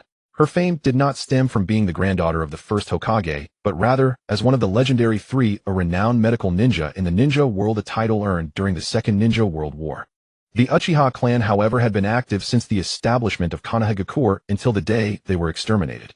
Coupled with Sasuke's striking appearance and charisma, it was hard not to draw attention. Seeing the crowd's gaze converge upon Sasuke once again, Naruto stood to the side, arms crossed, turned his head away, and pouted. Sasuke just loves to show off, always stealing my spotlight, that annoying guy. At that moment, Shikamaru, Ino, and Choji approached. Hey, why are you guys so late? I thought Kakashi-sensei wasn't going to let you participate. Naruto, why do you look so angry? Shikamaru teased. Naruto shot Shikamaru a glare. You, who always lacks motivation, have the nerve to criticize me. In that moment, Naruto mentally insulted all of his classmates. Of course he said this because of his good relationship with Shikamaru. After all, in the Ninja Academy, only Shikamaru, Choji, and Kiba often accompanied him in skipping classes. Though their words might be unpolished, in reality Naruto's best friends at the academy were them. Since he started attending the Ninja Academy, Naruto had never truly felt lonely. Yet for reasons unknown, he still sought the villagers' recognition, albeit through pranks, which he couldn't quite comprehend. Although they were classmates, Shikamaru, Sasuke, and Sakura were not very familiar with each other. He was friends with Naruto, often playing and skipping classes together. However, in Naruto's heart, it was clear that Sasuke, whom he outwardly despised the most, was regarded as his closest friend, likely due to Sasuke's life-saving actions during the mission in the Land of Waves. At that time, the scene of Sasuke standing in front of Naruto, his body pierced with countless needles, was in. Shikamaru merely smiled, not paying heed to Naruto's words. He turned to Sasuke and asked, has Yoru? Oh, I completely forgot. He's already a Jonin now, so he doesn't need to participate in the Chunin exam like us. I really envy him for not having to go through all this trouble. Shikamaru sighed as he spoke. He truly envied Yoru for not having to accumulate mission points and participate in various exams to become a Jonin. Shikamaru was quite envious of Yoru's treatment. Sasuke replied seriously, what's there to be envious of? His strength is already formidable, so it's only natural for him to be promoted to Jonin. Come on, don't get so worked up. I didn't mean to say anything bad about him. Shikamaru of course picked up on Sasuke's displeasure. Despite Sasuke often claiming he wanted to surpass Yoru, he didn't like it when others spoke ill of him. Shikamaru just doesn't know how to speak. Yoru has always been the pride of our class. Right, Sakura? Ino stepped in to smooth things over. Sakura also smiled and said yes. Sasuke, Shikamaru surely meant no harm. Sasuke did not say anything further. At that moment, Kurenai approached. Hinata, upon seeing Naruto, still dared not look up, her face flushed as if she had a fever. She couldn't even muster the courage to speak to Naruto. Shino walked over and greeted everyone, but Naruto remained frowning. He genuinely had no impression of his presence, was even less notable than Yoru's. When Kiba approached, he smiled at Sasuke, saying, Sasuke, you're also here for the Chunin exam. Have you trained well? You are the top of our class, don't embarrass yourself. Sasuke was quite familiar with Kiba. They often faced each other in practical classes. But Kiba lost every time. Sasuke looked up, gazing at Kiba with a light smile. You should be more worried about yourself, don't drag Akamaru down. Kiba huffed, but was not angry. He had a good relationship with Naruto, but his bond with Sasuke was even stronger. Among the classmates, he was one of the few who could converse with Sasuke. After Sasuke spoke, Akamaru perched on Kiba's head, barked twice, and then smiled at Sasuke. It was evident that Akamaru had a good relationship with Sasuke. Kiba was somewhat speechless. Akamaru, he's my rival. However, Akamaru did not heed Kiba, continuously looking at Sasuke with a smile. Akamaru seemed to quite like Sasuke, likely due to the frequent interactions between Sasuke and Kiba. Of course, it could also be because Akamaru preferred good-looking individuals. Sakura, where did Yoru go? A few days ago when we went to the Hokage's office to take on missions, why didn't we see him there? Previously, Yoru had always been at the Hokage's office as he was the Hokage's assistant. Ino expressed some concern. Sakura shook her head. I don't know either. Sasuke should know. Everyone looked toward. Sasuke thought for a moment. He will be the chief examiner for our exam this time, so he should be preparing in advance these days. Sasuke felt a bit shy saying this, because he knew that Yoru was not preparing in advance at all, but rather lazing at home all day. He couldn't understand how his strength could still not decline at all. He had never seen him train regularly. It was as if he could just do whatever came to mind. Whenever he thought of a ninjutsu, he would experiment, and most of the time, he successfully executed what he conceived. He was simply a monster. Whenever Yeyu wanted to experiment with something, Sasuke would benefit from it, because at that time Yeyu was in a good mood and would teach Sasuke some experience and techniques. He had learned his ninja taijutsu that way. Yeyu would also answer some of Sasuke's doubts. However, after Sasuke revealed that Yeyu was the chief examiner, Shikamaru and the others were astonished. What? Yeyu is the chief examiner? Are you kidding me? How is that possible? Even if he's already a Jonin, he doesn't have the seniority to serve as the chief examiner for the Chunin exams. This position should be held by an older, experienced, and prestigious Jonin. Yeyu shouldn't be qualified to be the chief examiner for this Chunin exam. Kiba and the others couldn't believe it was true. This matter was simply too unbelievable. The chief examiner of the Chunin exams, and this exam was different from the usual ones. It was a joint exam between two countries, and high-ranking officials from both nations, as well as nobles from other lands would attend. How important was that? How could Yeyu be the chief examiner? He was only 12 years old. Sasuke, however, remained calm. I don't see any problem with it. Yu's strength is sufficient. In terms of power, I don't think anyone in Konoha can match him. Sasuke spoke calmly because he truly believed that. But after he finished, Kiba teased him, Sasuke, you're truly Konoha's #1 Yeyu fanboy. Everything he does you act like it's only natural. Sasuke looked at Kiba. What, you disagree? Then you can try during the Chunin exams. If you can't even defeat me, don't question Yeyu. These words infuriated Sasuke. You're doing this on purpose, aren't you? Even though I often lost to you in the Ninja Academy. But we've long graduated from the academy. We're no longer students there. I've become much stronger over these months. There's no way you can still beat me. When the Chunin exams come, you'll lose. I'm no longer the same person I used to be, but your impression of me is still stuck years ago. You'll suffer for it. I won't go easy on you during the exams, even though we're classmates. Sasuke didn't say a word, just gave Kiba a knowing smirk. Though he said nothing, that expression made Kiba grind his teeth in rage. Damn it, Sasuke always had the upper hand over me at the academy. Now that we're ninjas, he still lords over me. The others were utterly shocked by the news that Yeyu had become the chief examiner, even though they all knew he had been promoted to Jonin. But being a Jonin and serving as the chief examiner for this Chunin exam were two different levels. Yeyu might have enough power and rank, but he lacked seniority. Few people in the village even knew what he looked like. Shikamaru thought to himself, it seems the third Hokage really is grooming Yeyu to be the next Hokage, entrusting him with such an important position as chief examiner. This Chunin exam is completely different from previous ones. Is the third planning to have Yeyu make an appearance before the high-ranking officials of both nations? My father was right. There's a high chance Yeyu will become the next Hokage. As clans aligned with the Hokage, the Nara Yamanaka and Akimichi all sided with the Hokage. Whoever became Hokage, they would support them. We really should get on good terms with Yeyu. It's troublesome, but the third values him so much. Yu's abilities must have already earned the third's recognition. Ino also remembered what her father had told her. Her face flushed slightly.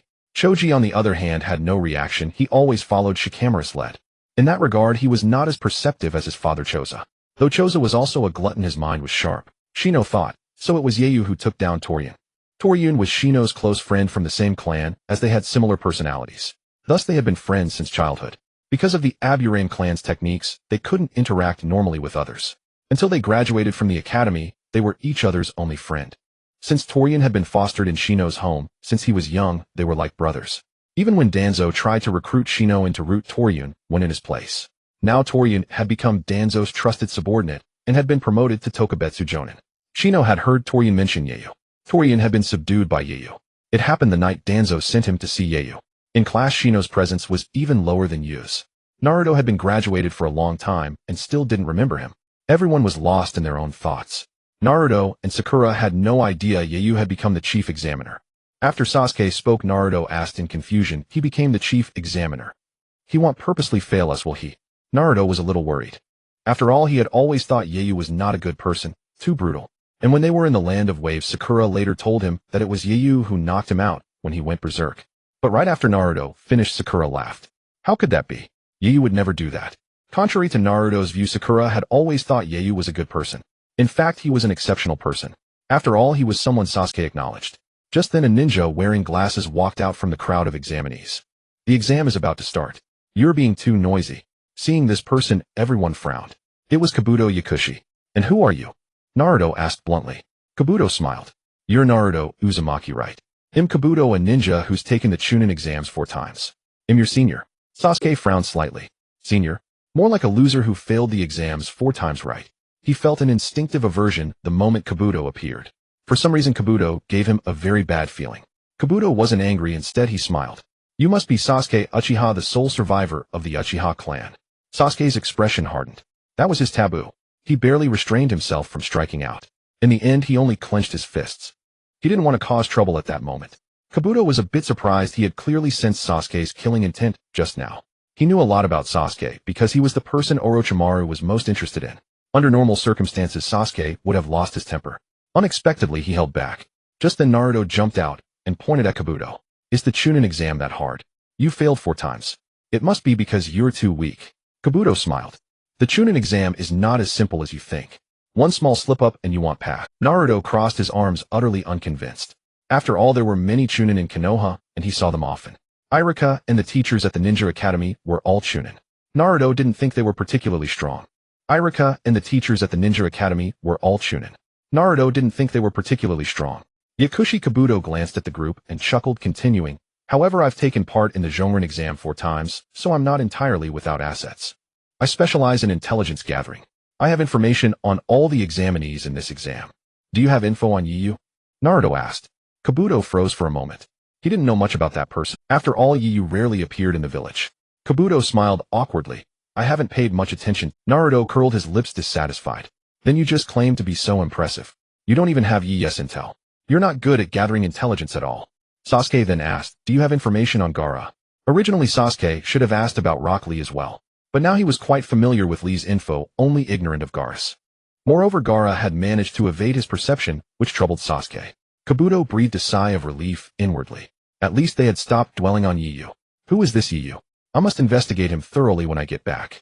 Though Orochimaru had placed many spies in Konohagakure, their competence was quite poor. He hadn't even known that Naruto was the Nine-Tails Jinchuriki, a crucial piece of intelligence. Orochimaru only discovered Naruto's identity during the Forest of Death when the Nine-Tails Chakra erupted. One can imagine the caliber of Orochimaru's spies in Konoha. They had also uncovered nothing about him. They had barely paid him any attention. Before introducing Gaara's information, Kabuto briefed the group on the various villages participating in the exam. When introducing the village hidden in Sound, Kabuto said, "The Sound Village is a small ninja village founded only recently, with limited strength. Their participation in this Zhongren exam is quite unexpected." This remark infuriated the Sound ninja participating in the exam. The 3 glared at Kabuto with hostility. "That guy dares claim our Sound Village is weak.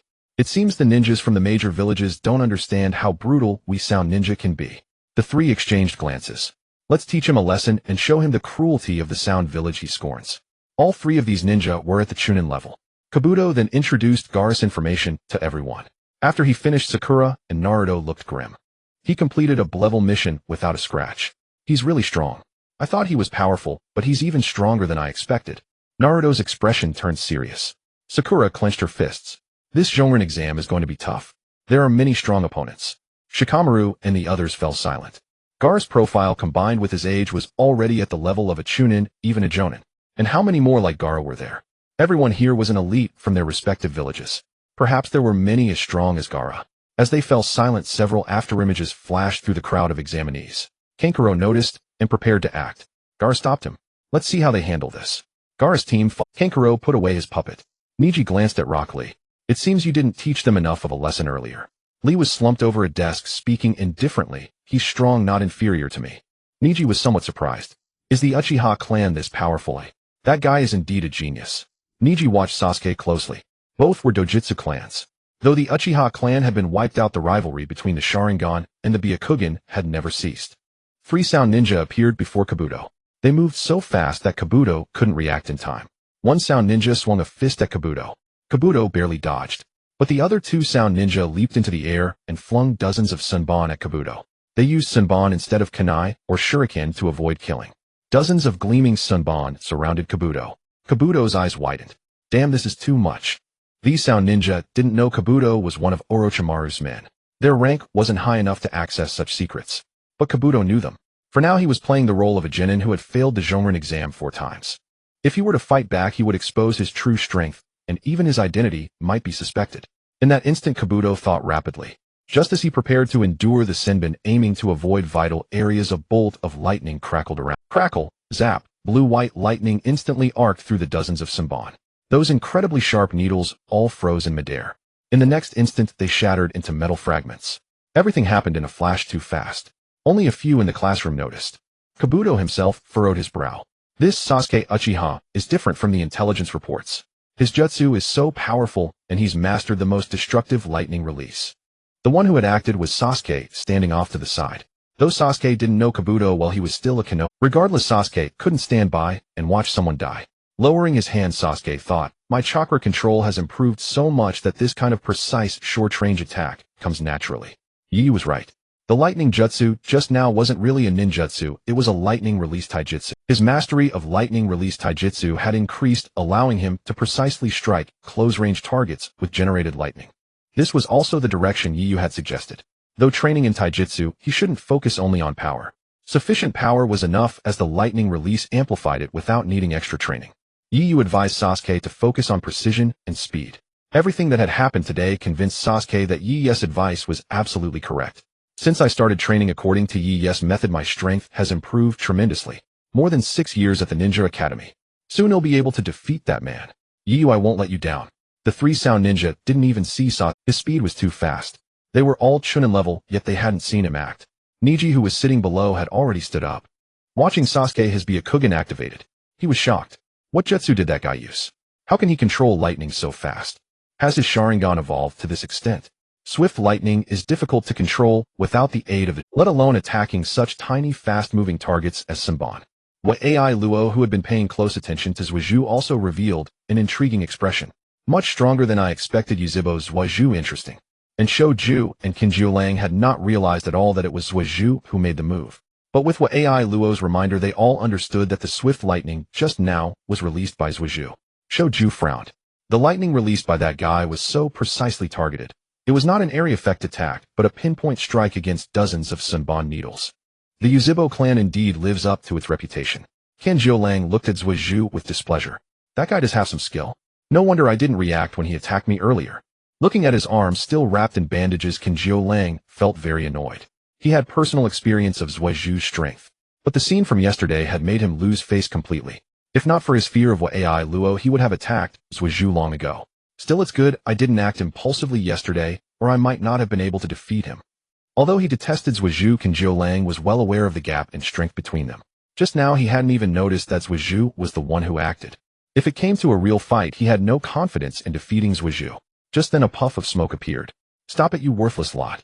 A reprimand rang out from the classroom. As the smoke dissipated, over a dozen ninjas appeared in the room. The newcomer was Sun Nai Ibaishi, the proctor of the first exam, a special jonin and captain of the ANBU interrogation division. Behind him followed over a dozen Chunin. Their combined aura instantly intimidated most of the examinees in the room. Ibaishi walked over slowly, and as he passed by Zhuozhu, he cast a glance at him. Zhuozhu said nothing. He paid no attention to Ibaishi. The exam is about to begin. The first test is a written examination. No one objected. But upon hearing that the first exam was a written test, Ming Ren was devastated. No way, why do ninja exams include a written test? Shouldn't it be a contest of strength? Written exams were Ming Ren's weakest point. During his 6 years at the Ninja Academy, he had at least practiced practical skills like taijutsu. But as for theoretical knowledge, he had learned none at all. Every time he took a test, he would likely get a 0. Scoring 0 repeatedly. That required truly studying nothing at all. The academy exams were not that difficult. Ming Ren dreaded written exams. One could even say he simply had no knowledge of them. However, Sun Nai Ibaishi paid no heed to Ming Ren's protest. He continued announcing the rules of the exam. Meanwhile, inside the Hokage's office, the third Hokage was using the telescope jutsu to observe the classroom. Yiyu stood beside him calmly, watching the image in the crystal ball. Beside him stood Kaka, Shiesima Kai Shi Rihong, and several jonin of my village. Among these people, many were seeing the infamous Yiyu, known by reputation but never met in person, for the first time. They were more focused on Yiyu than on the Chunin exam itself. Having watched what happened in the classroom, the third Hokage turned to look at Yiyu. Did you teach him that? Yiyu shook his head. No. The third Hokage was speechless. His fighting style has completely changed. Yiyu replied calmly, that has nothing to do with me. Kakashi looked at Yiyu, thinking wryly, this kid is really stubborn. He turned his gaze to Zhuozhu in the crystal ball. Zhuozhu's strength has grown so much, Yiyu. It's all because of you. Kai, on the other hand, praised Zhuozhu's taijutsu is indeed exquisite, quite different from the my-style taijutsu. Kakashi muttered, it's all this guy's doing. I wonder what direction he will lead Zhuozhu. Kai smiled. I think it's pretty good. At least for now, there's no harm. Zhuozhu's strength has indeed improved, and that special taijutsu suits Zhuozhu perfectly.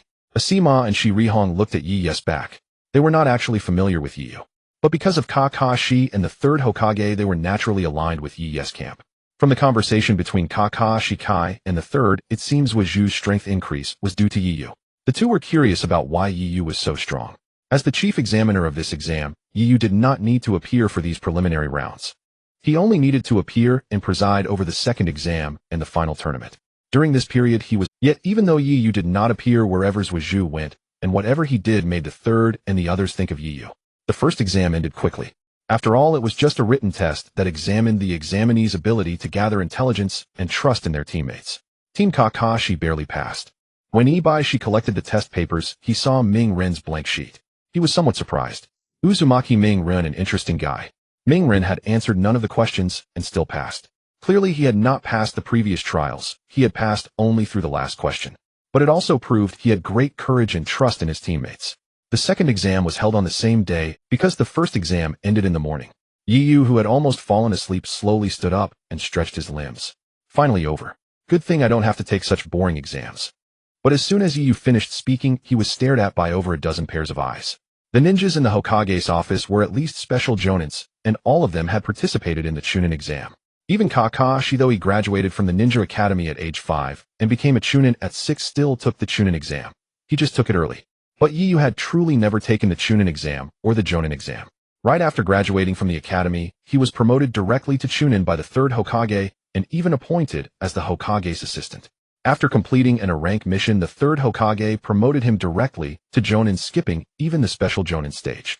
Thus Yu, a guy who had never taken a single exam, yet reached the same rank as them, said such infuriating. Their gazes were quite unfriendly. Yu chuckled awkwardly. I was just joking, don't mind me. The third Hokage stepped forward to defuse the situation. Alright Yu Hongdo, it's time for the second exam. You two are the proctors. Yu, will you go directly to the finish point, or go with Hongdo? Yu was about to say he would go to the finish point, but Hongdo came over, grabbed him, and ran out. Come on, let's go to the entrance to have a look. You have many classmates there, go cheer them on.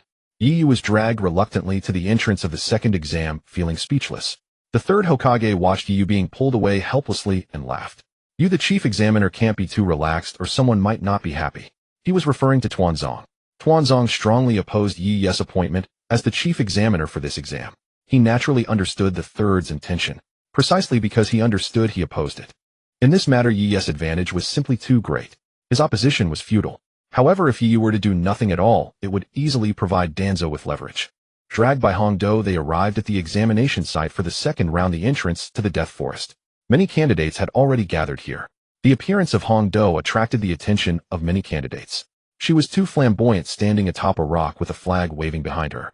She shouted to the crowd of candidates, "Everyone, I am your examiner for the second round of the exam. Remember my name, Yusho Washi Hongdo."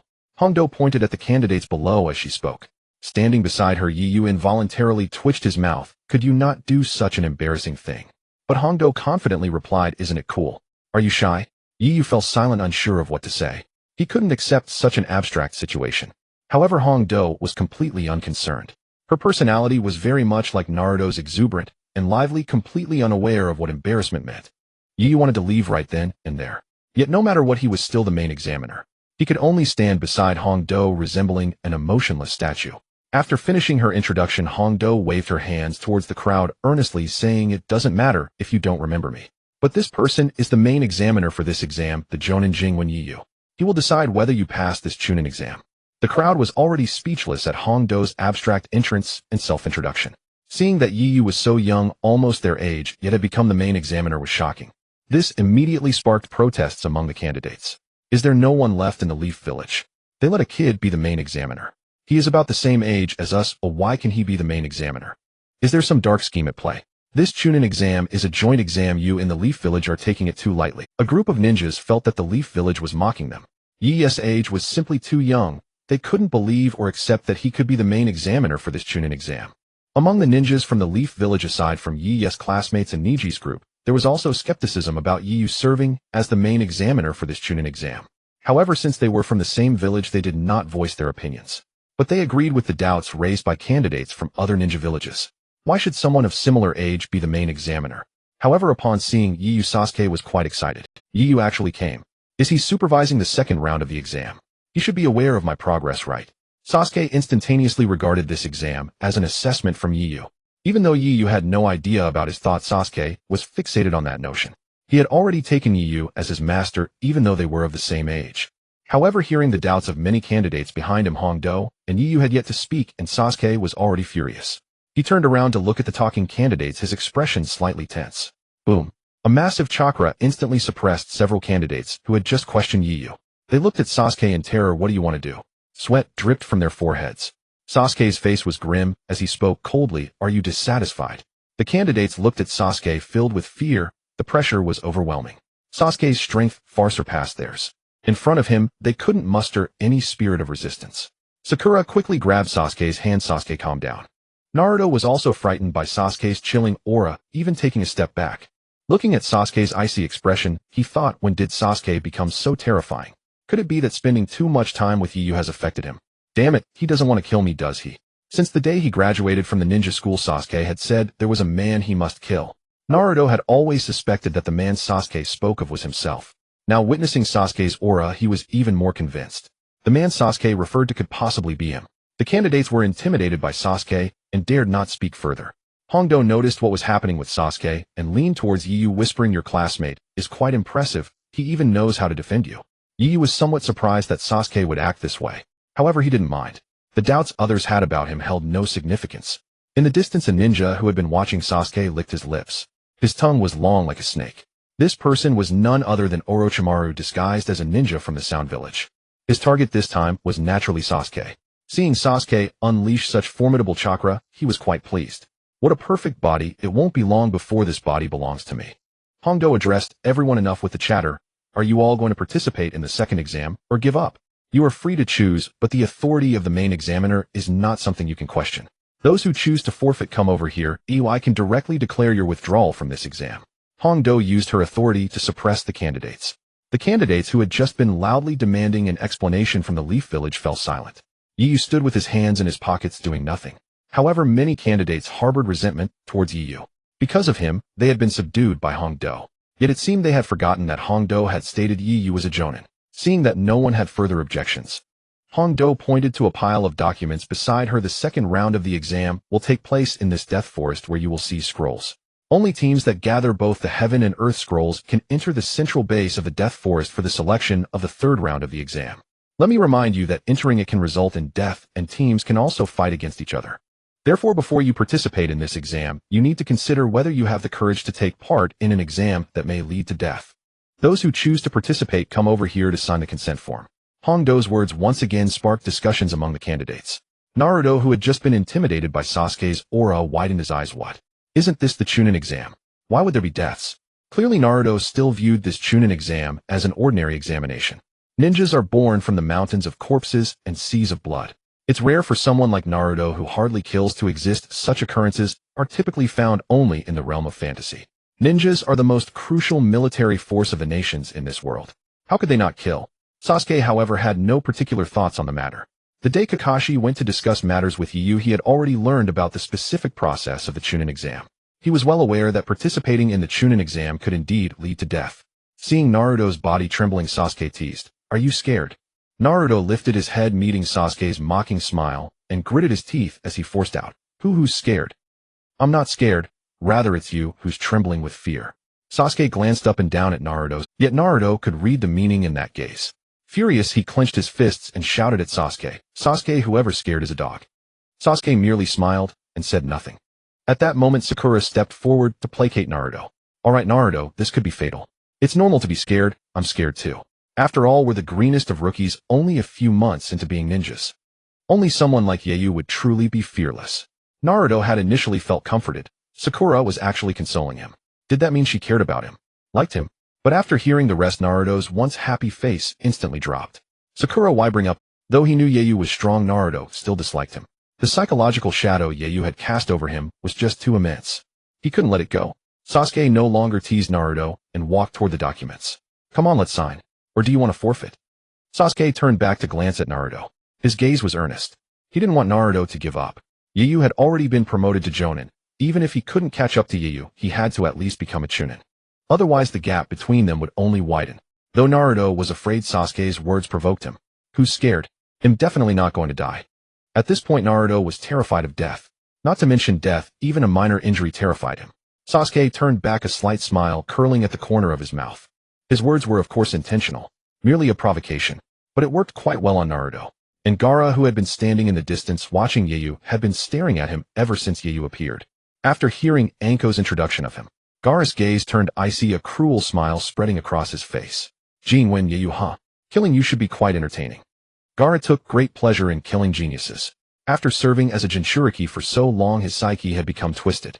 Years of suppression had forged a cruel personality. Killing was a daily routine for him, and his methods were extremely brutal. Thus it was indeed surprising that someone like him would later be swayed by a few words from Naruto. Gaara had already set his sights on Yu, but Yu hadn't noticed him. If it had been before, Yu might have been intrigued by these famous figures from the original story. But now these original characters were real people to him, nothing special. Surprisingly, Orochimaru, who had been fixated on Sasuke, showed no interest in Yayu whatsoever. He was only interested in the Sharingan, nothing else mattered. When he learned in the Forest of Death that Naruto was the Jinchuriki of the Nine Tails, he showed no interest. Though this exam could be deadly, no one withdrew. Those who had passed the first exam wouldn't back down, even with the risk of death. After all, being a ninja was a profession that walked on the edge of a blade. Death couldn't frighten them. Each team received a scroll and set off. This meant the exam would eliminate at least half of the teams. Likely more than half. It would be good if even a third of the teams could make it alive to the central tower in the Forest of Death. After the examinees entered the Forest of Death, Anko looked at Yayu. Are you heading straight to the central tower to wait, or coming with me to supervise? Though the exam allowed deaths, the proctors had to keep an eye on things to prevent too many casualties. After all, these were the elite of each hidden village. Too many deaths would affect relations between the villages. Yayu thought for a moment. They'll be idle there anyway, so I might as well come with you. He would be bored at the central tower. Though it was rather unethical, Yayu did regard this Chunin exam as after entering the Forest of Death. Sasuke, Naruto, and Sakura encountered many teams. With Sasuke's strength, it was easy to gather both the Heaven and Earth scrolls. Though they seized scrolls, Sasuke didn't kill anyone. Teams that lost their scrolls could still snatch scrolls from weaker teams in the forest. The exam lasted 3 days, as long as they gathered both scrolls and reached the central tower within that time, they could participate in the preliminary matches.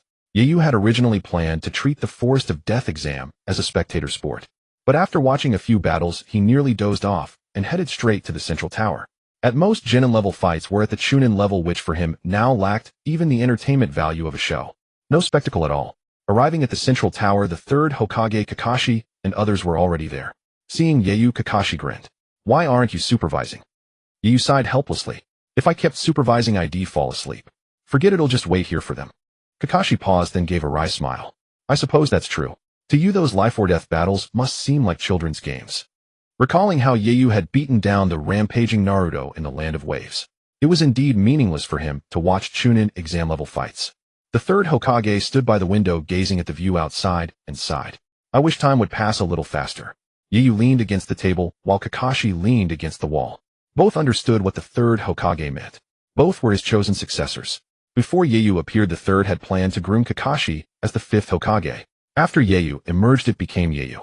But Kakashi remained a backup, not entirely disqualified. If anything happened to Yayu, Kakashi would take over. In the original story, if the third hadn't died so suddenly after his retirement, he would definitely have promoted Kakashi as the fifth Hokage. Not Jiraiya, and certainly not Tsunade. Yayu leaned on the table smiling. You're still in your prime. I think you can keep going for another few decades. The third chuckled. So you can slack off for a few more decades, huh? The third was well aware of Yayu's thoughts. Sometimes things were just strange. Clearly Yayu didn't want to be Hokage, yet the third always felt that the fifth Hokage had to be Yayu. But Danzo, who desperately wanted to be Hokage, was never even considered by the third. He would rather groom Kakashi than let Danzo take the office. A position that neither Yayu nor Kakashi cared much about was a distant dream for Danzo. Yayu felt a bit embarrassed at having his thoughts exposed by the third, and said nothing more. Kakashi remarked, it's good to let Yayu gain more experience. The third nodded. I hope so. Keep playing for a while, but once you turn 20 you'll have to take over no matter what. I'm 69 this year. In 8 years I'll be 77, and by then my bones will be falling apart. The examination in the Forest of Death had entered its second day. Yet by only the second day 5 teams had already been annihilated. Among them 3 teams were entirely wiped out by Gaara. Sands mixed with flesh and blood were left at every scene. The methods of killing were extremely brutal. However, with dozens of teams entering the forest, the loss of 5 made little difference. Gaara killed purely on a whim. Even though they had long since gathered both the Heaven and Earth scrolls, whenever he encountered other teams, he would still go on a murderous spree. For Gaara, killing was a pure hobby. Such a cruel mentality frightened even his own siblings Kankuro and Temari just by witnessing it. It was precisely Gaara's bloodthirsty nature that kept Temari and Kankuro in check. Both of them were deeply afraid of him. He truly killed people, and he had killed many. His methods were also extremely brutal. If not for their blood ties, the two would never have wished to be on the same team as Gaara. No matter how much they were ninjas, they were still human. They still possessed humanity, unable to laugh with such madness and cruelty as Gaara did, while, as for Sasuke's side, because he was far stronger than in the original story, they traversed the Forest of Death without much trouble. Carrying the Heaven and Earth scrolls, they hurried toward the central tower. Boom! As the 3 leaped from branch to branch, a sudden gale of wind rushed toward them. Watch out! Sasuke and Sakura swiftly jumped to opposite sides. But Naruto failed to react in time. The raging wind slammed heavily into him. Rumble! The power of the wind was terrifying, gouging a channel over 100 meters long and several meters deep into the ground. At the end of the trench, Naruto lay collapsed before a massive tree root. The trees in the Forest of Death were exceptionally enormous. Tree trunks 5 or 6 meters in diameter were everywhere. Many roots were even over 10 meters thick. Naruto leaned against a gigantic root that was more than 10 meters in diameter. The colossal root absorbed the impact of the wind. Naruto felt excruciating pain all over his body. Damn it! He struggled to his feet. Seeing Naruto's state from a tree branch, Sasuke frowned. Naruto, are you alright? The power of that wind release is definitely not something an ordinary ninja could unleash. Sasuke grew tense, fully aware of the might of that last wind release technique. Even a genin couldn't release it, lacking such an immense amount of chakra. Sasuke stared into the darkness ahead. Sakura, go check on Naruto. Though worried about Sasuke, Sakura obeyed and leaped to Naruto's side, helping him up. Naruto, how are you? Blood trickled from the corner of Naruto's mouth. However, his regenerative abilities and physique were formidable, so he was only in great pain, not severely injured. Who the heck dared to ambush me? Naruto was annoyed. Out of the 3 of them, he was the only one hit, and that was too embarrassing. Sasuke stood alone on a tree branch, gripping a kunai tightly. His Sharingan was activated, his eyes fixed on the distant darkness. After a moment, a ninja wearing a conical hat emerged from the bushes. This ninja appeared to be in his 30s or 40s, androgynous in appearance. Sasuke clenched the kunai, feeling immense pressure from this man. This guy is definitely not weak. Sasuke analyzed the disparity in their strength. He glanced at the injured Naruto and Sakura, who currently had little combat ability. Only he could still fight. I have to gauge his strength. Can't just wait to be attacked. With that thought, Sasuke prepared to strike. But the ninja standing not far away slowly removed his conical hat, revealing a strangely sinister face. Uchiha, Sasuke, hand over your scrolls. Sasuke frowned. If you want the scrolls, show me what you've got. The ninja grinned eerily. Want to see my power? You might get scared. With that, he suddenly pulled on his face, making his eyes appear larger. But at that instant, Sasuke felt a bone-chilling killing intent that made his entire body tremble. Damn it. What's happening? Why can't I move after looking into his eyes?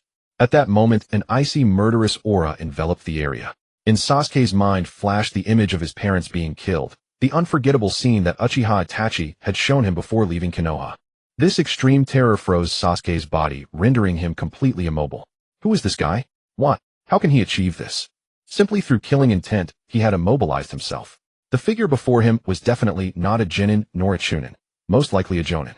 Below, Sakura and Naruto also felt the ninja's murderous aura. Sakura's eyes went blank, and she collapsed to her knees, tears flowing. Naruto gritted his teeth, leaning against the tree root. His body was also frozen. This person was none other than Orochimaru. His killing intent could even paralyze Kakashi, who would be in a similar state. Orochimaru's killing intent was truly terrifying. Seeing Sasuke immobilized by his murderous aura, Orochimaru flashed a sinister grin. Slowly, he reached into his ninja tool pouch, pulling out several kunai and shuriken. Looking at Sasuke's condition, he chuckled. You still want to test my strength now? I forgot to mention, you'll regret. Unfortunately, you won't make it to the central tower. Die right here. Orochimaru's lips curled upward as he raised his hand and flung the kunai and shuriken towards Sasuke. Whiz! Several kunai and shuriken shot towards Sasuke, with tremendous force, breaking the air violently. The weapons were incredibly fast. Even with his Sharingan activated, Sasuke could barely track them. Move, damn it. Sasuke gritted his teeth, trying to force his body to move. But the intense killing intent kept assaulting his mind, and his body remained frozen. The kunai and shuriken were now only about a meter away from him. At that distance, they would pierce his body, and the projectiles were too fast and carried immense momentum. If they struck, mere flesh and blood could never. Just as it seemed his body would be riddled with holes, Sasuke screamed inwardly, move. The image of his parents' murder kept flashing through his mind, and he clenched his teeth so hard that blood seeped from between them. Crackle. Rumble. In the instant, the kunai and shuriken were merely a dozen centimeters from his body, even as the sharp pressure of the weapons cut his skin. Sasuke's body suddenly blazed with blue-white lightning arcs. Snap! The incoming kunai and shuriken were instantly shattered by the erupting electrical discharge. Still, the tremendous impact forced blood from Sasuke's mouth. He fell to one knee, coughing up several mouthfuls of blood, staining the tree branch red. Orochimaru was stunned. Unexpected, to erupt with such power. No wonder you're the body I set my eyes on. Perfect. After his initial surprise, Orochimaru revealed an appreciative smile. The stronger Sasuke was, the happier he became. For Sasuke was his chosen next vessel, a truly perfect vessel. After spitting blood, Sasuke's body still crackled with lightning. Good. Good. If it weren't for the lightning release body enhancement technique, I would have been pierced through by now. I haven't even become a Chunin yet. How could I be defeated here? I haven't proven myself to Yoru yet. I don't want him to laugh at me. Sasuke slowly rose to his feet. Lifting his head, he gazed at Orochimaru before him. You shouldn't be a participant in this Chunin exam, should you? Orochimaru smirked, a light chuckle escaping his lips. Are you afraid? Sasuke gripped his kunai tightly, thinking, this guy's strength is nowhere near that of a typical Chunin exam candidate. With his power he could kill us effortlessly, yet he hasn't made a move. Why? Sasuke analyzed intently. In this battle, death could come at any moment. Behind him were Sakura and Naruto. If he wasn't careful, not only would he die, but Sakura and Naruto would perish as well. If you're a Chunin exam candidate, your target should be the scrolls. But you've never mentioned the scrolls. Orochimaru smiled, looking at Sasuke with admiration. What if I said you guessed wrong? Hand over the scroll. Sasuke's expression hardened. Are you mocking me? Orochimaru chuckled. It seems I'll have to do it myself. Hidden Shadow Snake Hands. Orochimaru swung his arm towards Sasuke. In an instant his arm transformed into dozens of pythons lunging at Sasuke, with gaping jaws and venomous fangs. Their speed was astonishing. Sasuke dared not meet them heated. A flash of lightning again enveloped his body as he vanished from his spot.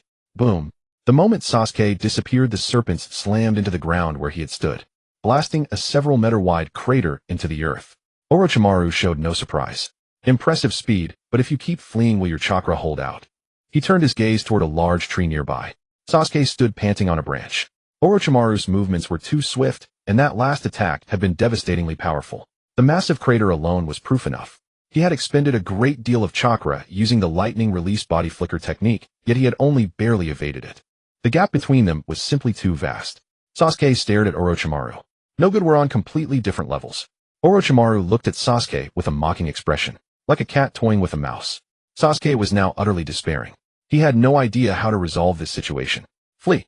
Not to mention whether he could even escape. Even if he could, what about Sakura and Naruto? Would he just abandon? Sasuke couldn't do that. He thought long and hard, but found no way to escape. Should I really hand over the... But even if I give him the scroll, will he let us go? Sasuke's heart was tormented. If I don't give it, he'll surely kill us. With our strength, we're no match for him. If I give him the scroll, maybe he'll actually spare us. It's the only option with a faint glimmer of hope. Give him the scroll, then steal someone else's. He glanced at Sakura, who stood nearby, utterly unable to participate in this battle, and at Naruto, who still hadn't grasped the situation. After a moment of thought, Sasuke took the scroll from his ninja tool pouch. Hey, raise the scroll. Let us go. Orochimaru smirked. A wise choice. Seeing Orochimaru's smile, Sasuke breathed a sigh of relief. Did it work? As long as we get out alive, we can still steal someone else's scroll. This guy is way too strong. There's no way we can take him on. At that moment, Sasuke had already guessed that Orochimaru had infiltrated the Chunin exam, and his strength far surpassed even an average Chunin. It was likely even beyond Kakashi's capabilities. And Sasuke's guess was correct. Before Orochimaru, Kakashi couldn't even muster the slightest will to resist. When Orochimaru released his killing intent, Kakashi's reaction was barely any better than Sasuke's. He felt that even if he fought to the death, he couldn't achieve a one-for-one exchange. But Naruto, who had been watching from the side, was stunned when he heard Sasuke's intention to hand over the scroll. Sasuke, have you lost your mind? How can you give him the scroll? Do you want to surrender? I misjudged you. Naruto considered losing the scroll a disgraceful act. Hearing this, Sasuke's heart clenched. Damn it. This idiot's temper is flaring up. This is going to ruin. As expected, after hearing Naruto's words, Orochimaru grinned. Sasuke, even if you give me the scroll, it'll still kill you all. Sasuke's body trembled. All hope was lost. He had already crossed blows with Orochimaru and knew exactly how powerful he was. A strength that even Kakashi couldn't overcome. Naruto was furious. He thought Sasuke was being weak by giving the scroll to Orochimaru. Sasuke, you're such a coward. And you dare to call me a coward? You're the real coward. Naruto shouted. Sasuke was utterly exasperated. Doesn't this idiot understand the situation? Now is not the time to play hero. What the hell is he doing? Though he knew Naruto's behavior would worsen the situation, Orochimaru had already spoken those words. There was no other choice. But if they actually fought, they would be quickly eliminated. Naruto jumped angrily to Sasuke's side. He had been blasted away by Orochimaru's wind release earlier, yet he had recovered so quickly. The regenerative power of that body was indeed astonishing. Sasuke, are you really the real Sasuke? The Sasuke I know would never do something like this, wouldn't be so weak. Sasuke merely glanced at Naruto. At times like this, Naruto was impossible to reason with, so he didn't bother explaining. His mind raced, frantically searching for any chance to escape. And he had to bring along the frail Sakura and this idiot who still had no clue what was happening. This was the most tense moment of Sasuke's life. If it were just him, it might be manageable, but with Naruto and Sakura, The thought alone was despairing. Yoruha, if only you were here. At that moment Yoruha's image flashed through Sasuke's mind. But he knew Yoruha couldn't possibly be there. If Yoruha were here he could definitely defeat this guy? This guy is definitely not a Chunin exam candidate. Maybe he's a spy from another village. Just as Sasuke's mind was spinning, desperately seeking a way out, Naruto, seeing Sasuke's silence, assumed he felt guilty. He punched Sasuke square in the face. Sasuke was stunned. Sakura and Orochimaru were also taken. Sasuke, you're a fake. Where's the real Sasuke? The real Sasuke would never hand over the scroll. He wouldn't be weak like you.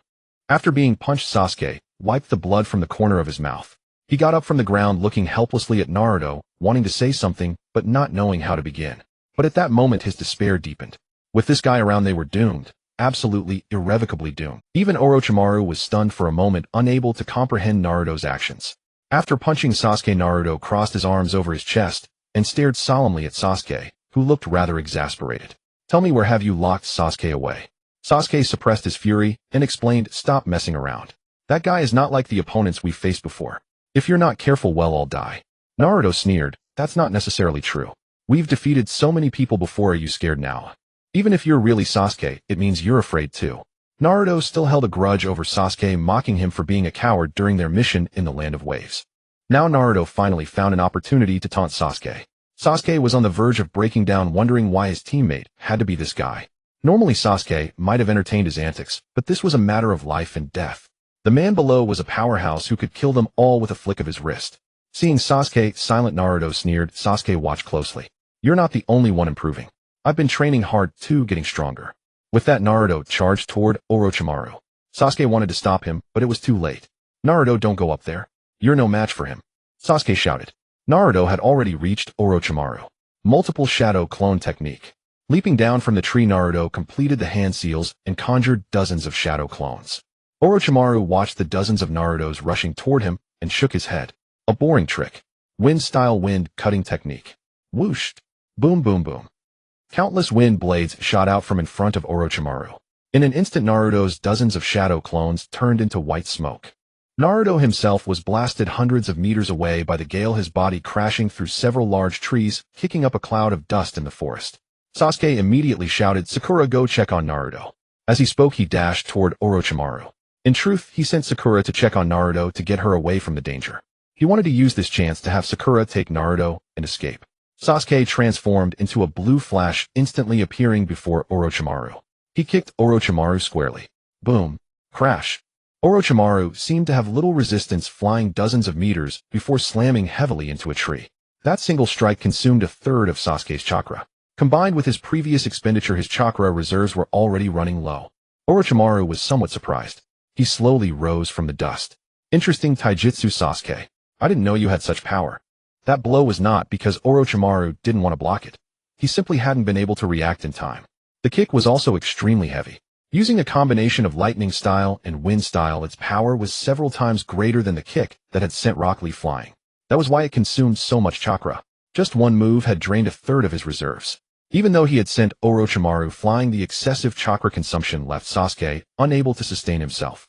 He stood on the ground, panting heavily, blood trickling from the corner of his mouth, a result of over-extracting chakra from his body. Thank goodness I learned nintaijutsu. If I had used ninjutsu, I would have exhausted my chakra by now. Nintaijutsu consumes less chakra, which allowed me to hold out this long. But now I really can't go on any longer. Is this the end? Feeling the faint amount of chakra in his body, despair washed over Sasuke. Orochimaru slowly emerged from the dust cloud, also bleeding from the mouth. Yet he showed no anger, only excitement. Ha ha ha, Sasuke, you truly have a perfect body. Soon this body will belong to me. Hearing Orochimaru's words, Sasuke frowned. Why did that sound so unsettling?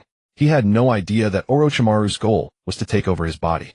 For now he just thought Orochimaru was a pervert. Seeing Orochimaru approach, Sasuke mustered the last of his strength to pull a kunai from his pouch. He gripped the kunai tightly, its blade crackling with arcs of lightning. The lightning enhanced the kunai's cutting ability, making it far sharper. However, his chakra reserves were too low now, so this was the best he could manage. He could no longer use nintai. Ordinary taijutsu would have no effect on Orochimaru. Nintaijutsu was definitely effective, but his chakra could no longer support even one more use. Orochimaru slowly walked up to Sasuke and gave a sinister smile. Sasuke, that attack of yours actually hurt, but I'm not angry at all. It proves my judgment was right. You truly are a perfect vessel. Orochimaru reached out and pinched Sasuke's chin, admiring him like a beautiful work of art. His face was always smiling, but that smile made Sasuke feel sick. Sasuke was certain now, this guy really was a pervert. Whoosh! Sasuke broke free from Orochimaru's grip and slashed his arm off, blood gushing from the wound. Sasuke also leaped back. But Orochimaru didn't care about his severed arm at all, letting the stump bleed freely. Sasuke watched him, his mind on how far Naruto and Sakura had run. Nearly a minute has passed. They should be far enough by now, right? This is my limit. This is where it ends. Sasuke had already foreseen his own death. What a pity. I won't be able to kill that bastard Uchiha Itachi with my own hands. Yi will never catch up to you. If it were you, you would never be so pathetic. As expected, I can never compare to you. Sasuke gave a bitter, self-deprecating smile. The blood-dripping kunai in his hand crackled with lightning. He gritted his teeth, constantly squeezing out chakra from his body. Just a little more time. Those two are too slow. Sasuke began recklessly draining his chakra, already counting himself as a dead man. Overdrawing chakra would kill him. Kakashi had died that way when fighting pain. Sasuke knew that, but he was already as good as dead. Facing Orochimaru, there was no way he could survive. Either way, death was certain. Why not push himself once more to buy more time for Sakura and Naruto to escape? But just as Sasuke was frantically squeezing his cells to extract more chakra, a gust of wind flashed. Sasuke's expression froze, then he broke down. You idiot. Why did you come back? He looked up and saw Naruto charging toward Orochimaru. He was devastated. He had struggled so hard to hold off Orochimaru, expecting Sakura to take Naruto and run. But he had come back. Then what was the point of everything he had just done? Naruto charged toward Orochimaru. Orochimaru watched the fearless boy rushing at him and was rendered. Sasuke, you really ended up in an interesting little team. The words dripped with sarcasm. Sasuke gritted his teeth, blood seeping through the gaps. Squeezing every drop of chakra from his cells had plunged his body into a withered state. His skin had grown noticeably dull, yet he sensed his chakra reserves replenishing. But the price was heavy. Naruto faced Orochimaru without a shred of fear, for he had not grasped the man's. He had been dizzy since the beginning. He did not realize that the enemy they now confronted was utterly unlike a being that could kill them with ease. Back in the village, even his worst pranks had only earned him a scolding. Even during the mission to the Land of Waves, Sasuke had shielded him. And when true danger struck and the Nine Tails rampaged within him, he lost consciousness. Thus until now, Naruto had never truly believed he could die. After sneering at Sasuke, Orochimaru casually punched Naruto and sent him flying. The immense force hurled Naruto dozens of meters away, slamming him heavily into a tree. Naruto. Sasuke frowned and shouted at the sight. Though he was furious that Naruto had returned, he was still his friend. He could not help worrying. Damn it. Crackling arcs of lightning surged around Sasuke as he unleashed a powerful lightning release taijutsu. Blue-white electrical arcs enveloped his body, more intense than before. He had wrung out every ounce of energy he could muster. His skin had taken on a withered yellowish hue. His jet-black hair had even begun to show white strands. Blood trickled from the corner of his mouth. He was in a wretched state. He held on like a flickering candle in the wind. Orochimaru, observing Sasuke, was somewhat taken aback. You really are pushing yourself to the limit. But why? Squeezing out all your chakra yields only a paltry boost, still unable to bridge the vast gap between us. Orochimaru shook his head, unable to comprehend Sasuke's actions. Sasuke said nothing, merely staring at Orochimaru with an expression of cold detachment. His double Tomo Sharingan rotated slowly. Sasuke was unaware of it. He simply felt his vision growing sharper. Orochimaru, who had been calm, noticed the change in Sasuke's eyes, and his expression shifted. Sasuke, I grow more eager to possess your body by the moment. As Orochimaru spoke, Sasuke's double Tomo spun ever faster. At a certain instant, the spinning Tomo halted. Both eyes transformed into three Tomo Sharingan. In that moment, Sasuke felt his chakra double. His vision also sharpened considerably. Yet even so, he still sensed no chance of defeating Orochimaru. The blue-white lightning around him gradually shifted to purple. He drew another kunai. With a thunderous stomp, the terrifying force shattered the massive tree trunk beneath him. Sasuke became a streak of light appearing before Orochimaru. With a deafening crash, a heavy kick sent Orochimaru flying over 100 meters, crashing through several trees, before finally slamming into a huge trunk, leaving a large crater beneath him. Orochimaru had no time to react. The purple streak followed, immediately striking him again. A kunai pierced his chest. Orochimaru seemed utterly defenseless. The ground within dozens of meters around him split apart. Trees shattered from the immense force. The streak of light vanished. Sasuke stood beside Orochimaru's corpse, kunai in hand, its blades stained with blood. He stared at the motionless body. Sasuke panted heavily, his face devoid of any triumph. As expected, the next moment, Orochimaru's body dissolved into a clump of earth. Earth release substitution. Sasuke smiled bitterly. The gap is still too vast. Just then a small snake coiled around his neck. As Sasuke moved to kill it, the snake bit him. A surge of energy seeped into his body, and instantly strange runes appeared on his skin. An agonizing pain followed, as if he were being sliced by 1,000 blades. The searing torment forced even Sasuke to scream uncontrollably. His body had already been pushed beyond its limits. Soon the pain overwhelmed him, and he fainted. Even when he had squeezed every drop of chakra, he hadn't passed out. But this curse mark knocked him unconscious. Sasuke's cry roused Naruto, who had just gotten to his feet. Seeing Sasuke collapse, Naruto thought Orochimaru had killed him. Rage exploded within him. Blood-red chakra surfaced around his body. Orochimaru, who had appeared beside Sasuke, noticed Naruto. Seeing the chakra emanating from him, he was somewhat surprised. This chakra? Tailed Beast Chakra. No wonder he's in the same team as Sasuke. Fueled by fury, Naruto's Nine-Tails chakra leaked again. A cloak of orange-red chakra enveloped him, and his canine teeth elongated. His fingernails grew long, and his pupils transformed. With a thunderous roar, Naruto became a streak of light shooting forward. Orochimaru sneered and extended his hand toward Naruto. Hidden Shadow Snake Hands. His arm instantly turned into countless massive pythons charging at Naruto. The impact of those snakes was terrifying, even producing sonic booms. With a violent crash, Naruto did not dodge. It seemed the Nine-Tails' power had emboldened him. But the moment he made contact with the rushing serpents, several of them hurled him hundreds of meters away. He plowed a trench hundreds of meters long and dozens of meters wide into the ground. The forest of death trembled violently, dust rising. When the dust settled, Naruto lay in a large crater. Blood streamed from his wounds, and the Nine-Tails' cloak was torn. This was the most pathetic Naruto had ever been while using the Beast Chakra. So Naruto was stunned. Though he had always had a poor attitude toward the Nine-Tails, he had never refused to use it because he knew it was his greatest strength. Yet the power that had always defeated his foes before was now in effect. Only then did panic set in. He felt Orochimaru's overwhelming strength for the first time. That Sasuke guy, he wasn't wrong. This guy is really strong. Since he was only in a one-tailed state, Naruto remained conscious. But precisely because he was aware, he knew Sasuke hadn't lied. Orochimaru was truly powerful, far beyond what they could defeat. Stupid fox, lend me a bit more power. Naruto roared in his mind. He was afraid, but also furious. That bastard had hurt him this badly. Even if borrowing the Nine-Tails' power meant losing consciousness, Naruto was determined to defeat Orochimaru. Inside Naruto, Kurama slowly lowered itself to the ground. Gazing at Naruto standing outside the iron gate, its eyes narrowed slightly. Oh, if you tear off that seal above, all my power will be yours. Naruto hesitated for a moment, but recalling the third Hokage's warning, he angrily retorted, Are you trying to trick me? If I undo this seal, you'll break free. Then my body will become yours. You've been living inside me for so long. Shouldn't you pay some rent? Kurama sneered. Rent? How amusing. My power is not something you can control in your current state. Nevertheless, it still transferred some chakra to Naruto. After all, if Naruto died, it would not fare well either. Outside, another tail slowly extended behind Naruto. Just as Kurama's chakra began to increase, Orochimaru appeared beside Naruto. So this is Nine-Tails. I can't let you emerge now. Unfazed by the Nine-Tails chakra, Orochimaru stood beside Naruto, transforming his hand into a claw with 5 different natures of chakra flickering at his fingertips. 5-element seal. He struck Naruto's abdomen, the location of the seal. As the 5-element seal appeared, the Nine-Tails chakra on Naruto began to dissipate. Due to the chaotic chakra, Naruto's spirit suffered a severe blow. He spat out a mouthful of blood and collapsed unconscious. Glancing at the fallen Naruto, Orochimaru had no intention of studying him. He had no interest in the Nine-Tails' power. He murmured to himself, Now let's see if Sasuke can withstand the curse mark. Sasuke, show me your limits. Are you worthy of becoming my vessel? Orochimaru chuckled sinisterly and vanished. Shortly after he left, Sakura appeared beside Naruto.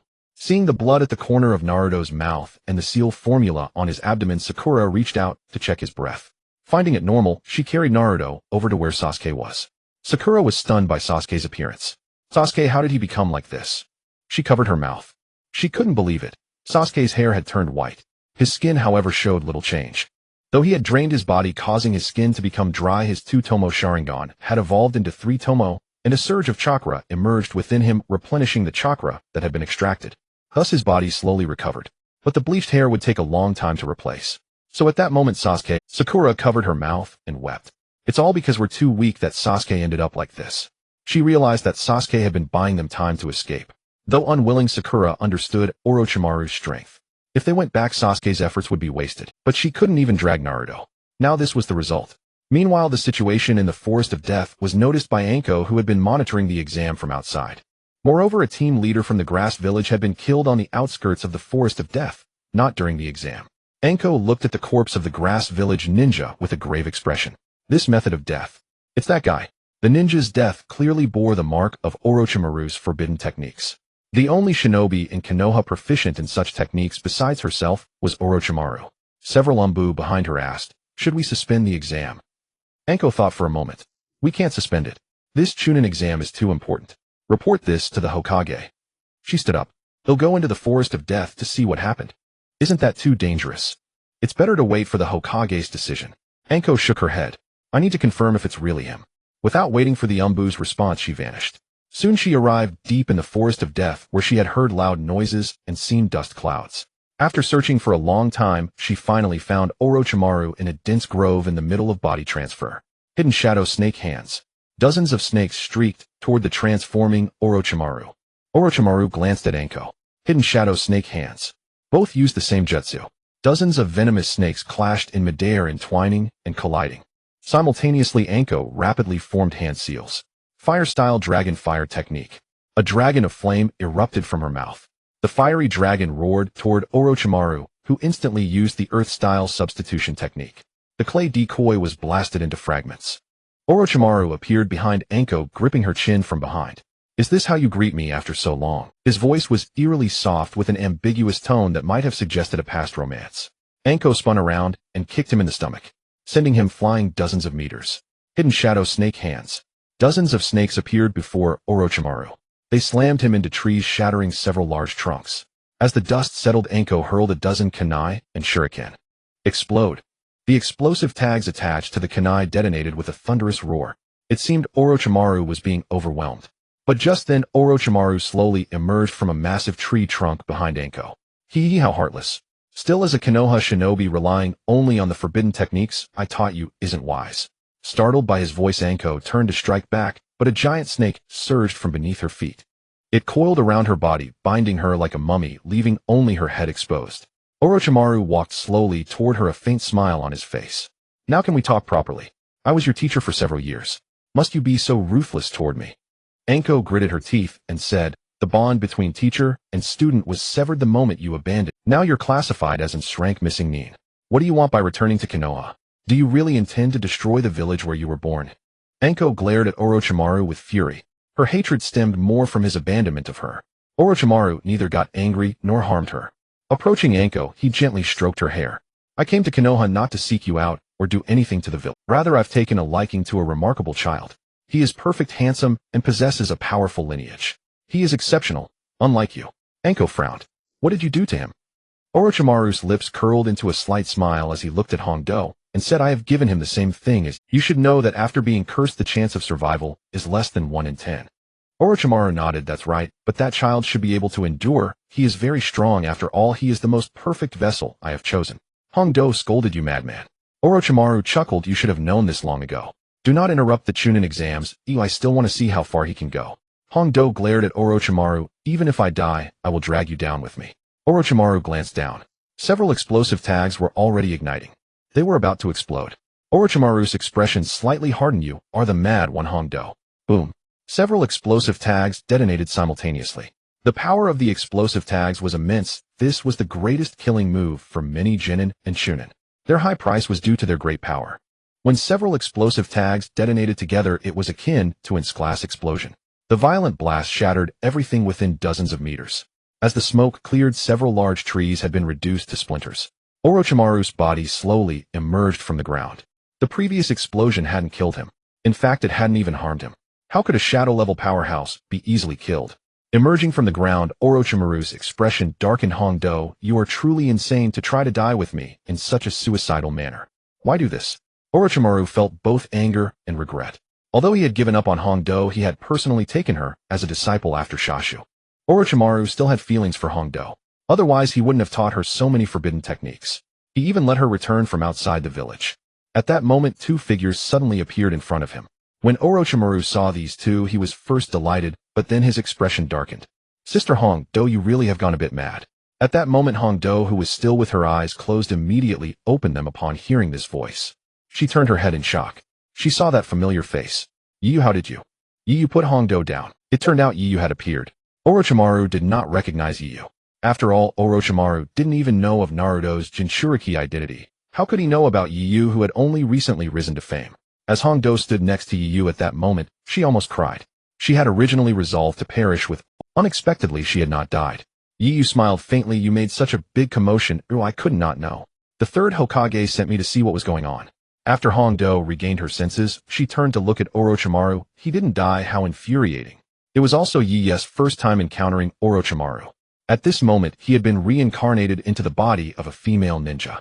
Though she was quite beautiful, her aura was very feminine, which was somewhat off-putting. Yu gave off such a feeling.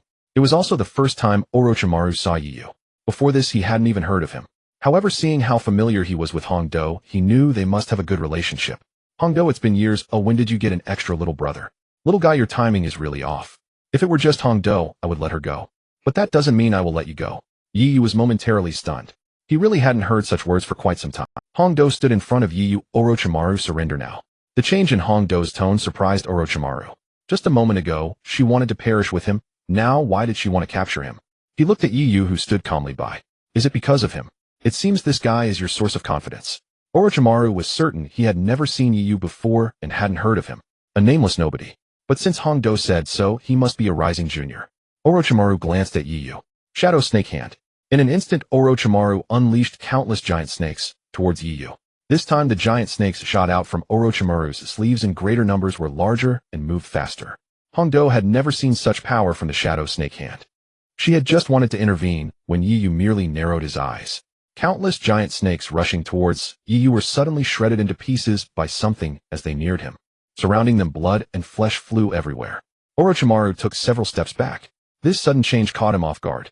Yu had clearly done nothing, not even forming hand signs, yet it was as if there were a shredder in front of him obliterating all the summoned snakes. Hongdo was also stunned. She had thought that even if Yu intervened, he would suppress them with a punch like before. Unexpectedly, Yu seemed to have done nothing, yet also released a very powerful ninjutsu. This was merely Yu using his armed color Haki transformation. The armed color had turned into countless blades, cutting the incoming giant snakes into pieces. Orochimaru finally acknowledged Yu's strength. It seemed he had done nothing, and yet had resolved his Shadow Snake Hand. He had to take this seriously. Even many ninjas of the same shadow-level strength did not dare to take his Shadow Snake Hand so nonchalant. It seems your little brother has some strength. No wonder he dares to come alone to save Hongdo. Hongdo whispered to Yu, be careful. This guy has many strange techniques. In terms of hard strength, I worry not at all. I believe Yu's hard strength is definitely above Orochimaru's. But Orochimaru's power mainly does not come from his hard strength, but from various strange methods, as well as various forbidden techniques. Yu naturally understood and nodded. As one of the legendary Sannin, I will certainly be cautious. Just he better live up to my caution. After saying this, Yu raised his hand and pointed a finger at Orochimaru. In an instant, Orochimaru's heart was pierced by a blazing ray. His entire body began to burn rapidly. In just a few seconds, Orochimaru's body turned to ashes. Hongdo was once again stunned. What have you done? Yu did not answer, but released his observation Haki. He did not sense Orochimaru's temporarily dead. Hongdo trembled as she looked at Yu. What exactly did you do? Hongdo could not believe that Orochimaru, who had caused her so much pain, could be turned to ashes by a mere finger. Was this real? Yu also did not expect things to go so smoothly. He thought Orochimaru could dodge. Had I known he would react so slowly, I might have held back. Hongdo could hardly believe her eyes. Is he really dead? Yu nodded. If nothing unexpected happens, he should be temporarily dead. Hongdo looked at him skeptically. Temporarily dead? That's right. You should know that guy knows all kinds of forbidden techniques, right? I wouldn't think that just because he's dead now he won't come back. That's why I said you're a bit crazy, Sister Hongdo. Hongdo turned to look at the ashes on the ground. Her heart felt inexplicably heavy. To think he died just like that. Yu, he actually taught me a lot. Yu stood beside Hongdo, hands in his pockets, nodding calmly. I've heard you say that. But don't worry, he should come back to life. What do you mean I should be at ease? I should be worried. Hongdo rolled. Yu's words sounded as if he didn't want Shiwan to die. Just now she was merely expressing emotion. She truly hoped Shiwan would die. As long as he lives, Konoha will always be under great threat. Yu smiled. Yes, worried. Let's go. The second exam is about to end. Hongdo glanced at the ashes on the ground and nodded. In the blink of an eye, she found the scene around her had changed. She and Yu had already appeared inside the central tower of the Forest of Death. The third Hokage and Kakashi also looked at the suddenly appearing Yu and Hongdo in surprise. Solved it that fast. The third Hokage found it somewhat absurd. Even though he knew Yu was strong, could he be this fast? Kakashi, recalling how he faced Deshiwan back then, and was so intimidated by his murderous intent that he dared not even strike, felt somewhat ashamed. Hongdo looked at Yu. Your flying thunder god technique has become much stronger.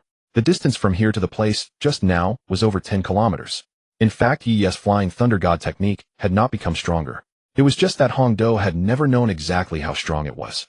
But nobody knew either. After returning to the central tower, Yu walked to the floor-to-ceiling window. From here, he could see the hall of the central tower. He stood before the window with his hands in his pockets, looking down at the hall. How many have come? The third Hokage looked at Yu, not expecting him to be so calm. Shaking his head slightly, a little speechless, he said, probably because this Chunin exam is jointly held by 2 countries, all the elites from various ninja villages have come. So quite a few teams have reached the central tower, almost half. Yu looked at the examinees standing in the hall. Looks like you'll have to filter out half of them again. The third Hokage nodded. After all, many people will come to watch the final round. Having fewer participants makes it more exciting. That's pretty harsh. They worked so hard to get here thinking they'd be in the finals, but they have to go through another round. The third Hokage said nothing. Kakashi went over to Hongdo. What happened? Hongdo came back to her. Looking at Yi's back, she thought that this novice who had just graduated from the Ninja Academy a few months ago had now grown into a pillar strong enough to support the sky of Konoha. Hongdo smiled. He saved me, otherwise I would have died. Kakashi glanced at Yu. That's nothing strange. What about Deshiwan? That Yu saved Hongdo was obvious, even expected. Kakashi wasn't concerned about that. Hongdo glanced at Kakashi. He was killed by him. Kakashi's face filled with shock, his eyes wide as he looked at Hongdo. Huh? You're not joking, are you? The third Hokage, who had not pressed further earlier, was also dumbfounded. He turned to look at Yu. Dead? Yu smiled. What is the Lord Hokage going to avenge his disciple? The third Hokage was taken aback, then laughed and scolded. You brat, how dare you joke about such an important matter? Is it true? Yu nodded. But it should only be temporary. You know that guy is notorious for being bizarre. He probably has many ways to resurrect. But I can confirm that his physical body was destroyed by me just now. The third Hokage thought for a moment. What Yu said indeed made sense. I never expected an class fugitive to be taken down so quickly. I was so worried before that I even thought about going myself, risking these old bones. After his shock, Kakashi asked Hongdo, tell me, how did he kill him? Hongdo gave a helpless, bitter smile. He just extended one finger, and with some unknown jutsu, a ray of light instantly turned Deshiwan to ashes. I didn't even have time to react. Kakashi was surprised. A jutsu? Isn't Yu bad at ninja? Hongdo rolled her eyes at Kakashi. And you're supposed to be close to him. If he's not good at ninjutsu, what about the flying thunder god technique? Kakashi was stunned. Oh, I forgot. That kid not only learned the flying thunder god technique incredibly fast, but he also mastered the Rasengan and the Chidori. He rarely uses ninjutsu, so I forgot. But what kind of jutsu is so fast that even Deshiwan couldn't react? Kakashi looked at Yu. Hongdo and the third Hokage also looked at Yu. They were all curious. Come on, did you develop another new jutsu? I didn't develop a jutsu. It's just a type of fire release technique. I simply compressed the flames to an extreme, so it's very fast and incredibly hot. Deshiwan also underestimated me and didn't bother to defend. It's normal that he was taken out suddenly. Hearing Yu speak so casually, the third Hokage was speechless. You say it so easily. Can a fire release technique be compressed just like that? A ray that even Deshiwan couldn't react to. How high must the speed and temperature be? But such an outrageous jutsu can only be used by you. Even if you wanted to teach it to others, they wouldn't be able to learn. It reminds me of the first Hokage. His jutsu had the power to destroy heaven and earth, but apart from him, no one else could learn them afterward. Even if someone mastered would release, the gap was enormous. It's like a jutsu from a different world. At that moment, Yamato, who was secretly protecting the third Hokage, felt a bit speechless. Who can compare with the first Hokage? The third Hokage really overestimates me. An AMBU ninja beside him patted his shoulder. Captain, although you're not as strong as the first Hokage, your strength is still extremely formidable in our hearts. This AMBU ninja's words were not meant to comfort Yamato, it was the truth. Yamato's wood release was weak only in comparison to the first Hokage's. Among the Jonin, Yamato's wood release techniques gave him the strength of an elite Jonin. He had even become the captain of Konoha's ANBU. Originally, the third Hokage intended to let Yu concurrently serve as the ANBU commander, but Yu refused. The two Hokage advisors also thought Yu was too young. The third Hokage had already promoted him beyond the norm too many times. If he were to also take charge of the ANBU, such an important department, it would make the various clans uneasy. After all, the ANBU was the only military force directly under the Hokage's authority. Most of its members were elites among their rank, and their loyalty was very high. Not only had Yu been promoted to Jonin within a few months and served as the Hokage's assistant, if he also controlled the only direct armed force under the Hokage's power, then his actual power in Konoha would truly be second only to the Hokage. But Yu was only 12 years old. If Yu really held those powers, wouldn't the leaders of other powerful clans become a joke? However, although Yu didn't accept the position with the third Hokage's tacit approval, he could actually directly mobilize and be ninja. He just never did so. Another day had passed. The time limit for the second exam had also expired. At this moment, the teams inside the central tower were only half of those who had started the exam. Yet there were still too many people. For the final round of the third exam, having so many competitors fight one by one would simply be impractical. Inside the hall of the central tower, many who had endured countless hardships to finally reach it felt a profound sense of relief. It was worth noting that in the Forest of Death, numerous teams had been completely annihilated. The mortality rate of this Chunin exam far exceeded that of the usual ones. The teams that had managed to enter were almost all elites among Genin. Some even possessed the strength of Chunin. Special shinobi like Sasuke had already attained the power of a Tokubetsu Jonin. When his double Tomo Sharingan evolved into a 3-Tomo Sharingan, his strength drew near that of a Jonin. With just a bit more training, he could stabilize at that level. On the elevated platform of the central tower, the third Hokage strode out with several Jonin from Konoha. The gathered examinees who had been chatting all turned their gazes toward the third Hokage. Behind the third Hokage followed more than a dozen Jonin and Tokubetsu Jonin. These represented the foundation of Konoha. Among them were Kakashi, Might Guy Asuma, Kurenai Anko, and Gekko Hate. Among them, Ieyu drew the most attention. Shinobi from both Konoha and other villages alike fixed their eyes on him. Not only Konoha's Jonin were present, but also the Jonin instructors from other villages. All of them stared at Ieyu. In contrast, few paid attention to the examinees participating in this Chunin exam. They had only just learned that the chief examiner for this exam was Ieyu. They also knew he was the youngest Jonin in Konoha at the time. With countless eyes on him, Ieyu felt no pressure. He remained utterly calm. Standing behind the third Hokage, though being the chief examiner, there was virtually nothing he needed to do. Upon seeing Ieyu, Sasuke, who had been enduring the torment of the curse mark, finally breathed a sigh of relief. With Ieyu here, even if my curse mark activates and I go berserk, he can stop me. Sasuke suppressed the erosion of the curse mark. But the process was excruciating. Whenever he tapped into his chakra, it would draw out the power of the curse mark. Ieyu naturally noticed Sasuke's abnormality. But he said nothing. Nor did Sasuke come to tell Ieyu about the curse mark. He didn't want to trouble Ieyu with such matters, nor did he want to be perceived as a burden. Ieyu remained silent, but Kakashi frowned at Sasuke's white hair. Is it the effect of the curse mark? Anko shook her head. Possibly. Orochimaru's target should be him. How did that kid endure the curse mark's erosion in such a short time? The survival rate from that agony is extremely low, only about 1 in 10. Yet he regained consciousness so quickly. But if he uses chakra in the battles ahead, it will inevitably draw out the curse mark's power, possibly even leading to instant death.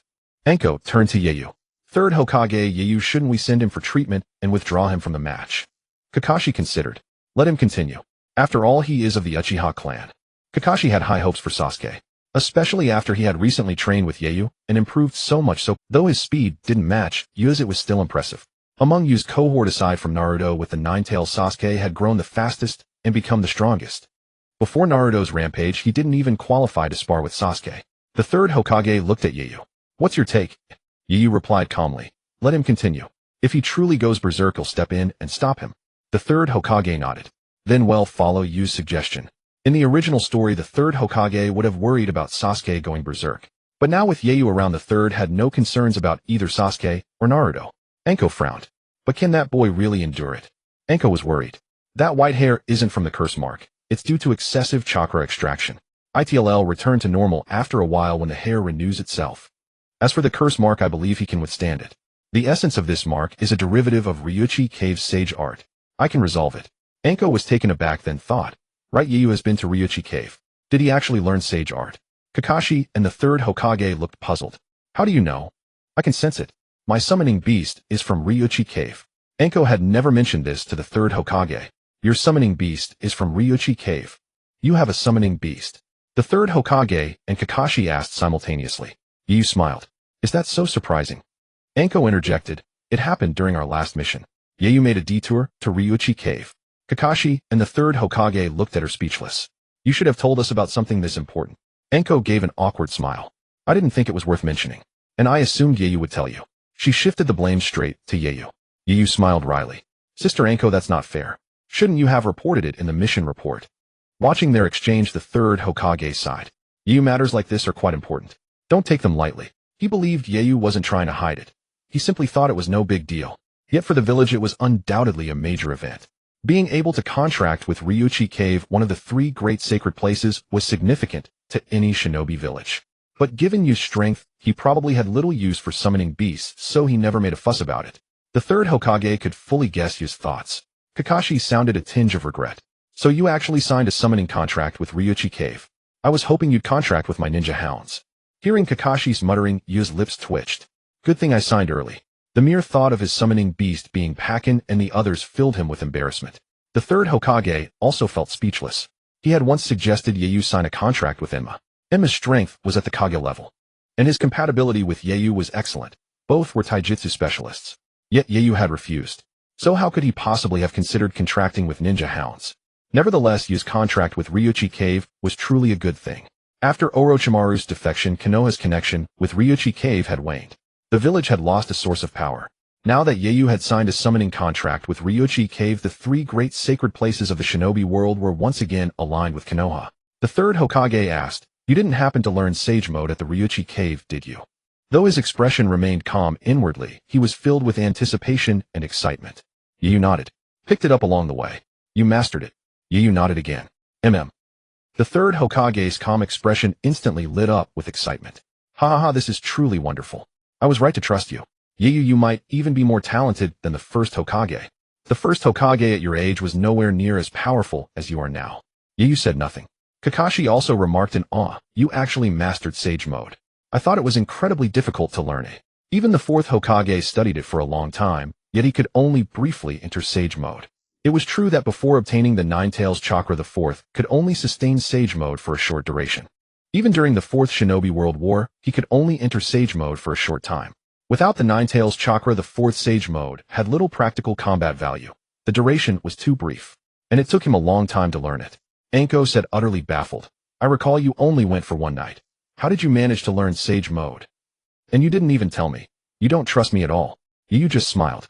The third Hokage calmed his excitement, and at that moment he felt the Chunin exams were no longer of any importance. In the third Hokage's eyes, all the elite geniuses on the field were nothing more than roadside weeds compared to Ieyu.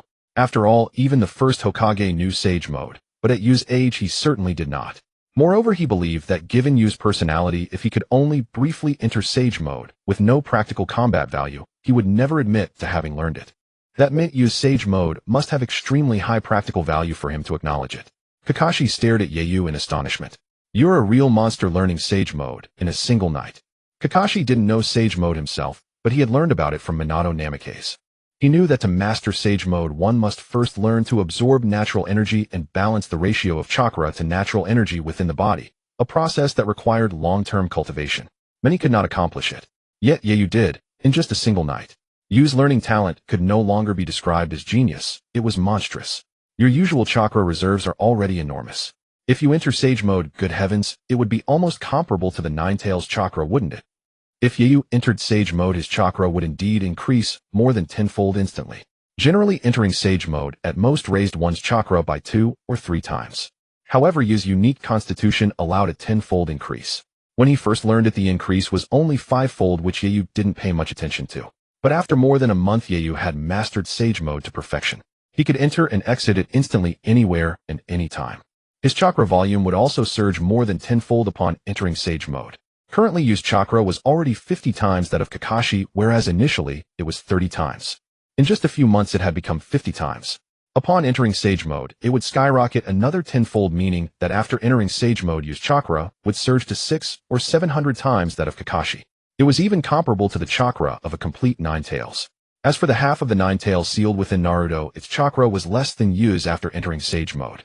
However, Ieyu's usual chakra was still less than half of the Nine-Tails, but it was already at the tailed beast level, only inferior to the Nine-Tails. The third Hokage nodded. "Probably about right.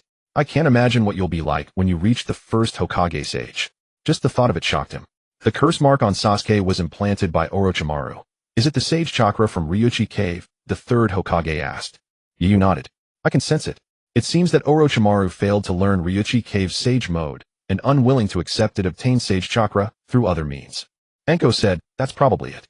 Orochimaru has always researched forbidden techniques. He wouldn't let go of a powerful force like Sage Chakra. But he truly didn't master Ryuchi Cave Sage mode. But are we really letting Sasuke continue the match? I'm genuinely afraid he might die. The survival rate of the curse mark is extremely low. Let him continue the competition. You keep an eye on him. If he really goes berserk, step in and stop him. The third Hokage looked at Sasuke and said. Yu nodded. In the end, after discussion, they decided to let Sasuke continue competing. In truth, the third Hokage didn't care much whether Sasuke would go berserk. He believed that since Ieyasu was so confident, he must be able to ensure Sasuke wouldn't die if he did. Sasuke was designated by the third Hokage as one of Ieyasu's future right-hand men. He truly could not die. The other right-hand man was Naruto. But as it stood, Naruto's progress couldn't keep up with Sasuke's. It seems I need to find a teacher for Naruto. If this continues, Ieyasu will look down on him. The third Hokage was well aware of Sasuke's rate of improvement. Although Ieyasu said he didn't want to meddle in the Uchiha clan's affairs, Sasuke was now living at Ieyasu's place, and his progress was evident. Among ninja of his age, Sasuke was undoubtedly the strongest. Even Neji might not be a match for him. If Naruto didn't quickly master the Nine Tails power, he would be left far behind by Sasuke. That was something the third Hokage didn't want to see. Perhaps Jiraiya would be a good choice. If he becomes Naruto's teacher, he might teach him to master the Nine Tails power. Jiraiya and Naruto are the same type of person. He should be better at teaching Naruto. Jiraiya, like Naruto, had never been good at anything since childhood. Sasuke, on the other hand, was similar to Orochimaru. Before Nawaki died, Orochimaru was quite decent. At that time, the third Hokage had indeed trained him as a successor to the Hokage. But after Nawaki's death, Orochimaru's heart changed completely. The third Hokage had already chosen a teacher for Naruto in his mind. As for Sasuke, the third Hokage believed that as long as he continued training with Ieyasu, he was bound to become a cage-level powerhouse, and might even awaken the Mangekyo Sharingan. He wasn't worried about Sasuke becoming a threat to Konoha after awakening the Mangekyo. Although Ieyasu seemed reluctant to get involved in anything, the third Hokage could see that Ieyasu would never allow anyone to destroy Konoha. That was also why he was training Ieyasu as the Hokage successor. Indeed, the only Hokage successor. The third Ieyasu, Kakashi, and Anko whispered among themselves, completely unconcerned with the match. Just then Gekko Hade approached, looking somewhat sickly. Lord Third Chief Examiner Ieyasu, we are about to begin the preliminary rounds. Although Ieyasu hardly took charge, his appointment as Chief Examiner was approved by many Jonin, even if it was due to the influence of the third Hokage, Kakashi, and others. But Gekko Hade was a member of the Hokage faction and fully acknowledged Ieyasu. Therefore, he did not overlook Ieyasu, the Chief Examiner, who essentially did nothing. The third Hokage and Ieyasu both nodded. After receiving permission, Moonlight Gale turned around to announce. Ieyasu quietly asked, "Is Moonlight Gale's condition serious?"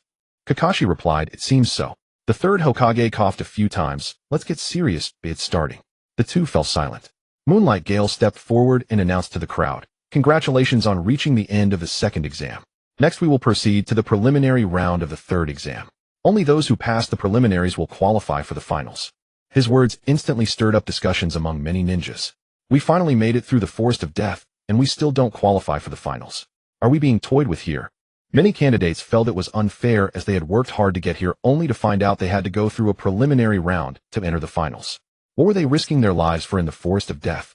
Moonlight Gale said slowly, "It's because there are simply too many who passed the second exam. The spectators for the finals are all high-ranking officials from various nations, and we cannot waste their time by allowing so many to participate. We need to eliminate half of the participants. The preliminary round will be held immediately." Once he finished speaking, the candidates were in an uproar. "What? It's starting now? We just came out of the Forest of Death, and we haven't even recovered our strength. This schedule is unreasonable. We protest." The candidates were very agitated. They had experienced life and death trials in the Forest of Death, with many even dying there. To have to participate in a preliminary round now, without any chance to recover their strength, made them suspect there might be some foul play in this competition. Otherwise, why would such an arrangement be made? It was clearly unreasonable. However, Moonlight Gale paid no heed to the candidates' protests. "Alright, the competition is about to begin. Is there anyone who wishes to forfeit? During the competition, unless someone voluntarily concedes, the match cannot be stopped due to death or loss of fighting ability. Of course, as the judge of this match, I will determine the outcome based on the actual circumstances to avoid unnecessary deaths," Moonlight Gale concluded. The candidates fell silent. They understood that what Moonlight Gale said meant there would be no changes. Now he was asking if anyone wished to forfeit. The candidates were silent, and the center tower instantly fell into silence. Unlike in the original story, this time Sakura did not urge Sasuke to withdraw from the competition. She knew very well how important this match was to Sasuke. Moreover, she looked up at Yu, who stood calmly behind the third Hokage. She felt that Yu could surely see Sasuke's unusual state. However, he said nothing indicating that Sasuke's condition was under control. Naruto looked at Sasuke's trembling body, trying hard to maintain a calm appearance. He frowned. Sasuke, can you still hold on?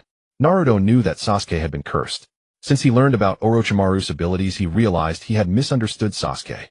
So upon realizing that Sasuke was cursed and in great pain, he felt guilty. If he had listened to Sakura and not returned, Sasuke wouldn't have to push himself so hard. His hair had turned white and he was cursed. On the way to the center tower, he had seen Sasuke, fainting from pain several times. Sasuke waved his hand, no worries. Naruto hesitated, how about? Sasuke turned to look at him, and Naruto couldn't bring himself to finish his sentence. He wanted to persuade Sasuke to forfeit the match. But seeing the look in Sasuke's eyes made him unable to say more. At that moment a voice emerged. I forfeit. Everyone turned to look at the source of the voice. It was Kabuto. Naruto was somewhat surprised. Brother Kabuto, why would you? He couldn't believe that Kabuto, who had been so strong and had participated in so many Chunin exams, would give up. He thought to persuade Sasuke to withdraw, because continuing might lead to his death. But had Kabuto really reached that point? Naruto didn't understand. Kabuto looked at Naruto with a face full of apology. Sorry, Naruto. I've let you down. My body is already covered in injuries. I truly cannot continue. Naruto fell silent. He could see it, which is why he remained quiet. At that moment, he felt the cruelty of this Chunin exam. They had almost died in the forest of death. The strong opponent they encountered had sealed him with just a couple of moves, even when he unleashed the Nine-Tails Chakra. At this moment, Naruto realized that his Nine-Tails Chakra was not omnipotent, nor was it invincible. In front of a true powerhouse, it held no deterrent power. Kabuto didn't even have the Nine-Tails Chakra, and had relied solely on his own strength to come this far, yet he chose to forfeit. He felt it was a pity, but there was nothing more to say. Because Moonlight Gale had said that the next matches would lead to deaths. Kabuto was already so heavily injured that he truly could not continue. Moonlight Gale glanced at Kabuto's information and frowned. What's the deal with this person? He always gives up at this point. Despite participating in so many Chunin exams, he remains a genin. It's too strange. The third Hokage also remembered Kabuto. This person has done this many times, hasn't he? Moonlight Gale nodded. Yes, third Hokage. He always gives up at this stage. Yu looked at Kabuto, who happened to also look at Yu. But as soon as their eyes met, Kabuto instinctively shifted. What's with this guy's gaze? It feels like he can see right through my heart. Is this the mysterious Yu? Indeed, he is extraordinary. Lord Orochimaru was defeated by him. Now the news of Orochimaru's defeat was known to both Kabuto and the spies he had arranged. But because they all knew that Orochimaru possessed many forbidden techniques for resurrection, no one worried about his permanent death. However, the fact that Yu was able to kill Orochimaru. After all, Orochimaru was a powerful shadow-level ninja, and one of the legendary Sannin, was astonishing. It was hard to believe that such a powerful Orochimaru could be taken down by a young man like Yu. Yu did not expose Kabuto. There was no need to. Kakashi, seeing the look Yu gave Kabuto, asked, what? Does he have a problem? Yu smiled. That guy is not ordinary. His strength is not much weaker than yours.